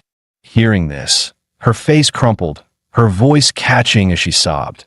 Then couldn't you have told me first? I thought that's who you really were. Her tears brimmed, threatening to spill. Shen Yuan reached out, gently brushing away her tears. Next time, I'll tell you in advance. Long Jinghan sobbed even harder, but this time it was tears of relief. Between sniffles, she asked, but what about my clothes? Shen Yuan chuckled. Tomorrow morning, I'll have a few sets sent over. 2 hours later, he forwarded her the photos LV and Pro Boutique clerks had just sent him. Take a look, Junior. New handbags and dresses. They'll be delivered straight to your room in the morning. Her eyes lit up, and she asked cautiously, Shun Yuan, I can really pick from all of these? Of course, he replied smoothly. Don't worry about the price. Just choose what you like. Staring at the pictures, Long Jinghan felt a rush of excitement that a rich man can make boutique staff work at 11 p.m. in shop without even glancing at the price tag. This feels unreal. A strange pride swelled in her chest. Out of all the girls in school, being one of the few who's been with Shun Yuan, that must mean something. Just then, Shun Yuan's phone lit up with an incoming call. Contact name, Big Baby Who's Never Full. Shun Yuan quickly put a finger to his lips, signaling Jinghan to stay quiet. Before answering, Oh Huey's pulling surprise inspections now. Huh, he thought. On the other end of the line, Fong Minhui's voice carried a mix of pout and complaint. Shun Yuan, you haven't called me in days. I've just been busy. You know how it is, he replied casually. But I miss you so much. When will you come see me? Didn't you say your thing won't be over for another 2 days? So it'll have to be Monday or Tuesday at the earliest. Ugh, that long. That's torture. You better behave yourself until then. Long Jinghan overheard everything, and her heart tightened.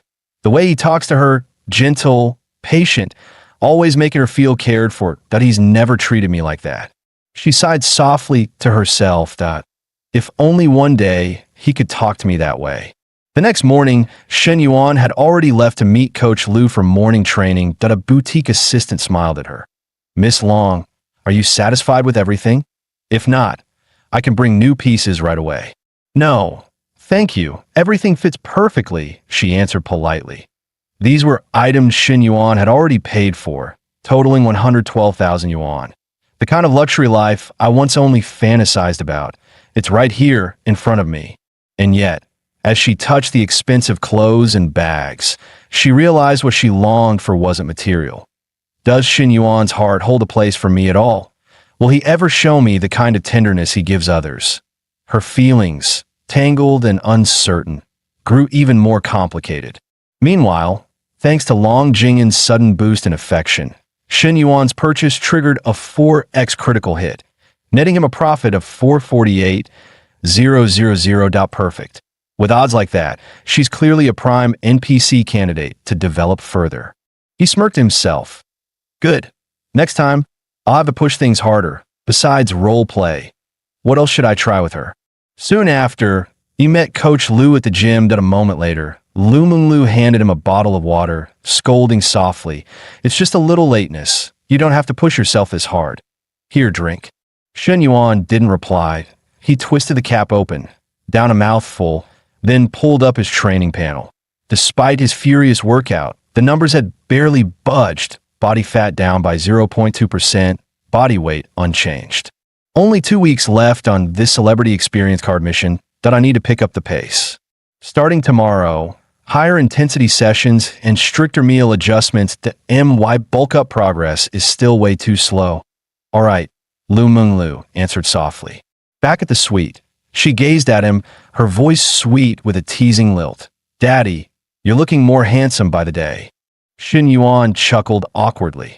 Knew it, you little fox. Stop with the green tea lines. Just tell me straight. What do you want this time?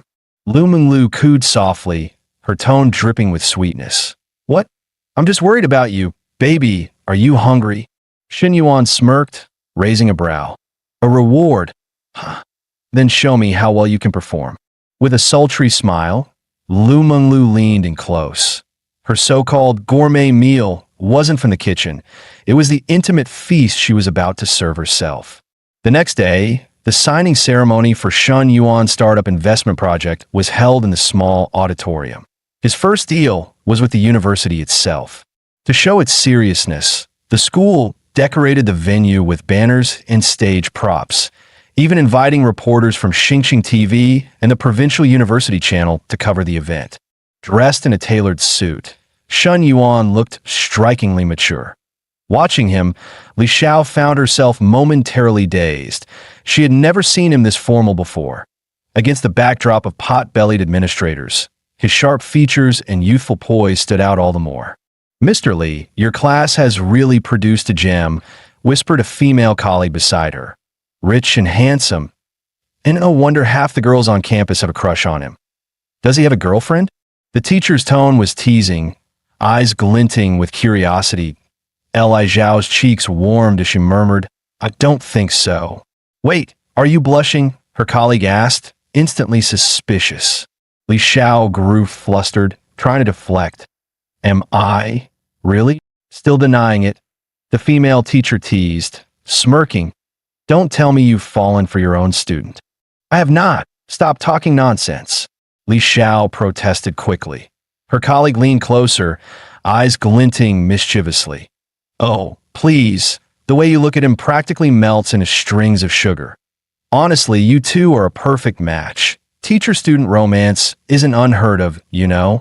Li Zhao's face flushed crimson, her heart pounding. On stage, Shen Yuan shook hands warmly with Vice President Su before the two raised a sponsorship plaque marked 10 million yuan. Thank you for your generosity, Shen, the Vice President said. Shen Yuan responded evenly. No need to thank me, I grew up here at Foreign Studies. This is what I should do. Su continued politely. Beyond this project, the school will be launching others. When the time comes, we hope you'll continue supporting us. Shen Yuan smiled faintly.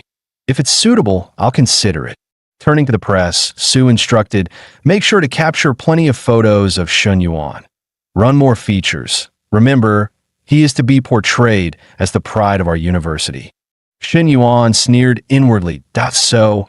They're already laying the groundwork. If bleeding me dry is that easy, if it weren't for the system's reputation quest and the beautiful women at this campus, I'd never have thrown money at this project. Vice President Su suddenly asked, does Shen Yuan currently hold any formal position at the university? Kong Zongping shook his head. No, he only manages the startup incubator project. Su pondered for a moment before declaring firmly, a student like him should be held up as a role model. Make sure he's awarded the 3 Good Student title this year, and put his name forward as a candidate for the top 10 university students. But his grades are terrible that he's hardly attended class this semester. Failing several subjects is practically guaranteed. Vice President Su brushed the concern aside. These awards aren't judged by grades alone. Ability matters too. Students like Shen Yuan not only set an example on campus, but can also raise our profile in inter-university competitions. Kong Zongping immediately nodded. Understood that I'll take care of it right away. As the group exited the auditorium toward the activity room, a female reporter hurried up. Excuse me, Shen Yuan. She introduced herself briskly. I'm Zhang Yani, an intern reporter with Xingqing TV. At the end of this month, we're producing a feature on outstanding university students, and I'd like to invite you to participate. Would you be interested? Shen Yuan thought for a moment, neither accepting nor declining. Let's exchange contacts first. I'll see when the time comes. As they scanned each other's QR codes, Shen Yuan caught sight of Li Xiao leaving the hall.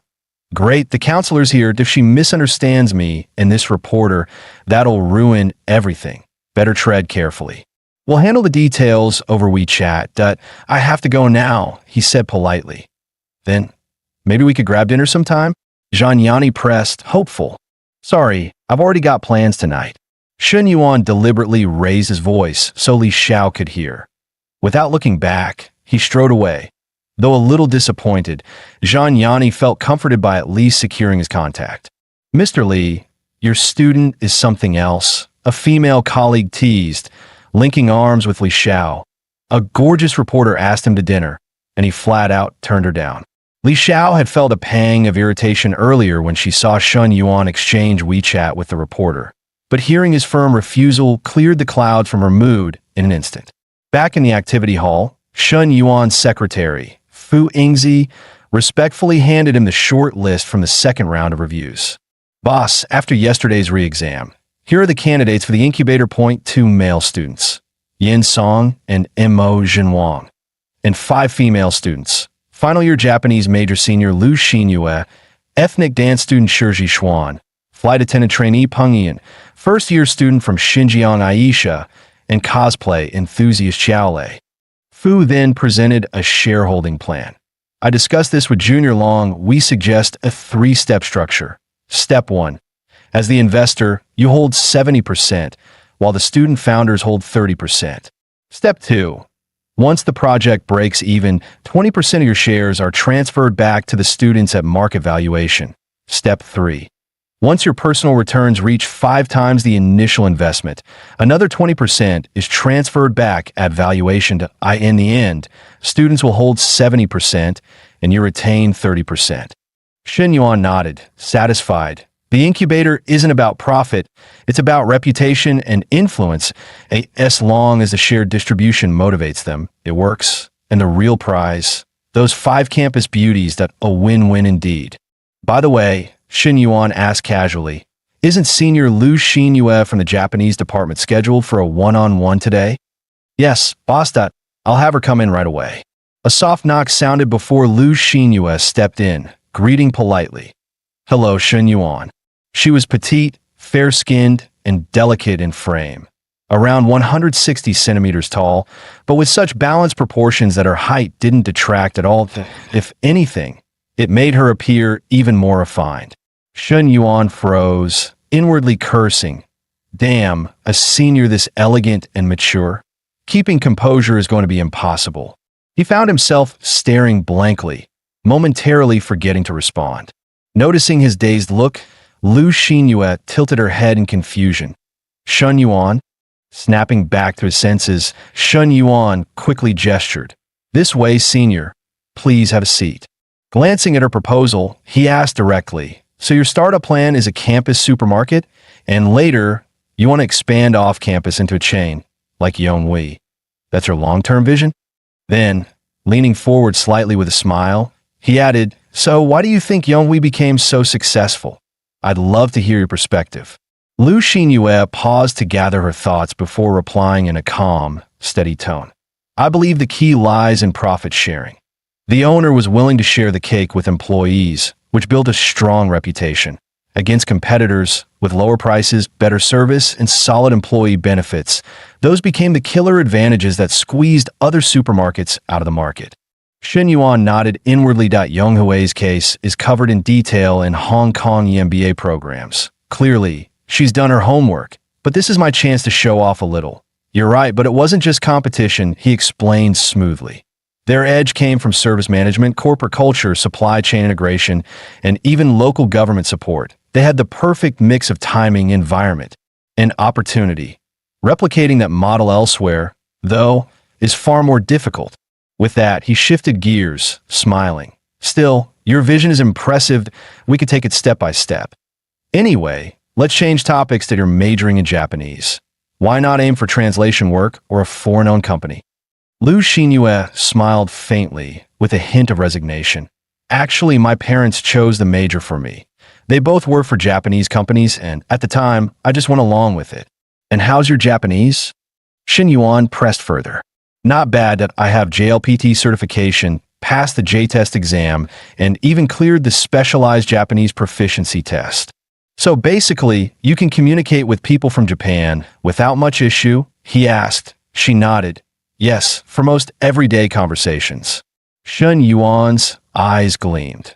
Perfect at a senior with both brains and credentials, and language skills on top of that. Once our relationship is solid, I can use her as a pivot point to extend my business map into Japan. Imagine roaming in a world full of Sakura girls. That thrill is beyond words. Yi Jiang, Shen Yuan's roommate, rushed back to the dorm shouting, Lao Huang, Lao Chao. I still don't get it. Why was my project rejected but Yin Song's got approved? Lao Huang looked up and asked, what kind of project are you talking about? A lingerie shop for couples. There are so many dating couples at Shiwai University. This market is huge.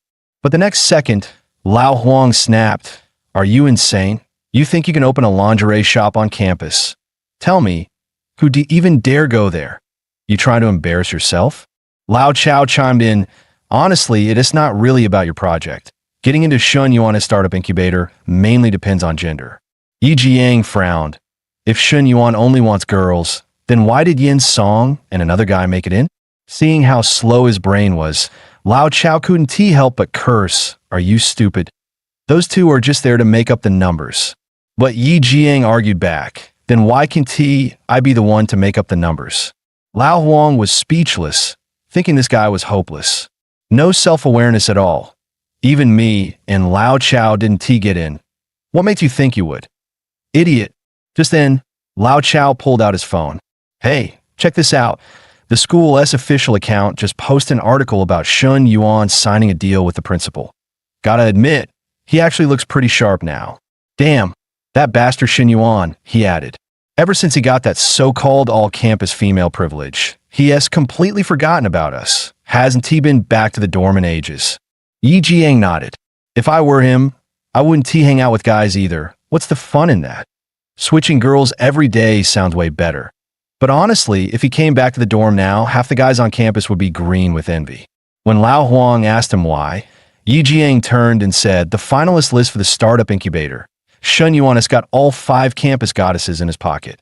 Every nerd's dream just died. That guy has got some real game," Lao Chao snorted. "If you had his money, you'd be even worse," Lao Huang laughed. "That bastard Shun Yuan must be living the dream right now." Meanwhile, Shun Yuan was staring at Lu Xinyue, thinking, future problems can wait. First step, get closer to my senpai. Then he smiled and asked her to say something in Japanese. Lu Xinyue tilted her head seriously. "What do you want me to say?" Shun Yuan chuckled. "Anything is fine, I'll take whatever." She started with a few greetings, konnichiwa, arigato, and others.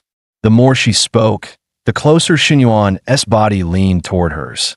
Just as he moved in, whispering for something more interesting, Lu Xinyue's cheeks flushed red.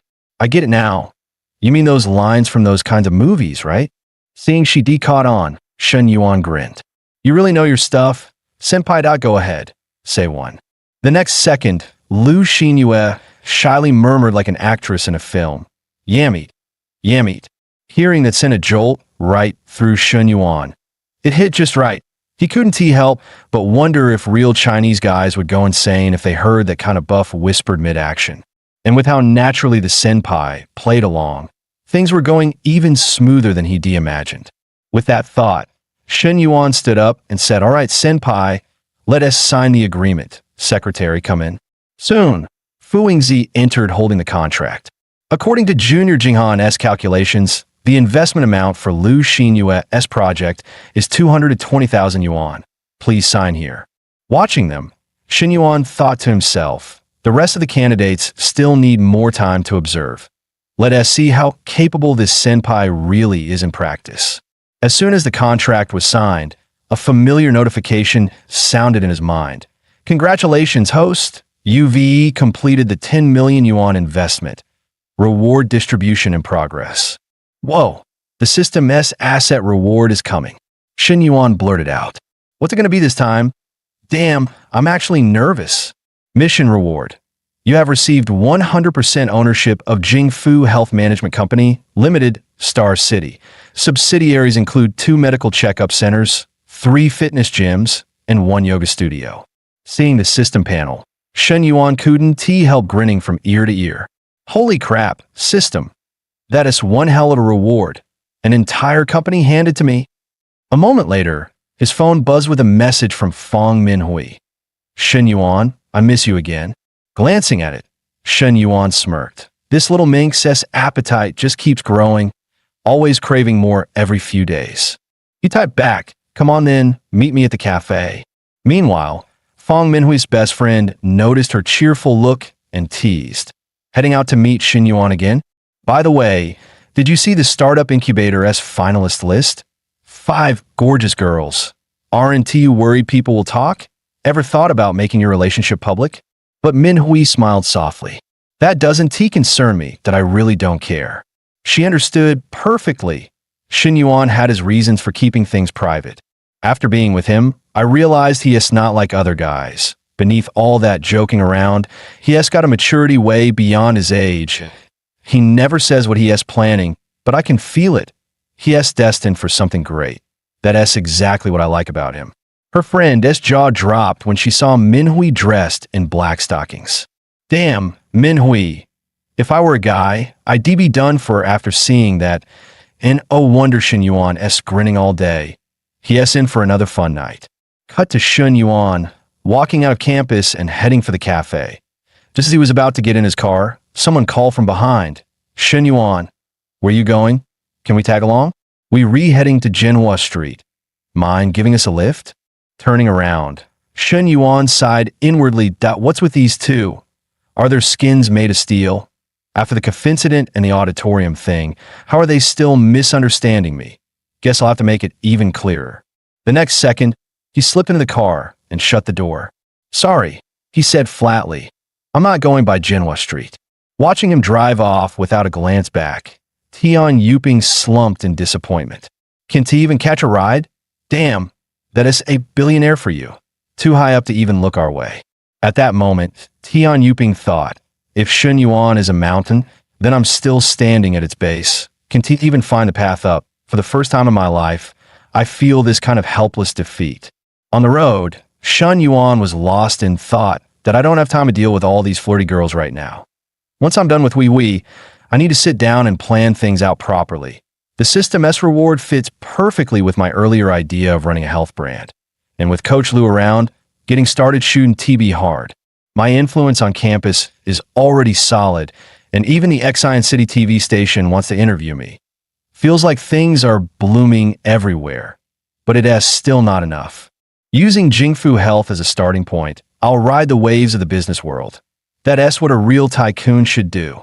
Still, success can come overnight, step by step. For now, let us just cure Hui's love sickness. When he arrived at the cafe, Shen Yuan thought, Hui said she'll be a bit late. Guess I'll grab a coffee while I wait. As he entered, he called out, Sinew, make me a cappuccino, will you? The moment Sinew saw who it was, her cheeks turned crimson. Oh, okay. Right away, brother-in-law. She was so flustered she could barely talk. Sis Chio, can you watch for me? I am afraid I'll mess it up. Watching the scene, Xiao Chio couldn't help thinking. Why is she blushing and stuttering just talking to her brother-in-law? Knowing our boss's reputation, could it really be what I'm thinking? Damn, this family is a mess. Moments later, Sinew nervously brought over a cup of coffee. Brother-in-law, try it. It's my first time making one. Shen Yuan took a sip and nodded. Not bad. For first attempt, this is already impressive. Hearing that, Sinew's cheeks turned even redder. I also learned how to make Americano. Want to try that too?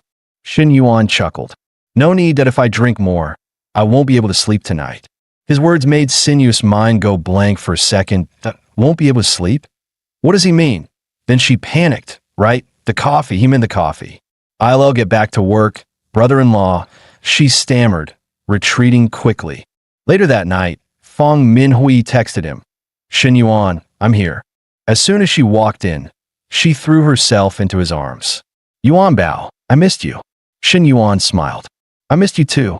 Blushing, Minhui gently caressed his cheek. But probably not as much as I missed you. You only missed my body, didn't you? Shen Yuan grinned. Your body is part of you. I sent it. So technically, I missed all of you. Bad boy, she whispered, then murmured shyly. Can you take it easy tonight? I'm afraid I won't be able to walk tomorrow. He leaned close to her ear, smiling softly. All right, don't worry. I'll be gentle. The next morning, Shen Yuan woke up to see a note beside him.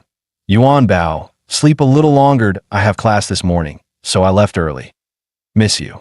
Reading it, Shen Yuan smiled inwardly. We used to be so possessive, but she didn't even mention the startup base this time. Guess she is maturing. That is good.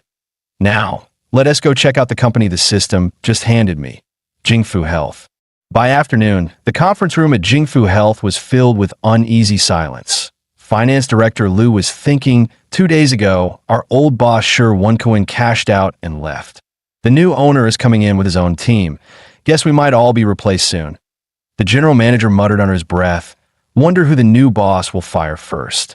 At that moment, Shi Wenkuan entered the room with Shen Yuan at his side. The team turned to look and gasped. That is the new boss? He looks barely 20. How could someone that young buy out a company this big? Shi Wenkuan smiled. Everyone has already seen the memo. I'll be leaving Jingfu soon. Thank you all for your years of support. This is your new boss, Shin Yuan, that I hope under his leadership, Jingfu will reach even greater heights. He'll take it from here. I've got other matters to attend to. After Shi left, Shin Yuan spoke calmly. Nice to meet you all. I'm Shin Yuan. Today's meeting is just a handover. No new assignments yet. Everyone except the HR and finance directors could take the rest of the day off. Once the others left, HR Director Zhong Yu stood and asked President Shun, "Do you have any specific instructions?" "Yes," Shin Yuan replied. "I'll need the company's financial reports for the past 3 months and the HR monthly summaries." Zhong Yu quickly nodded. "Understood. That we'll send them to your inbox shortly." "Any other requests, President Shin?" At that point, Shin Yuan asked calmly, "Director Zhong, Director Liu, how long have you both been with the company?" Zhong Yu replied, "A little over 5 years," while Director Liu added, "I just hit my 3rd year." Shin Yuan nodded slightly and dismissed them. The two most crucial powers in a company are HR and finance, he thought. These two hold both that I'll need to observe them for now, see if they read trustworthy. But ultimately, the key positions need to be filled with my own people. With that in mind, he called his secretary. Once connected, he said, "The startup-based project is basically wrapped up. I'll have Long Jinghan handle the follow-up. You, come to work at my company, Jingfu Health, starting tomorrow." On the other end, Fu Yingzi nearly shouted, "I knew it. So you really have another business outside. Damn, you've been hiding deep." Then she panicked. "Wait, boss. I still have 2 weeks left before summer break. I've got classes every day." Shin Yuan chuckled. "As long as you don't fail your exams, it's fine. Besides, you're supposed to start your internship in October next year, right? Consider this an early start, or would you rather be a secretary for life?" That fired her up immediately. "Got it, boss. I'll get ready. Send me the address that I won't be late tomorrow." After hanging up, Shin Yuan received a new email, 3 months of financial statements, and the HR monthly report. He scanned through them. The 2 fitness centers and yoga studio were doing well, and even the weakest health check branch was breaking even. The main issue was bloated staffing, too many idle employees, and excessively high online marketing and streaming costs each month. Still, nothing major. Shin Yuan mused that in own need for drastic restructuring until I fully understand the situation. The company is making money, so for now, I'll just focus on securing the key positions. With the company stuff mostly settled, Shin Yuan thought he'd swing by Guan Tin's place to pick up sushi away after work. He hadn't seen that silly girl in over a week and wondered how she'd been. He dialed her number, but no one answered. What the hell was going on? He called Fu Jingmei next. When she picked up, she said, "Mr. Shin, you looking for Xu Wei? She took leave an hour ago," said there was an urgent family matter. Shin Yuan asked if she mentioned what the emergency was. Fu replied, "She didn't say that I tried calling her afterward, and she didn't pick up either." Minutes later, he arrived under Xu Wei's building and could hear shouting through the door. "It's just a leak. How big a deal is that? It'll stop soon. Stop making a fuss." Another voice snapped back. "Zheng Lianfeng, you talk like that all the time, and now you make a mess and act like you're in the right? What mess? Whose house hasn't had a leak? Since when is a leak a crime? Your place flooded and you didn't even come down to warn anyone or fix it. Little Jia went up to tell you, and you yelled at him. How are you even a person?" Shin Yuan watched as Zheng Lianfeng pointed at Xu Wei's younger brother and barked. The kid knocked and didn't even say hello. No manners. What's wrong with me calling him out for his dead dad? Xu Wei grabbed the woman beside her and muttered, "Forget it, Aunt Zhang, that we really don't want to make a fuss." But Aunt Zhang protested, "You can just let this slide. What if she crosses the line next time?" She yelled, "You should apologize to that kid. He did nothing wrong." Zheng Lianfeng folded her arms and scoffed, "Apologize? Are you kidding me? Why on earth would I apologize?" As the two women kept arguing, Shin Yuan spoke up coldly, "Apologize to the kid." Hearing that voice, Su Xiuwei turned her head and saw Shin Yuan standing there. Zheng Lianfeng sneered with a smug grin. "I'm not apologizing. You're not even married yet, and you're already playing the hero for her? What? Living together already? Young people these days are really wild." Shin Yuan stepped up beside Xiuwei, his tone like ice. "You insulted the kid, so you apologize. Simple as that." No sooner had he finished than someone barked. Who the hell do you think you are talking big? You think you can make my mom apologize? What kind of big shot are you, huh? A scrawny, bleach-haired punk strutted out, barely in his 20s, cursing as he shoved Shen Yuan hard in the chest. After 2.5 months of gym training, Shen Yuan didn't even flinch. His palm cracked across the punk's face in one clean motion. The crowd froze, stunned by the sudden reversal. The punk staggered back, eyes wide. You hit me? He roared, fumbling for his phone. You re-dead, man. I'm calling my boys right now. Go ahead, Shen Yuan replied coolly, dialing a number of his own. Minutes later, a group of men armed with sticks arrived on the scene. Boss Long, that's him, the guy who slapped me. The punk shouted, pointing straight at Shen Yuan. Su Shiwei panicked. Shen Yuan, maybe we should call the police instead. Aunt Zhang nodded quickly. Yes, violence won't solve anything. Let the cops handle it. Hey, you the one who hit my guy? Dragon Brother barked as he arrived, his tone heavy with menace. The blonde punk straightened up instantly, a smug grin spreading across his face. But Shen Yuan stayed calm. Relax. The people I called are almost here too. We'll see how this plays out. Just then, loud sirens blared down the street. Boss, the cops are here. Aliong, you called the damn police. Then why the hell did you even call me? How the hell was I supposed to know? He said he called people too. I thought he meant street guys like us. Aliong stammered, looking helpless. Just then, a firm voice came from beside the patrol car. Li Wanlong. You again. Why do I see you everywhere? What the hell did you get yourself into this time? It was Deputy Captain Shun Wei from the local precinct and also Shen Yuan's cousin. Captain Shun, I didn't do anything. Just came to watch the commotion, Li said nervously. Watch the commotion? Shen Wei's tone turned sharp. You brought a pack of guys with sticks to watch? Stand over there and don't move till I'll find out what's going on. Before long, Shen Yuan explained the entire situation clearly to his cousin. Shen Wei sighed and shot a glance at the troublemakers. These two even look like brothers. Calling me down here for this nonsense? You gotta be out of your damn mind. So, playing the hero again, huh? Shen Wei teased with a grin. Shen Yuan smirked. Hero? Nah, just doing my civic duty. See injustice, lend a hand. You guys should at least give me a banner for bravery, right? Cut the crap. Shen Wei laughed. All right, what do you want to do? Should we take them all in for questioning? No need, Shen Yuan replied calmly. Just have her apologize to the kid and fix the leak. That'll do. Fair enough, Shen Wei said, and started mediating. Soon, everyone nodded in agreement. I'm sorry, Xiao Jia, Aunt Zeng muttered. Auntie, S words were too harsh earlier. Please don't take it to heart. All right then, Shen Wei concluded. Go deal with the leak properly. We'll get it done right away, Captain Shun. Someone replied quickly. Shen Wei gave Shen Yuan a knowing grin. That girl is a girlfriend. Isn't she? You jumped in real fast. He glanced at Su Shiwei and chuckled. Can T blame you though? She's gorgeous. Shen Yuan quickly waved his hands. No, it's not like that, cousin. Don't tell anyone, all right? Shen Wei smirked as he turned to leave. Didn't T think I'd ever get something on you, kid? Shen Yuan, thank you for today, Su Shiwei said softly. Her voice trembled with gratitude and a trace of something warmer. Shen Yuan grinned. A thank you is fine, but maybe you could repay me somehow? Su Shiwei panicked. There's still so many people around the courtyard. Relax, he said playfully. Just a hug. Friends parting ways, no big deal. He has got a point, she thought, heart thumping. Slowly, she stepped closer to him, then leaned in, wrapping her arms around him, her heartbeat racing wildly against his chest. As Su Shiwei fell into his arms, the warmth and softness startled Shen Yuan for a second. So quiet and gentle, but she has got quite the figure, he thought to himself. Just then, a small voice piped up from the doorway. Sis, brother, Mom told me to bring these eggs down.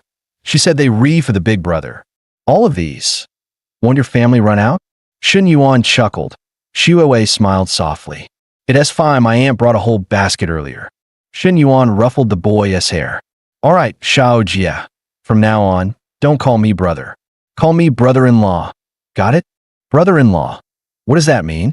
The boy asked innocently, while Shuo's face instantly flushed crimson. In her mind, a vivid image appeared, a traditional wedding ceremony from ancient times. The groom was Shun Yuan, and the bride was her. Just imagining it made her heartbeat race wildly. Her thoughts wandered further, picturing the two of them together, closer than ever. By the time she snapped back to reality, her face was as red as an apple. Shin Yuan glanced around and said casually, "You should move. Find a place closer to the company." Shuo hesitated. She'd love for her family to live better, but her current income couldn't possibly cover that. "I'll find you a place," Shin Yuan said. "Don't worry about the rent, that I'll cover it for now. You can pay me back when you're re-able." "Shin Yuan, I appreciate it, but really, you don't have to," she murmured instinctively. But Shen Yuan didn't even wait for her to finish. He just got into his car and drove off. "Brother-in-law is gone. Let us head home, sis," Xiao Jia shouted cheerfully. Hearing that, Shuo's cheeks burned even hotter. She didn't know whether to scold him or smile. "Big brother, what took you so long? I'm starving." Before long, Shen Yuan arrived at Shun's home, where both of her younger sisters were also present. Xian smiled sheepishly. "Sister-in-law said to wait for you before eating, that I didn't want to start alone." Shin Yuan gave her a look. "You? Shy. If you were, you wouldn't be here all the time." Shin Na chuckled. "Let her stay. She has family anyway." Xian grinned mischievously. "So, bro, when are you bringing sister-in-law home to meet the family? Are you taking Coach Lu along too?" Shin Yuan sighed. "Take mom and dad on a trip first. Talk to them. Ease them into some modern ideas." "No problem. But you'll have to pay me extra," Xin teased. "Extra? You still want that car? Get it done right, and ask yours." "Ugh, you so sneaky, bro." By midnight, Chin Na was already asleep. Shin Yuan decided to take a shower. But as he opened the bathroom door, he realized someone was already inside. They both froze, eyes wide in shock, silence thick in the air. Snapping out of it, Shen Yuan immediately shut the door and stepped back. "Damn it," he muttered under his breath. He quickly texted, "Sorry, I didn't know you were in there." Moments later, Sinyu replied, "It's okay, I forgot to lock the door." Shen Yuan sighed in relief. This girl, honestly. Meanwhile, Sinyu leaned against the wall, her heart still pounding. She hadn't expected something like this to happen, and didn't know why she felt so flustered. She tried to steady her breathing, telling herself it was nothing, but that strange flutter in her chest lingered far longer than it should have. The next day, Shin Yuan kept up his training. His body was now solid, muscles defined and strength obvious. The System's fitness mission was almost complete, just one final push left. "Coach Lu," he said, "in a few days, I want you to visit 2 fitness centers and a yoga studio. Check their operations, service quality, staff efficiency. List out both strengths and weaknesses." Lu Menglu blinked. "Visit them. Yuri planning to buy those places?" Shin Yuan smiled faintly. "Not planning. I already bought them. Just don't know the details yet." Lu Menglu was stunned. Even a small gym costs over $1 million. Big centers with pools start around $5 million. And with top-tier fit-outs, you into the tens of millions. "You actually bought 2 of them?" At the same time, the system pushed a new batch of tasks, all about running the businesses. And Shin Yuan only had 3 months to pull it off, that he needed to move fast. Noticing he zoned out, Lu nudged him. "Hey, what are you spacing out about?" Then she turned serious. "About those 2 gyms and the yoga studio. Whatever it takes, you got to get inside, that I want a real, comprehensive report." "So you want me to be a spy?" Lu's eyes lit up. "Perfect, leave it to me." The next day, Shin Yuan sat in the chairman's office, questioning manager Jia, who oversaw one of the company's health centers. The branch had barely been breaking even for months. President Shun, Jia began nervously, "There's heavy competition here in Xingqing. Many centers are running at a loss. Honestly, ours is doing relatively well." He straightened his tie, adding, "But I already have a turnaround plan, that I'm focusing on business expansion. Just hired a few sales elites with great connections. Give them a bit of time, and they'll bring in plenty of clients. Once staff efficiency improves, profit will naturally rise." he said with confidence. Shin Yuan's expression stayed neutral. If you knew expansion was key, why are you only recruiting now? Jia laughed awkwardly. You rewrite, boss. That's on me. We've been upgrading our equipment lately, and I put all my attention there. Poor allocation of focus. My mistake. Shin Yuan replied calmly. No need for self-criticism. By the way, which high school is your son applying to? My son's grades aren't great. So do we take whatever school he can get into? Jia answered, puzzled. After a few more words, Shin Yuan dismissed him. Walking out, Jia muttered under his breath, why is the president asking about my family? That is odd. Back in the office, Shin Yuan leaned back in his chair, his eyes sharp. That guy has to go. Not only slick, but dirty. Half the employees at that branch shared his surname, clear signs of nepotism. And beneath the surface, there was definitely hidden income. With that thought, Shin Yuan picked up the phone. Ingzi, come to my office now. Ingzi, Shin Yuan said, get familiar with the company's operations as soon as possible. Once you settled into the new role, I'll get you a car, something around 200,000. You read too generous, boss, Ingzi grinned. Oh, by the way, at the university base, aside from Lu Xinyue, the other 4 girls still haven't gotten their investments. They keep asking me every day. Shin Yuan chuckled. No rush, point one step at a time, that the maid squad can all move at once. Some things just can be rushed. Meanwhile, Manager Jia, still tense after the meeting, gathered his subordinates in the office. Old you, those new hires of yours, are they any good? Keep an eye on them. I just gave a new boss my word that if anything goes wrong, we're all screwed. The man in glasses spoke up immediately. Relax, Manager Jia. Those sales reps on my former team, top-tier people, great connections. Trust me, we bring in new deals soon. Jia exhaled in relief. Fine, just stay alert. Feels like the good days at this health center are over. From now on, we keep our heads down. Is the new boss that tough to deal with? One of them whispered. Jia sighed. At first, I thought he was just a rich kid, someone whose parents bought a company for him to play with. But the guy's sharp, too sharp that I can read him at all. So for now, we play it safe, forget the side hustles, and make the numbers look good. Got it, Manager Jia. That evening, Shin Yuan returned home. Shin Na greeted him with a smile.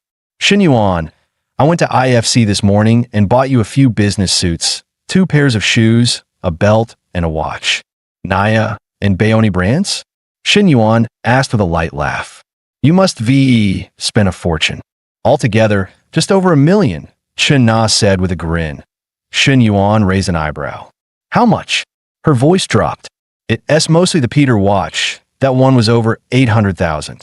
Shin Yuan chuckled, pulling her gently into his arms. Silly girl, the money I give you is for you. Don't spend it all on me. Why sweet Nabao? Guess I'll have to reward you. Shin Na's eyes widened. Not now. Send us home. What if she sees? So what? It's just a kiss, he teased. Right then, Sinyu walked out of the kitchen, holding a tray of dishes. Sis, the sterilizer. She froze mid-sentence, seeing the 2 of them close together. Her face flushed instantly. Sis, brother-in-law, I'll leave you 2 alone. She stammered before hurrying off. Shin Na glared at Shin Yuan. See, I told you. He laughed softly. She's 18. She'll get used to it eventually. Everyone grows up. Shin Na sighed. She's never even dated. What does she know? Though lately she's been acting strange, I can put my finger on it, and she won't tell me anything. Hearing that, Shin Yuan's mind flickered back to that awkward moment days ago, but he quickly brushed it off. Really? I haven't noticed anything. Maybe I'm just overthinking. Yeah, probably just that. The next morning, as Chun Na left early for work, Shin Yuan watched her go. She doesn't need to be at the cafe so soon. Sinyu is there to help, but still she insists. Always so diligent. The MBA course he'd taken in Hong Kong had been eye-opening. Though theory could never fully replace practice, with Jingfu Health under his control, it was the perfect testing ground, a foundation to build on. Still, business management alone wasn't enough. He needed to keep learning, keep growing. Just then, Sinyu opened the door and stepped in. Brother-in-law, I noticed your car doesn't have one of those phone number plates on a dashboard that I bought one extra when I got one for Dad and never had the chance to give it to you. Thanks, Sinyu. Xin Yuan said with a smile, taking the small gift. His fingers brushed lightly against hers by accident. Xin froze for a second, then quickly pulled her hand back. Brother-in-law, please don't tell my sister, okay? Before he could reply, she turned and hurried out, leaving him standing there, confused. Was she talking about the number plate? Or something else? He wondered. Then he chuckled softly to himself. Whatever it was, I'm not telling Nana. Meanwhile, Li Meng watched her sister carefully applying lipstick. Sis, is Shun Yuan coming over? She asked teasingly. I Xiao froze. How do you know? Li Meng chuckled. Please, you never wear makeup, and now you've got light blush, lipstick, and a new outfit it's obvious to anyone. Li Xiao turned her face away, embarrassed. Yes, just coming to help me review for class. Oh really? Should I make myself scarce then? Li Xiao's cheeks flared bright red. No need. Just stay in the living room. If it's only the two of us, it'll feel awkward. Li Meng grinned. Sure. Reviewing for class, huh? Sis, you relearning from Shun Yuan, calling a data study session. Their bickering was cut short by the sound of the doorbell. Xiao hurried to open it. When Shun Yuan saw her outfit, he couldn't help but stare for a moment. Li Xiao grabbed his hand with mock impatience. Why are you just standing there? Come in. Shun Yuan smiled. You look amazing today, Tutor Li. With you dressed like this, how am I supposed to focus on studying? Once inside, Shun Yuan handed a small gift bag to Li Meng. Here, this is for you. Hope you like it. For me? And it is from LV. Wow. Thanks, Shun Yuan. Li Meng beamed. I'll go admire it in my room. You two can, study in peace, she teased, heading out. Li Xiao sighed in mock irritation. I told you to stay in the living room. That girl gets bribed way too easily. Shun Yuan tapped the desk lightly. Come on, Tutor Li.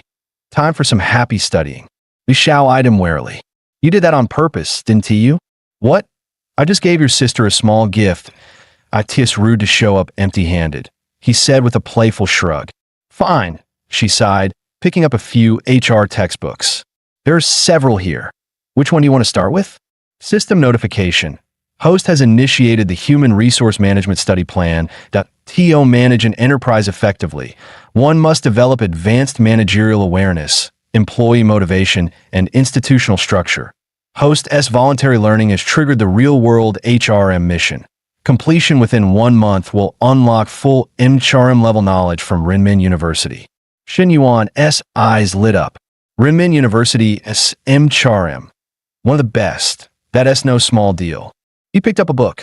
Let us start with this one, Human Resource Management. Half an hour later, Li Xiao's mind started to wander. If this were before, she thought, he'd already be cracking jokes or teasing me. Why is he so quiet today? Did he change? Shun Yuan tapped the desk gently. Tutor, you zoned out again. Let us keep going. Li Xiao squinted at him, curious. That's serious? Huh. Somehow. I don't buy it. Maybe I should test you. She smiled playfully. Shun Yuan, you've been at it for a while. Need a break? Shun Yuan said calmly. I really came here to study, Tutor. What are you trying to do? Li Xiao froze for a moment, thinking, yes, actually holding himself back. Did he really change? Just as that thought crossed her mind, Shun Yuan gave a mischievous smile. Then Shun Yuan suddenly pulled Li Xiao into his arms. Tutor, you were playing with fire just now. As he spoke, he leaned in and kissed her directly. Li Xiao confirmed that Shun Yuan really had reviewed, so she told him to keep memorizing. Shun Yuan teased, of course I'll study, but studying requires focus, you know? And the way you dressed today, was that on purpose? Li Xiao's face instantly flushed. I just tidied myself a bit before meeting you. When we're alone, can you not call me counselor? But Shun Yuan kissed her directly.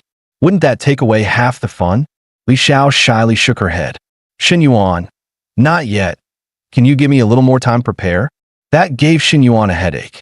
Seeing this, Li Xiao hesitated, then finally bit her lip and said, I can help you. However, hearing the noise, Li Meng suddenly opened the bedroom door. Seeing the scene before him, he covered his mouth in disbelief.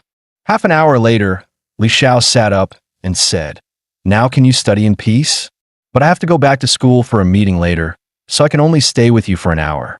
Shin Yuan lay comfortably on the sofa and nodded. Sage time is perfect for studying. System prompt. High-efficiency study card activated. When reading with this card, everything becomes perfectly memorable and all knowledge is imprinted into the mind. Each card lasts 1 hour. The next second, an overwhelming flood of information poured into Shin Yuan's mind. Congratulations, host. You have mastered all key points of human resource management. Within 30 minutes, the system will embed all MHRM knowledge from Renmin University into your mind.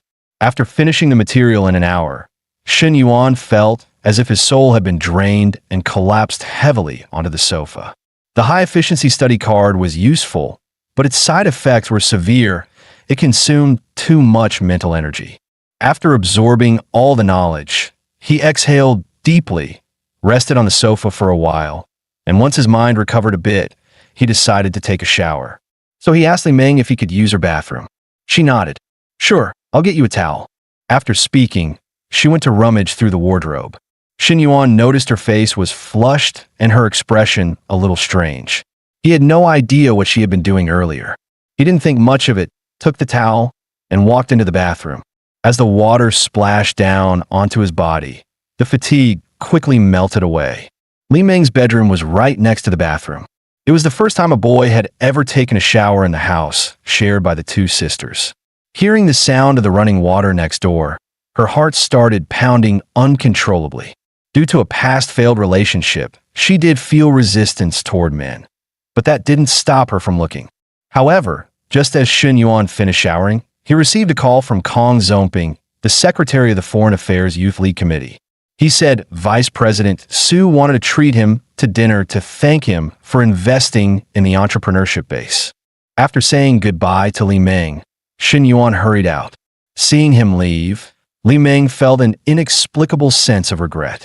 When Shin Yuan arrived at the restaurant, Su Shoutai and Kong Zongping had already been waiting in a private room for a while. As soon as Shin Yuan walked in, Su Shoutai stood up with a big smile, warmly shaking his hand. Student Shun, we meet again. He continued, Shin Yuan, after discussing with the school leadership, we've officially decided to name you one of the school's 3 excellent students and top 10 students. We're also submitting you as a candidate for Xinjiang's outstanding university student. And we plan to make you the student ambassador of the Foreign Affairs Institute. From now on, you'll be our representative. During the freshman military training after summer break, you'll speak as the student representative and share some successful experiences with your juniors. Shin Yuan smiled lightly. Principal Su, is there anything else you need my help with? Su Shoutai smiled and said, it's not like that. The main thing is that the school plans to renovate the library soon. Our library, whether in appearance, interior design, or book collection, really can't compare with other universities. For education, a library is the treasure house of knowledge, the heart of a university, the second classroom, and a key place for cultivating talent. Shin Yuan thought, after talking in circles for so long, the final meaning is still, he wants it for free. He wasn't stupid. Investing in such a project only let him show up at a donation ceremony and put his name on a plaque. There was no real return. He handled it with a few polite words, then changed the subject. Principal Su, our school impa 2 medical checkups every 4 years. Which health institution was the previous partner? The school changed partners every year, and this area happened to be under Su Shoutai's management, so he knew everything clearly. He asked why Shin Yuan suddenly brought it up. Shin Yuan replied, I recently acquired a health company. It has a physical examination center. I'm planning to expand the business and would like to cooperate with the school. Kong Zongping stood up with slight embarrassment. I'm going to the restroom, and I'll grab a smoke. He thought to himself, I started the topic, but I have no decision-making power. Staying here is just awkward. Time to escape. After Kong Zongping left the private room, Su Shoutai smiled kindly. Didn't expect you to have so many businesses. That's good. You're a talent from our institute. Of course, we should continue having business connections. Shin Yuan asked, so what you mean is? Su thought, looks like we'll have to do a resource exchange with the library project. The medical checkup contract can be given to anyone. The kickback is the same anyway. He quickly said, that department happens to be under me. As long as your qualifications are fine and the pricing is reasonable, there should be a chance. Shin Yuan nodded. All right, Principal Su. I'll have my staff contact the school. Let the school check our qualifications first. Don't worry. The plan and pricing can be discussed slowly later. As for extras, I understand. After drinking too much, Shin Yuan's head began to ache. Principal Su, I have a poor tolerance for alcohol. Sorry, but I can't stay for dinner. After the contract is signed, I'll treat you instead. With that, he turned and left. At that moment, Kong Zhongping returned from the restroom. Principal, where's Shin Yuan? Su Shoutai replied. He said he can't handle alcohol and went back first. Shin Yuan is even more complicated than I thought. At his age, he can ignore those superficial titles. I wanted him to invest in the library renovation, but instead he found a business opportunity. Half an hour later, Lu Menglu was massaging Shin Yuan's head.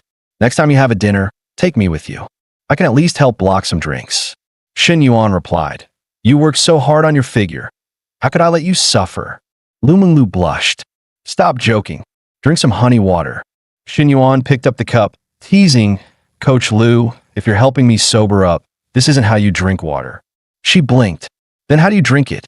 He had clearly said it was just to sober up, and unexpectedly, he really did just sober up. Except, it wasn't the kind of sober up a girl imagined. And since she was already on the thief's boat, Lu Menglu could only cooperate and let the sober up game continue. Afterward, Shin Yuan asked, How's the research I asked you to do on that fitness center? Lu Menglu, still weak, answered, These 2 days I've been working out in one of their branches. No major issues, but plenty of small ones. First, their Quine and Redbook accounts have low likes and comments. Clearly the videos aren't eye-catching. Second, the store service level is average. Not refined, not high-end, not professional.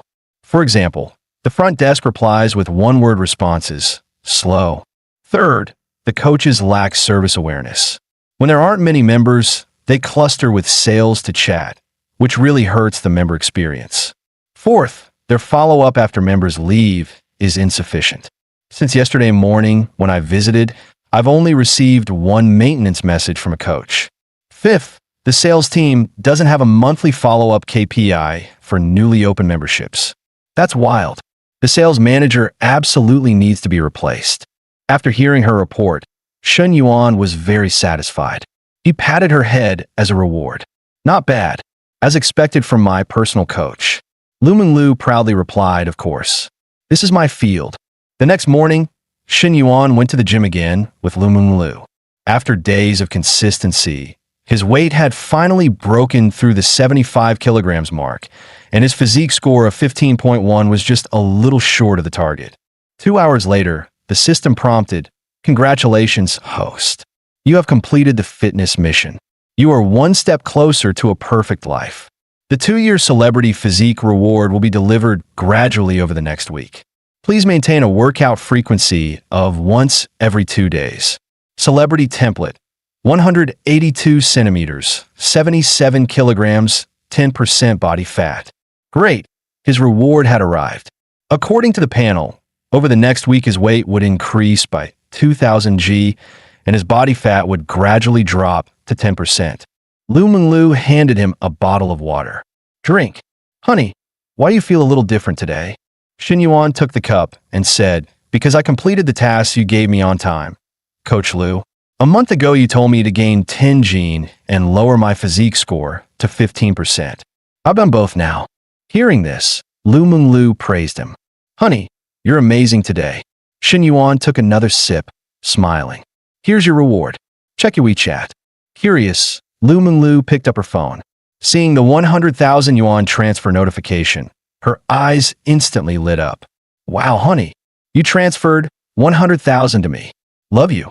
At this moment, Shin Yuan received a message from Su Xiaowei. Do you have time tonight?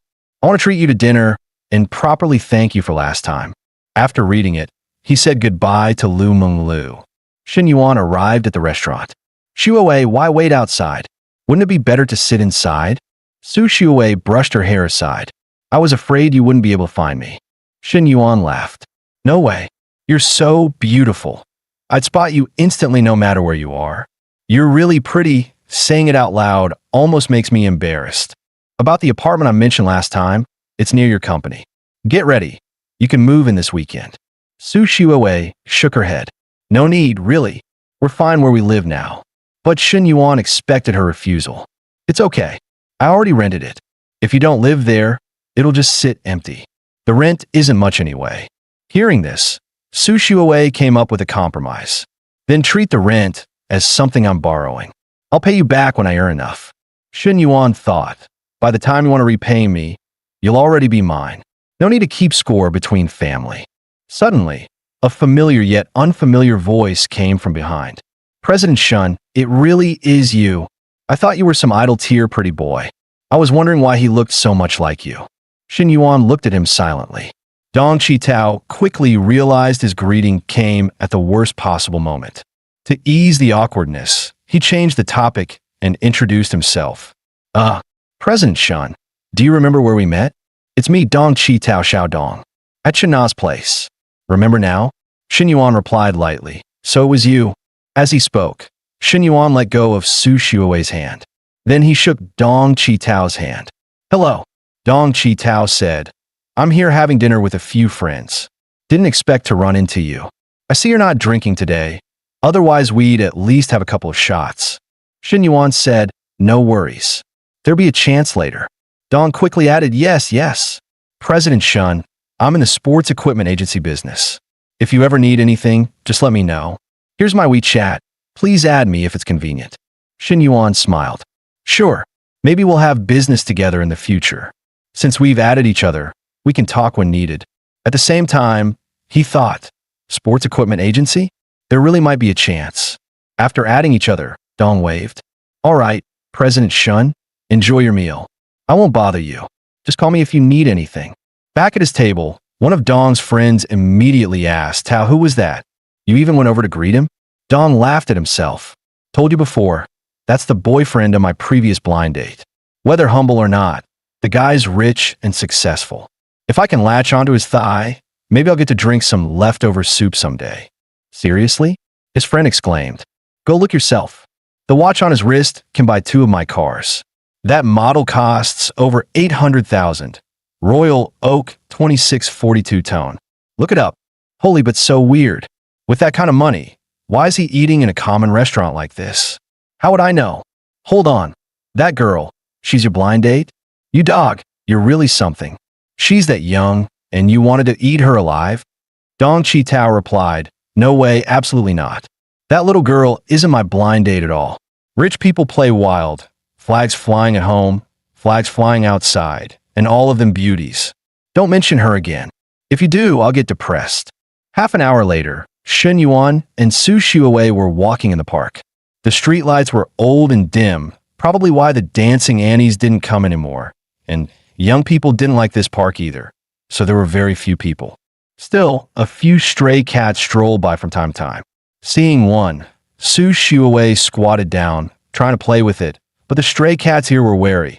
Once she reached out, they immediately jumped away. Shin Yuan laughed and said, Shiwei, these are wild cats. You need cat food if you want to pet them. Without food, why would they bother with you? Su Shiwei puffed her cheeks adorably and didn't argue. The cool evening breeze made everything feel peaceful. Shin Yuan suddenly wrapped his arms around her. She tensed up. This is a park. Shin Yuan, don't mess around. Shin Yuan pulled her even closer. What are you talking about? How am I messing around? Su Shiwei's eyes showed a plea. Please don't do this. Shin Yuan pressed closer, hands against her upper chest and shoulders. It's not like I haven't hugged you before. Why so nervous? As an experienced old hunter, Shin Yuan knew exactly how to advance step by step. When Su Shiwei no longer had the strength to resist, he leaned in and gently pressed his lips to hers. Su Shiwei didn't even react before her first kiss was taken away. Shin Yuan, can you stop now? Shin Yuan said, there's no one around. Su Shiwei blushed. Even if no one's here, it still doesn't mean you can. He continued pressing her softly. Then what do I have to do? Every time I think about this, My head feels like it's going to explode. Su Xiuwei didn't agree, but her whole body was weak. She had no strength left to push him away. She could only watch helplessly as this bad guy took advantage of her. She thought to herself, does he really think seriously about this every time? He always acts playful, always looks a little wicked, never speaks properly, but when he's serious, he's responsible and reliable. Shen Yuan felt contradictory, complex, yet somehow made people want to explore him more. Just then, Shen Yuan was surprised to see Su Xiuwei's favorability meter jump. Her affection suddenly shot up to 67 for other girls. Raising favorability took exhausting effort in a hotel, but for Xiuwei, a simple walk in the park was enough. Afterward, Shen Yuan walked Su Xiuwei home. He then went to Chen Na's place, but the one who opened the door was the younger sister. Brother-in-law, you're back. While changing into slippers, Shen Yuan asked, why is it you? Xinyu, where's your sister? She explained, the cafe is busy. She's working. She was afraid you'd come home hungry, so she asked me to come back early and cook for you. Shen Yuan asked, then when will she be back? The younger sister replied, I don't know, but not anytime soon. She told us not to wait for her for dinner. Hearing this, Shen Yuan felt something strange. Explaining it so clearly, was she hinting that he had plenty of time? Thinking this, he immediately stopped overthinking and started eating. This tastes great. You made all this? The younger sister nodded. Yes, but maybe not as good as my sister's cooking. Brother-in-law, don't mind. Shen Yuan smiled. Doesn't matter. As long as it's made by you sisters, I love eating it. But that casual line instantly stunned the younger sister. The chopsticks slipped from her hand and clattered onto the table. Realizing what he had just said, Shen Yuan quickly corrected himself. No, I mean I like eating whatever you sisters cook. Xinyu, seriously, the taste is great. The younger sister blushed. Really? Because I notice you usually enjoy these dishes a lot. That sentence made the atmosphere suddenly turn ambiguous. Finally, unable to handle the tension, the younger sister ran into the bathroom. Her mind drifted back to that moment before, when she almost said the words she should never say. No, absolutely not. I must never say those things.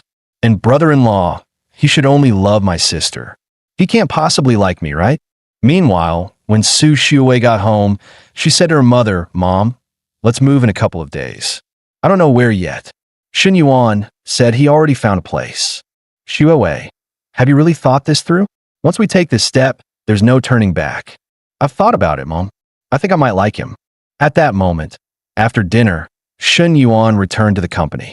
How's the coordination with the Foreign Affairs Institute's medical checkup project? A staff member replied, President Shen, we confirmed everything yesterday. The meeting with Principal Su is set for today at 10 a.m. in his office. Hearing this, Shen Yuan was annoyed. It's already 9, and that idiot is just waking up? Looks like old Jia needs to start packing his things. A little later, when Shen Yuan walked into the office, Principal Su looked genuinely surprised. Shen Yuan, why are you here? I thought you wouldn't bother with these small details. Sitting on the sofa, Jia Nansho froze the moment he saw him.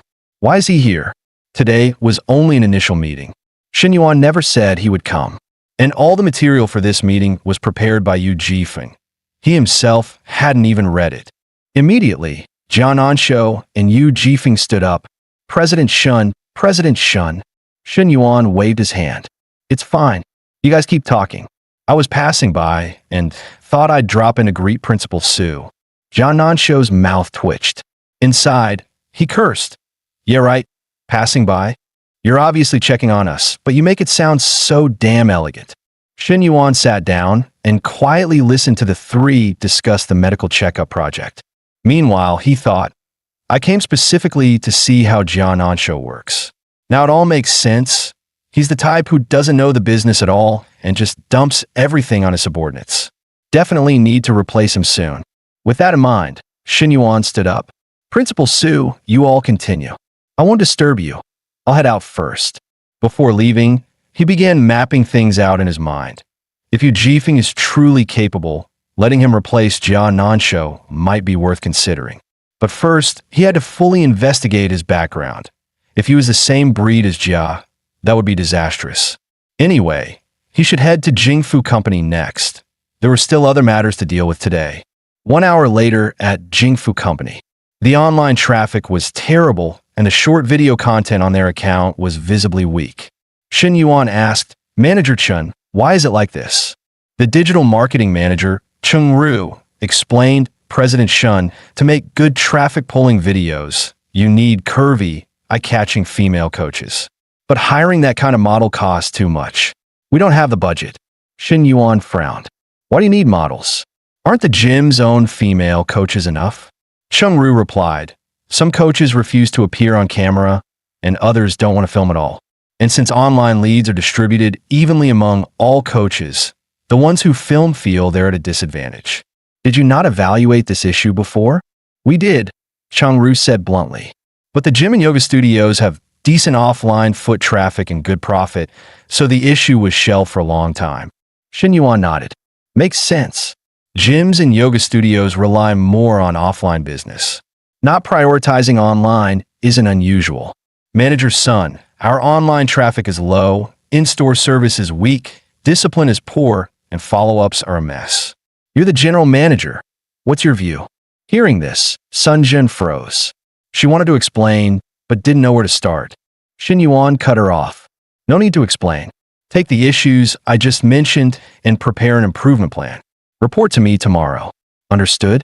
After Shin Yuan walked back into his office, Sun Jun felt extremely uneasy.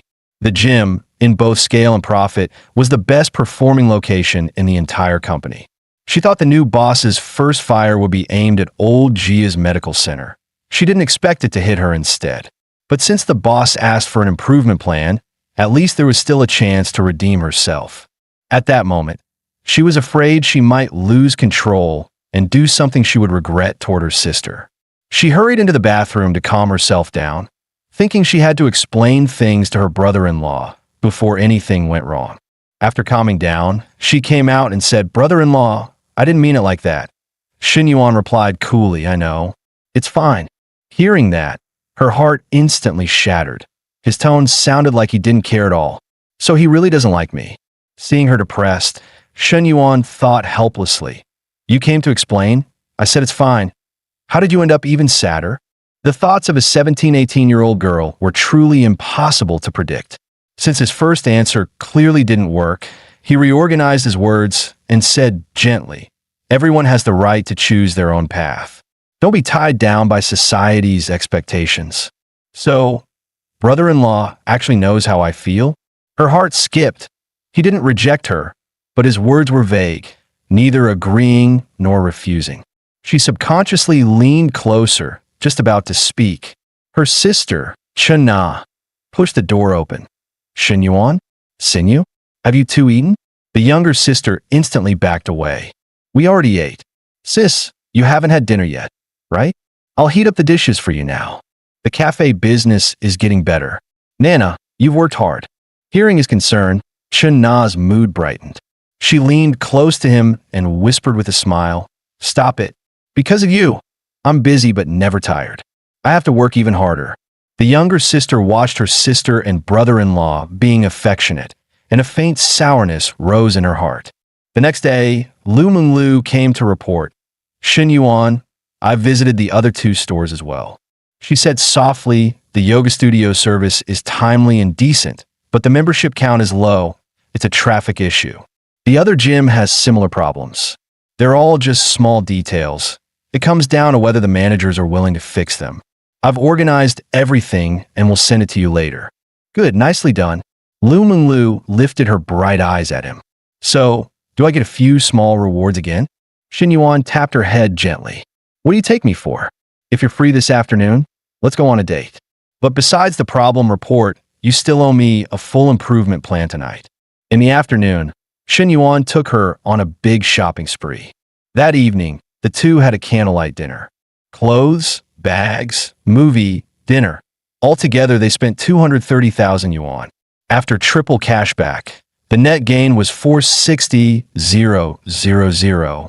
This pushed Lu Menglu's favorability up to 93. "Daddy, today might be, maybe the happiest day of my life." Seeing this, Shin Yuan thought, the cashback amount really doesn't matter. Coach Liu is already at 93. Another one about to break 100, truly something to look forward to. The next day, General Manager's son, Zhun, handed him a plan. President Shun, I'm here to self-review. This is the improvement proposal. There must be things missing. Please take a look. You're very experienced.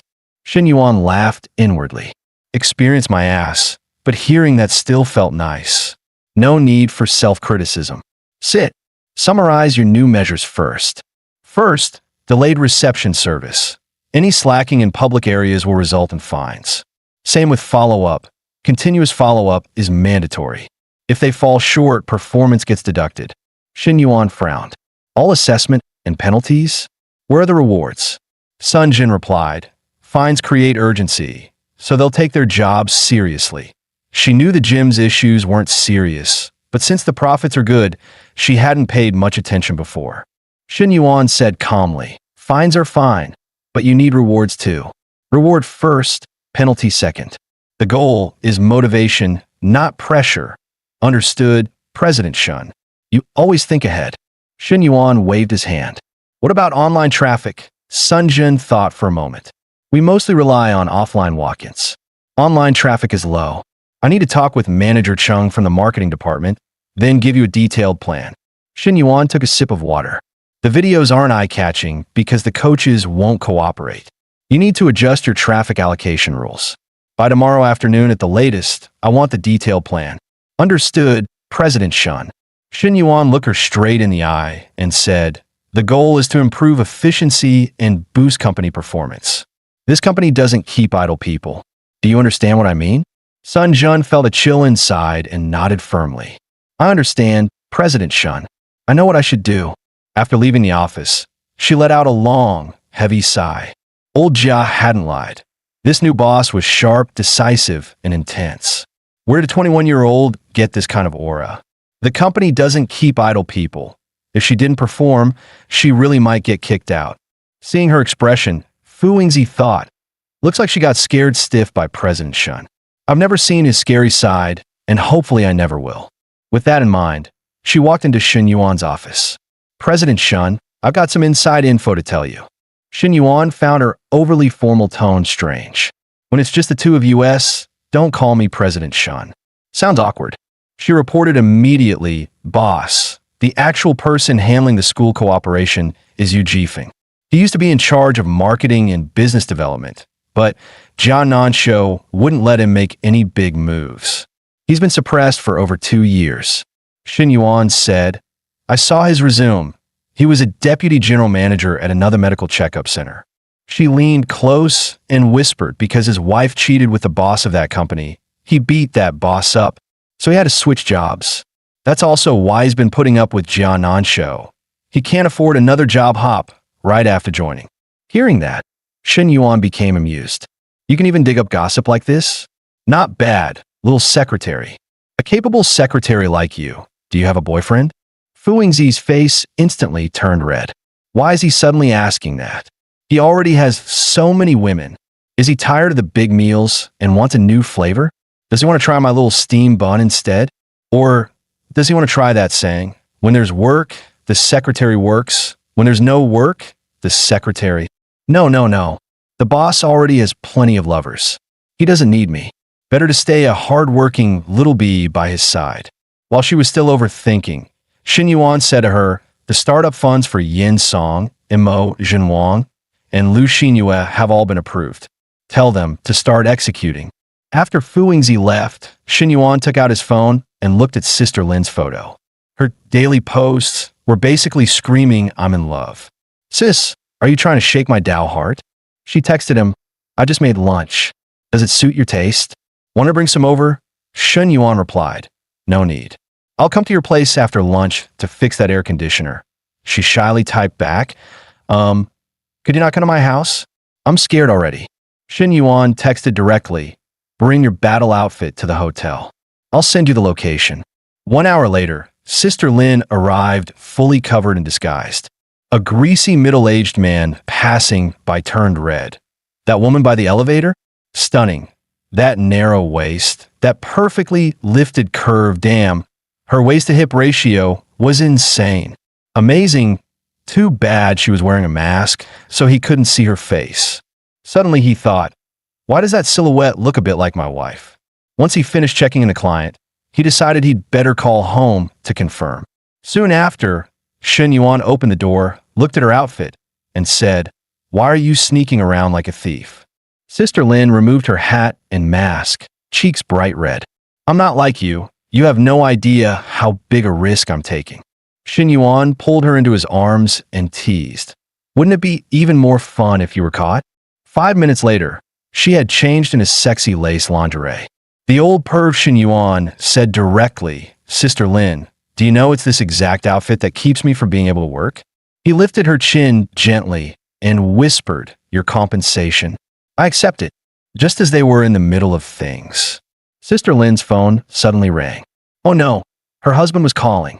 She picked up the call and motioned for Shen Yuan to be gentle so her husband wouldn't hear anything. Are you at home or outside right now? She answered, I'm home. Why? I'm making dumplings, and quickly hung up. She was already drenched in nervous sweat, terrified her husband would find out, while Shen Yuan was still shamelessly working the field. 2 minutes later, she hurriedly got dressed and said, I can't stay any longer. I need to go back. I know him too well. He'll definitely come home to check. Shen Yuan sat lazily at the edge of the bed. Go. Once you get through this stretch, things will be fine. 1 hour later, Sister Lin was rolling dough at home when her husband returned. Huh? Still making dumplings? What's special today? Why the feast? Nothing special. I just suddenly wanted some. Weren't you accompanying a client today? Why did you suddenly come back? He tried to hug her, but she dodged. He said, I heard you were making dumplings, so I wanted to come home and try them fresh. If they go into the fridge, they won't taste as good. Sister Lin replied, coolly fine. I'll cook them for you now. The man looked blissful. What a good wife.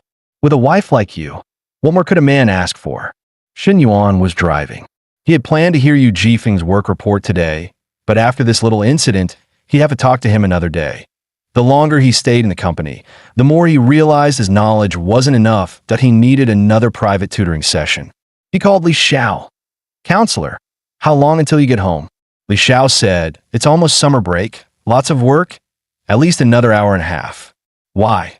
Shen Yuan said, I wanted to study with you. About the international economics notes. Did you finish marking the key points? Yeah, it's done. If you want to start today, just go to my place and pick it up. Li Meng is home. Shen Yuan replied, actually, I mainly wanted to see you. I miss you, Teacher Li. Got it. I'm busy lately. When I'm free, I'll accompany you. As soon as she hung up, a female teacher teased, oh, someone's got a boyfriend. Huh. Li Xiao blushed and denied it. Deny what? You're radiating love vibes all over the office. I can smell it from a mile away. Come on, who is it? You think I'm 3 years old? Hiding it this deep? No way I believe you're single. TSK, TSK, TSK. Don't tell me your boyfriend is a student? A forbidden romance? Just imagining it is spicy. Come on, I'm not an outsider. Tell me, your boyfriend is that student of yours, right? You know exactly who I mean. Teased to the point of blushing, Li Xiao raised a book to block her face and whispered, the meeting is about to start. Aren't you going to prepare? All right, I'm preparing. But honestly, teacher, student romances are pretty normal these days. Relax, I'm not judging you. Meanwhile, Shen Yuan arrived at Li Xiao's home. The door was opened by her younger sister, Li Meng. He said he was here to pick up the study materials. Li Meng blushed when she saw him. I know, my sister messaged me. Her books are on the shelf in the bedroom. Look for them yourself. As Shen Yuan searched, he thought, why is Li Meng blushing? Whatever, none of my business. As long as I don't provoke this sister-in-law, I'm already blessed. Just then, Li Meng appeared behind him and stammered. I need to tell you something. Shen Yuan asked, what is it? Tell me later? The next second, Li Meng said, sleep with me. Just once. Shen Yuan was so shocked, he dropped the book in his hands. The two stared at each other. The room fell into a suffocating silence. Li Meng's face turned crimson. Don't overthink it. Just once. You can treat it as finding a partner to deal with needs. I won't tell my sister. It can stay between us. Shen Yuan asked why she would make that kind of request. Li Meng replied bluntly, why ask so much? Just answer, yes or no. He refused immediately. No, without emotional foundation, I won't do it. What am I, a tool? Wait, could this be Li Zhao's test for me? Oh, please, stop pretending. Aren't all men the same? Can you really control your lower half? Shen Yuan picked up the book and said, you're wrong. I can control myself. At that moment, Li Meng grabbed his arm and asked, is there something you're worried about? Have you even considered how your sister would feel? Stop dreaming. I'm the man you'll never have. Walking out of the house, Shen Yuan's head almost exploded. Damn, testing me like this. Aren't you afraid of getting struck by lightning? Li Meng sat on the sofa fuming. Stupid pig's trotter. Pretending to be some gentleman? A man you'll never get? Please, I gave you the chance. You just couldn't handle it. Half an hour later, Shen Yuan drove over to pick up Li Xiao from work. Li Xiao smiled happily. Thank you, really. You even came all the way just to pick me up. Shen Yuan opened the door for her. He said he was mainly worried about bad people lurking at night. Yeah, right. The worst one is you wolf. Counselor, how can you accuse me like that? When was I ever lecherous? Go ahead, explain. Li Xiao teased him. You're a pervert. Shen Yuan burst out laughing. So, did I pass tonight's test perfectly? Li Xiao blinked. What test? Tonight's test. Li Xiao tapped her cheek. Tonight? Hey, the revolution isn't won yet. You still need to work hard. You only picked me up once. I'm not that easy to impress. Hearing this, Shen Yuan realized he misunderstood. So Li Xiao doesn't know about Li Meng's test? Meaning, Li Meng was serious? Great. Another pair of sisters. Buy one, get one. What a profit. Li Xiao looked at Shen Yuan and asked, why are you suddenly smiling? He replied, nothing. Just thought of something that made me happy. Soon they returned to Li Zhao's home. As they walked in, Li Meng asked, sis, you're back? Why is Shen Yuan coming in too? Shen Yuan finally took a proper look at Li Meng. He had never paid attention before. At 172 centimeters, her legs were longer and her hips more lifted, though her chest was flatter than the advisor's. Li Xiao, 168 centimeters, wasn't as tall, but her chest was definitely fuller. Li Meng tactfully walked away, thinking, looks like he didn't tell my sister anything. Fine, I won't disturb their couple time. I'll head back to my room. Shen Yuan immediately pulled Li Xiao into his arms, his hands getting restless everywhere. Li Meng, who had just stepped away, panicked. Her sister leaves for 1 second, and he's already starting in the living room. The next second, he kissed her deeply. Li Xiao pleaded softly, can you not tonight? I've been busy all day. I'm tired. You bad guy. You were smiling in the car because you were thinking about this, weren't you? Hiding in her room, Li Meng cracked her door open and peeked at their passionate kiss. Her whole body heated up. She practically wished she could replace her sister and be the one with Shen Yuan instead. After the kiss, Li Xiao wiped her lips. Satisfied now? Can you go home? Shen Yuan said, it's almost midnight. I'll just stay here tonight. That suggestion was rejected immediately. Before she could continue, Shen Yuan grabbed his coat. I'll sleep on the couch. That's it. I'm tired.